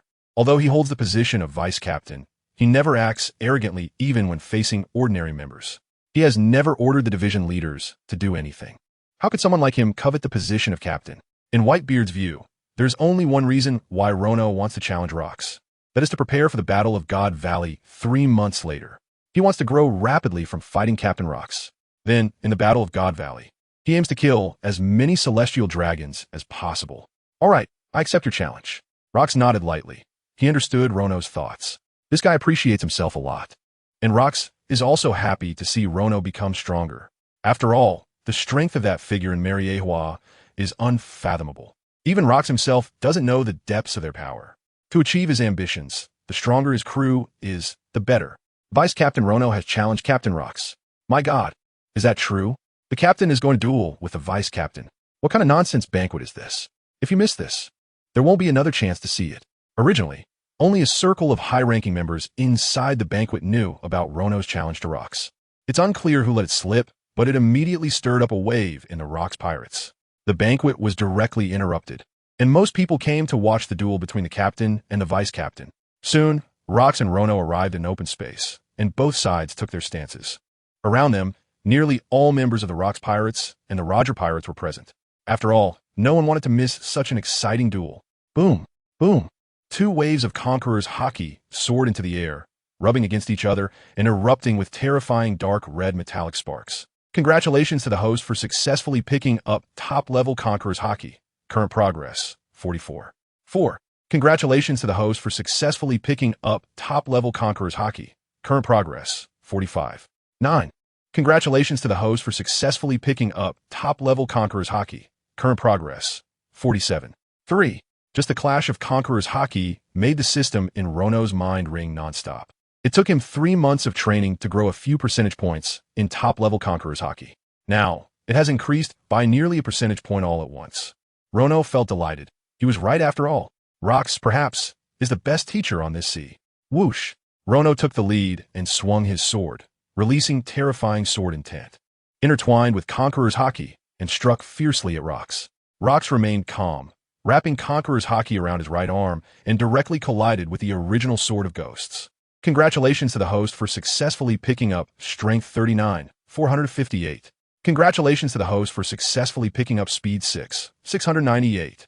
Congratulations to the host for successfully picking up Stamina 6, 539. Congratulations to the host for successfully picking up top-level Conqueror's Haki. Current progress, 40. 9. Congratulations to the host for successfully picking up top-level Armament Haki. Current progress, 44. 2.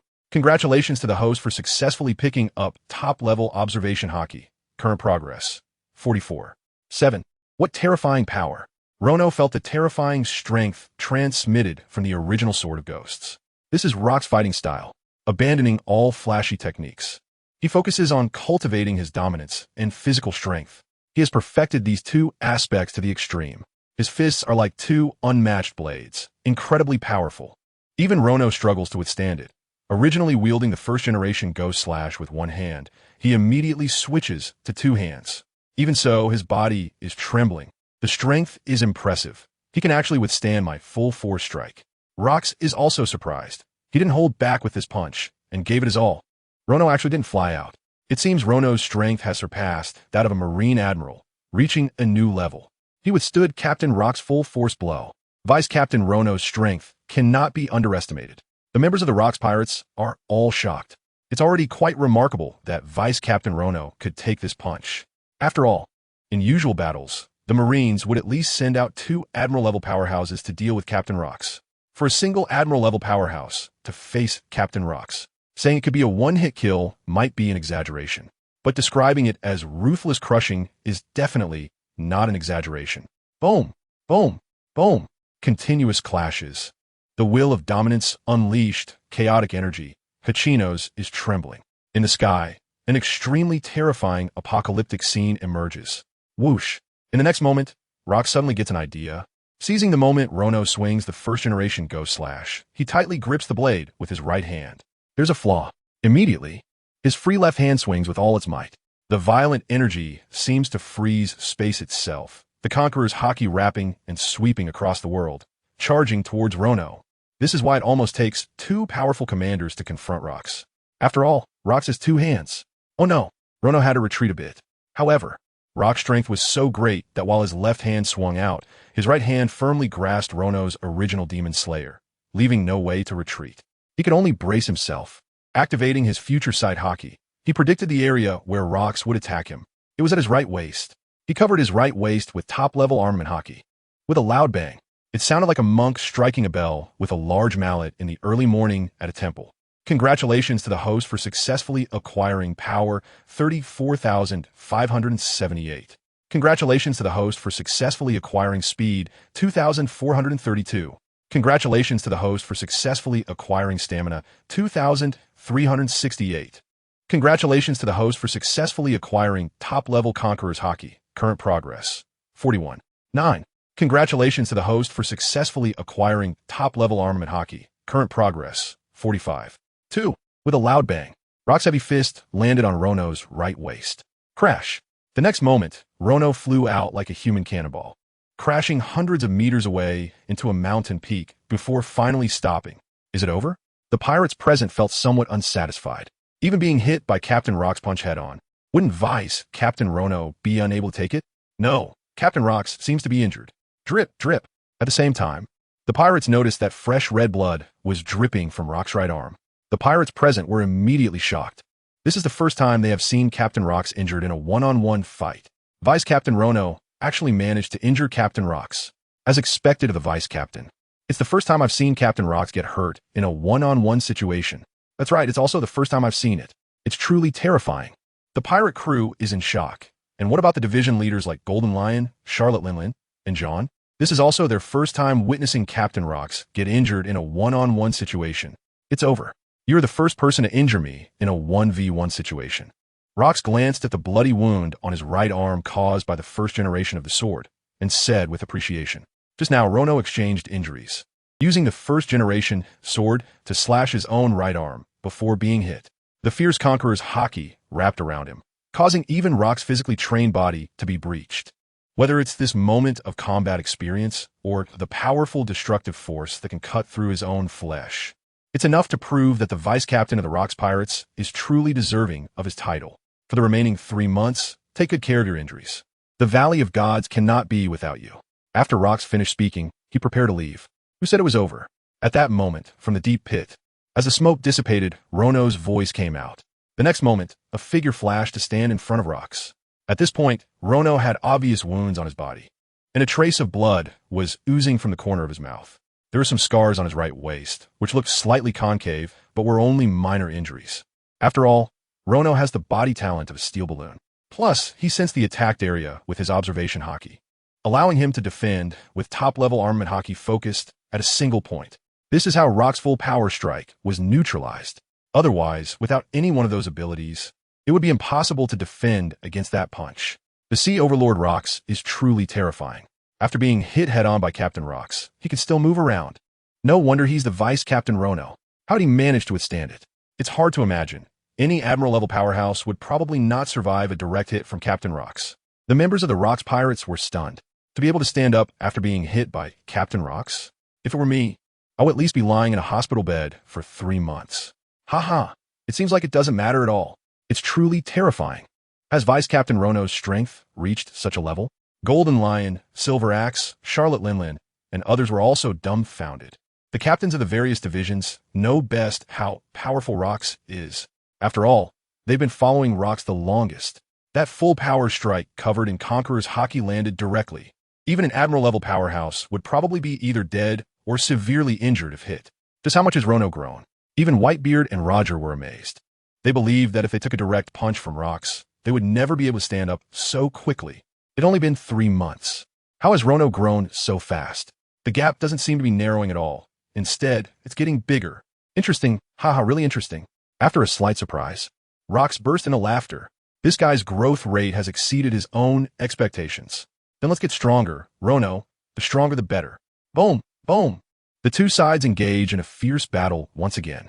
Utilizing his natural talent of the steel balloon, along with the future-predicting observation haki, Rono is clearly being suppressed by Rox, but Rox doesn't have a good way to quickly defeat Rono. With each clash, Rono is able to gain quite a bit of power, speed, and stamina points. The progress of his three-color haki is also continuously enhancing. Even due to the intensity of the battle, Rono's understanding of swordsmanship is also improving.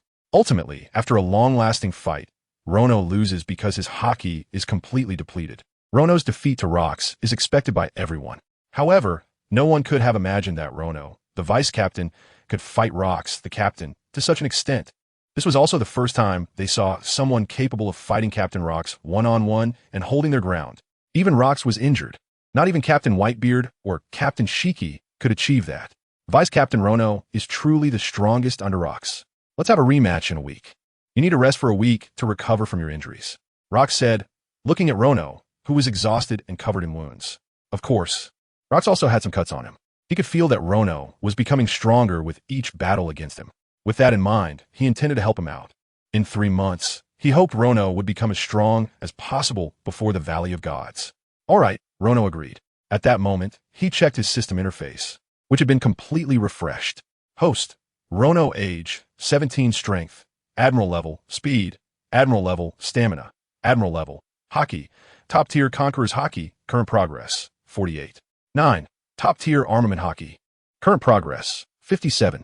7. Top tier observation haki, current progress, 59. 2 other abilities, swordsmanship, great swordsman level, progress, 70. 6. Combat experience, top tier, axe skills, advanced, Conqueror's haki binding, armament haki flowing cherry blossom, observation haki future sight, body talent iron balloon techniques, iron fist, slash wave, Chilin, Navy 6 styles, lion 1000 cuts valley, cloud slash, demon sever Iato 10th style, divine avoidance, mountain breaker, fruit ability, burn fruit absorption divine ability, listen to the voices of all things. The progress of the 3 types of haki had made rapid advancements. The progress in swordsmanship had also reached 70, and he would soon become a top-tier great swordsman. In the last 3 months, he had to work hard. 3 months passed in the blink of an eye. The customary sacrificial day for the Celestial Dragons was approaching. Rox immediately summoned all the officers to prepare for their expedition to the Valley of Gods. New World Hakanosu, port, on the ship of the Rox pirates. The Sword of Jaibeck. Captain Rox, Vice-Captain Rono, as well as Whitebeard, Shiki, Charlotte Linlin, Silver Axe, and several other division leaders were all gathered. Surrounding the Sword of Jaibeck, apart from the Roger Pirates Old Jackson, there were a total of 30 pirate ships. The total force was 35,000 people, and all members had arrived. That's right, all members. The young Shaki and even Miss Bakken were among these 35,000 people. On the island of Hakanosu, there are almost no crew members left from the Rox pirates. Only some timid pirates who dared not go were removed from the crew by Rox and left on Hakanosu. On the deck, apart from Rono, who was both the vice-captain and the captain of the 7th Division, the other 6 division leaders were ready for battle. After half a year of hard training, Charlotte Linlin, John, Silver Axe, and Wang Ji finally broke through that barrier. They officially promoted to Admiral-level powerhouses. Whitebeard and Shiki had also vaguely crossed the line of Admiral-level strength. Kaido had obtained the Fish Fruit Azure Dragon form in advance, and his strength had also skyrocketed, making him the strongest in the Rox pirates outside of the division leaders, along with the Roger pirates, Roger, Rayleigh, Jabba, Barrett, and other strong individuals. They were truly well-equipped and formidable. As for Rono's current strength, even Rono himself was not quite sure what level he was at. After all, in these 3 months, Rono's only opponent had been Rox. As a reference, he could only use Rox as a benchmark. If Rox was the standard for strength, Rono's current strength was approximately below Rox, with almost no opponents. Opening the system interface. Host, Rono age, 18 strength, Super Admiral level, speed, Super Admiral level, stamina, Super Admiral level, haki, top tier Conqueror's haki, current progress, 80. 9. Top tier armament haki, current progress, 83. 7. Top tier observation haki, current progress, 85. 2 other abilities, swordsmanship, great swordsman level, progress, 95. 6. Combat experience, top tier, axe skills, advanced, Conqueror's haki binding, armament haki flowing cherry blossom, observation haki future sight, Body talent, iron balloon techniques. Iron fist, slash wave. Chilin, Navy 6 styles. Lion 1000 cuts valley, cloud slash. Demon sever Iato 10th style. Divine avoidance. Mountain breaker. Fruit ability. Burn fruit absorption divine ability. Listen to the voices of all things. After 3 months of special training with Captain Rox, Rono's strength had made significant progress. His strength, speed, and stamina had transformed from Admiral level to Super Admiral level. The 3 types of top-tier Haki had also all surpassed 80, although he had not succeeded in advancing to the divine level. The speed of improvement compared to before was already a rocket-like enhancement. In the first 3 months, Rono's self-training in the 3 types of Haki had only increased by 5 percentage points. In the following 3 months of long-term battles with Rox, the progress of the 3 types of Haki had nearly doubled. If Rono were given a little more time, he would undoubtedly break through all 3 types of Haki to the top tier. However, time waits for no one. Moreover, once the progress of the 3 types of Haki reached 80, even if he engaged in a fierce battle with Rox, the progress would only increase by 1 or 2 percentage points.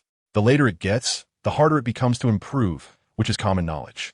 On the sword of Jibek, Rox surveyed the strong individuals present with a satisfied smile on his face.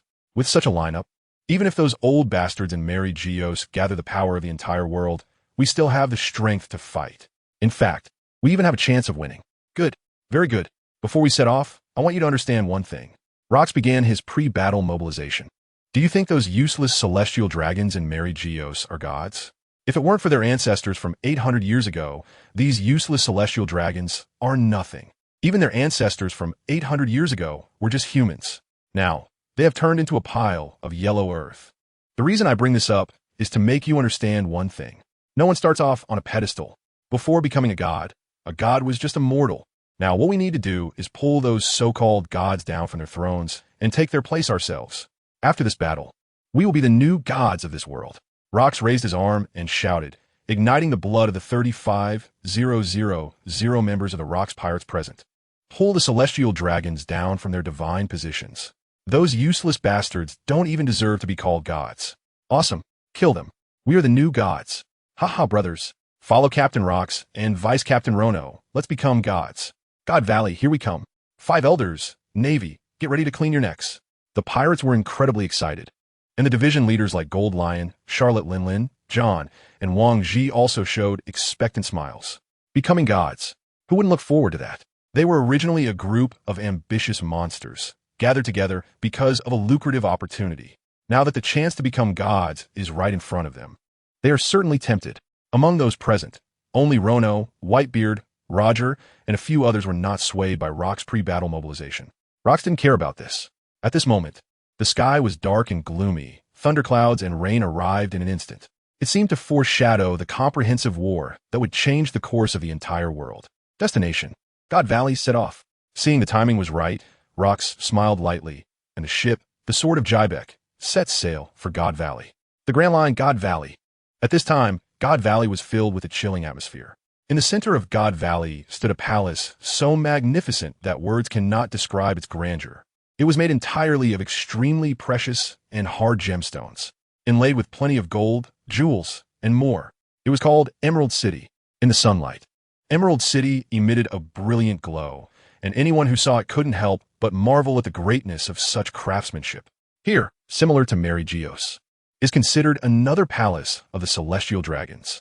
After all, this is the place where 20 kings gathered 800 years ago. It was from here that the 20 kings established the great world government. In commemoration, God Valley was transformed into another holy place by the Celestial Dragons in later generations. Today's God Valley is truly bustling. Powerful individuals from various departments of the world government have received summons from the Gorosei. They're all heading to God Valley.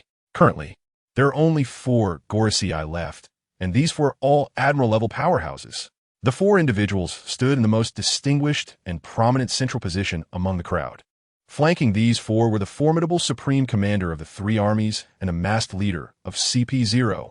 Both stood around 3 meters tall, exuding a powerful presence. Immovable like a mountain, one was resolute, the other fierce. Just the aura emanating from these 2 was that of genuine Admiral-level powerhouses. On the side of the supreme commander of the 3 armies were the Navy. Leading the Navy was Admiral Steelbone Kong, along with Admirals Carp, Sengoku, and Zifa, all of whom were present, full of vigor. Beside the Navy were the Air Force and Army, where Admiral-level powerhouses had also arrived. Both were imposing figures. Following them were Vice Admiral through, Elite Vice Admiral, and the distinguished giants among the Vice Admirals. Oh, what a grand scene. This is the power of justice. Oh, how terrifying. The future 3 admirals also felt somewhat intimidated by this magnificent spectacle. On the other side, next to the CP0 leader, stood the Warden of Impelled Down, the Deputy Warden, Elite First-Class Guards, and Awakened Beast Guards, all wearing specially made uniforms. Additionally, there were CP9 from Judicial Island and a group of war machines from the Scientific Corps, consisting of giant children over 10 meters tall, totaling in the hundreds. These are all research projects that the world government began working on 800 years ago. They are currently only half finished, but in order to eliminate the Rocks Pirates, we can't afford to worry about that anymore. These individuals are the top powerhouses among the 180 member countries of the world government. Among them, there are also several formidable generals. Such a terrifying lineup is enough to leave one breathless just by taking a glance. After all, there are a double-digit number of general-level powerhouses. In addition, there are dozens to nearly 100 elite vice admirals, giant vice admirals, and various vice admiral-level powerhouses. Furthermore, there are 100,000 elite soldiers drawn from naval bases around the world. Additionally, there are famous pirates like the Red Count, Green Pepper, and Bondywald, who are hiding around the Valley of the Gods, ready to act at any moment. These big pirates gasped in shock upon seeing today's lineup. It's terrifying. The foundation of the world government is truly frightening. The forces from all over the world are here to hunt down the Rocks Pirates. They don't even need to take action themselves. The Rocks Pirates are doomed. Such a powerful lineup has almost mobilized all the resources of the world government. After all, today's main event is the once every 4 years sacrifice ceremony of God Valley. According to the rules, all adult celestial dragons from Mary Geos must participate. Thus, nearly 2,000 celestial dragons from the 19 families arrived in full force. Due to the celestial dragons' emphasis on bloodline, only children born from intermarriages within the 19 families are considered pure-blooded celestial dragons. Children born from unions with commoners are deemed impure and are seen as sinners with contaminated divine bloodlines. Therefore, after 800 years, there are only just over 2,000 adults among the 19 celestial dragon families, compared to the Zhou family of the Ming dynasty, which has produced hundreds of thousands over more than 200 years. The difference is vast. Due to severe intermarriage, more and more close relatives are marrying, resulting in increasingly ugly appearances among the celestial dragons, with all sorts of bizarre and strange looks emerging. The children born often die young. This has also led most celestial dragons, besides marrying a female celestial dragon as a legitimate wife, to prefer finding a few beautiful slaves to play with. However, the number of 2,000 celestial dragons seems a bit small, but considering each celestial dragon's slaves, the number is quite substantial. With the grand procession of celestial dragons and the number of slaves, there are at least 20,000 to 30,000 people. Look, riding on this giant slave feels so comfortable. One celestial dragon boasted to the others. Oof, I have a few exceptionally beautiful slaves here. Another celestial dragon retorted. Not bad. They are indeed exceptionally beautiful. Even more beautiful than my beauty slave. Hee. After the sacrificial ceremony, lend me these exceptionally beautiful slaves. Another celestial dragon's eyes lit up upon seeing the beautiful slaves. Sure, then lend me your exceptionally handsome male slave. I've been craving them for a long time. All right, we could just swap. I'm already tired of those. This is so exciting. Let's hurry up and complete the sacrificial ceremony. We'll stay in Emerald City today. Okay. Hurry up with the sacrificial ceremony. I'm feeling a bit hungry. A group of celestial dragons is walking towards the altar in Emerald City. Meanwhile, they do not forget to discuss those filthy and lewd matters. The handsome and beautiful slaves who heard their exchanges are trembling in fear. They are well aware of the terrible means of the celestial dragons. After this sacrificial ceremony, they do not know what inhumane torment they will suffer. A few slaves with poor mental fortitude fainted directly from fear. Someone fainted. Exclamations arose from the crowd. Just a few lowly slaves. Upon seeing that the fainted ones were slaves, everyone immediately expressed disdain. Damn it, you embarrass me. Someone, throw these fainted slaves into the altar Seeing his slaves faint, the celestial dragon immediately flew into a rage. After all, with so many celestial dragons present, they would compare their slaves with each other. The few celestial dragons beside him even wore mocking expressions, as if to say your slaves are nothing special. Furious, this celestial dragon immediately wanted to throw this group onto the highest altar in Emerald City. At this moment, the altar was burning with a blazing holy fire. Soon, upon receiving the celestial dragon's order, several men in black sunglasses and black suits threw the fainted slaves into the holy fire. No, it hurts. It's so hot. I don't want to die yet. Someone help me. My skin is burning off. The sounds of the slaves' heart-wrenching screams came from the altar. Some slaves instinctively tried to run out of the holy altar, but as soon as they ran out, they were immediately pushed back by the guard stationed by the holy fire. Ha ha ha, this is really interesting. That's right, burning people is quite fun. I'll set up a fire pit when I go back. Some celestial dragons became excited upon seeing this scene. The nearby slaves, however, trembled in fear. The strong ones present turned their faces away, unable to bear to watch. Some even disdainfully cursed under their breath. With this kind of behavior, how can they still call themselves gods? These guys are actually burning humans alive. Do we really need to protect such scum? As they watched the slaves burn alive. In the Navy's ranks, the young Monkey D. Dragon felt as if something inside him had been struck hard upon witnessing this scene. This is the first time Long has seen the scene of the celestial dragons treating slaves. It's almost no different from how they treat livestock. In fact, in the eyes of the celestial dragons, slaves are even worse than livestock. This scene instantly had an extremely strong impact on him. Not only the dragon, but also some justice-minded Navy officers and other top-tier powerhouses who still retain some humanity felt quite uncomfortable. A physiological discomfort. The people present today were truly a gathering of strong individuals. Everyone was here for one reason only: to protect this group of celestial dragons. After all, if the Rocks pirates took the opportunity to cause trouble, this group of useless celestial dragons would definitely not be able to survive. However, after witnessing the brutal actions of the celestial dragons, Dragon's heart was filled with deep confusion. They casually trampled on the lives of others. The faces of those slaves were etched with the deep-seated fear of the celestial dragons. These celestial dragons are actually laughing out loud. The celestial dragons are not worthy of being called humans, because they have no humanity at all. But why? To protect this group of useless celestial dragons. Must so many powerful beings be mobilized? Dragon feels deeply puzzled. Oh, Dragon is so scary. Don't say such things anymore. If the CP present hears it, it will be disastrous. Next to Dragon is Polyucelino, who has a very good relationship with him. After hearing Dragon's words, a look of true fear appeared on Polyucelino's face. He quickly reminded Dragon to stop speaking. At that moment, among the group of powerful beings, the most eye-catching were the 4 elders of the world government. The 4 men looked around, seemingly confirming something. Then, one of the bald 5 elders slowly spoke up. Today, I have called everyone here to the Valley of the Gods. I believe you all know the reason. Next, I announce that we will be conducting a live broadcast to the entire world from this Valley of the Gods. As soon as these words were spoken, the crowd erupted in an uproar. A live broadcast? What kind of live broadcast? Is it a global broadcast? A live broadcast of a sacrificial ceremony? Why wasn't I informed in advance? Why suddenly a global broadcast? Are they going to broadcast the ugly behavior of the celestial dragons? Many powerful individuals present were stunned upon hearing the words of the 5 elders. They had never heard of such a global broadcast before coming to the Valley of the Gods. Even the Marine admirals like Steelbone Kong, Karp, Zifa, and Sengoku, as well as top-ranking strong individuals from the Air Force, Army, Impel Down, and World Allied nations, were all taken aback. A live broadcast? They had no idea about this. Moreover, what will be broadcasted? The cruel scenes of celestial dragons torturing slaves? Among those present, only the 5 elders' trusted subordinates, the supreme commander of the 3 armies, and the CP0 members remained calm. The 5 elders paid no mind to the reactions of these people. They were merely pawns working hard for the world government.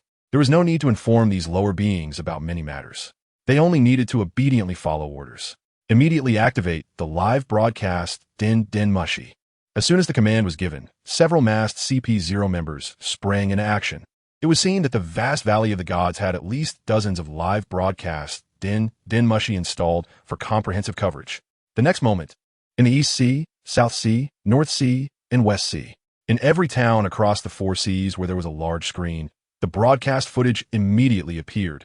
Not only that, but in the Grand Lines Alabasta, Drum, Kingdom, Water 7, Sabidi Archipelago, and in the New World on Dressrosa, Zo, and other islands, the live broadcast footage from the Valley of the Gods appeared everywhere. The entire world began broadcasting simultaneously. What is going on? Why did it suddenly start playing something? What is happening? Is this screen broken? Is this a live broadcast? It seems to be a live den mushy. What is on the screen? Why are the 5 elders there? And the supreme commander of the 3 armies. Even the CP0 leader is present. Not only that, but Marine strongmen, Army and Air Force strongmen. Even the strongmen from Impel Down and Judiciary Island have come. And the top-tier strongmen from the allied nations of the world government. My goodness. Upon seeing the live broadcast, the people around the world were still bewildered, completely unaware of what was happening. After all, the sacrificial ceremony in the Valley of the Gods was such a secretive matter. The great pirates and top-tier strongmen might have known or heard about it. But for ordinary people, it was completely unheard of. However, after seeing the content of the live broadcast, the people around the world gasped in shock. Their hearts were pounding. What kind of divine lineup is this?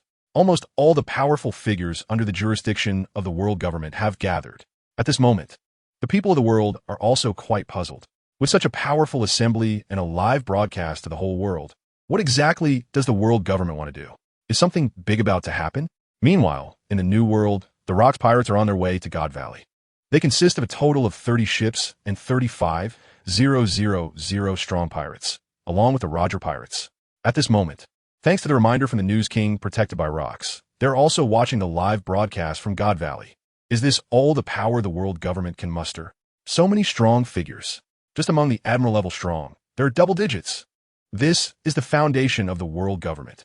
After seeing the lineup at God Valley, the Rock Pirates and Roger's crew are also in awe. When so many powerful figures are truly standing there, everyone feels an inexplicable pressure.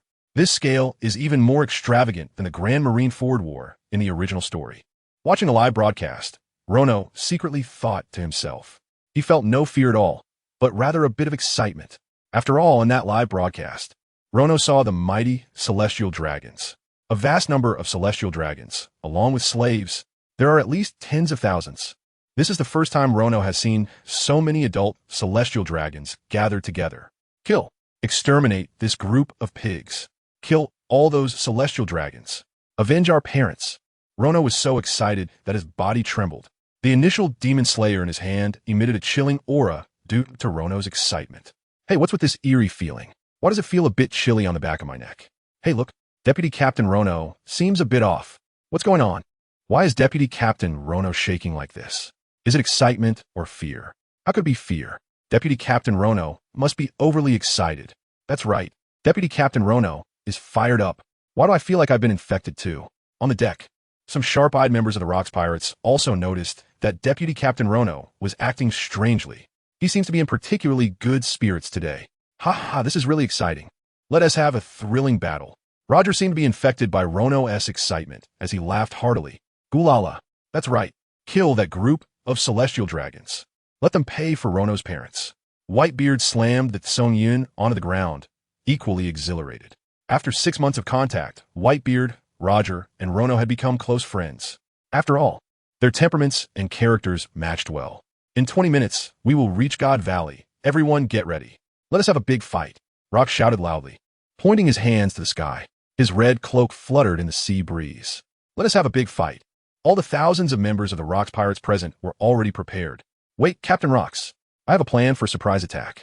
Just then, Rono suddenly spoke to Rocks.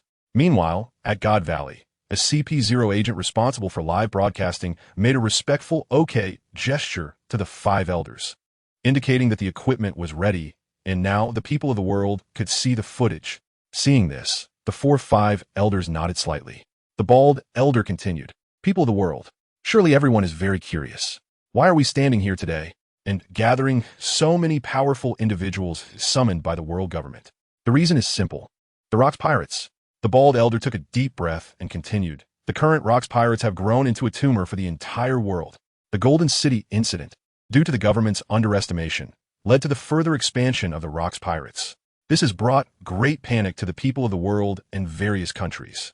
Therefore, this is the reason we are conducting a worldwide broadcast here." The next moment, the 5 elders suddenly paused, then raise their voices. We will conduct a thorough execution of the Rocks pirates here in God Valley. First and foremost, we must capture Rocks D. Zebek, the captain of the Rocks pirates, and the head of the notorious deputy captain, Rono. We want to announce to the world that the government has enough power and strength to eliminate the Rocks pirates. We have the ability and the obligation to execute these two main figures of the Rocks pirates here, to bring peace back to the world. After the bald elder finished speaking, the entire world suddenly understood. After all, half a year ago, the Golden City incident had caused panic throughout the world. The Rocks pirates, defeating the 5 elders and the Navy, truly made the people of the world begin to question whether the world government could still suppress the brilliance of the Rocks pirates. The Rocks pirates might have the capability to overthrow the world government. Now it seems that the reason for this broadcast is clear. The world government is trying to prove, and must prove in front of the whole world. They have a complete ability to kill Rocks and Rono, these two main figures of the Rocks pirates. Moreover, they want to kill these two in front of the entire world. Killing these two would leave the Rocks pirates leaderless. Once no one can suppress those ambitious captains, the Rocks pirates will inevitably fall apart. Although these captains are powerful, if they are not gathered together, they cannot pose a threat to the world government at all. Eliminate Rocks. Eliminate the wicked. Showcase the power of justice. Evil can absolutely never defeat justice. That's right. We will never back down. Kill these two. Use their blood as a sacrifice. After the words of the 5 elders were delivered, the army of God Valley was also inspired. After all, following the Golden City incident, not only was the reputation of the world government affected, but the impact on the Navy was even greater. The Navy present immediately realized that this global live broadcast was a perfect opportunity, an opportunity to prove themselves to the world once again. In an instant, the morale of the army in God Valley was at its peak. Damn it, what is that guy Roger up to? At that moment, Garp grumbled to Sengoku beside him, somewhat dissatisfied. For the past 6 months, I've been trying to contact Roger. However, he hasn't answered any calls and hasn't come to God Valley. What is this guy up to? Maybe he's scared, Steelbone Kong sneered. Pirates are just a bunch of opportunists, after all. Impossible. Roger is not the kind of person who would be scared. At that moment, Carp retorted. Carp might know Roger's character better than anyone in the Navy. Fear has no place in that guy's dictionary. Could it be? Suddenly, Carp seemed to think of something. His eyes widened. He then asked Steelbone Kong, General Kong, have there been any new discoveries in the surveillance of Hakanosa these days? Any monitoring ship that gets too close will be immediately sunk. We have no idea what has happened in Hakanosa these days. Steelbone Kong smiled finally. But with the current lineup, if the Rocks pirates dare to come, they will definitely have no way back. Steelbone Kong is confident enough. Just the strength of the Rocks pirates wanting to oppose the foundation built up by the world government over 800 years is simply a pipe dream. I have a bad feeling. Carp felt anxious. If I remember correctly, Roger seems to have some connection with Rono. Could it be that the reason Roger hasn't responded to me these days is? Carp thought of a possibility and froze in place. Just then, the alarm of God Valley rang out across the island. The next moment, the figures of the Rocks pirates were spotted. 30 pirate ships, 6 division commanders, 23 captains under Rocks. A total of 35,000 people have all arrived. The figures of the Rocks pirates have been spotted. Captain Rocks, Vice Captain Rono, Whitebeard, Golden Lion, Charlotte Linlin, Silver Axe, John, Wang Ji, 6 division commanders, plus the 23 famous captains under Rocks. The Rocks pirates, total 30 ships, and 35,000 people are all visible. Just as the alarm of God Valley sounded, the Navy responsible for Lookout immediately transmitted the news to the entire scene using a den mushy. Finally, they've come. The Rocks pirates. Prepare for battle. I was really worried they wouldn't come. They dare to come with this lineup. The Rocks pirates have some courage. Upon hearing the news of the Rocks pirates' approach, the strong figures in God Valley all showed great excitement. After all, in terms of Admiral level strength, they have an absolute advantage. It will be a complete crushing, not an exaggeration at all. Meanwhile, people all over the world were watching this scene through live broadcasts. Instantly, everyone's hearts were in their throats. They really came. The Rocks pirates. Is a great battle about to begin? A full-scale war that could influence the world pattern. How terrifying. Where will the world go? Which side will fate choose? The people all over the world exclaimed. No, wait. Besides the entire Rocks pirates, there seems to be other figures. Just then, the Navy responsible for Lookout suddenly trembled again. A large pirate group with a total bounty exceeding 10 billion. The Roger pirates are also among Rock's fleet. The lookout's voice spread through the din mushy, echoing through God Valley. Then, it spread throughout the entire world. What? The Roger pirates are also among the Rocks pirates. Upon hearing this, the 5 elders, the 3 military chiefs, the CP0 commander, and the strong figures of the Navy, plus the top powers of the Air Force, Army, Impel Down, and allied nations, all changed their expressions. The faces of people all over the world also changed dramatically. Even those hiding in the shadows, like Red Count, Green Pepper, and Bondi Wald, were stunned. The Roger pirates and the Rocks pirates have teamed up? That's very bad. Roger himself has a bounty exceeding 9 billion berries. He possesses strength comparable to that of Admiral-level powers. Even subtly, he may overshadow the Admiral-level powers. Vice Captain Rayleigh and the third-in-command Jabba both have the ability to fight against Admiral-level powers. Not to mention the remaining strong members of the Roger pirates, gathered together, also form a force that cannot be underestimated.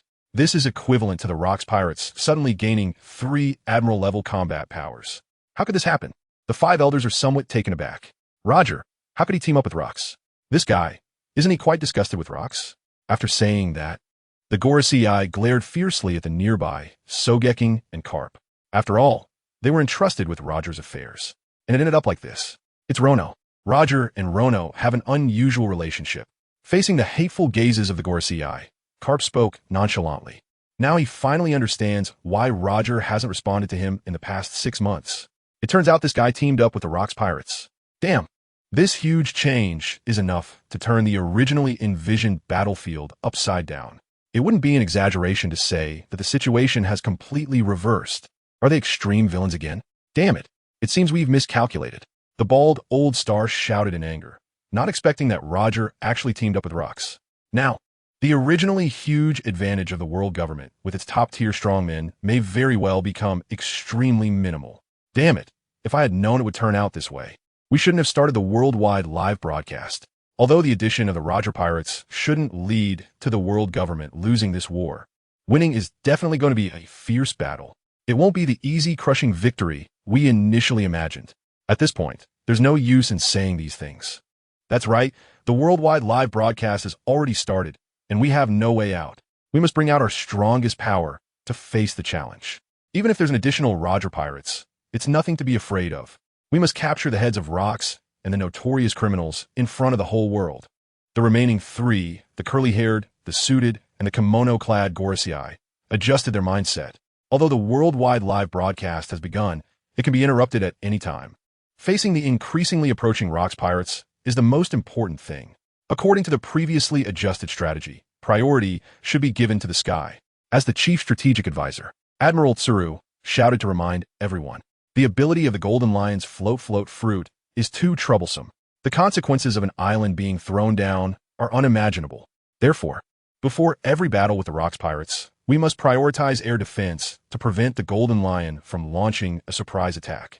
With Tsuru's command, dozens of warships present, as well as the cannons deployed in God Valley, all pointed towards the sky. Kazan, Borsalino, and Sakazuki were all ready as well. No, wait. This time, it seems Rocks doesn't plan to launch an aerial attack. They intend to invade directly. At that moment, the wise strategist Sengoku suddenly said, there was nothing falling from above God Valley. The Rocks pirates were crashing straight towards God Valley. At this moment, there were only a few cannonballs interfering with them. Haha. Foolish guys. If one strategy doesn't work, you should decisively change it, right? Seeing that they were getting closer to the port of God Valley, Rocks laughed maniacally. Damn it. Has the air defense strategy completely failed? Immediately turn all cannons towards the Rocks pirates. Tsuru also didn't react in time, in order to adjust the cannon's aim. However, the speed of the cannons was clearly too slow. In the blink of an eye, the Jaibeck sword had already landed on God Valley.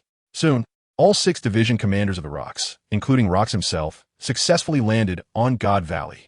Damn it, they managed to land so easily. Tsuru regretted that she had underestimated the situation. Meanwhile, hundreds of cannons finally aimed at the Rocks pirates. The division commanders covered the crew, landing behind them. With a command from Rocks, led by Whitebeard and Golden Lion, Charlotte Linlin, Silver Axe, Wang Ji, and John, all 6 commanders began to unleash their Conqueror's Haki. Boom, boom, boom. The overwhelming Conqueror's Haki easily repelled the incoming cannonballs. We've landed. Kill them, brothers. Kill the Gorosei, kill all the celestial dragons, and become the new gods. Soon, the Rocks pirates successfully landed on God Valley at minimal cost. Ha ha ha, what a grand scene. Gorosei, Navy, and the world government's lackeys. Did you start the worldwide live broadcast to showcase your incompetence to the world? Today in this God Valley is your day of reckoning. In the next moment, Rocks laughed in fury, his momentum reaching its peak. The Sea Overlord, full of momentum. Kill. With a wave of his hand, Rocks took the lead, leading many members of the Rocks pirates to charge towards Emerald City. Following Captain Rocks, charge. Damn, the things built by the Celestial Dragons are indeed luxurious. This Emerald City is the most luxurious palace I've ever seen. Why should these worthless trash enjoy such things? All of it was built with the money contributed by our homeland. Kill them all. It's time to pull these worthless beings down from their pedestal. Seeing Emerald City, Silver Axe, John, Charlotte Linlin, and many other strong figures were greatly displeased. Just thinking about how these worthless celestial dragons enjoyed such a luxurious palace made them extremely unhappy. This group of swine. Why? Meanwhile, at the very front of the entire group, Rocks is charging forward at full speed, his momentum fully unleashed. Boom! Boom! The Sea Overlord Rocks, his aura in full swing. The Conqueror's haki erupts violently, instantly sweeping across the entire area. Thud thud. In an instant, thousands of elite soldiers are knocked unconscious by this overwhelming Conqueror's haki. Damn it. Everyone, stay alert. The Rocks pirates are coming. We absolutely cannot let them do as they please. In the next moment, the 5 elders began to take action. Boom, boom, boom, boom. The Conqueror's haki of the 4 elders soars into the sky. It collides with Rocks' haki. Not only that, but the supreme commander of the 3 armies, Sengoku, and the top powerhouses of the allied nations. Anyone with Conqueror's haki unleashes their aura as well. Follow Captain Rocks. Let's show the 5 elders and the world government's lackeys some color. In terms of Conqueror's haki, the Rocks pirates will never lose. In the next moment, Whitebeard, Gold Lion, Charlotte Linlin, Silver Axe, and other division leaders also unleash their Conqueror's haki. We're here to help. Roger Rayleigh Barrett and other strong individuals with Conqueror's haki also unleash their momentum. Boom, boom, boom. The Conqueror's haki of dozens of Admiral-level powerhouses intertwines. It's like a nuclear explosion.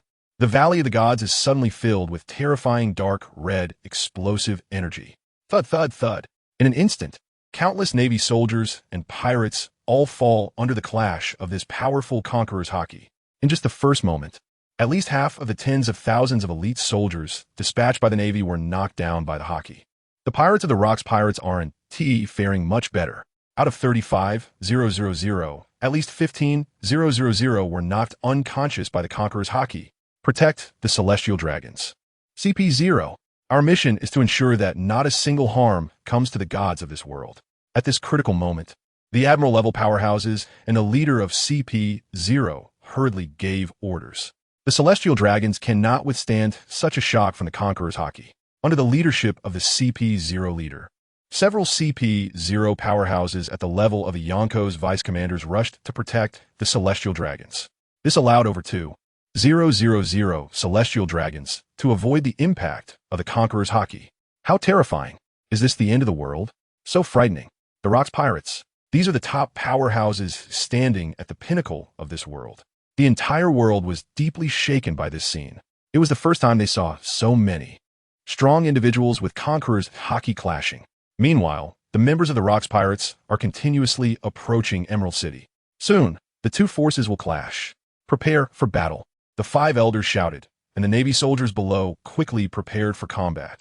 The giant humans from the scientific unit, CP-19, the prison guards from Impel Down, and the elite Navy rear admirals and commanders are also ready. They are prepared to face the challenge of the Rocks pirates at any moment.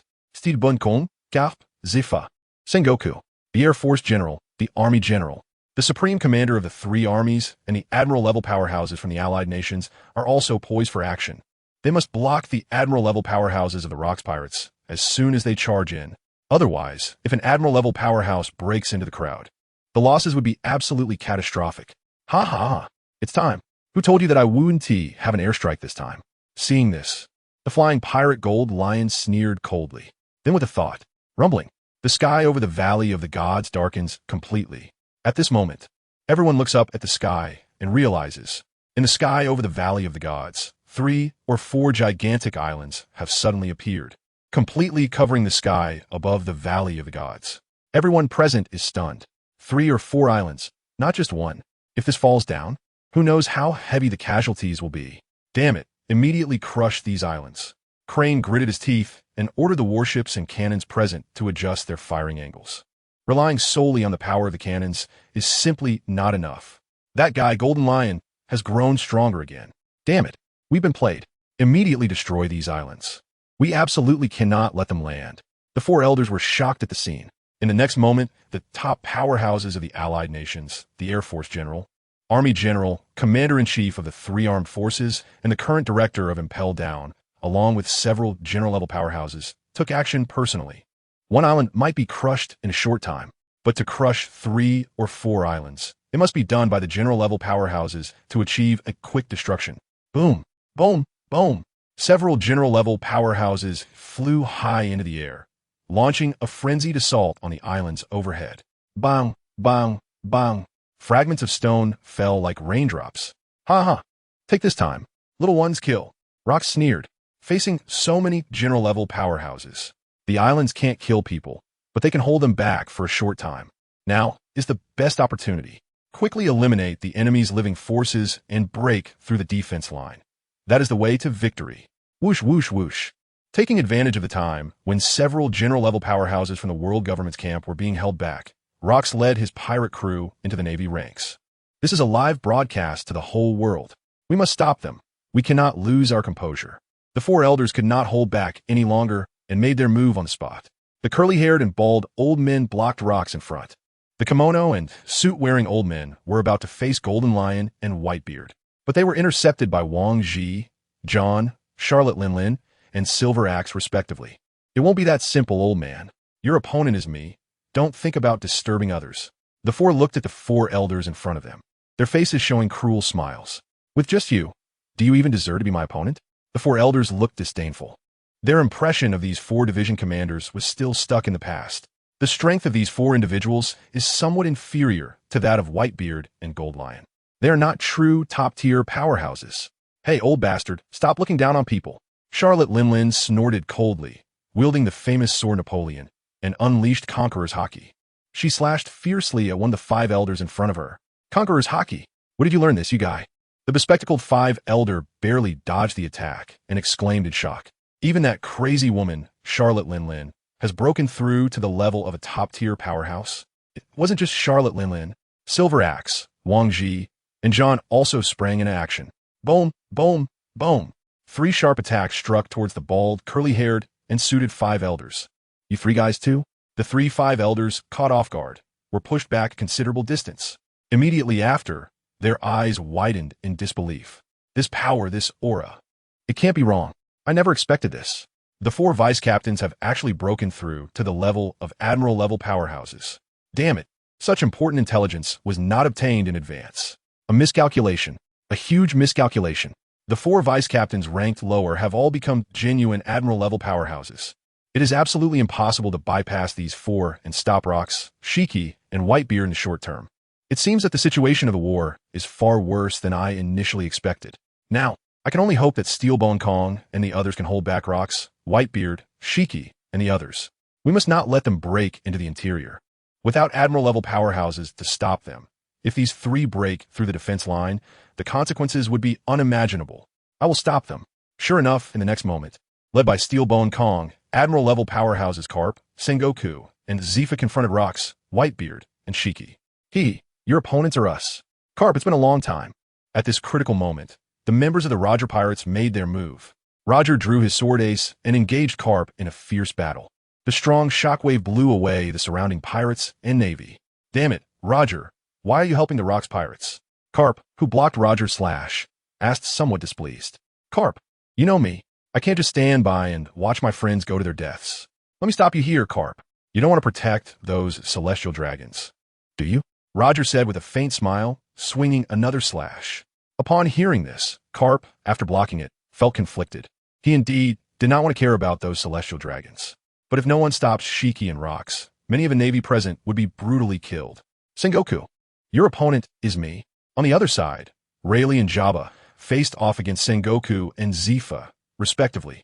Steelbone Kong, on the other hand, was tightly entangled by the remaining members of the Roger Pirates led by Barrett. Now, the three of them, Golden Lion, Whitebeard, and Rox, are unopposed. Damn it. What about the Red Count, Green Pepper, and Bonduwald? Steelbone asked, somewhat displeased.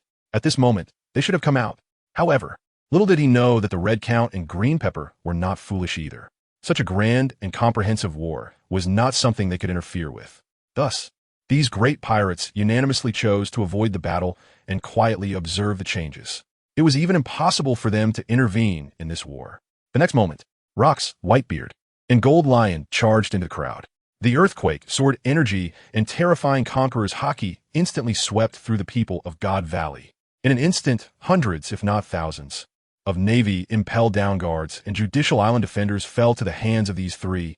After all, even an Admiral-level powerhouse could quickly defeat elite rear admirals. Not to mention that Gold Lion and Whitebeard both had the strength that hinted at a breakthrough to Admiral level. As for Rox, his strength was far beyond that of Admiral level. The three of them charged into the camp, almost harvesting lives in large swathes. Conqueror's haki, swordsmanship, and earthquakes. The entire Valley of the Gods was like a hell on earth, filled with screams. The Navy's forces, the giant humans from the Science Division, and CP9 were instantly defeated in no time. The world government's defenses were ruthlessly smashed as these three monsters rampaged through as if it were a no man's land. This scene was broadcasted to the whole world through the live phone worm. Is this a hell on earth? The despicable Rox pirates, even with so much strength from the world government, can't stop them? Is this world really going to undergo a transformation? Fear. The hearts of people all over the world are filled with nothing but fear. These three legendary pirates are simply going insane. Block these filthy pirates. Quickly stop this garbage. Damn it. What are you generals doing? Damn it. The filthy pirates are about to break through. The cries of the celestial dragons echoed in the Valley of the Gods. In a short time, the carefully arranged defenses of the world government were about to be breached by Rox, Whitebeard, and the Golden Lion. After all the top-level powerhouses of the world government have been restrained. The rest simply lack the ability to stop these three. No one expected the situation to develop so rapidly. It seems like it's about to end before it even begins. Damn, is it not resolved yet? Hearing these desperate cries, the four elders were frantic. This is a live broadcast to the whole world. Such a scene for the whole world to see is truly disgraceful. Although they really wanted to cut off the live broadcast, the commanders of the Rox Pirates were entangled, leaving the five elders unable to give orders. Finally, it was resolved. At that moment, a powerful voice echoed through the sky. The next moment, the supreme commander of the three armies, the Army General, and the Air Force General finally dealt with those 3 or 4 islands. Damn it, is the defense about to be breached? Several Admiral-level powerhouses finally noticed the heavy losses below. They immediately went to stop them. The supreme commander of the 3 armies immediately ordered the Army General, the Air Force General, and 2 Admiral-level powerhouses from allied nations to dive down. They arrived before Rox, Shiki, and Whitebeard. Army General, Air Force General. These 2 are indeed genuine top-tier powerhouses. The 2 of them directly confront Rox. The 2 Admiral-level powerhouses from the allied nations face off against Whitebeard and the Golden Lion. As for the remaining 3 army commanders, they also do not dare to act rashly at this moment. Because in the Rox Pirates, there is still one powerful figure who has yet to make a move. The notorious criminal Rono. This guy's strength was already beyond that of a major general 6 months ago. And with the passage of time in the last 6 months, who knows how much this talent has grown. Moreover, the wicked are specifically hunting the celestial dragons. The supreme commander of the 3 armies knows that he must always keep a close eye on the wicked. If he makes any move, he must be the first to intervene. Not only the supreme commander of the 3 armies, the leader of CP0 has also been holding back just now. After all, it wasn't the celestial dragons who just died, but rather the Navy and personnel from other departments. CP0 doesn't care at all. In the eyes of the CP0 leader, there is only one extreme villain, Rono. A total of 20 celestial dragons have died at the hands of this extreme villain. He must be killed here, and it must be done by his own hands. Beneath the mask, the CP0 leader is filled with rage. The celestial dragons, the gods of this world, how could they be slaughtered like pigs and dogs? Such a heinous person is beyond redemption. It is hard to relieve the hatred in one's heart without capturing and tormenting him 1,000 times. But how easy is it to capture such a vile criminal alive? As a compromise, the leader of CP0 has also decided that he must personally kill him. The two powerful generals were staring intently at Rono. The moment he dared to make a move, the two would instantly spring into action, launching a joint attack. No matter how extraordinary your talent, it was impossible to survive under the combined forces of two general-level powerhouses. The Supreme Commander of the three armies and the CP0 commander had absolute confidence. They would kill Rono in a short amount of time. In the next moment, the two auras suddenly surged, and their figures began to shake. The reason was simple. Rono had begun to act. The Supreme Commander of the three armies and the CP0 commander. The momentum of the two general-level powerhouses suddenly erupted. After all, not far away, the notorious Rono was also starting to take action. Kill. The two charged towards the battlefield like arrows released from a bow. However, what felt strange to the two generals was that the notorious Rono did not rush straight towards the altar, targeting the celestial dragons. Instead, he charged into the battlefield below the Valley of the Gods, engaging in combat with the Navy. This seemed a bit off. The Supreme Commander of the three armies and the CP0 commander immediately felt an unusual sensation. A bizarre feeling surfaced in their minds. The notorious criminal before them was too strange. According to previous intelligence, the notorious criminal had a bounty of 3.5 billion, the second highest bounty within the Rocks Pirates. In terms of strength, he was powerful enough to sever the arm of a sword-wielding elder. In terms of status, he could overshadow genuine general-level powerhouses like Whitebeard and Gold Lion. He was truly the second in command of the Rocks Pirates, the vice captain. In terms of action, the notorious criminal acted decisively, with a ruthless killing intent. Every action was aimed at the celestial dragons. Now, this Valley of the Gods was gathering all the adult celestial dragons from the Holy Land.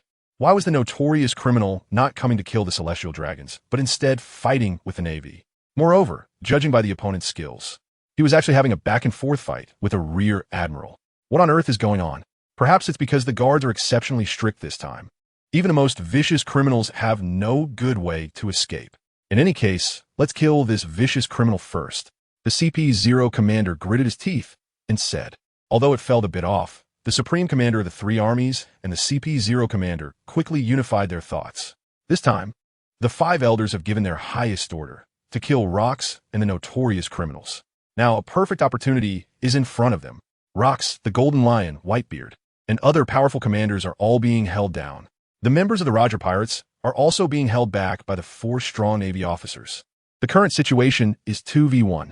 No matter how strong the notorious criminals are, they can't face the combined force of 2 Admiral-level strong men alone.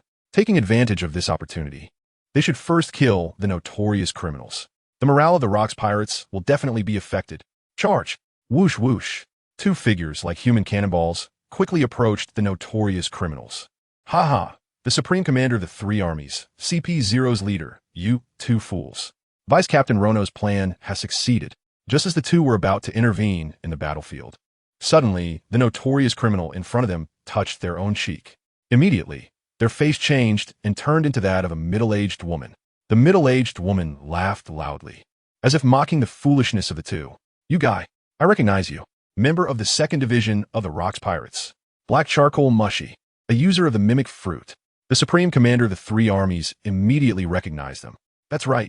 This person is a member of the Black Charcoal clan from Wano country. Black Charcoal Mushy, a user of the Mimic Fruit.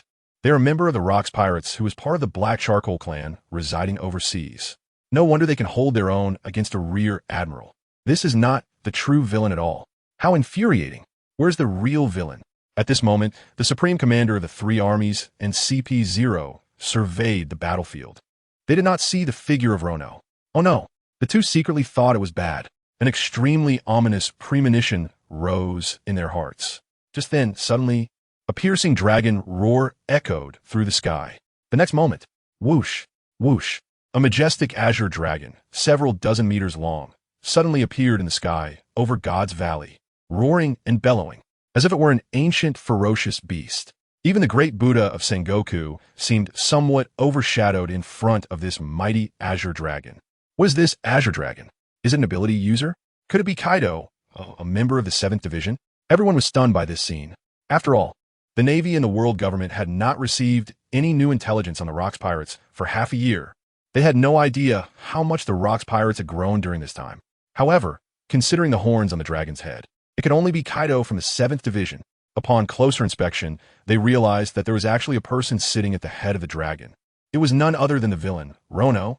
After seeing this, the supreme commander of the 3 armies and CP0 immediately stopped and looked up. They gazed at the sky, their eyes filled with shock. How infuriating! This guy actually appeared in such an unexpected place. The notorious villain Rono, a terrifying figure who has repeatedly made the world government suffer.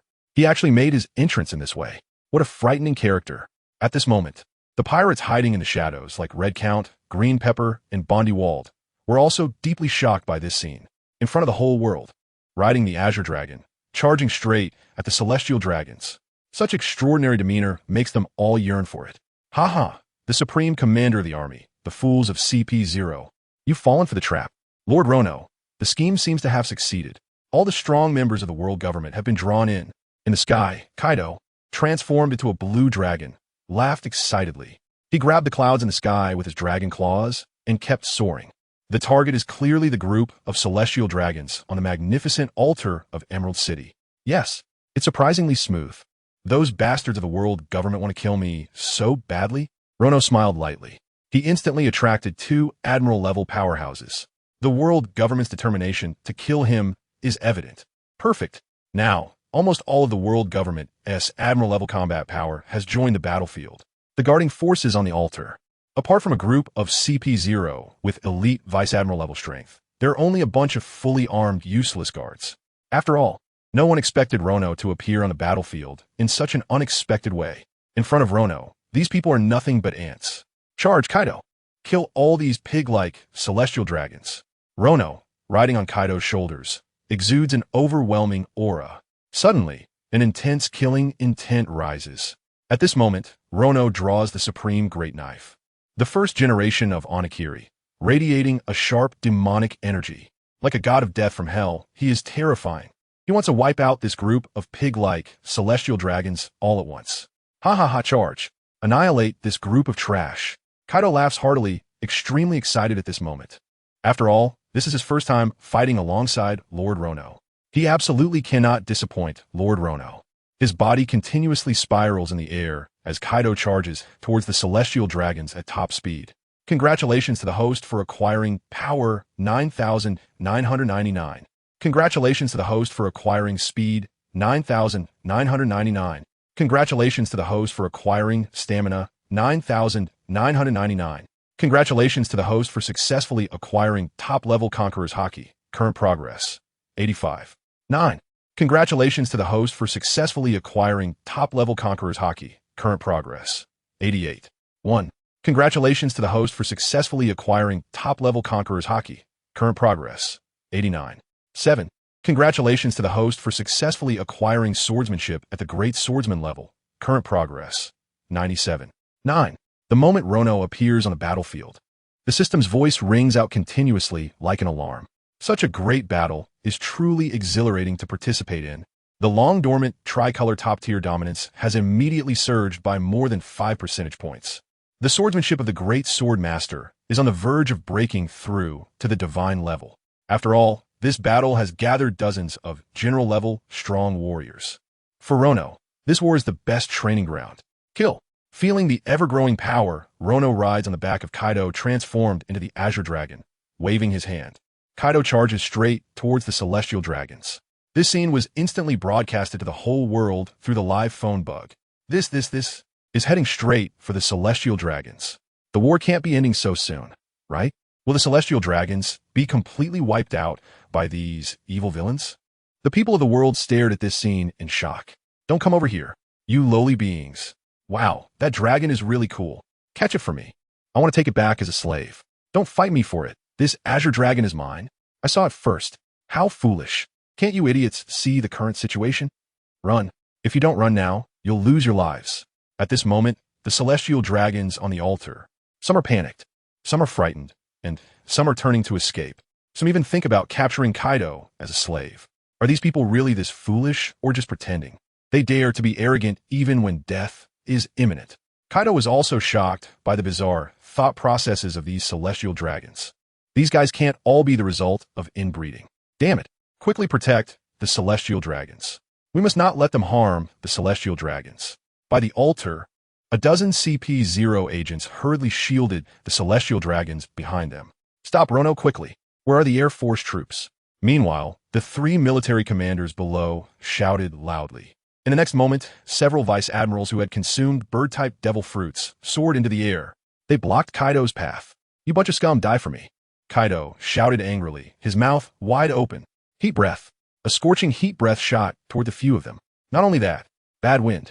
Another powerful wind blade flew out, combining with the heat breath, knocking the vice admirals out of the sky. A few vice admirals remained.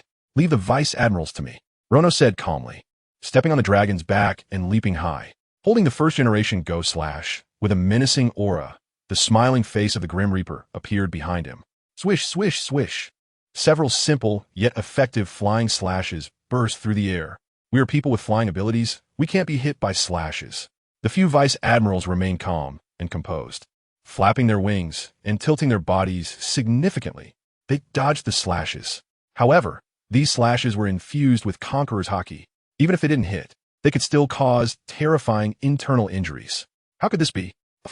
The few vice admirals who had clearly dodged the slashes widened their eyes, incredulously spitting out a mouthful of blood. They then fell down, their lives uncertain. Bingo! Lord Rono is too strong. Kaido laughed heartily, quickly moving his body to catch Rono as he rapidly descended. Soon, Kaido had reached directly above the altar. Below was a sea of celestial dragons and their slaves. The Celestial Dragons. Rono swung his sword, and the terrifying sword energy surged towards the celestial dragons below. With this sword strike, at least hundreds of celestial dragons' lives will be reaped. Who told you that the power of our world government has come out in full force? Don't even think about harming the celestial dragons. Just then, suddenly, another CP0 appeared in front of this sword energy. Judging by his uniform, he should also be a commander of CP0.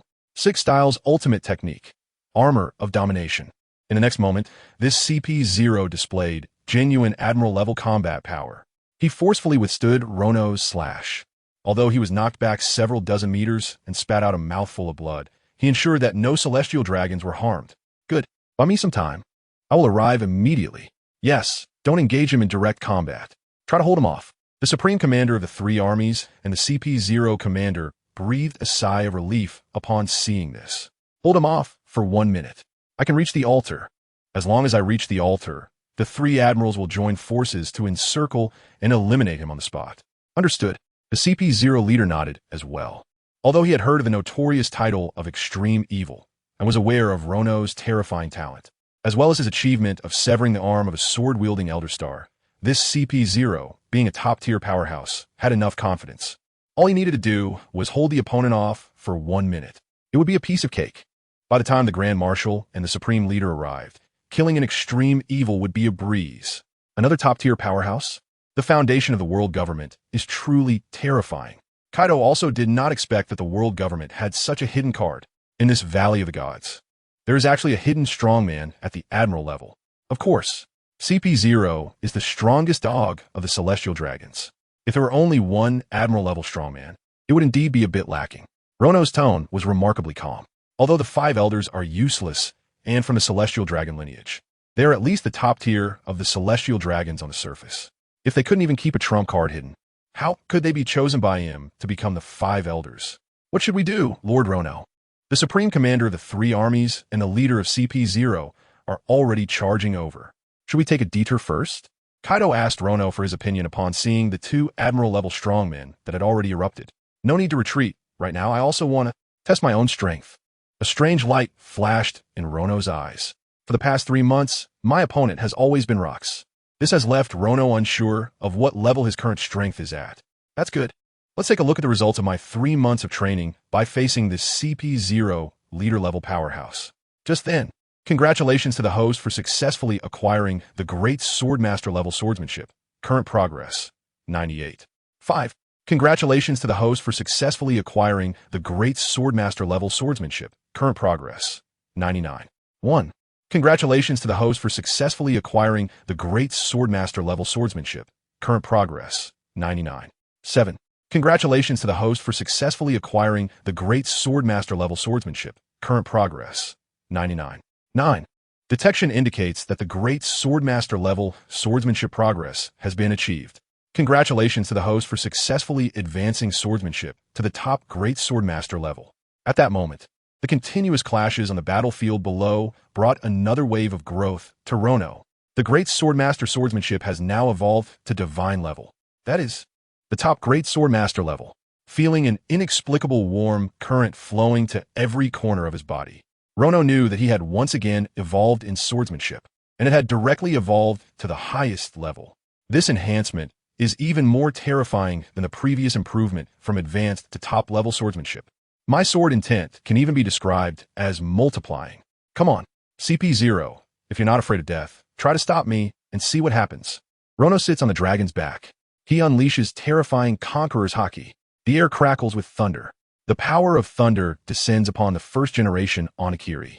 Evil scoundrels. 1 minute from now will be your time of death. This CP0 does not intend to take the initiative, but is on the defensive, with all their might in defense. They can at least hold on for a minute, right? First, I'll kill your master. Then it will be your turn. Luffy raised his momentum to the extreme. Immediately after, the original Ghost Blade was unleashed, with ghostly energy, domineering aura, and the power of thunder mixed together. At the tip of the original Ghost Blade, the terrifying blade continued to extending further, expanding all the way to hundreds of meters in length. This has expanded several times compared to when Rono first mastered this technique. After all, my swordsmanship has also grown considerably, and all 3 types of Haki have improved. My strength, speed, and stamina have reached a level of super Admiral. With such effects, it's only natural. Did I really just see an illusion purely based on my willpower? The general level CP0 is also feeling an indescribable shock. What a terrifying sword intent. The sword blade, hundreds of meters long, is composed only of aura and domineering spirit. But the visual impact alone is enough to instill immense fear. Not to mention the eerie, ghostly energy that emanates from the blade. It gives a sense of the Grim Reaper's oppressive presence. What a powerful sword intent.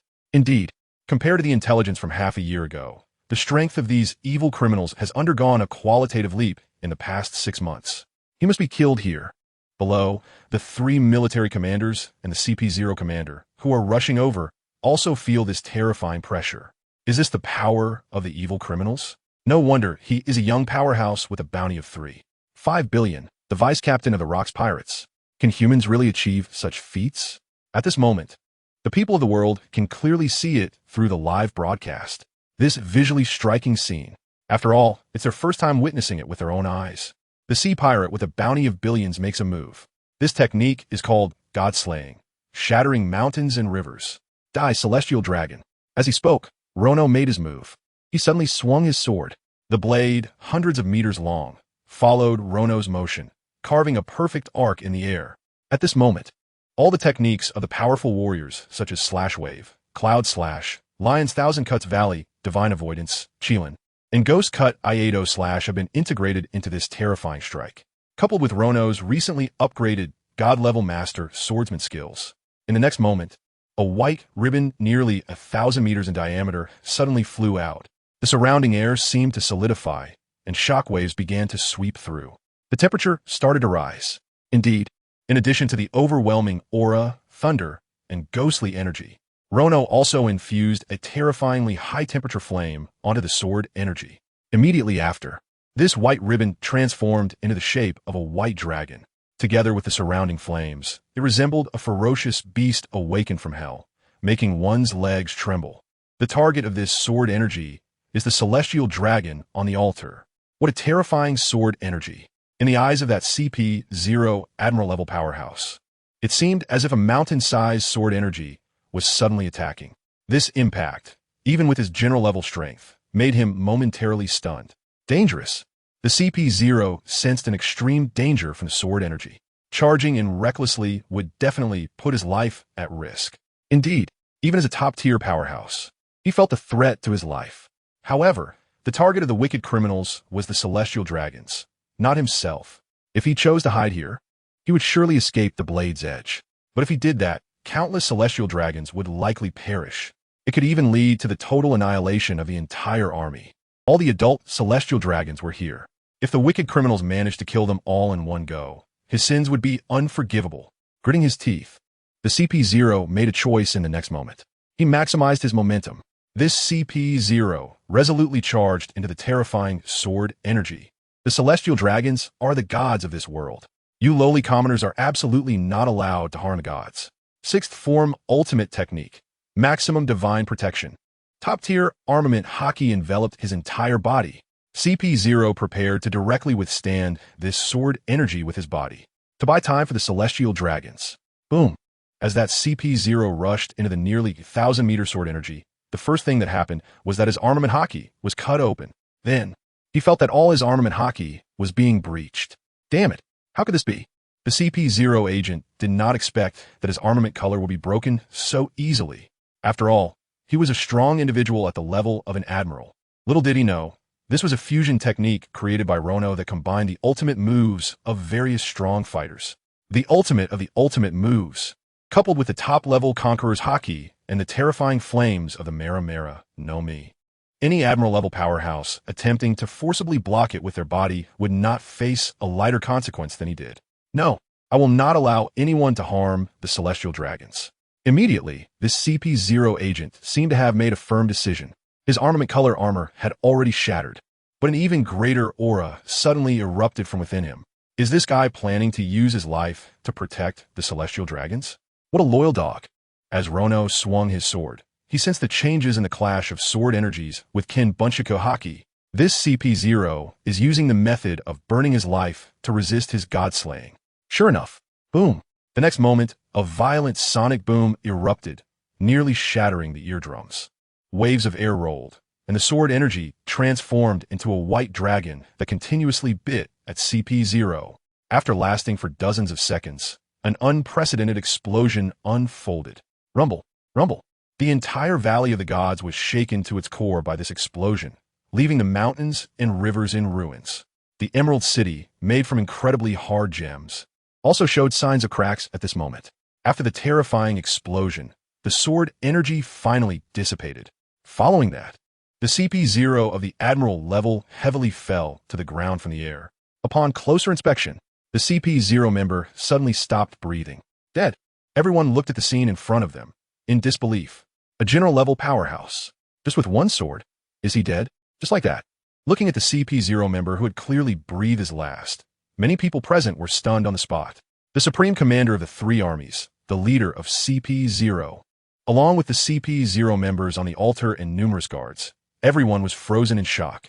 This is a truly genuine top-tier powerhouse.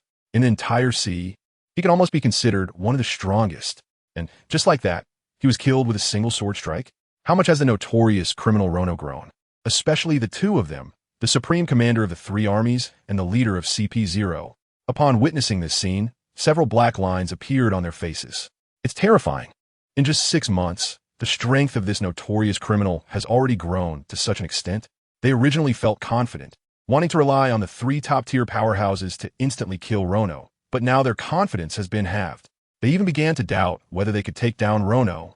After all, a top-tier powerhouse was killed by Rono with a single sword. What terrifying strength! Is this the horror of a pirate with a bounty of 5 billion? In front of him, even top-tier powerhouses are nothing. The hidden Green Pepper and Bondywald looked at their mere 500 million bounty and couldn't help but feel a surge of anger. Damn world government. Forcing them to confront such a terrifying monster as the Rocks Pirates. Isn't that just sending themselves to their doom? Those damn 5 elders are truly disgusting. This debt will eventually be collected. Beside him, the solitary Red Count gasped in shock. Such wickedness. So terrifying. But that's not all. This scene naturally reached the eyes of the entire world's populace through the live broadcast. Compared to Rocks, the Golden Lion, Whitebeard, and Charlotte Linlin, as well as powerful figures like Roger, the evenly matched fights were evident. Clearly, Rono's near-instant kill attracted the attention of the vast majority of the public. Dead? Just like that, dead. A CP0 Admiral-level powerhouse was cut down by a single sword. The vice-captain of the Rocks Pirates was simply a devil. The people across the world gasped in astonishment. Many famous pirates were also watching this live broadcast. Upon witnessing this scene, they were left dumbfounded. At the same time, sitting on Kaido's dragon back Rono received a notification. Congratulations to the host for successfully acquiring the 6 Styles secret technique. Armament Hockey. Congratulations to the host for successfully acquiring the 6 Styles secret technique. Maximization. Godly control. With the fall of a CP0 Admiral level powerhouse, Rono gained 2 more skills. Another wave of muscle memory surged into his body. These 2 6 Styles ultimate techniques are both defensive skills. They're used to enhance the physical body. You could say they're the ultimate version of Iron Block. Although Iron Block is indeed the most frustrating skill among pirates. It seems to provide a defense boost of 999, but in reality, it reduces health by 999. Whoever uses it is basically not far from losing. That said, the CP0 powerhouse at the Admiral level was able to block Rono's slash with Haki.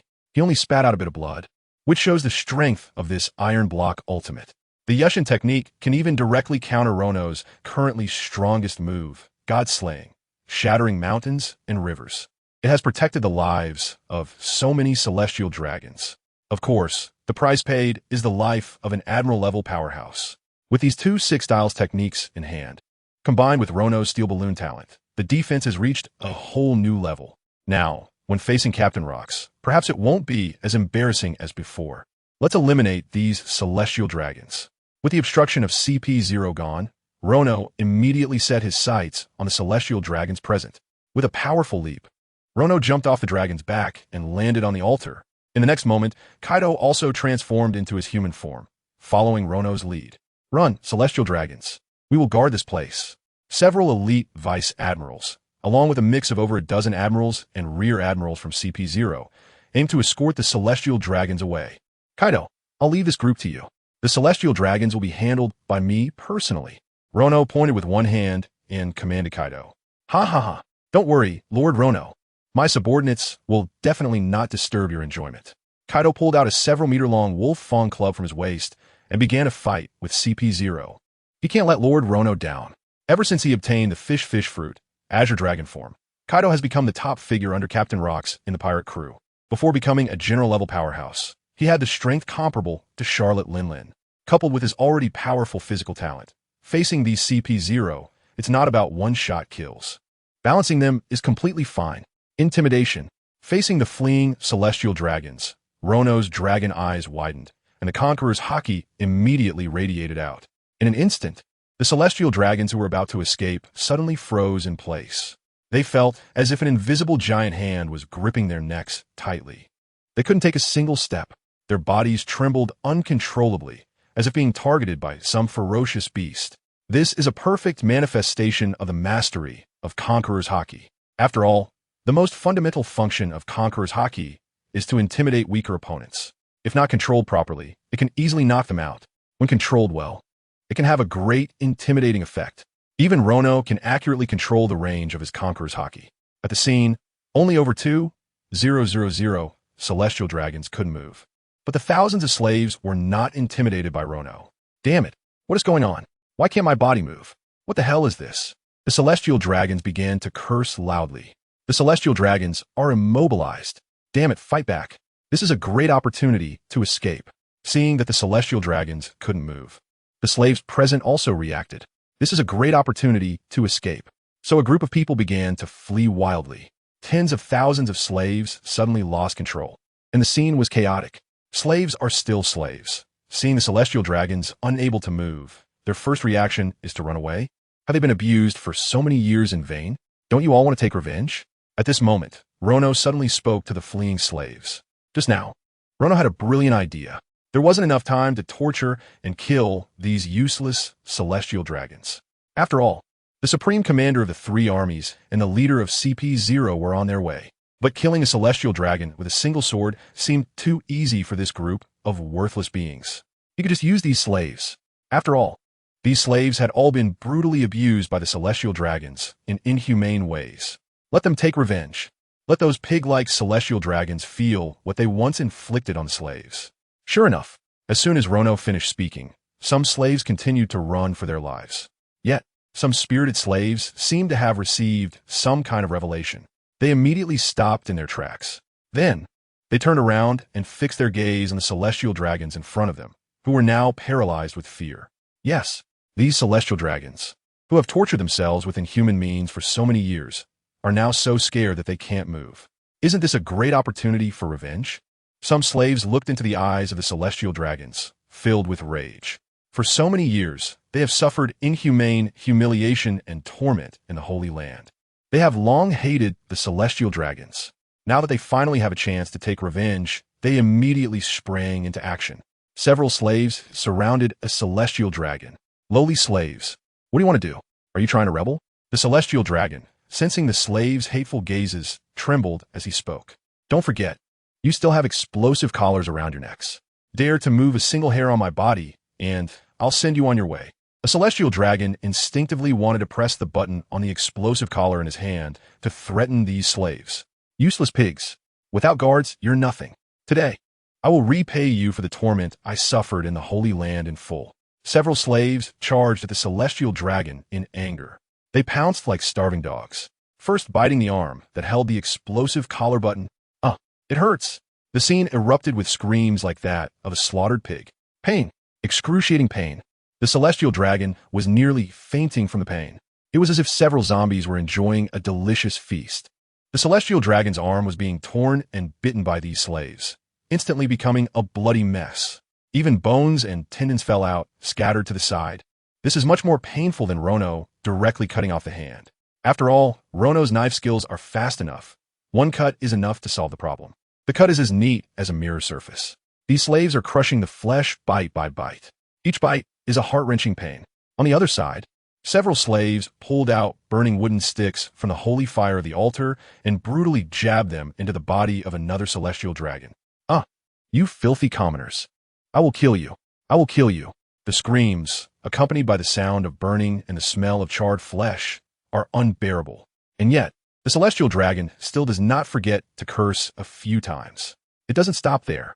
Some slaves are directly crushing the fingers and toes of the celestial dragons one by one. Others are pulling out the intestines of the celestial dragons.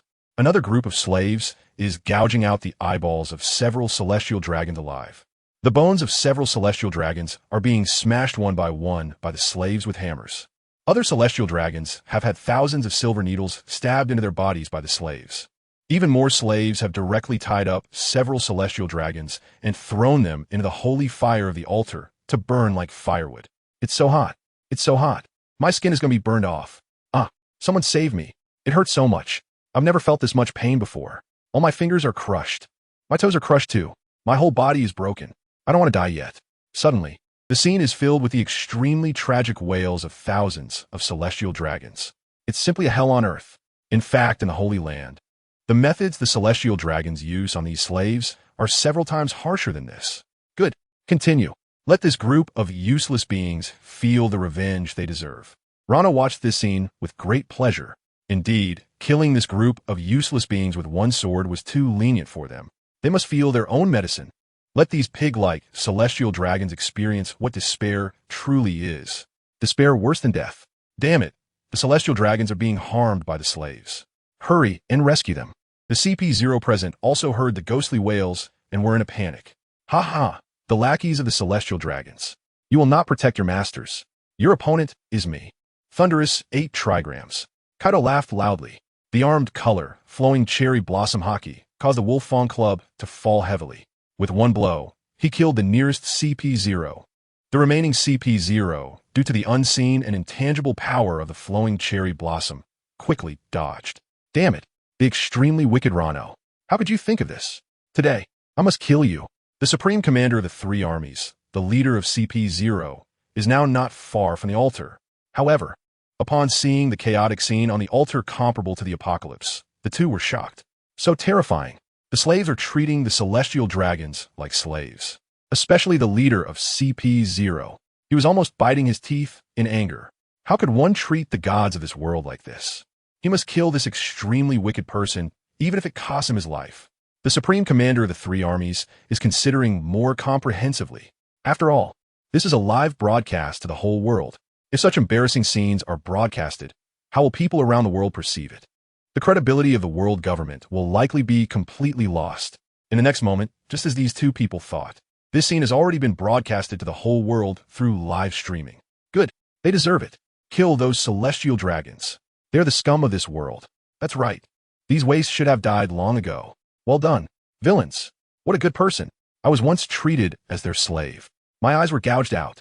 My daughter returned from the Holy Land with a face full of despair. And 3 days later, she committed suicide. These people are dead. So happy. It's completely different from a fear just now. After seeing the celestial dragons being tortured by slaves, most of the people around the world are incredibly happy. After all, this group of celestial dragons has long been the source of grievances. Ordinary people have no power to resist the Navy and CP0 and can only tolerate it. Now that they see someone delivering justice for them, they couldn't be happier. Is that Rono? It really is Rono. He is actually the pirate with a bounty of 3.5 billion. Meanwhile, in the East Sea, Rono's hometown, the villagers are also stunned at this moment because they realize that the extraordinary young man who kills celestial dragons like killing chickens on a live broadcast is actually Rono. This means that Rono is the legendary pirate with a bounty of 3.5 billion. After all, most people do not understand the affairs of pirates. When they saw the newspaper back then, they thought it was just a person with the same name. Now, seeing Rono's appearance through the live stream, the villagers finally realize it is indeed Rono. The Rono they held when he was a child. Now he has grown to this extent. Well done, Rono. Kill this group of celestial dragons. That's right, Rono. You avenged your parents. The villagers are now wholeheartedly supporting Rono. Even the powerful generals fighting in God Valley have also noticed this huge commotion. Everyone quickly found the opportunity, stepped back, and glanced at the altar at the top of Emerald City. Suddenly, their hearts raced. Even the seasoned and powerful figures, accustomed to grand scenes, are shocked at this moment. Oh, it really is chaotic. It's a complete mess. To reach such a level, using slaves to resist the celestial dragons. Impressive, Rono. Haha.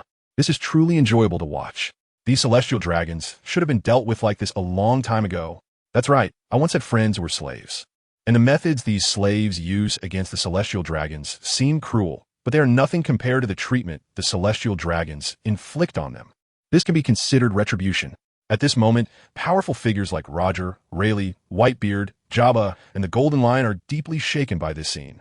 These celestial dragons are being crazily tormented by the slaves, erupting in cries that shake the heavens and split the earth. This scene is truly thrilling. Following it comes a refreshing sensation as an electric current passes through the body. Seeing the celestial dragons being tormented seems to have greatly inspired them.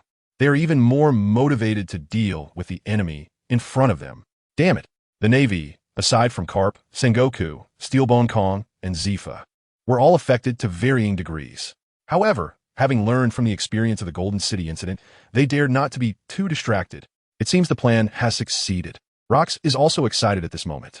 He is getting closer to his goal. Damn it. Although he wants to stop the evil villains, it's clear that they are not qualified to intervene. The evil villains are indeed terrifying. They are simply devils. Seeing the horrifying scene at the Emerald City altar, Akainu, Kazan, and Borsalino are also trembling with fear. The image of Rono killing a top admiral with a single sword strike has left a deep impression on them. That's a top admiral, the highest combat power of the Navy. Just like cutting tofu, he was killed. Although they have reached the level of elite vice admirals after half a year of training, the gap to a top admiral is still like a chasm. If they rashly step forward, they would likely become Rono's next victim without even a round. Such a scene broadcasted to the whole world would be a tremendous disgrace. At this moment, the four elders who are fighting against Charlotte Linlin, John, Silver Axe, Wang Ji, and other captains of the allied teams also noticed the unusual chaos above the altar. Once they pulled away to take a closer look, the four elders nearly spat out a mouthful of old blood. Fortunately, they managed to hold it in. The vile beast. This murderous villain actually dares to incite slaves against the celestial dragons. 2000 celestial dragons have died or been injured at the hands of nearly 10,000 slaves. This is all the adult celestial dragons in the Holy Land. Haha, you old fools. It's time for you celestial dragons to be brought down from your pedestal. That's right, the Emperor takes turns, and next year it's my turn. Hurry and get off this pedestal. You've been sitting here long enough. It's time for a change. Charlotte Linlin, Silver Axe, Wang Ji, and John, the four captains of the subordinate teams, also noticed the chaos at the altar. The four burst into greedy laughter. Celestial dragons, it's time to roll off the pedestal. You bastards. Godi. The four elders charge again towards the four captains. Boom. Boom. Boom. Boom. 8 top-tier powerhouses clashed fiercely. and energy surged wildly on the battlefield. Some weaker navy or pirates were caught up in this storm, either dead or severely injured. Now, we can only hope that the supreme commander of the three armies and CP0 can stop the evil ones. The faces of the four elders were dark enough to drip water. The initial plan was to mobilize most of the powerful forces to crush the Rocks pirates. Who would have thought that the Roger pirates would choose to help the Rocks pirates? Everything is because of that evil one. But even so, the elders were still not worried about the battlefield situation. The reason is simple. The foundation of the world government is not just that. They had specially arranged for a CP0 top general to lurk in the shadows. Once any unexpected situation arose, they could appear and instantly turn the tide of the battle. After all, in such a full-scale war, having one more top general on either side could increase the odds of victory several times. In fact, this top general was originally reserved to deal with Rocks. When the time comes, it would be 3 against 1. Even Rocks wouldn't be able to withstand it. Now, it turns out that the top general lurking in the shadows was killed by the evil one with a single sword. It was equivalent to having made a wasted arrangement. Now, we can only hope for the supreme commander of the three armies and the leader of CP0, these two top generals, to quickly kill the evil one. 2v1, no matter how monstrous the evil one's talent is. The elders do not believe he could leap from a top general to a hegemonic powerhouse like Rocks in just 6 months. Therefore, there is still a chance of victory in the war. As long as the supreme commander of the three armies and the leader of CP0 quickly kill the evil one, then they can come back together. With a 4 against 1 advantage, they can kill Rocks again. The situation of the war will be reversed in one fell swoop. Before that, what they need to do is to hold back these 4 captains. When the moment the evil one is killed comes, they will launch a counterattack. Godi, you useless slaves, get your filthy hands off the celestial dragons. Soon, the leader of CP0 and the supreme commander of the three armies finally arrived at the altar. The two immediately targeted the slaves who were torturing the celestial dragons. Boom, boom. The two unleashed terrifying attacks towards the slaves. They wanted to push these slaves away from the celestial dragons. Don't even think about ruining such a feast. Don't you think this is interesting? Just then, Rono swung the original demon slayer, neutralizing the attacks one by one. Boom, boom. Terrifying explosions erupted, as if a level 10 typhoon swept through. The sacred fire of the altar was almost extinguished. I was originally going to spare you a couple more minutes of life. I didn't expect you to come looking for death yourself. Then I'll kill you first. The evil one, Rono. The leader of CP0 was so angry upon seeing Rono that he nearly ground his teeth to dust. He didn't account for the evil one first. Yet he dared to come looking for trouble. Arrogant. Extremely arrogant. Very well, let us kill this mastermind behind all this evil first. This guy's strength is extraordinary. Let us go together. Meanwhile, the supreme commander of the three armies' aura surged. The top general's aura was suddenly released. On the other side, the leader of CP0 also unleashed his full aura. The two were determined to do their utmost to kill the evil one on the spot. Good. Seeing the two filled with killing intent, Rono's eyes also lit up with excitement. 1 against 2 top generals. This is a battle I've never attempted before.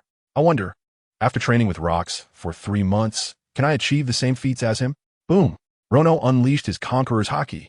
In the next moment, the momentum between the two clashed. Congratulations to the host for picking up power 9,999. Congratulations to the host for picking up speed 9,999. Congratulations to the host for picking up stamina 9,999. Congratulations to the host for picking up top-level Conqueror's Haki. Current progress 91. Congratulations to the host for picking up top-level Armament Haki. Current progress 97. Congratulations to the host for picking up top-level Observation Haki. Current progress 99. Below the altar, the battle among dozens of Admiral-level powerhouses intensified. Rono was picking up more and more, feeling the rapid increase of his 3 types of Haki within him. All 3 have already surpassed 90. Rono's blood was boiling. Can he really handle 2 Admiral-level powerhouses at once? If he can't, this war may end in failure. No matter what, he must give it his all. Rono released his Conqueror's Haki, and the world seemed to darken. In the next moment, the overwhelming Haki collided with the momentum of the supreme commander of the 3 armies and the leader of CP0. Boom, boom. At the moment when the 3 auras collided, a terrifying wave of energy erupted. Sparks flashed through the air everywhere. For a moment, the auras of the three seemed to balance out. It was surprisingly equal to the combined aura of the two of us. This guy's strength is more terrifying than imagined. The Supreme Commander's face darkened immediately. He is a master of physical hockey. What we excel at is not hockey. Achieving this level is expected. He must be killed immediately. The CP0 leader also didn't expect Rono's aura to be on par with their combined strength. But hearing the tragic cries of the celestial dragons nearby, the CP0 leader trembled with anger. If they don't immediately kill this wicked person and stop the slaves, the celestial dragons would suffer even more. Six Styles' secret technique, Power King.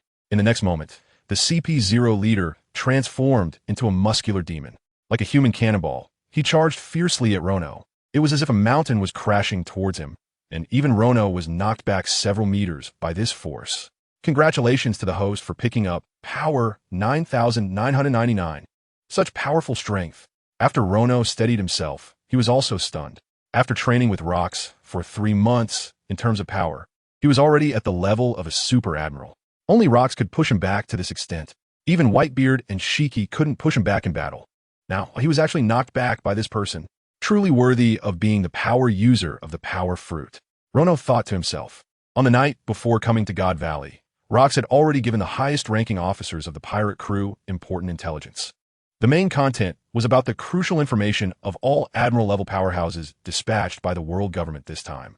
This included the intelligence of this CP0 leader, a fruit user, the power user of the power fruit, with immense strength. No matter how strong the opponent's power is, in terms of strength, he would never lose. It is precisely because of such a powerful fruit ability. Rono, who is almost only beneath rocks, was pushed back. Fortunately, the opponent's hockey mastery was not too high. After all, he didn't pick up any hockey from that hit. It is enough to prove that the opponent's hockey is far beneath his own. He was merely pushed back. The CP0 leader was also surprised by this scene. His full-powered strike merely pushed the opponent back easily, not even leaving a single scratch. This is a situation that has never occurred before. Go to hell, villain. At this moment on the other side, the supreme commander of the three armies began to take action. A figure flashed to Rono's side in an instant. In his hand, a faint white ribbon flickered. It seemed he was about to activate his ability. The next moment, the foresight of the future activated. Rono frowned slightly. This guy is not simple. Rono immediately infused his hockey into the original Ghost Slash. He blocked a fierce attack from the Grand Marshal of the three armies. Crush it. The Grand Marshal activated his ability, and Rono's top-level hockey used for defense was instantly shattered. That's right. This Grand Marshal of the three armies is also a Devil Fruit user. Paramecia Crush Fruit. It can crush everything it touches. Paramecia Power Fruit. Paramecia Crush Fruit. Both are extremely powerful Paramecia-type fruits. The abilities of these two fruits rank among the top strength in the Superman category. These two individuals became top-tier strong fighters precisely because of their abnormal fruit abilities. Perhaps this is the benefit of being overly favorable to the world government.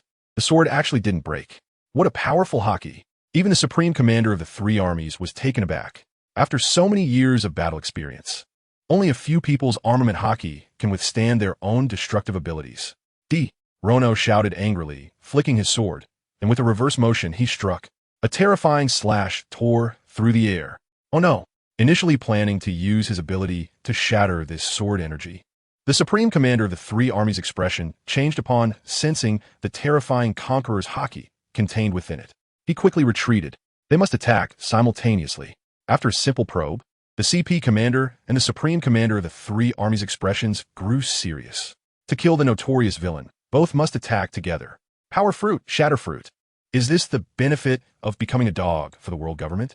After a brief exchange, Rono gained a rough understanding of the two men's strength. The domineering aspect of these two individuals is not very strong. I have not picked up any dominance from them. The power level of these two is at best comparable to that of Silver Axe, Wang Ji, John, and Charlotte Linlin before they became Admiral level strong. They only reached the Admiral level by relying on their terrifying fruit abilities. Such a powerful fruit used on someone with such poor aptitude. This is the benefit of kneeling and licking the world government. What a waste. To be honest, even Rono is somewhat interested in these two fruit abilities. The power fruit is incredibly strong. When it comes to a contest of strength, it will definitely not lose. A true powerhouse. I just don't know if a punch from rocks would knock the opponent back. Such a terrifying ability attached to one's fusion technique has destructive power that is absolutely greater than the god-slaying technique, shattering mountains and rivers. The terror of the crushed fruit. Not to mention, it is incredibly compatible with any strong person. Everything that is touched will be crushed. To obtain such an ability means that one's moves can truly achieve invincibility, unbreakable. If Rono remembers correctly, the system can pick up everything, even including fruit abilities. However, there are conditions for picking up fruit abilities. First, the ability user must be killed. It doesn't have to be by one's own hands. Someone else can do it too. Once the ability user dies, the devil's power will leave the corpse. At that time, the devil's power can be directly picked up, and there will be no side effects. After all, one is just absorbing, not consuming. Furthermore, these fruits may appear in various places in the sea. Serving the celestial dragons is my supreme honor. How could you, a lowly commoner, understand? Oh, right. People like you will never have the chance to serve the celestial dragons. The CP0 commander let out a cold laugh upon hearing this. Not ashamed, but rather proud. Instead, he mocked Rono. What a good dog indeed. Ha ha. Then you can see with your own eyes how your supreme masters are tortured to death. Rono also laughed. He did not expect that the celestial dragons had brainwashed CP0 to such an extent. Being a dog is considered an honor now? Go to hell. The CP0 commander suddenly raised his voice sharply. Rono's words had struck a nerve. The celestial dragons are still being tortured. He had no time to waste with him. Let's go together. The supreme commander of the three armies and CP0 attacked simultaneously. Six Styles ultimate technique, Strength God. Six Styles ultimate technique, Crush. The two attack from the left and right. Six Style ultimate technique, Maximum Will, Gardien God. Utilizing the strongest defensive technique he had just learned. Rono covered his entire body with armament hockey, combined with the Six Styles ultimate technique he had just learned. Buzz. The attacks accompanied by the fruit abilities from the two were like giant rocks smashing into an iron wall. They emitted a dull sound. Congratulations to the host for successfully picking up Strength 9,999. As the two felt their fists go numb and were pushed back, Rono was also sent flying several dozen meters.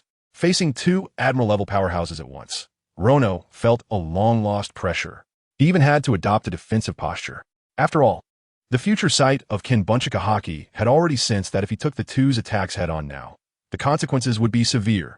Presumably, only after the three types of Haki are upgraded to divine level can one stand against two like rocks without falling behind. Congratulations to the host for picking up top-level Conqueror's Haki. Current progress, 93. 9. Congratulations to the host for picking up top-level Armament Haki. Current progress, 94. 7. Congratulations to the host for picking up top-level Kinbunchika Haki. Current progress, 95. 3. Meanwhile, the battles of many Admiral-level powerhouses below were also continuously being picked up by Rono. Almost there. Just hold on a little longer. Damn it. He even learned such a technique? The Supreme Commander of the three armies and the CP0 Commander felt an immense headache. The armament hockey of the originally notorious villain was already quite terrifying. Produce. He supposedly had body talents comparable to Charlotte Lean Steel Balloon. Now he had also learned the strongest defensive technique of that CP0 Commander. If he fully defended, it would be very difficult to break through, even if using fruit abilities. After all, in this world beyond the Admiral level, what ultimately matters is still hockey. Boom boom. The CP0 Commander and the Supreme Commander of the three armies once again launched several joint attacks. But they found that if Rono only adopted a defensive posture, they had no better way to deal with him. They could only slowly wear him down. But time waits for no one. The number of celestial dragons nearby was continuously decreasing. Looking at the celestial dragons who were being tortured by slaves and suffering unbearable pain, the CP0 Commander was anxious. These celestial dragons will be tortured to death. At least for now, at least 400 or 500 celestial dragons have already died. Most of the remaining celestial dragons are being tortured in various ways by slaves. Despicable commoners. Is this the only vile means you have to buy time? The CP0 Commander said impatiently, feeling quite impotent and furious. What's wrong? Aren't you going to kill me? Come on, come over here.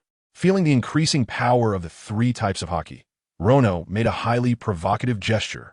When the three types of hockey are fully upgraded, it will be time for him to counterattack. Hee, you damn commoner. The CP0 Commander raised his voice. The reason you hate the celestial dragons is simply because they killed your parents. Just two commoners. So what if they were killed by the Celestial Dragons? The Celestial Dragons are the gods who rule this world, and you commoners are only fit to be the playthings of the Celestial Dragons. The reason commoners are commoners is that the Celestial Dragons can kill them at will. Accept your fate, you scum born to be commoners. You are only worthy of being dominated. Your end will be the same as that of your commoner parents, killed by me. The CP0 commander had completely lost his mind at this moment. Unable to find a good way to deal with Rono, he could only frantically spew insults. Well said. To save the lives of 2 commoners, you attempt to kill all the Celestial Dragons. You are a wicked villain. You are too arrogant. The Grand Marshal of the 3 armies also chimed in. As soon as he finished speaking, the next moment, Rono, standing opposite the Grand Marshal and CP0, suddenly changed his momentum. It became murderous. Boom! Boom! The terrifying conqueror's haki swept in.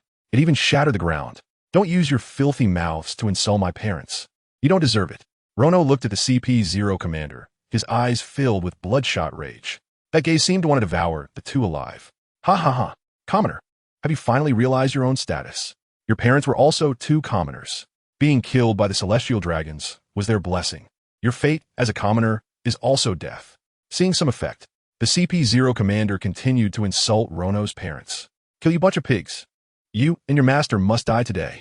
The next moment, raising the first generation of Onigiri, Rono charged directly at the 2. He had completely gone insane. Come at me. The Grand Marshal of the 3 armies also shouted loudly. As long as the wicked villain is willing to confront them head-on, there is a chance to kill the opponent. Boom, boom. The 2 exploded with momentum, ready to fight. The next moment, dong, dong, dong. 3 crisp sounds of impact rang out. Rono was violently knocked back hundreds of meters by the Grand Marshal of the 3 armies and the CP0 commander. He crashed directly into a wall. Uffed. Rono spat out a mouthful of fresh blood. Correspondingly, the bodies of the CP0 commander and the Grand Marshal of the 3 armies also showed horrifying wounds. Those were from the first generation of Onigiri. Feeling the intense pain from their insides being ravaged by the conqueror's haki, both of them knelt on one knee. This guy, is he going to fight us to the death? The Grand Marshal of the 3 armies, feeling the pain from his wounds, widened his eyes. Facing his attack, Rono actually didn't T-dodge at all. He charged straight in.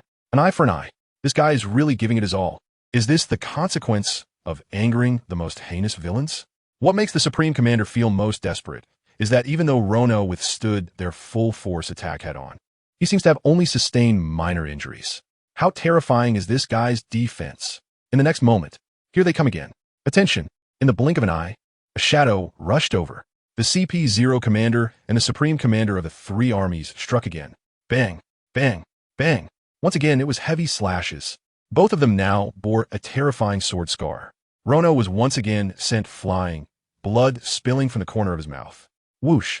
Without any pause and indifferent to the pain in his body, Rono launched another attack.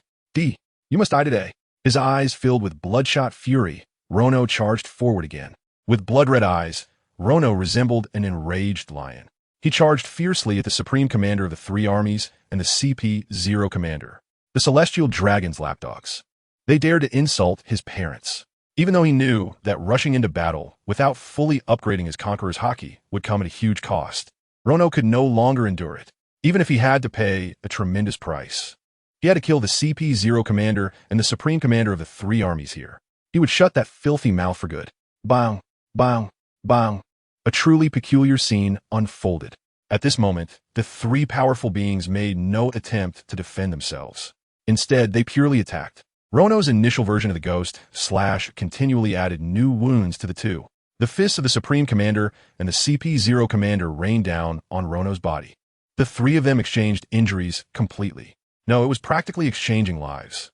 Of course, the Supreme Commander and the CP0 commander did not want to defend. They simply could not defend. They were forced to trade injuries with Rono. After all, even if they fully defended, they could not withstand Rono's fierce slashes infused with Conqueror's haki. Therefore, the initiative was entirely in Rono's hands. He was determined to kill the CP0 commander, forcing the 2 to engage him in a brutal exchange. Boom! Boom! Boom! The 3 powers collided madly. The chaotic explosive energy constantly overflowed. The magnitude of the clash even surpassed any confrontation among the strong present. Such a grand display shocked many powerful beings below the altar. drawing their attention to the situation at the altar. Rono had gone mad. Was he really willing to exchange his life for theirs? Absolutely. He was engaging in a reckless counterattack against two strong generals. Was he disregarding his own life? Too crazy. Rono was too insane. Roger, Rayleigh, Jabba, and others were stunned. They never expected that Rono would take such a reckless action against two strong generals. Especially Rayleigh, Jabba, and Barrett. They gained a new understanding of Rono's madness. In terms of insanity, this guy might even surpass Roger. Rono, the vice captain, was actually engaging in a counterattack against two strong generals. How terrifying. Had he already become a powerhouse like Captain Rox? If this continues, won't something happen to Vice Captain Rono? No, I must quickly end this battle and go support him. The 4 division commanders felt their scalps tingle upon seeing this. Vice Captain Rono was simply going insane. As this continues, although CP0's commander and the Supreme Commander of the 3 armies are taking considerable damage, Vice Captain Rono has to endure the combined assault of 2 Admiral-level powerhouses alone. Can he hold on? Rono. Seeing Rono battling fiercely with the 2 admirals on the altar, Whitebeard couldn't help but feel worried. A truly wicked character. It's utterly insane. So terrifying. It feels like he's even crazier than Rox. He must kill CP0's commander. The people of the world, facing numerous live broadcasts, also turned their attention back to Rono's battlefield. There's no way around it. It's just too intense here. Rono is facing a 1v2 situation against Admiral-level foes, just like Rox. However, the intensity of the battle on Rox's side is far less than that of Rono's. Trading injuries for injuries, risking lives for lives. The threat that the wicked Rono poses to the world government may even surpass that of Captain Rox. After all, this fighting style is too terrifying. The battle has lasted for nearly an hour. Rono, the Supreme Commander of the 3 armies, and CP0's commander are all now battered and bruised. The damage sustained by the 3 of them is quite horrific. Rono is even in a worse state. After all, he's in a 1v2 situation. You must be at your limit now, wicked one. The observation Hokage detected Rono's presence. CP0's commander confirmed that the next attack will be the final blow. However, we are also almost at our limit. Feeling the soreness throughout his body and the excruciating pain from his internal organs shifting, the Supreme Commander of the 3 armies also wore a stern expression. This guy is terrifying. He can trade injuries and fight to this extent with 2 top-tier strongmen. No wonder the 5 elders take such a serious view of the extreme, evil criminals. They even summoned all the strong forces of the world government to kill the extreme, evil criminals in Rox. This is enough to represent that Rono's level of threat in the eyes of the 5 elders has risen to the same height as Rox. However, terrifying as his talent may be, he has also reached his limit. As long as he can kill this evil criminal here, everything will be worth it. Even if he suffers serious injuries and his vitality is greatly weakened, resulting in a significant reduction in strength from now on, it is still worth it. After all, the level of threat posed by the opponent is truly terrifying. It must be known that such a fearsome evil criminal is only 18 years old. Given a few more years to grow, he is likely to become an even more terrifying behemoth than Rox. If he can kill him here, any price paid is worth it. The final strike. The CP0 commander and the Supreme Commander of the 3 armies focus their minds.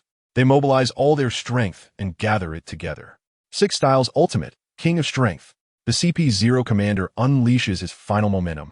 He intends to use this last strike to finish off the evil criminal. 6 Styles Ultimate, Shatter the Emperor. The Supreme Commander of the 3 armies also unleashes his final blow. The abilities unleashed by the 2 of them present a completely different state than before. The state of Fruit Awakening. This strike will surely take the life of the wicked villain. Want to take my life? With you 2 dogs? You aren't worthy. Rono gasped heavily, instinctively glancing at the system interface. Congratulations to the host for obtaining top-level Conqueror's Haki. Current progress, 99. 99. Congratulations to the host for obtaining top-level Armament Haki.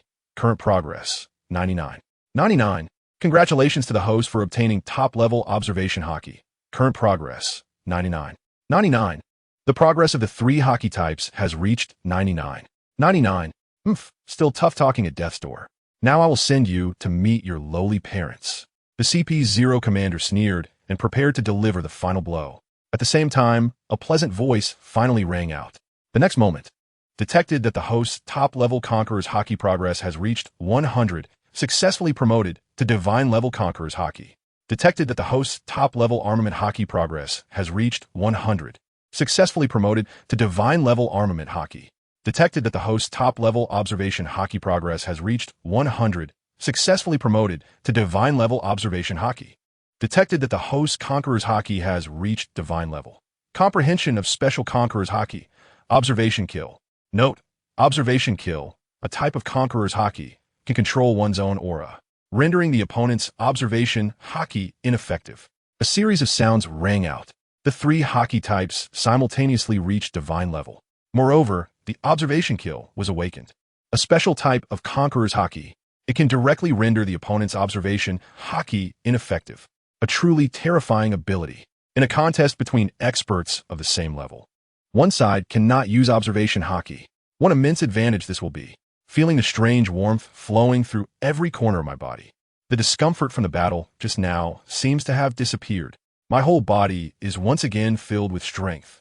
At the same time, Rono's entire aura has undergone a complete transformation. Boom, boom, boom. The momentum has surged once again. The ferocity of the momentum is not in the slightest weaker than that of the sea overlord, rocks. In the Valley of the Eight Gods at this moment, Rono's momentum has also completely changed. Looking at the system interface now. Host, Rono age, 18 strength, Admiral level, speed, Admiral level, stamina, Admiral level, Haki, God level conqueror's Haki.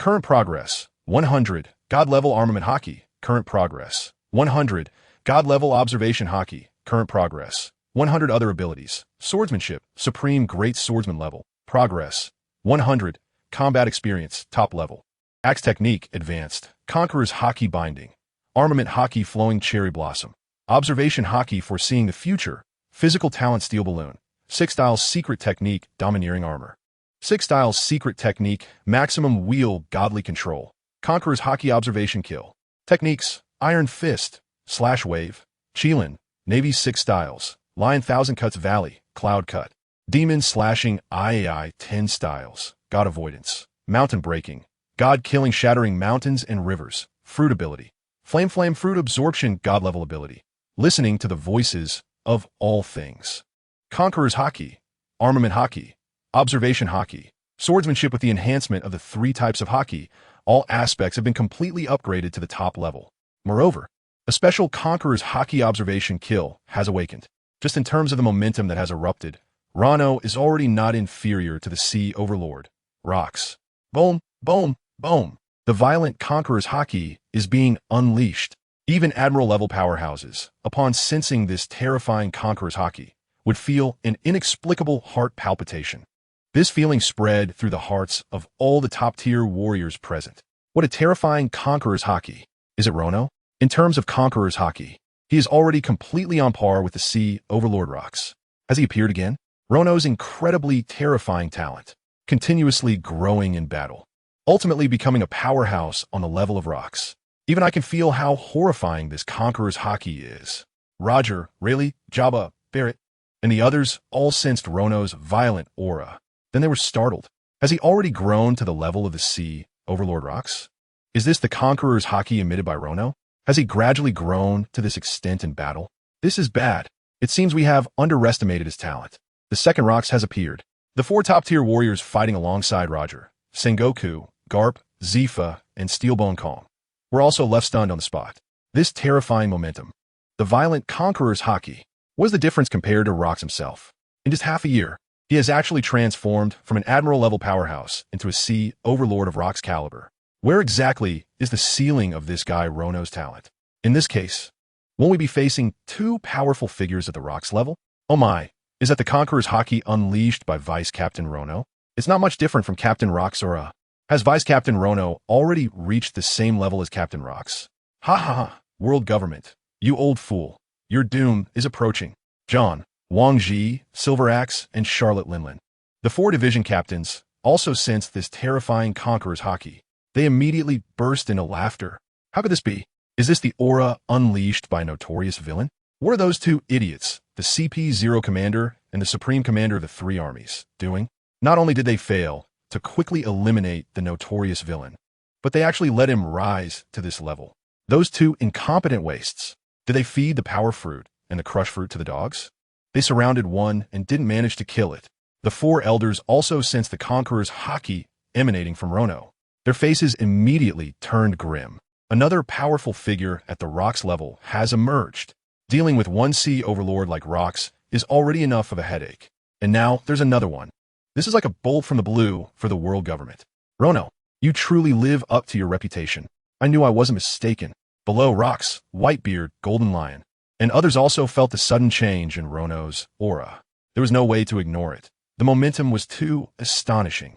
Even in the chaotic God Valley, it was impossible not to feel it. The notorious criminal has grown to the level of Rox. The doomsday of the world government has arrived. I never expected to witness this scene with my own eyes. Hidden in the shadows of God Valley, the Red Count, Bondi Walled, and other great pirates were also stirred. They had originally come just to spectate, but unexpectedly had the chance to witness history. At the same time, people scattered across the world were stunned. Although they couldn't be present and feel the shock, just by looking at the expressions of the powerful present, even a pig would understand. The notorious criminal Rono must have accomplished something extraordinary. What exactly happened? Why did the expressions of the powerful change? Rox, Whitebeard, Golden Lion, Roger, Rayleigh Jabba, Wang Ji, Silver Axe, John, Charlotte Linlin, and Steelbone Kong, Carp, Sengoku, Zephyr. Why do the faces of the four elders look so grim? What has the notorious criminal done? At this moment, people around the world couldn't tear their eyes away from the live broadcast. After all, this battle concerns the direction of the entire world. How will it develop? No one wants to miss it. How is this possible? How could you? No, this is absolutely impossible. It must be an illusion. It's an illusion, right? Feeling the transformation of Rono from the inside out, the CP0 commander, the supreme commander of the three armies, changed his expression drastically. The notorious criminal. This guy, hasn't he already reached his limit? His observation haki will definitely not be wrong. But what is going on? This guy's momentum. How did it suddenly change so drastically? That violent conqueror's haki has become as terrifying as the Sea Emperor Rox. How is that possible? How could such a thing happen? Everything before their eyes completely overturned the worldview of the Grand Marshal and the CP0 leader. How could such a monster exist in this world? What's wrong? Dog slaves of the Celestial Dragons? Didn't you want to kill me? Come on, it's the final strike. Rono stared intently at the two in front of him, feeling the energy within him completely different from before. Rono felt that he now had the strength to stand on equal footing with Captain Rox. He had finally broken through that layer of shackles, reached the level of a ruler. Now, it was time to kill the CP0 leader and the Grand Marshal who insulted his parents. And he would take all their devil fruit abilities as well. Impossible. Absolutely impossible. The once proud momentum of the Grand Marshal and the CP0 leader instantly vanished. In its place was only sheer terror on their faces. Come on, continue the fight. I told you, you will die today. Rono recklessly unleashed his powerful conqueror's haki and strode towards the two. The two powerful generals were now clearly frightened and continuously retreating. Just moments ago, they had nearly reached their limit against the notorious villain. Suddenly, he erupted with power, growing to the level of a Rox-level warrior. Originally, they had just exchanged injuries with Rono, and their stamina had already plummeted. The wounds on their bodies were excruciating.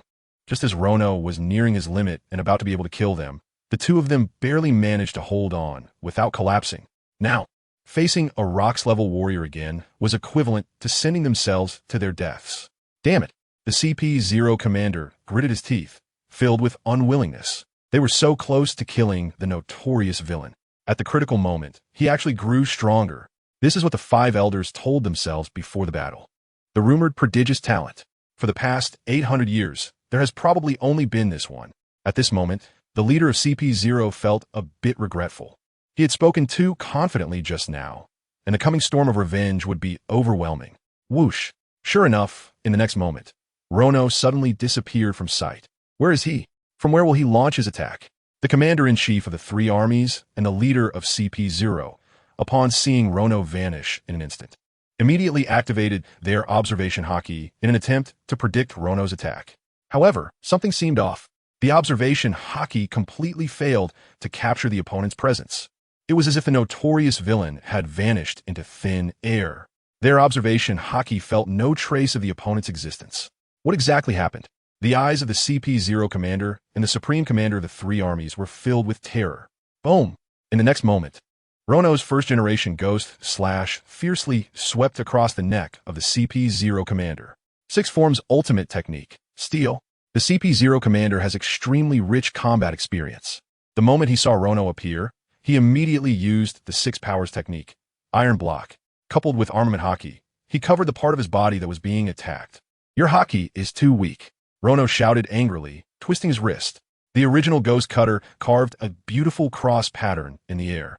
In the next moment, the CP0 commander's neck was directly cut open. Blood gushed out like a column. H, how did you do that? Why did my observation haki fail? The CP0 commander knelt on one knee, painfully covering his neck. His eyes widened in disbelief. Because his neck was severed, his speech could only be intermittent. After the earlier brutal exchange of injuries with Rono, the CP0 commander's stamina had already been severely depleted, and he was covered in wounds. Moreover, he relied more on his devil fruit abilities in battle, and his haki training was not particularly strong. Meanwhile, Rono was now a genuine 3-color god-level haki user. On par with rocks. That's why Rono was able to cut his neck with one strike. However, the CP0 commander is still a top-tier powerhouse, so he wouldn't be easily killed. It's not over yet. Rono snorted coldly and disappeared from his original position again. Seeing this, the CP0 commander looked panicked. His eyes darting around. There was nothing he could do. He had no idea where the opponent would launch their attack from. His observation haki was completely ineffective. Facing Rono, he felt like a blind man. Instead, deep fear appeared in the CP0 commander's eyes. This feeling is so terrifying. It's like a baby being dropped in a forest full of monsters. As night falls, thick fog surrounds everything, making it impossible to tell the direction. And from within that jungle, the cries and shrill laughter of monsters constantly emerge. Sometimes close, sometimes far away. It feels like a fierce creature could jump out at any moment to take away my life. Yet I am utterly helpless. Fear. It's that bone-deep fear. Whoosh. In the next moment, Rono reappears. With this strike, I cut off the arm of the CP0 commander. Undoubtedly, it was infused with the divine-level conqueror's haki, wrapped around the original demon slayer. Coupled with my unparalleled swordsmanship, even an admiral-level arm would be as easy to cut as tofu. No longer will I have to exchange injuries just to sever the arms of the elders. Can you feel the fear? You dogs of the Celestial Dragons. From a moment you insulted my parents, you should have anticipated this moment. Useless trash, slowly die in fear. Rono noticed the slight trembling of the CP0 commander's body and sneered. Then, he disappeared from sight once more. I will do my best to torment him.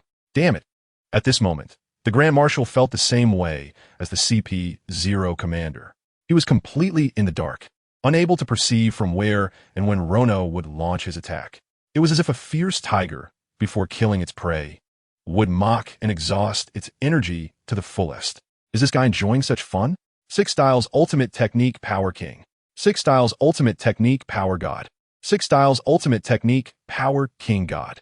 Ha ha ha. Fiendish villain. Come on. Do you think I would be afraid of you? In the next moment, the CP0 commander started wildly attacking like mad. After all, this feeling of the enemy being hidden while I am exposed is too uncomfortable. He had to do something, or else his mind would go crazy under this torment of fear. Are you crazy? Do you think you can hit a fiendish villain with such wild attacks? It will only waste your stamina. The Grand Marshal of the 3 armies was also stunned, watching from the side. It seems that the CP0 commander's mind has a problem. Doing this will only hasten death. And once the CP0 commander dies, he will have to face the worst criminals alone. Facing the worst criminals alone. There is no doubt he can only die. When the lips are gone, the teeth are cold. The Grand Marshal quickly admonished the CP0 commander for his irrational behavior.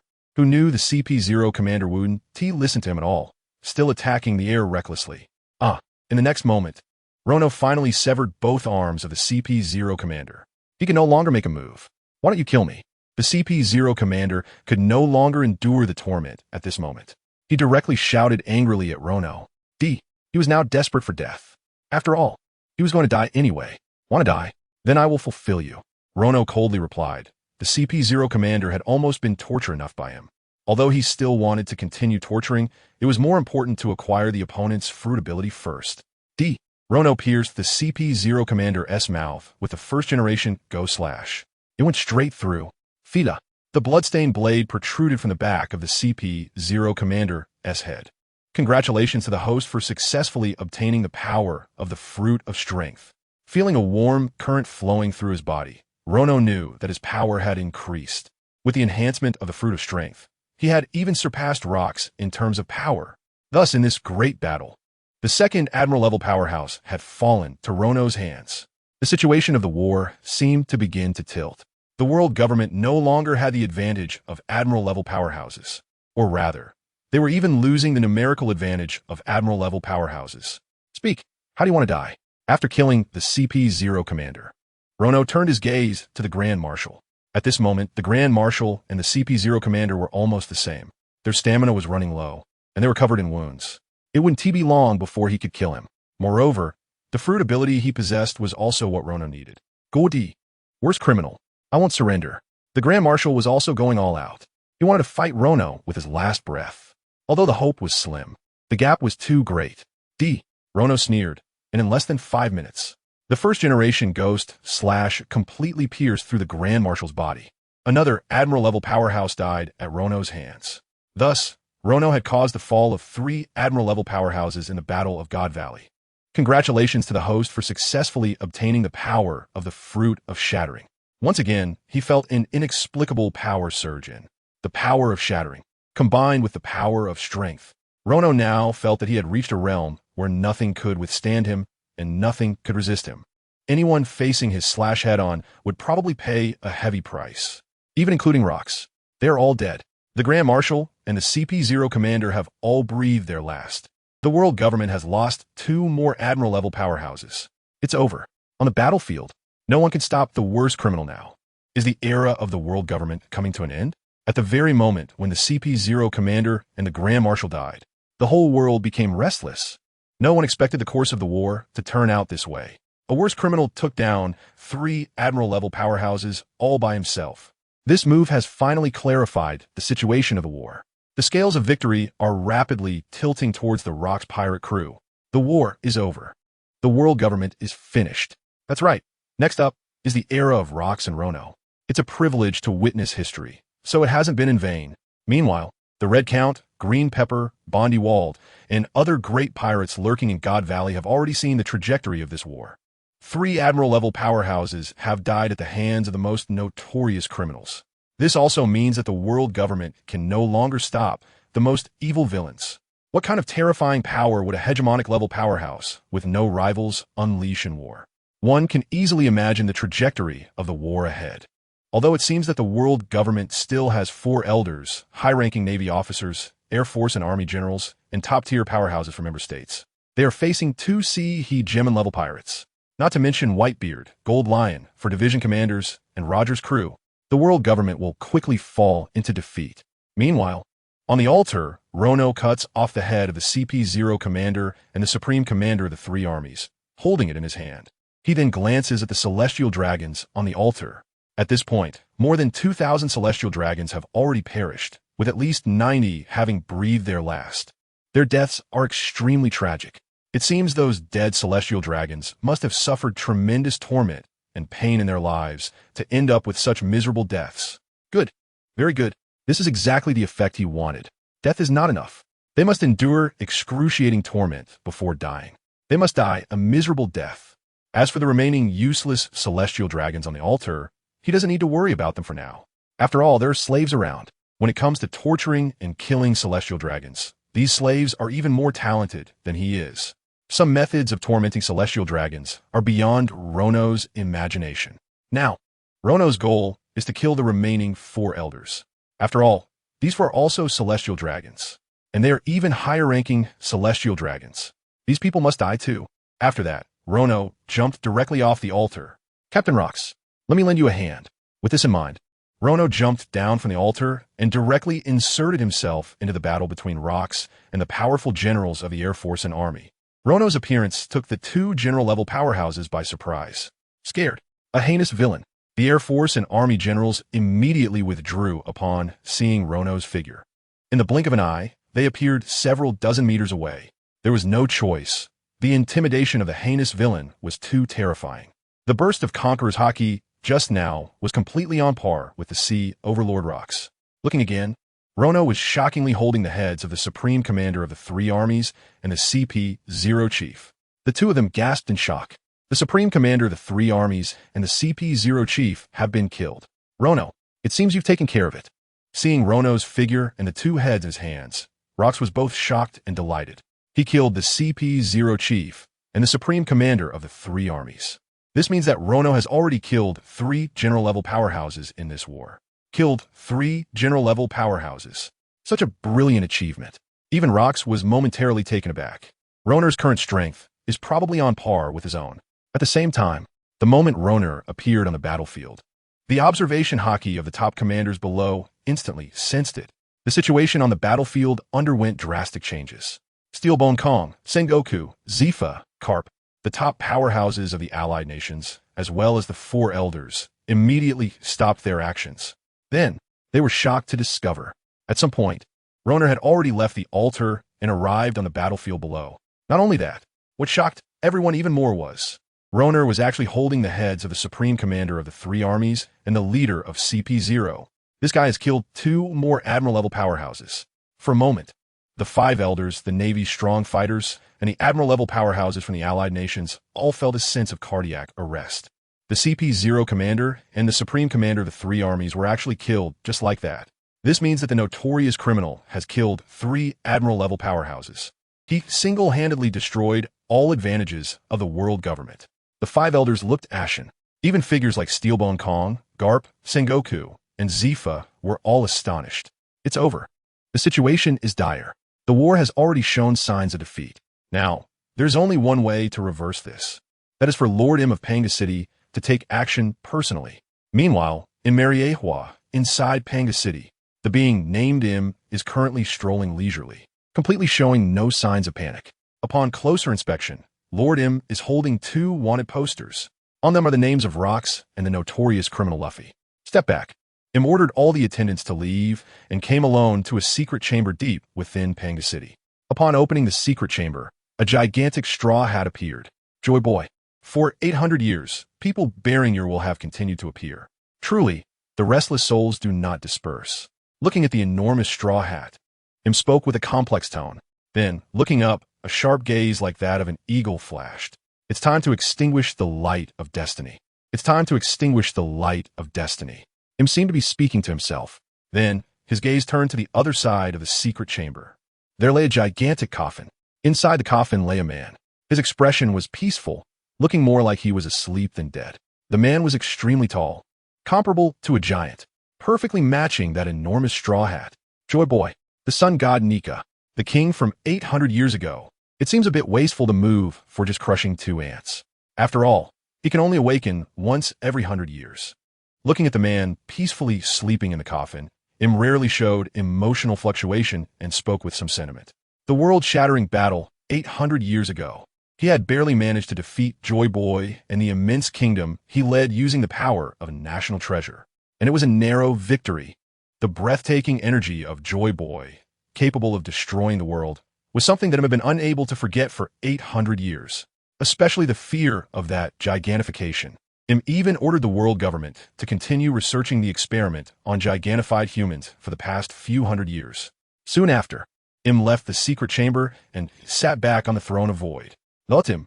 The battlefield of God Valley has already shown signs of decline. Should we go to rescue now? If we don't set off soon, the 5 elders might all be dead. The next moment, 5 men in medieval armor appeared beneath the throne of Void. The 5 of them spoke respectfully. Each of them exuded the aura of a strong individual, not at all inferior to the current 5 elders. In contrast, these 5 were clearly in their prime. This is the Knights of God. As the name implies, is a knight order directly under the gods. And these 5 are all celestial dragons. The 5 elders? They are old and useless now. They don't even have the strength to deal with 2 pirates. They have become useless. From now on, you 5 will be the new 5 elders. In the Void throne, M's tone was calm and devoid of any emotion. The 5 below looked pleasantly surprised. As for the outcome of the God Valley, the location I chose for the sacrificial ceremony was not without reason. You just need to wait here in peace. After speaking, M seemed to remember something and continued. The Battle of God Valley is about to end, and your first task upon taking office is to erase all information related to God Valley, Rox, and the Wicked. After M finished speaking, he left the Void throne. Looking at M's departing figure, the 5 below immediately exchanged glances, recalling the legend about God Valley that circulated in Mariehua. God Valley, for the 20 kings of the past 800 years, It was the beginning of their rule over the world. God Valley. At this moment, the air had already become tense. The five elders, the powerful Navy, Air Force, and Army generals, as well as the generals of allied countries, all had grave expressions. The Wicked had killed 3 Admiral-level strongmen, causing a severe imbalance on the battlefield. For a moment, no one dared to act rashly. After all, if a fight broke out, there could be even greater casualties. I only have a grudge against the Celestial Dragons. I will kill any Celestial Dragon I see, as long as you can clear a path for me to kill the 4-5 elders in front of me. I will not pursue anything else. Just then, Rono suddenly spoke. His words were directed at Carp, Sengoku, Steelbone Kong, Zifa, and other powerful Navy members, as well as the Air Force, Army generals, and allied country Admiral-level strongmen. For some reason, Rono felt an urgent desire to kill these old men. After all, the strength of the world government is certainly not limited to this. The current situation is so unfavorable for the world government that a mortal being deep within the Panga city of Mariewa will surely make a move. He is also one of the Celestial Dragons, even the highest-ranking Celestial Dragon. He is also the biggest reason why the Celestial Dragons can rule this world. The 5 elders are merely his subordinates. Such a person is naturally also a target that Rono wants to kill. However, even as a traveler, Rono does not know the depth of Im's strength. He only knows that Im possesses the rumored national treasure and has the power to destroy the world. He can even be certain that Im is an immortal who has lived for 800 years. That's right. Carp, Sengoku, Zephyr, Steelbone Kong. If you continue to fight, it will only lead to unnecessary casualties. Can't you see? The world government is already losing its power. After the war, there will be a change of dynasties. A brand new era will come. If you are willing, I can allow you to continue being the Navy. You will no longer have to suffer the wrath of the Celestial Dragons. How about it?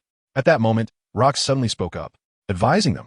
After all, Rox is one of the few people present who knows the truth about the world government. If they continue to fight, although Rox's pirate crew will have a significant advantage, there are others deep within Panga City.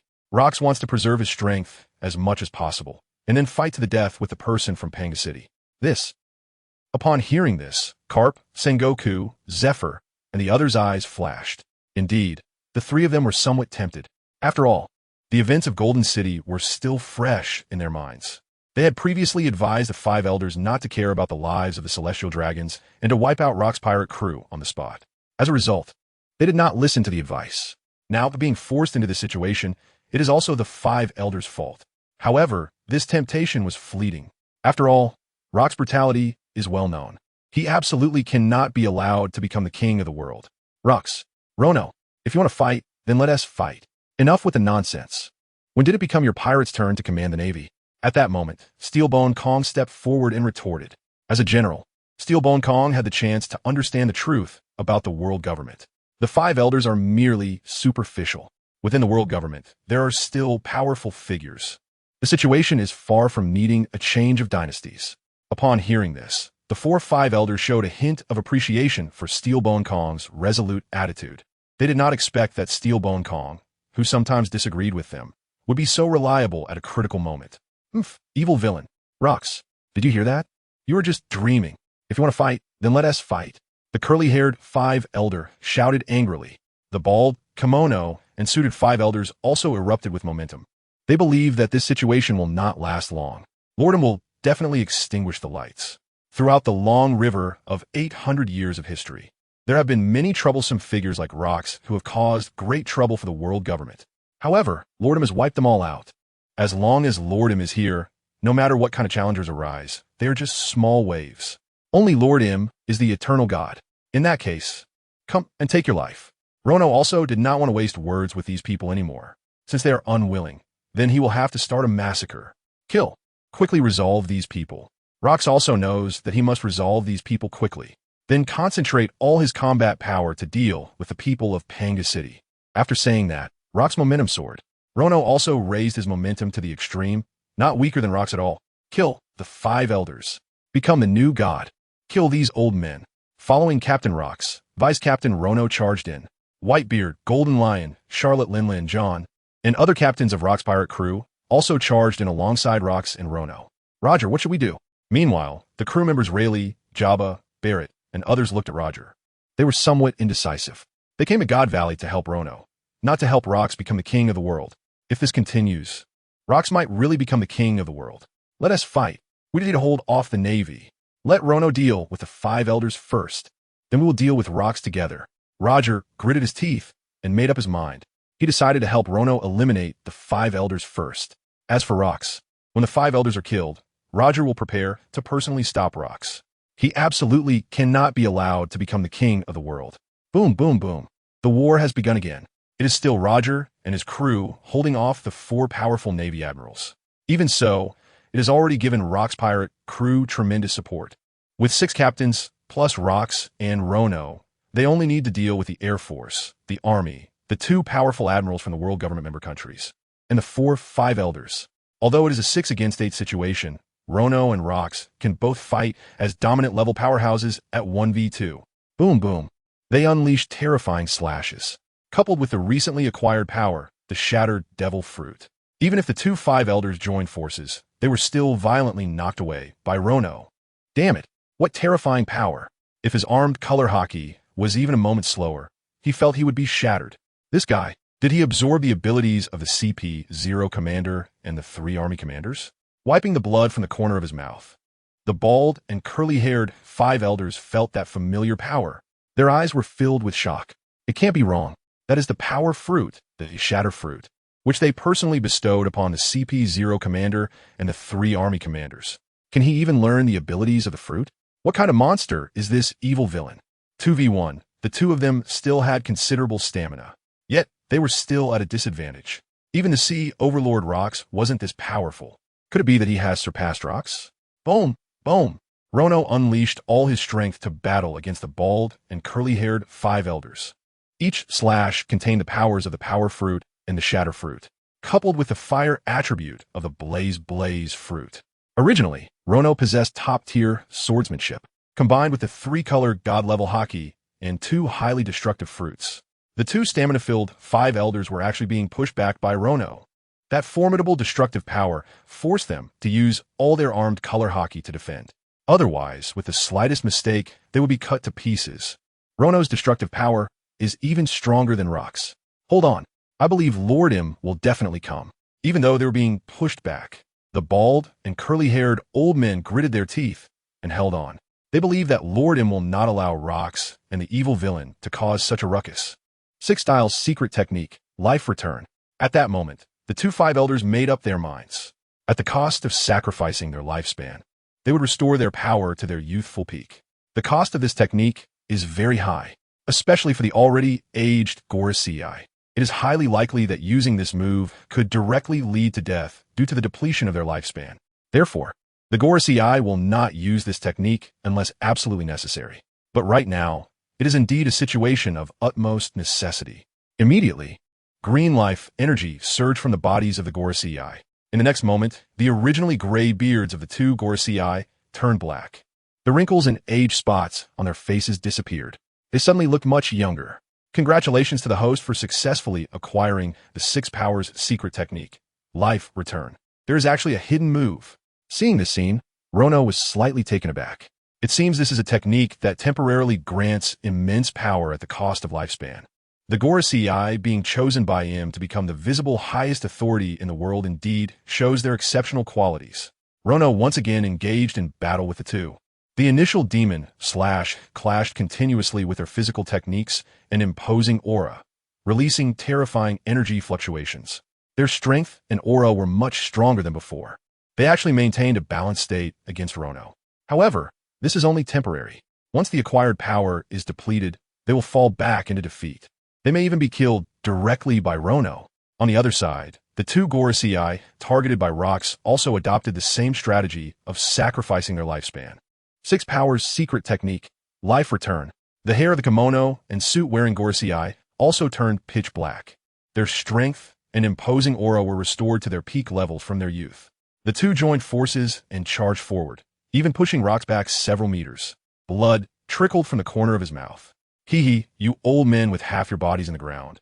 Are you just stalling for time? Trying to delay until that person arrives? It won't be so easy. It's time for you to see my true strength. A wicked smile appeared on the face of the repelled Rox. Immediately, his body began to change. A large mass of black mist appeared behind him. That black mist had an extremely strong attraction. Rocks, you bastard. You're hiding it really well. The kimono and bald-headed Gorosei were also stunned in place upon seeing the black mist behind Rocks. Their eyes widened in shock. This ability, undoubtedly, it is known as the most wicked ability in history. The dark fruit. After dealing with the Rocks pirates for so long, this is the first time the Gorosei have seen Rocks use his ability. This guy is hiding too deep. Even the fighting captains like the Golden Lion, Whitebeard, and Charlotte Linlin, who were standing nearby, were stunned when they saw Rocks use his abilities. Captain Rocks is actually a devil fruit user, and they didn't know it. After all, this is Rocks' ultimate trump card. It was meant to deal with the person from Panga City. The reason for using it now is due to Rono's rapid growth, which has exceeded Rocks' expectations. He has already become a powerful force comparable to himself. There is no need to hide his trump card anymore. Now that it's unleashed, it's just to quickly defeat the 5 elders in front of him. When the person from Panga City arrives, he will team up with Rono. They will definitely be able to defeat that person. Die, you old bastard. Rock smiled coldly. His fists turned black, exuding a terrifying gravitational force. Boom! Boom! They clashed again. Even the 2 5 elders, who had recovered to their peak strength, were pushed back by Rocks, spitting blood. Taking on both at once is too troublesome. I will take you down one by one. Dark water. In the next moment, Rocks simply extended his right hand, transforming it into a small black hole. The powerful attraction directly targeted the heavily injured kimono-clad elder. Just a mere attraction. The kimono-clad elder wanted to endure it, but the next moment, his body uncontrollably flew out.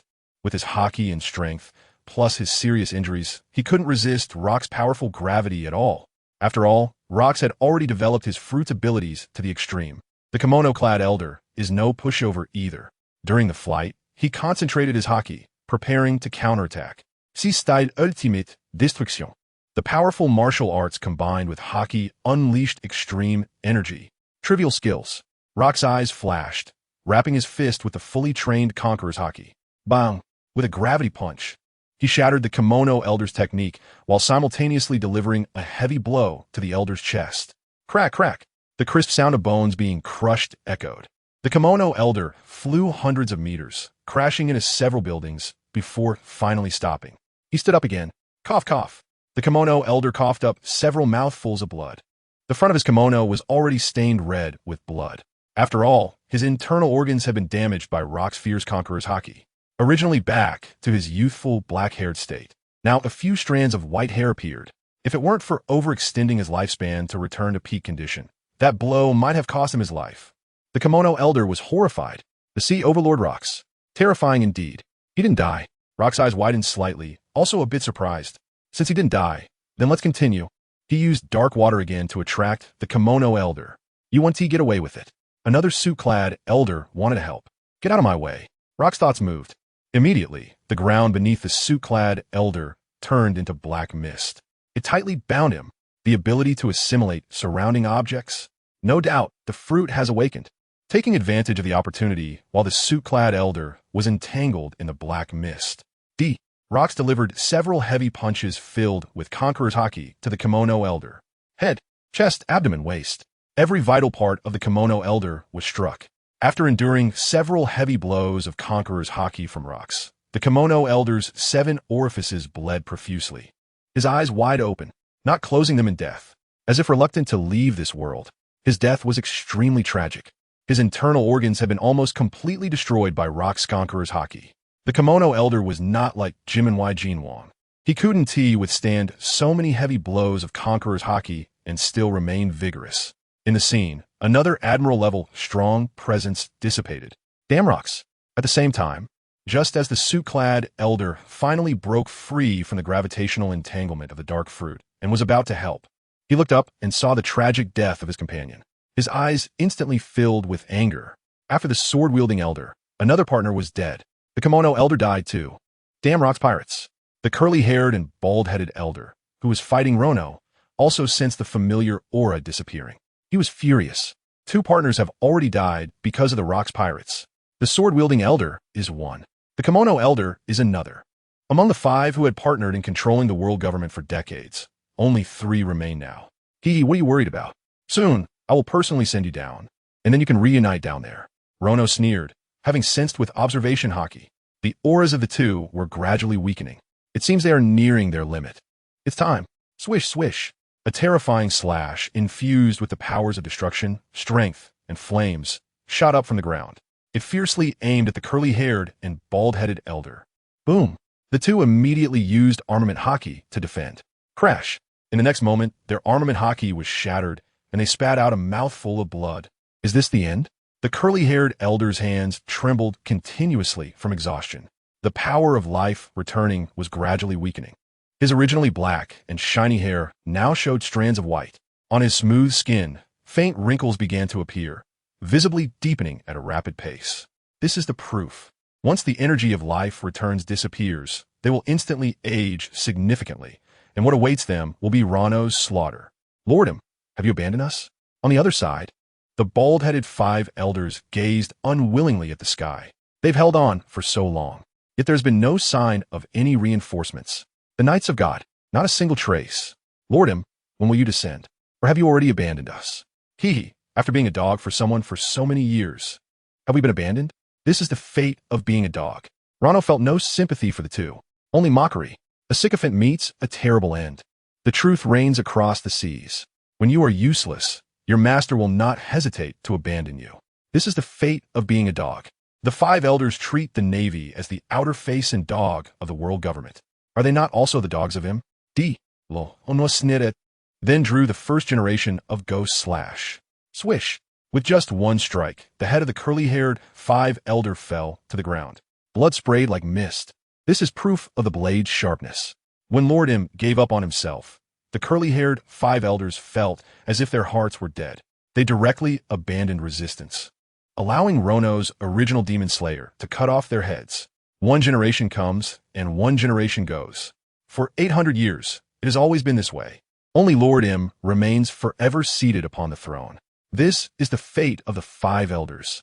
On the other side, the bald 5 elder maintained his dignity. Rono, you want me dead? I won't let you off easily either. Despicable villain. The bald 5 elder laughed loudly, and the aura within him began to become chaotic. Soon, with a loud bang, a terrifying explosion occurred centered around the bald 5 elder. It directly engulfed Rono, the self-detonation of a general-level powerhouse. The explosion lasted for several minutes before gradually dissipating. Upon closer inspection, a massive pit nearly 10,000 meters in diameter was directly created in the center of the Valley of the Gods. A general-level powerhouse can permanently alter the island's topography. The self-detonation of a general-level powerhouse can certainly achieve this. However, Rono, who was at the center of the explosion, perfectly defended against it. Divine-level armament haki. Si style ultimate technique. Maximum WL, divine protection. Plus style ballon. Rono was completely unharmed. Congratulations to the host for successfully acquiring self-detonation. Rono even managed to acquire the self-detonation technique. In response, Rono simply smiled faintly. Such a move is impossible for oneself to use. On the other side, bang! Rocks fell from the sky, his feet smashing the ground into spider-like cracks. In his hand, he held the head of the last member of the suit-clad Gorosei. At this point, all 4 Gorosei had been killed. Rocks collected the bodies of the 4. The Gorosei are all dead. The highest power in the world has collapsed. If there are still those who want to continue causing trouble, then go ahead, but bear the consequences. In the next moment, Rocks arrived at the center of the battlefield and threw the 4 bodies on the ground. He then shouted towards the Valley of the Gods. This message was broadcasted to the whole world through the phone bug. The 5 elders are all dead. The world's highest power has thus perished. The world government should be finished too. A change of dynasties has occurred. Most of the adult celestial dragons have been killed. The entire world has fallen into panic. Rocks, this brutal pirate, what will happen to the world after he becomes the king? The ordinary people are terrified. As for the present Steelbone Kong, Sengoku, Garp Zephyr, and the strong generals of the Air Force, Army, and allied countries, they have also automatically given up resistance, their eyes vacant. The 5 elders are all dead. Is the era really coming to an end? Will the world government also perish? Even the Navy is unsure if it can continue to exist. Everyone is quite confused. Ha ha ha. Our era has arrived. From today on, we are the new gods. This world belongs to the Rocks Pirates. The likes of Gold Lion, Charlotte Lin, John, Silver Axe, and others excitedly announced. One person ascends, and the rest rise with him. Captain Rocks becomes the king of the world, and they too can become new gods. Just like the 20 kings who established the world government 800 years ago. In the future, they will also be the new celestial dragons. Ha ha ha. Very good. I declare that this era is called Rocks. I am the king of the world. Rocks raised his hands to the sky and shouted loudly. Next, there is only one person left to deal with. That is the one deep within Ningye. However, since the 5 elders are dead, the strong of the navy and world government have also given up resistance. The strong of the rock pirates are present, with minimal casualties. If that person really dares to come, I will ensure he comes back with nothing. As for Rono, he quietly wiped the blood from the first-generation Ghost Che and restored his strength. In this great battle, a total of 5 general-level powerhouses died at my hands. Even for Rono, the consumption was still enormous. If it weren't for the system continuously picking up stamina, Rono is probably exhausted by now. As for Rocks becoming the king of the world, Rono doesn't care at all. Right now, Rono just wants to wait for him's arrival, kill him, and then rush to Ningye, eradicate all the young celestial dragons, and root them out. His long-cherished wish will finally be fulfilled. Rocks, I won't let you have your way. At that moment, Roger, leading Rayleigh, Jabba, and others, appeared in front of Rocks. Releasing his conqueror's haki, he looked at Rocks and said, I've said it before. I came to God Valley to help Rono. If you become the king of the world, I will stop you. Rono drew his famous sword ace and pointed it at Rocks. Oh, interesting, then come and try it. Rocks replied with a cold smile. I'm in a hurry, so you can all come at me. Rocks unleashed his conqueror's haki, and a dark mist rose behind him. The terrifying aura was fully released. Except for Roger, Rayleigh, and Jabba, the other members of the Roger Pirates unconsciously stepped back. The momentum is terrifying. John, Silver Axe, Wang Ji, Charlotte Lingling, and the others are also itching for a fight. If Roger's group dares to make a move, they will immediately take action as well. Just now they were comrades in battle, and now they are opponents. This is the pirate world, turning hostile faster than flipping a book. Stop. Roger is my friend. Do you dare to lay a hand on him? Are you looking to pick a fight with me? At this moment, Rono shouted at Charlotte Linlin and Silver Axe. The few of them, upon hearing Rono shout, the captains of several divisions didn't even dare to look him in the eye. Rono, the current vice captain, was now fully on par with Captain Rocks in terms of strength. Rono is right. You bunch of scoundrels, if it weren't for Roger's full support, we wouldn't be able to stand here safely, turning hostile faster than flipping a book. And this is broadcasted live to the whole world. Don't you feel ashamed? Whitebeard also looked displeased, glaring at these division captains. It's so embarrassing. Someone helped you immensely just moments ago, and now you want to go to war with them. You have no shame, but I, Whitebeard, still care about my reputation. Moreover, if it weren't for the Roger Pirates holding back several powerful admirals of the Navy, how could the battle at God Valley have gone so smoothly? Ha, Rono, I'll give you this face. Roger, you've saved your life. Rocks also laughed. The one who wants to defeat Panga City still needs Rono's strength. Of course, Rocks truly admired Rono. He even intended to have Rono as his vice captain after becoming the king of the world. One person beneath him, above 10,000. Damn it, Roger, Rayleigh, and the others were now gritting their teeth. If it really came to a fight facing Rocks and several division captains, they wouldn't stand a chance. However, at this moment, a tremendous wave of energy suddenly seeped out from the depths of God Valley. Boom, boom, continuous explosions rang out. Immediately after, nearly 20 beams of golden light burst through the ground of God Valley, shooting straight into the sky. What a powerful aura. So profound. What is happening? As this phenomenon occurred, the powerful figures present all stopped to observe, their hearts racing. In the sky, nearly 20 beams of golden light shot straight up, dazzling beyond compare. The deep aura contained within the golden light made even these great warriors feel an inexplicable sense of heart palpitations. Boom, boom. Soon, the golden light erupted with terrifying energy. In an instant, the magnetic field of the Valley of the Gods was thrown into chaos. Above the island, extreme apocalyptic weather clouds gathered together, forming a massive vortex. At the center of the vortex, lightning and thunder flashed incessantly, as if the end of the world had arrived. Could it be? Just then, Rox's expression changed dramatically. The Valley of the Gods.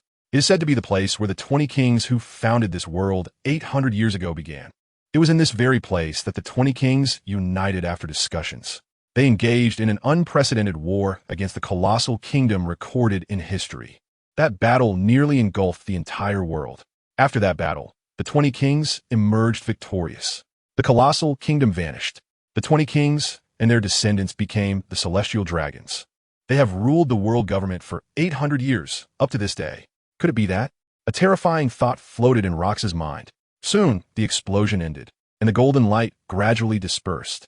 The things that had emerged from the golden light finally appeared before everyone. Upon seeing what it was, all the powerful figures present, Steelbone Kong, Sengoku, Zephyr, Carp, the entire Rox pirates, Roger's crew, and the admiral-level powers of the world government, all felt an overwhelming shock, their hairs standing on end. At this moment, in the Valley of the Gods, after the massive golden light dissipated, the objects shrouded in the golden light revealed themselves.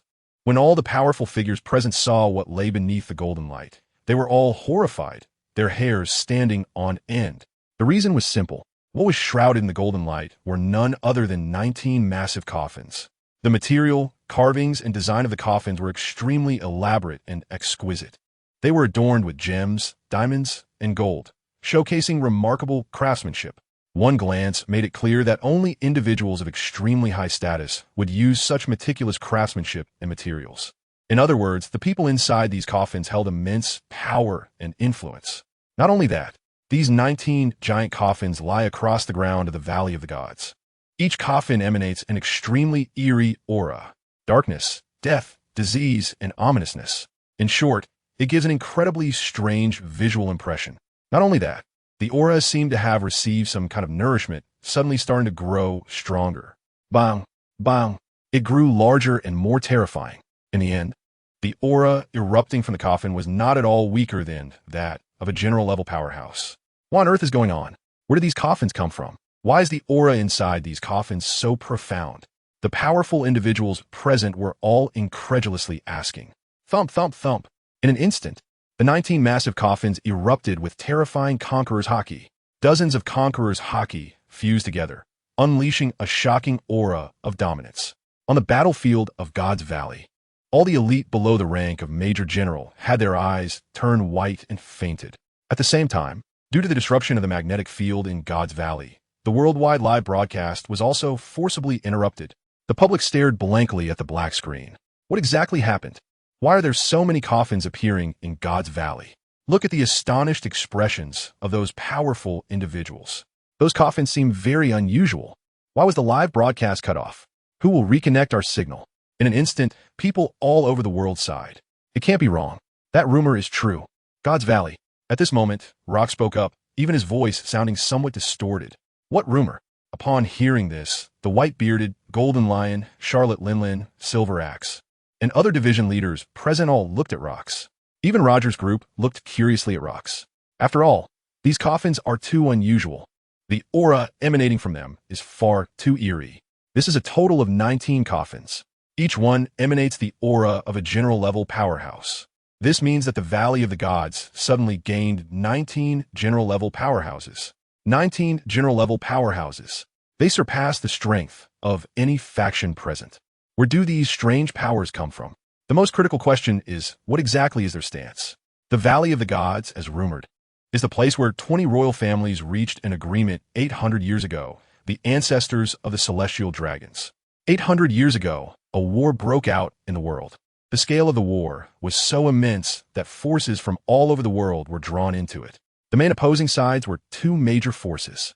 On one side was the rumored gigantic kingdom. They wielded terrifying power, enough to annihilate any country in the world, even enough to destroy the entire world. The dire situation forced the 20 kings to unite against the powerful, gigantic kingdom. The union of the 20 kings formed the precursor to the world government. The two sides went to war. The Great War lasted for several years. The earth split open, the sky cracked, and even the seas were divided by this war. The entire geography of the world changed due to this great battle. The Calm Belt, the Grand Line, the Four Seas, the New World. All of these geographical patterns were formed after this great war. The final outcome, of course, was that the 20 united kings emerged victorious. Their descendants became the Celestial Dragons. They have ruled the world for 800 years, up until today. Rox looked at the 19 massive coffins in front of him, pondering as he spoke to everyone. However, after the victory of that great war, the king of Alabasta from the Nefertari family withdrew for some shameful reason. Thus, The 20 kings became 19. As soon as Rox finished speaking, everyone suddenly realized. 19 kings, corresponding to these 19 massive coffins. Bruce. The sacrificial ceremony held every 4 years in the Valley of the Gods. The Valley of the Gods buries the 19 kings from 800 years ago. Just a bunch of dead people. What is there to be afraid of? Could it be that they would dare to jump out and bite me? Silver Axe, Wang Ji, and John all scoffed at this rumor. Even if the coffins contained the remains of 19 kings, they were just 19 dead people. Dead people are not to be feared. No matter how powerful their aura, they couldn't possibly suddenly revive to take revenge on their celestial dragon descendants. As soon as they finished speaking, the next moment, boom, boom, the coffin lids of the 19 massive coffins couldn't be contained any longer. They shot up into the sky. Golden light burst forth from the coffins, resembling the holy light of a deity. Suddenly, figures appeared in front of the coffins. A total of 19 people, completely different from what was expected. Logically, people who died 800 years ago would have long since dried out. Their appearances decayed. Only desiccated skeletons would remain. But the appearances and physiques of these 19 people were very clear. Even their beards and hair were intact. They looked nothing like people who had died 800 years ago. It was as if they had just awakened from sleep. Moreover, the ages of these 19 people also varied. There were those who looked nearly 100 years old, elderly in their 80s and 90s, as well as those in their 60s and 70s. There were even middle-aged men in their 40s and 50s, and even women. It seems these are the 19 kings from 800 years ago. The only similarity is that the aura of these 19 people is extraordinary. Each one is at least a powerful figure of the Admiral level. Have we been awakened again? Sigh. Even in death, we cannot find peace. Is it that the will of that Joy Boy character has returned? Joy Boy, truly a headache. No more complaints. It's better to use an opportunity that takes 50 years to use to wake us up. Something big must be happening. You wouldn't want the fruits of our victory from that great battle 800 years ago to be stolen, would you? I wonder how the bloodline of my Don Quixote family is doing now. Such nostalgia. Let us not dwell on nostalgia. Dealing with important matters is what matters most. A great battle has just occurred here. Many powerful beings have died. It is with the blood of these powerful beings that we are able to awaken. This time, our awakening brings abundant power. It seems the quality of the offerings this time is extremely high. This also indicates that the battle was quite fierce. After the 19 kings awakened, they immediately began to converse, as if they were unaccustomed to such a scene. It is evident that over the past 800 years, they have awakened more than just this time. This time, the enemy seems to be extremely fierce. At this moment, one of the oldest men with gray hair and beard, upon seeing the situation at hand, was secretly astonished. This war is the most intense one since they have awakened so many times over the past 800 years. There are at least 20 or nearly 30 general-level strong individuals present on the scene. That's even more than the combined total of their 19. Such a grand occasion is extremely rare even for them. I'm afraid only the Great War 800 years ago could match such a spectacle. This incident is quite tricky. Damn it, who killed our descendants? They must pay in blood for their deaths. Meanwhile, some other kings also saw the God Valley at the altar of the Emerald City. The tragically dead celestial dragons, lying in all directions, their deaths were extremely horrific. It wouldn't be an exaggeration to say that the entire army was wiped out, with at least 80 to 90% dead, and those 4 corpses of the 5 elders on the ground. Although they had never seen their own descendants, these 19 kings could tell at a glance, just by their attire, that these deceased were indeed their own descendants. The aura of the 19 kings soared to the heavens. They looked furiously at the powerful generals present. Soon, the divine senses of the 19 kings immediately received a message from an old friend. It was a message sent from the Holy Land, Mary Geos. The initiator was Lord M, who led them to victory over the giant kingdom 800 years ago. The message from Im was simple. Kill Rox, the evil criminal Rono. These two are the masterminds behind this war. They are also the greatest threat to the world government. As for the other pirates, kill them all if possible. If not, let them go. Otherwise, they might fight to the death. In short, Rox and the notorious criminal must not be spared. They must die. Rox, the notorious criminal. These two are the leaders of this war. Our descendants have died because of these two, especially the notorious criminal. Kill these two. The other pirates can leave. We will not hold past grievances against them. The 19 kings immediately set their sights on Rox and Rono. They have killed so many of their own descendants. Even if him doesn't say anything, these 19 kings would still kill these two. Especially Rono. This guy incites slave abuse against the celestial dragons, a heinous crime. The 19 kings would love nothing more than to tear him apart, drink his blood, pull out his tendons, and grind his bones to dust. Yet it wouldn't quench their hatred. Ancestors of the celestial dragons? It's you bunch of useless people who have stolen the entire world and let your descendants call you gods?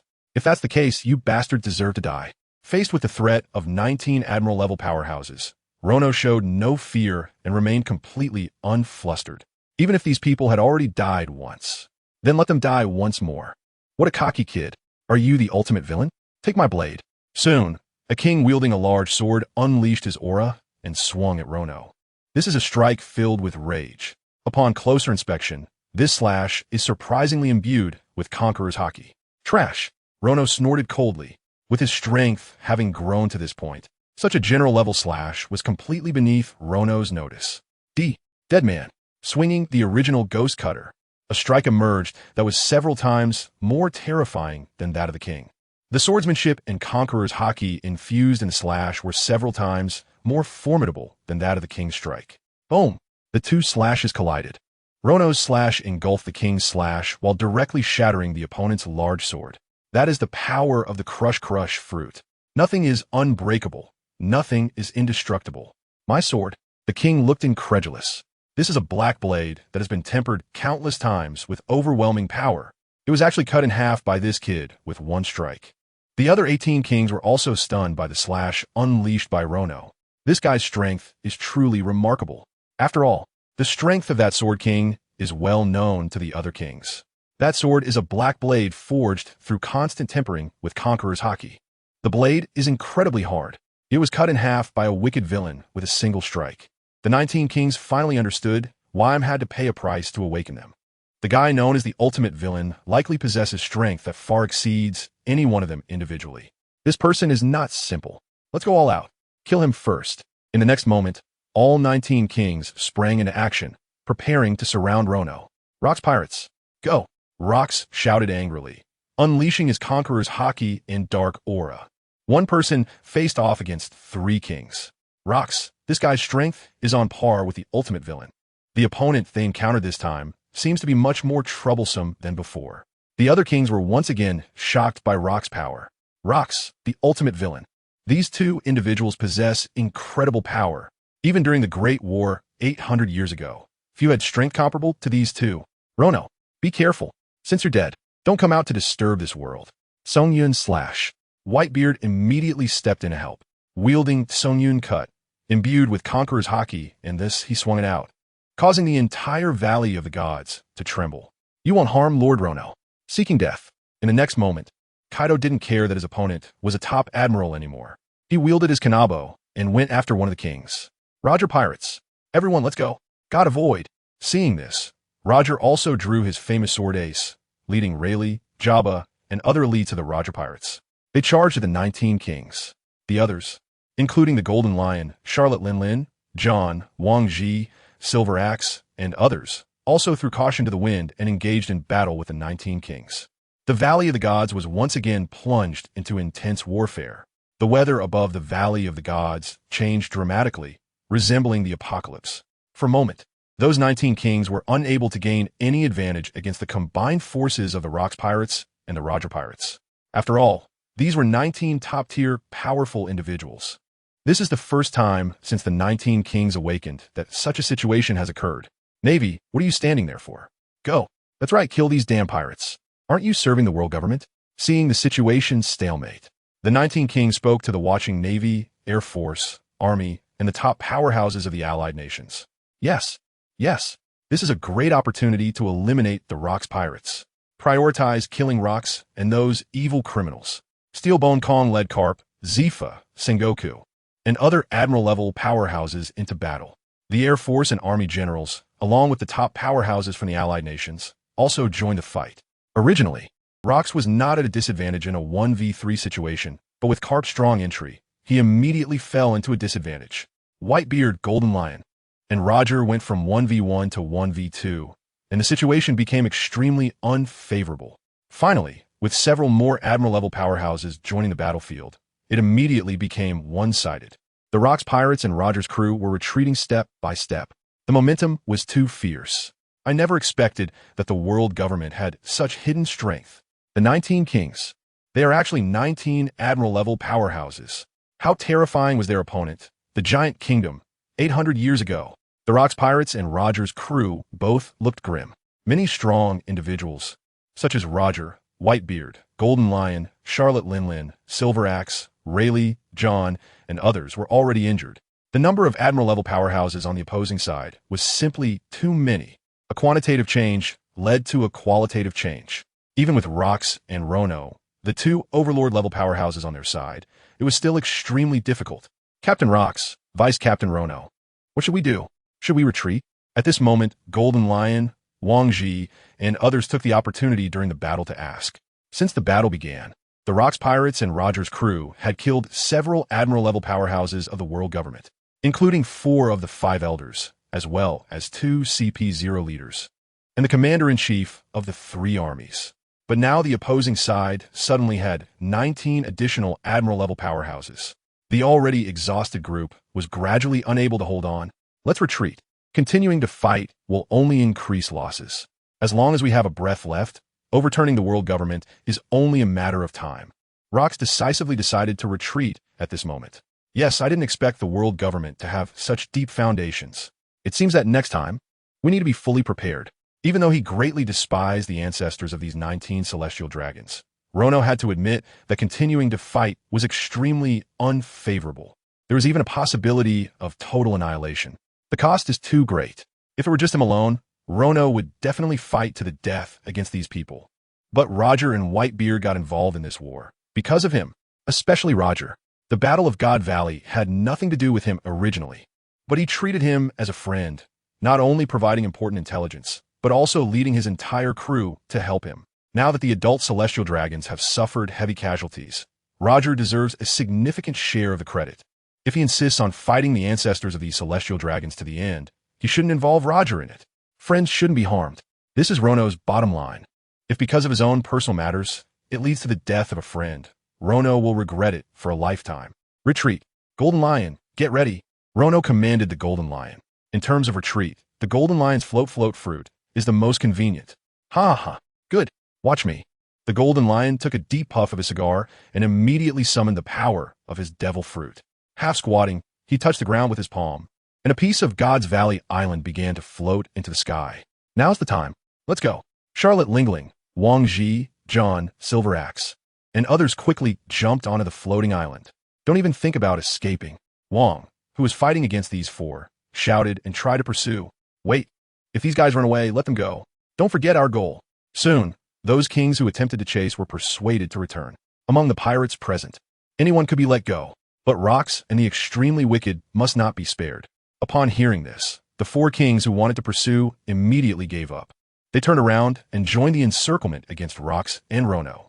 Hurry up, Captain Rox, and I will hold them off. Rono also realized that the targets of these kings were indeed himself and Rox. This could be used to draw their attention, helping Whitebeard, Roger, and the others to escape. Enough with the nonsense. Rono, what will you do when we leave? As soon as we go, these people will immediately encircle you.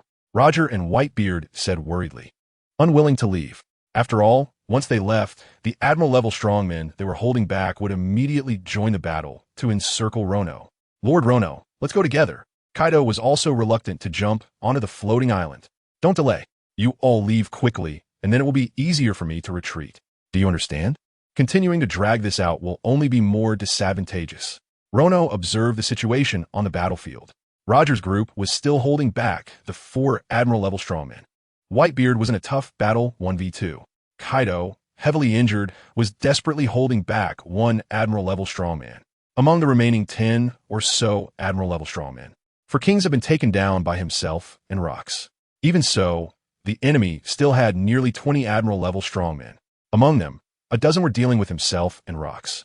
He was okay, relying on his physical talent, 3-color supreme haki, plus the 6 powers ultimate technique, he could hold out for a while. Rox, however, was in much worse shape. After all, he didn't have as much talent as Rono. Now Rox was already heavily injured, his breath gradually weakening. This was the first time Rono had seen Rox so weakened. All right, I understand. Hearing Rono say this, Roger and Whitebeard nodded, starting to jump onto the Sky Island. Kaido also transformed into a blue dragon and jumped onto the floating island. Focusing all their strength, they would strangle rocks and the extremely wicked. Once they all jumped onto the Sky Island, those Admiral-level strongmen who were held back rushed to encircle Rocks and Rono. At this moment, Rocks and Rono are facing nearly 10 powerful generals. Even for Rono and Rocks, it's a bit overwhelming. Congratulations to the host for acquiring strength 99999. Congratulations to the host for acquiring speed 9999. Congratulations to the host for acquiring stamina 99,999. A series of prompts rang out, and Rono's stats were continuously skyrocketing. His stamina remained in an incredibly abundant state. Not only that, Rono also picked up many interesting techniques. However, the situation was urgent, leaving no time for Rono to take a closer look. Captain Rocks, you should retreat first. I'll hold them off, Rono said to Rocks. At this moment, Rono and Rocks were back to back, facing the siege of more than 20 powerful generals. The scene resembled the Battle of Uchiha, surrounded on all sides. Rono's feelings towards Rocks were quite complicated. Their relationship involved mutual use and trust, but more importantly, they were both teacher and friend. Without Rocks, he wouldn't be able to achieve his wish of killing the Celestial Dragons. Ha, Rono, I'm afraid this is where it ends for me. You should retreat first. I'll help you hold them off. Rocks forced a bitter smile, looking at Rono, his eyes filled with reluctance and unwillingness. Just one step away. Just one step. He could become the king of the world. At this moment, Rono noticed that Rock's body had already suffered multiple serious injuries. Some of his internal organs were even shattered. He could still fight solely relying on his incredibly strong physique and willpower. It was just like Whitebeard during the Marineford War, with half his head blown off yet still continuing to fight. Remember this, Rono. Stay alive, then bring down those despicable celestial dragons. If it's you, I believe you can do it. Hurry up. Rocks seemed to be giving Rono a last order. Then, using all his strength, he pushed Rono into the sky with one hand. Chase, we can't let this evil scum escape. He must die today. 10 powerful generals charged forward to pursue. Get down here. Rocks activated the attraction of the dark fruit, unleashing an unprecedentedly powerful force. He forcibly pulled back the 10 pursuing powerful generals. Such a powerful force. In an instant, the powerful generals present all exclaimed in admiration. Is this the powerful force unleashed by the dominant level pirate, burning their life force? Ha, come on, you fools from the world government. I am Rocks. Rocks unleashed his final life force. The entire God Valley was engulfed in darkness. Dark fruit, awakened form. Even when death is imminent, they dare to struggle. Truly a despicable pirate. First, kill this bastard. The 19 kings are extremely displeased. Boom, slash, hockey, martial arts, 6 powers secrets, fruit abilities, Kiking technique. Almost everything usable was employed. The strongest attacks from dozens of Admiral-level powerhouses shot towards Rocks. The entire God Valley trembled, until the aura of that sea overlord completely disappeared from their observation hockey perception. Everyone finally ceased their attacks. As the explosion dissipated, Rock's corpse appeared before everyone. To their surprise, Rocks did not fall, but stood proudly facing the many Admiral-level powerhouses. He was still standing. Is he dead? He should be dead. After all, they could no longer sense his aura. He actually died while standing. Then, as everyone saw Rock's death state, they were stunned. Thus, the era of the sea, Overlord Rocks, came to an end. Captain Rocks, dead? Are we going to disband? Damn kings. Damn navy. Damn world government. We were just one step away from toppling the world government. Meanwhile, the Rocks pirates floating in the sky, upon seeing Rock's lifeless form, couldn't help but feel sorrowful. Some even cried out loud, weeping uncontrollably. Although most of them were ambitious individuals, the reason they gathered was merely due to a chance to get rich. Originally, there were no feelings between them, just mutual use. But after spending so long together, some feelings inevitably developed. Moreover, since Rono joined the Rocks pirates, it greatly enhanced the cohesion of the crew. These great pirates began to see the possibility of overthrowing the world government and becoming new gods.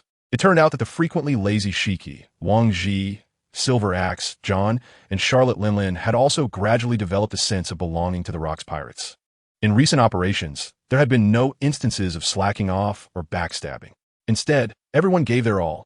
The Rocks pirates were no longer the disjointed crew from the original story. Fortunately, Vice Captain Rono was still okay. This way, our pirate crew wouldn't disband. Shiki took a deep puff of his cigar, searching for Rono's figure in the sky. At that moment, Rono was using the moonwalk from the Navy's 6 powers to catch up. Consider it a successful retreat. Before his death, Captain Rox had forcefully thrown Vice Captain Rono into the sky. Upon hearing Shiki's words, the sadness in the hearts of the Rox pirates eased somewhat. Fortunately, Vice Captain Rono was here. This pirate crew wouldn't scatter. We will return to take revenge. We must make the world government pay in blood. Shiki, go assist Rono. Whitebeard instructed Shiki. I know. I would do so even without your prompting. Immediately, Shiki manipulated the floating island, preparing to welcome Rono. Congratulations to the host for successfully acquiring the power of the dark fruit. Just at the moment of Rock's death, Rono's system also sent a notification. The demonic power of the dark fruit had been acquired by him. According to the system's function explanation, only after the death of the ability user could one acquire the demonic power. It seems that Captain Rox is indeed dead. Don't worry, Captain Rox. I will fulfill your last wish. I will kill every single one of those celestial dragons on the altar. Not a single one will be spared. Rono stepped lightly as he headed toward the island that had been lifted by the Golden Lion. Remembering the retreat time that Rox had fought for with his life, Rono looked down at the Valley of the Gods, steeling his resolve. Celestial dragons, you won't escape death, even if just one of you survives. I will never let it go. At the same time, after killing Rox, several kings directly placed Rox's body into a coffin. It's unclear what they intend to do with Rox's corpse. After doing all this, the more than 20 Admiral-level powerhouses below immediately began searching for Rono's figure. They spotted him, the notorious villain. Over there. He absolutely must not get away. The kings below, along with the Navy, Army, Air Force, and the powerful allies, quickly discovered Rono's location. Chase. In the next moment, aside from Steelbone Kong, Sengoku, Zephyr, and Carp, who were nearly exhausted, the remaining 20 or so Admiral-level powerhouses took to the sky with their unique flying abilities. Damn it, are they still not giving up on the chase? Captain Rox is already dead. The people on the floating island immediately noticed this. Nearly 20 admirals began to pursue Deputy Captain Rono. Damn it, Golden Lion, hurry up. We can't let them catch up. Whitebeard urged anxiously, his heart racing. Captain Rox is dead. Rono must not die too. Hurry, speed up. Roger was also extremely anxious beside him. Don't come for me. They won't catch up to me. At that moment, Rono suddenly shouted to Whitebeard, Roger, and Golden Lion. His speed had already reached the limit of human capability. No one without a devil fruit ability could possibly outpace him. After all, such speed attributes were not easily obtained. Even the system panel showed that his strength, speed, and stamina attributes were no longer at the Admiral level, but at the Overlord level. In today's world, apart from the Goro Goro no Mi and the Nagi Nagi no Mi, 2 natural-type devil fruit users, no one could keep up with his speed. In the next moment, everyone saw Rono, indeed, moving at an incredible speed. He quickly opened up a distance from the pursuing forces. Since that's the case, let's not add to Rono's troubles. Seeing this scene, Roger let out a huge sigh of relief. Retreat. Everyone. The Golden Lion laughed heartily, controlling the floating island to prepare for retreat. Damn notorious villain. His speed is astonishing. The kings and several Admiral-level powerhouses under the world government below were also left in awe. At this rate, they simply couldn't catch up. If that's the case, then let's directly eliminate the notorious villain's crew and companions. Didn't he care about those companions? They aimed directly at the floating island. Just then, the oldest king, who looked nearly 100 years old, spoke up. In the next moment, everyone looked enlightened. That's right. We can use this to draw the notorious villain in. Quickly, the 20 or so Admiral-level powerhouses changed course and rushed toward the floating island where Whitebeard and Roger were. The floating island's speed couldn't possibly match that of those Admiral-level powerhouses. In just a few minutes, the 20 Admiral-level powerhouses surrounded the entire floating island. Notorious villain. Don't you care about these companions? If so, just watch them die before your eyes. Bring this island down. The 100-year-old king commanded. Immediately, the 20 Admiral-level powerhouses began to gather their momentum. Boom! Boom! In an instant, 20 terrifying moves from the Admiral-level powerhouses appeared, illuminating the entire sky. You bastards!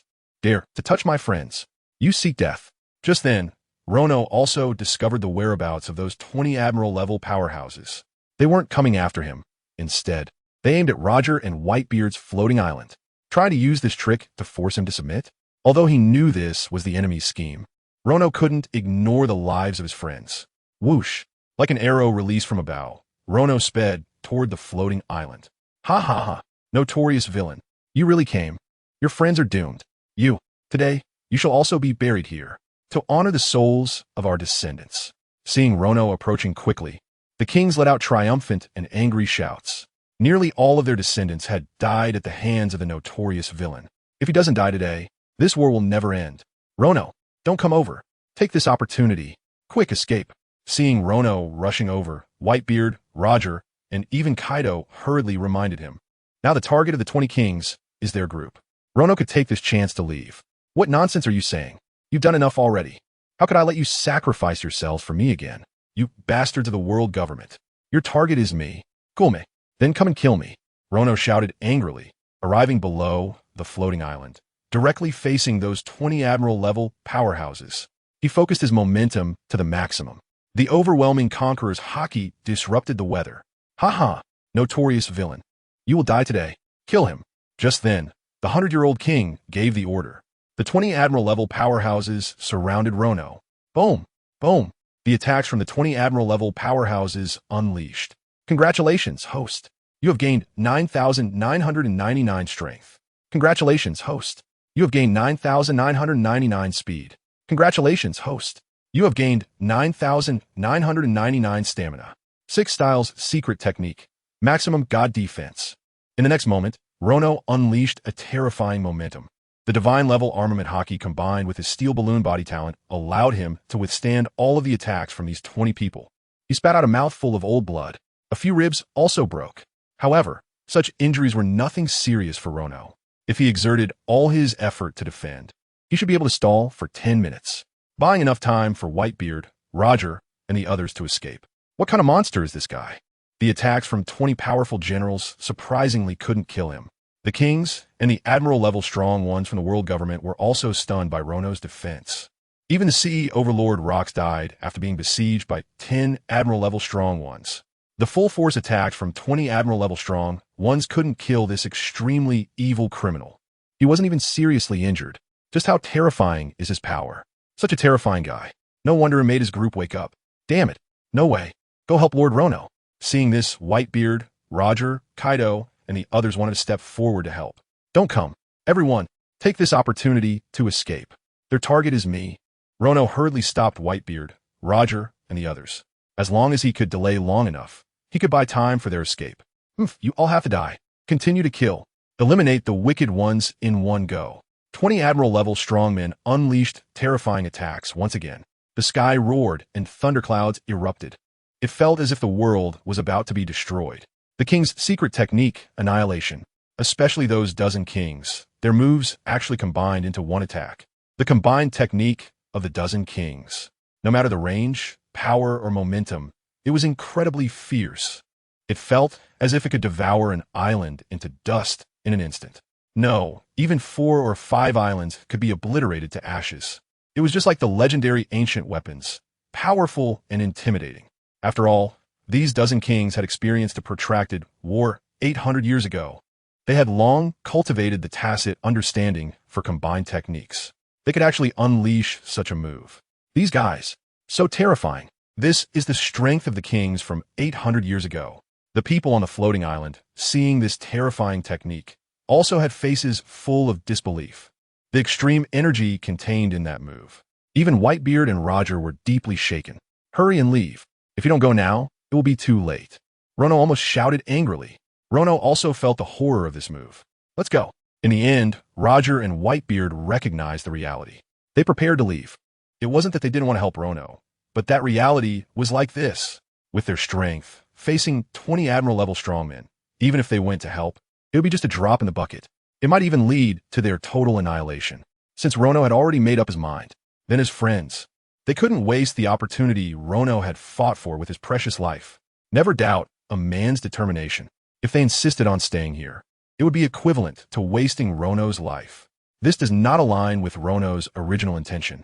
All right, Vice Captain Rono, farewell. The Golden Lion's eyes also drooped, resignedly saying, "What a nice journey it has been." The Golden Lion maneuvered the floating island and left.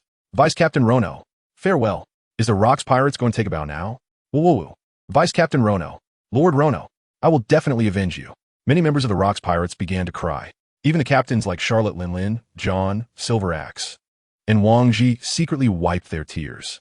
Kaido was in tears. In just one day, both the captain and vice captain are about to die.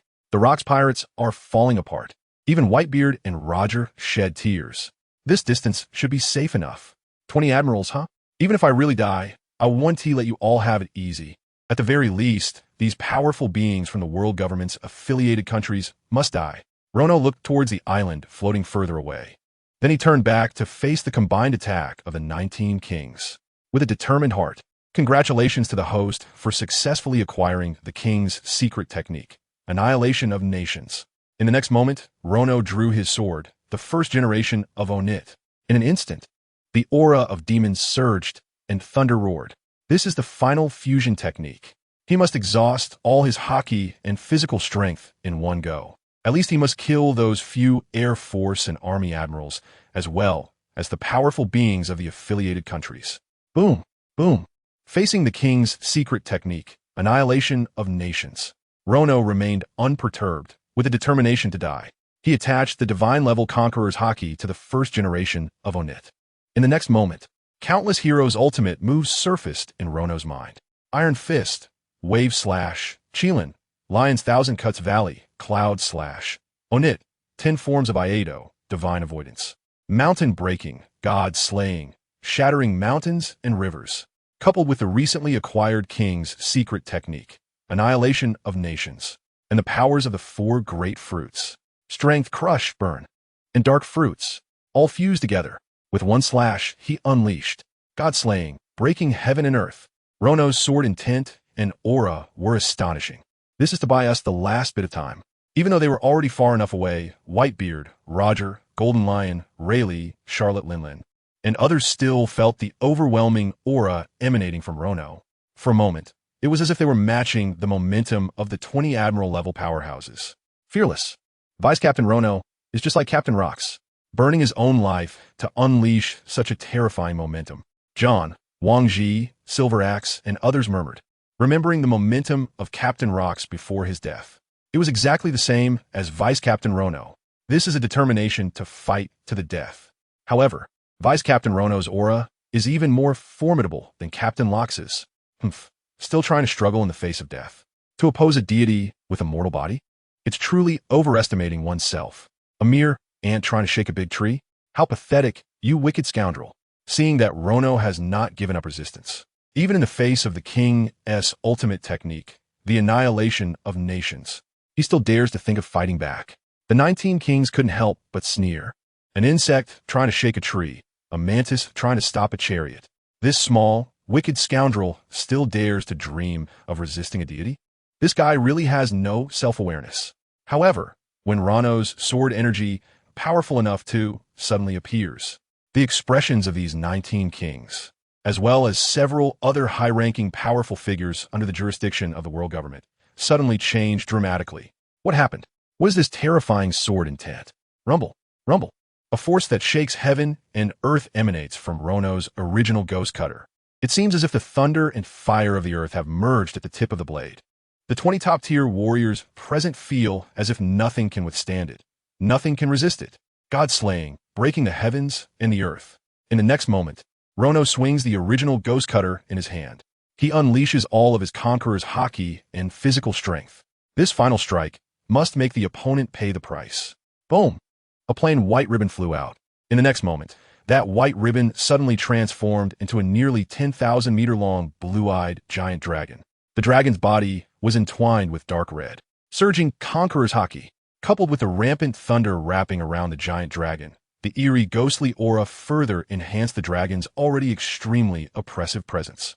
Combined with the powers of destruction, fire, strength, and the 4 dark demon powers, the feeling that this giant dragon gives is truly that nothing in the world can withstand it.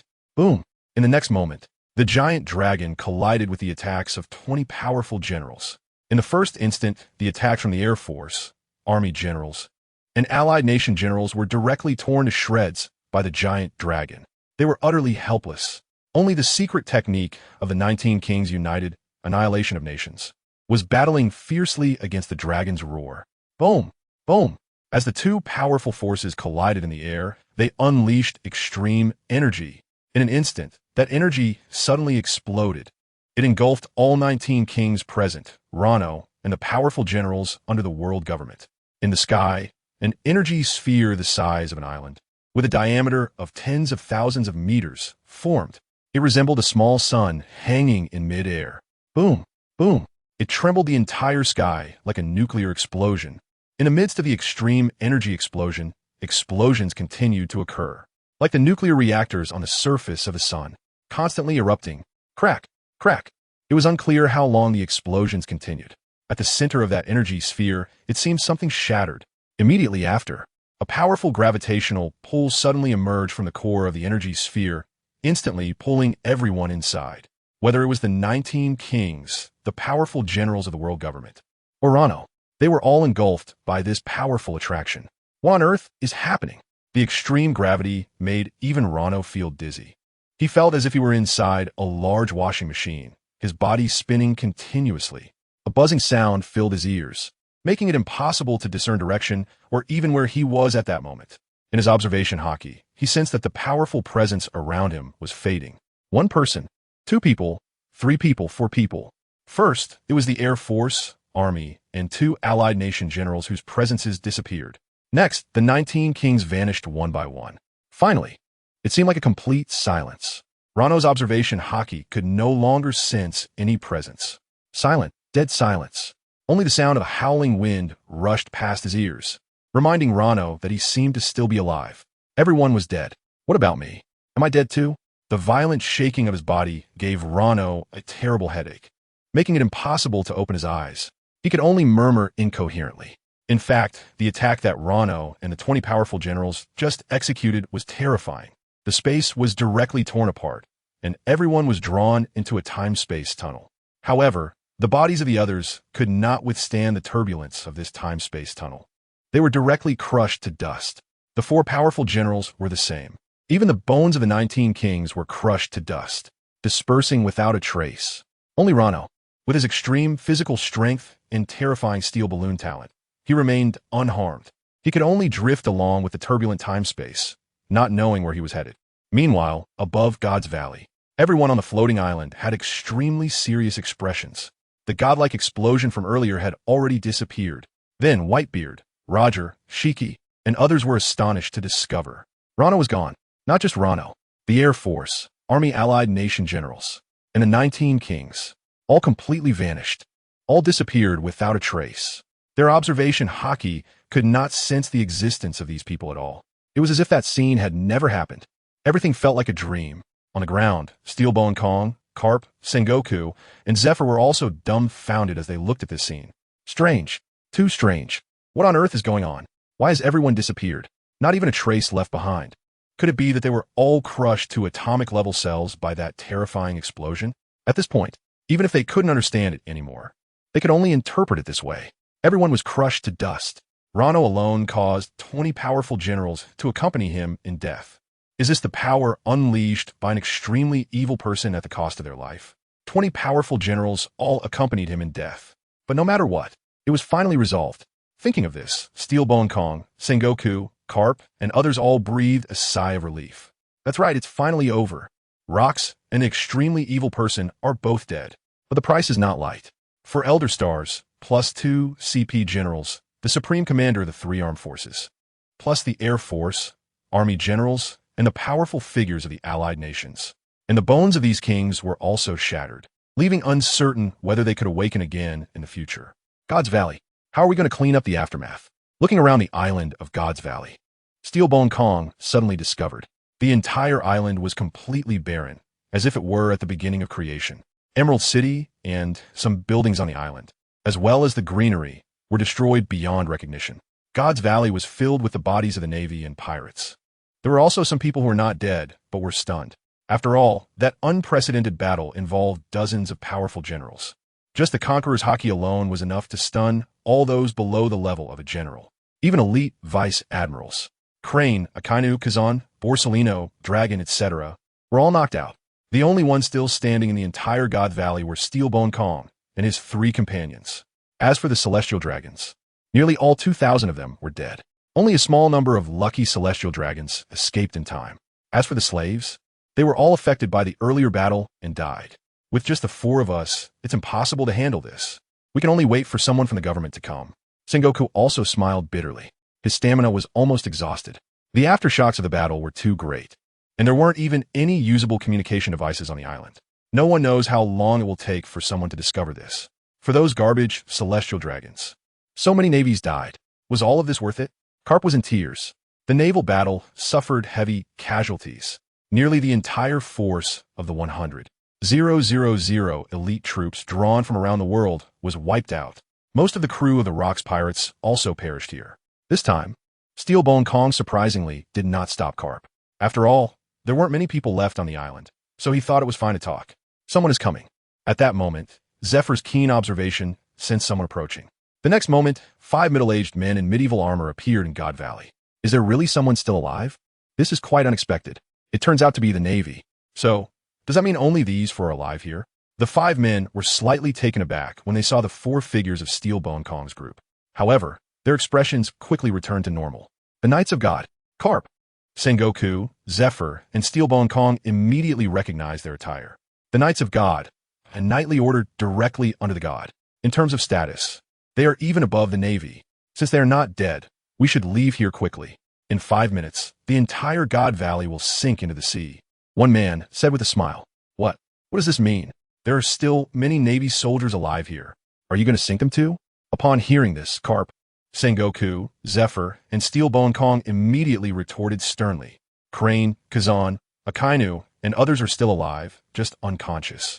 If you sink them to the seabed, wouldn't those with abilities be doomed? This is the order of the new 5 elders. God Valley will be completely erased from the map.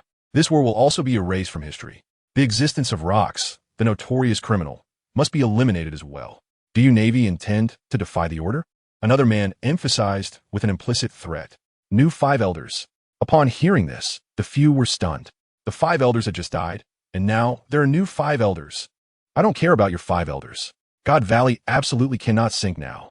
Carp stepped forward, fearlessly locking eyes with the 5. For the sake of the living Navy and his son dragon, he cannot allow them to sink God Valley to the seabed now. Another person was about to make a move, but was stopped by the remaining few. After all, these few also knew the strength of Carp, Steelbone Kong, and others. They are all Admiral-level powerhouses. In the future, the world government under their command will also need the Navy's face to maintain world balance. All right, since that's the case, we will give you 1 day. After 1 day, no matter what you say, God Valley must sink. Throwing down 2 condescending sentences, the 5 left. Only Carp, Steelbone Kong, Sengoku, Zephyr, and others remain behind, gritting their teeth. We should leave now. What a pity, just a little bit more. They witnessed an epic battle. In the shadows of God Valley, Bondi Warlord and Green Pepper also left with a sigh. In such a great battle, they had no ability to participate. But being able to witness it with their own eyes was already a blessing. The vile villain, a man who sacrificed himself to protect his friends. What a pity. At this moment, the Red Count also turned to leave, mumbling to himself, looking thoughtful. A day later, on the floating island far away from God's Valley, the large floating island was now eerily quiet. The air seemed to be filled with sorrow. Everyone appeared to be trapped in a dream, unwilling to awaken. Ultimately, it was the Golden Lion who broke the silence. Captain Rocks and Vice Captain Rono are dead. That's the reality. The Rocks pirates have reached the point of disbandment. I am preparing to form my own pirate crew. How about it? Whitebeard, Silver Axe, Wang Ji, Charlotte Limlin, John, are you interested in joining me? The Golden Lion spoke to the crowd. I want to work with you, you stinky lion. That's too embarrassing. Exactly. You're nowhere near Captain Rocks and Vice Captain Rono. Get lost, dead lion. Wang Ji, John, Silver Axe, and Charlotte Limlin immediately scoffed at him. You bastards. Do you want to fight? The Golden Lion felt his face was losing dignity and rolled up his sleeves in threat. Come on. Who's afraid of who? Exactly. I've been holding in a lot of anger with nowhere to vent. Stinky Lion, seeking death. The 4 of them, John, Silver Axe, Wang Ji, and Charlotte Linlin, immediately beat the Golden Lion mercilessly. Soon, the Golden Lion's face was swollen like a pig's head. Without the suppression of Rocks and Rono, the monsters of the Rocks pirates returned to their previous style of interaction. What a bunch of troublesome guys. I don't have time to waste with you all here. I'm leaving. I'm going to form my own pirate crew. I will inherit Lord Rono's will. I will start a massive war that will engulf the entire world. I will destroy this world. At this moment, Kaido also seemed to understand something. Suddenly, he perked up. Although Lord Rono is dead, but I am still alive. I am the embodiment of Lord Rono's will. Kaido felt he had found his life goal, to destroy this world. Goodbye to all members of the Rocks Pirates. The next time we meet, we might be enemies. Kaido laughed heartily, transformed into an azure dragon, and left the floating island directly. Damn it, how did that guy, Kaido, run away so fast? I still wanted to recruit him. The swollen-faced golden lion watched Kaido's departing figure, feeling a bit speechless. He then turned his face to Whitebeard. What about you? Are you coming along, Whitebeard? If you and I join forces, we can definitely give the world government a headache. The golden lion sincerely invited. No thanks. You can play by yourself. Whitebeard flatly rejected the golden lion. Rono's death left him feeling very upset. After all, Rono was the only partner he considered family in the Rocks Pirates. He witnessed his family die right before his eyes. He needed time to heal. Captain Roger, don't be sad. Although Rono is dead, we're still alive. He fought for us with his life, buying us precious time to retreat. Not for you to remain immersed in sorrow. Exactly, you are the captain.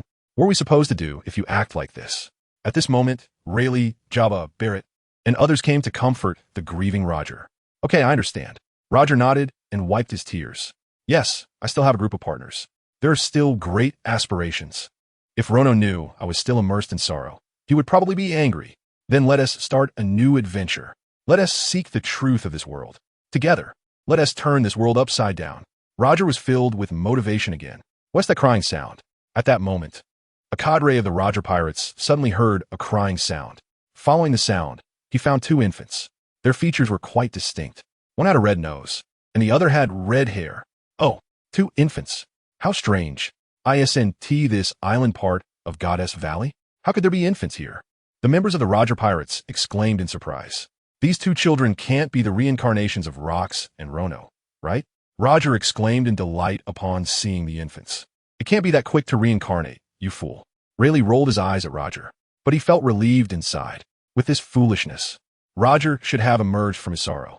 Subsequently, everyone bid farewell to each other and began their new journeys. Time passed quickly. In the era following the death of the notorious Rono and Rox, the conflicts in the pirate world intensified. The dissolution of the Rocks Pirates led to the release of hordes of monsters. Wang Ji, John, Silver Axe, Charlotte Linlin, and others each established their own pirate crews. Gaining great notoriety, Kaido of the Beast began to make a name for himself. The brilliance of Red Count, Green Pepper, and Bondywald was no longer overshadowed by Rox and Rono. Compared to the Great Pirate Era, this era is more primitive, more brutal, and more bloody. In this time where only true pirates can stand tall, three great pirates have emerged. They have become the three peaks standing after Rox and the era of Rono. They are the Flying Admiral, Golden Lion Shiki, Whitebeard, Edward Newgate, and GOLD, Roger. As for the Red Count, Redfield, although his strength is formidable and his individual combat power is not inferior to that of Golden Lion, Whitebeard, or Roger, he ultimately only formed a crew by himself. The struggle between these three heroes lasted for several years. Finally, it came to an end in the year 1498 of the Sea Circle calendar. This year, GOLD, Roger accomplished the remarkable feat of circumnavigating the Grand Line. He conquered the Grand Line. Hence, he was honored by the world as the Pirate King. Before his departure, Roger's words made people from all over the world flock to him. Do you want my treasure? If you want it, go find it. I've left everything in that place. From then on, the era of great pirates began. 22 years after the start of the Great Pirate Era, Sabeti Archipelago, located at the dividing point between the Grand Line and the New World, became a crucial location. Due to its unique geographical position, the Grand Line and the New World are separated by the Red Line. All pirates aiming to become the Pirate King must stop at Sabeti Archipelago to coat their ships before they can set sail to the next destination, the 10,000-meter Deep Fishman Island. Entering the New World from Fishman Island is essential for all pirates aspiring to be the Pirate King, making Sabeti Archipelago a necessary stop. This year seems particularly special. Newcomers in the pirate world experienced an explosive surge this year. At Sabeti Archipelago, an astonishing 11 supernovas with bounties exceeding 100 million gathered at the same time. They all aim for the title of Pirate King and prepare to enter the New World to challenge the four emperors. Sabeti Archipelago, Area 1, the human auctioning house. The place is packed with people, and there are no empty seats. Even the pirate supernova Eustace Kid arrived late and couldn't find a seat. He could only lead his crew members to stand at the entrance. On the other side, the Straw Hat Pirates, one of the supernovas, also arrived late and couldn't find a seat, having to stand in the empty space at the back of the last row of seats. Only another supernova, Trafalgar Law, arrived early and found a good spot. The reason the Straw Hat Pirates came this time is simple. Their friend, the mermaid Cammy, was captured by human traffickers. To rescue Cammy, they arrived at the human auction venue. However, at that moment, the auction venue was unusually quiet. The air seemed to have solidified. This was because 3 celestial dragons wearing hoods suddenly appeared at the human auction venue. Even their pet dog was wearing a hood. These 3 celestial dragons are indeed the 3 characters from the original work: Saint Roswald, Saint Charlos, and Saint Shalilia. Fortunately, Saint Roswald survived the battle in God's Valley. Saint Charlos and Saint Shalilia were minors at the time, and Shalilia wasn't even born yet, so they had no idea about the existence of the battle in God's Valley. The 3 celestial dragons walked straight to the front row VIP seats in the venue. Just then, the situation suddenly changed. With a loud bang, everyone felt as if something had fallen from the sky. The auction venue was directly smashed through. The ground was also smashed through. A human-shaped hole was created. What has happened? Did something fall down? Looking at the shape, it seems like a person fell down, right? I think I can see clearly. It's a man. The crowd in the auction venue was greatly startled by this commotion. Several people nearby rushed to the spot where the ground was smashed through. They were shocked to find that the ground had been smashed into a deep pit, at least several thousand meters deep. In the pit, they couldn't see their own hands in front of them, completely dark. What could have created such a deep pit? How high did it fall from? If it was a person, they would probably be dead by now. It can't be a person, right? How could a person create such a deep pit? The crowd expressed their complete inability to understand this sudden situation. Ahem, noble lords. Please do not let this little incident distract you. The auction is our main event. After the auction ends, I will arrange for an investigation, said the host of the auction, Disco, seeing the noble's attention diverted. Upon seeing the arrival of the celestial dragons, Disco understood this was a great opportunity for profit. He quickly pushed out today's rare item, the fishman Cammy. Sure enough, as soon as the mermaid appeared, everyone's attention was immediately drawn back. Wow, it's a fishman. It's been a long time since we've seen one. I want to see who can run faster, the fishman or the whale shark. Father, I want to buy it. I want to buy it.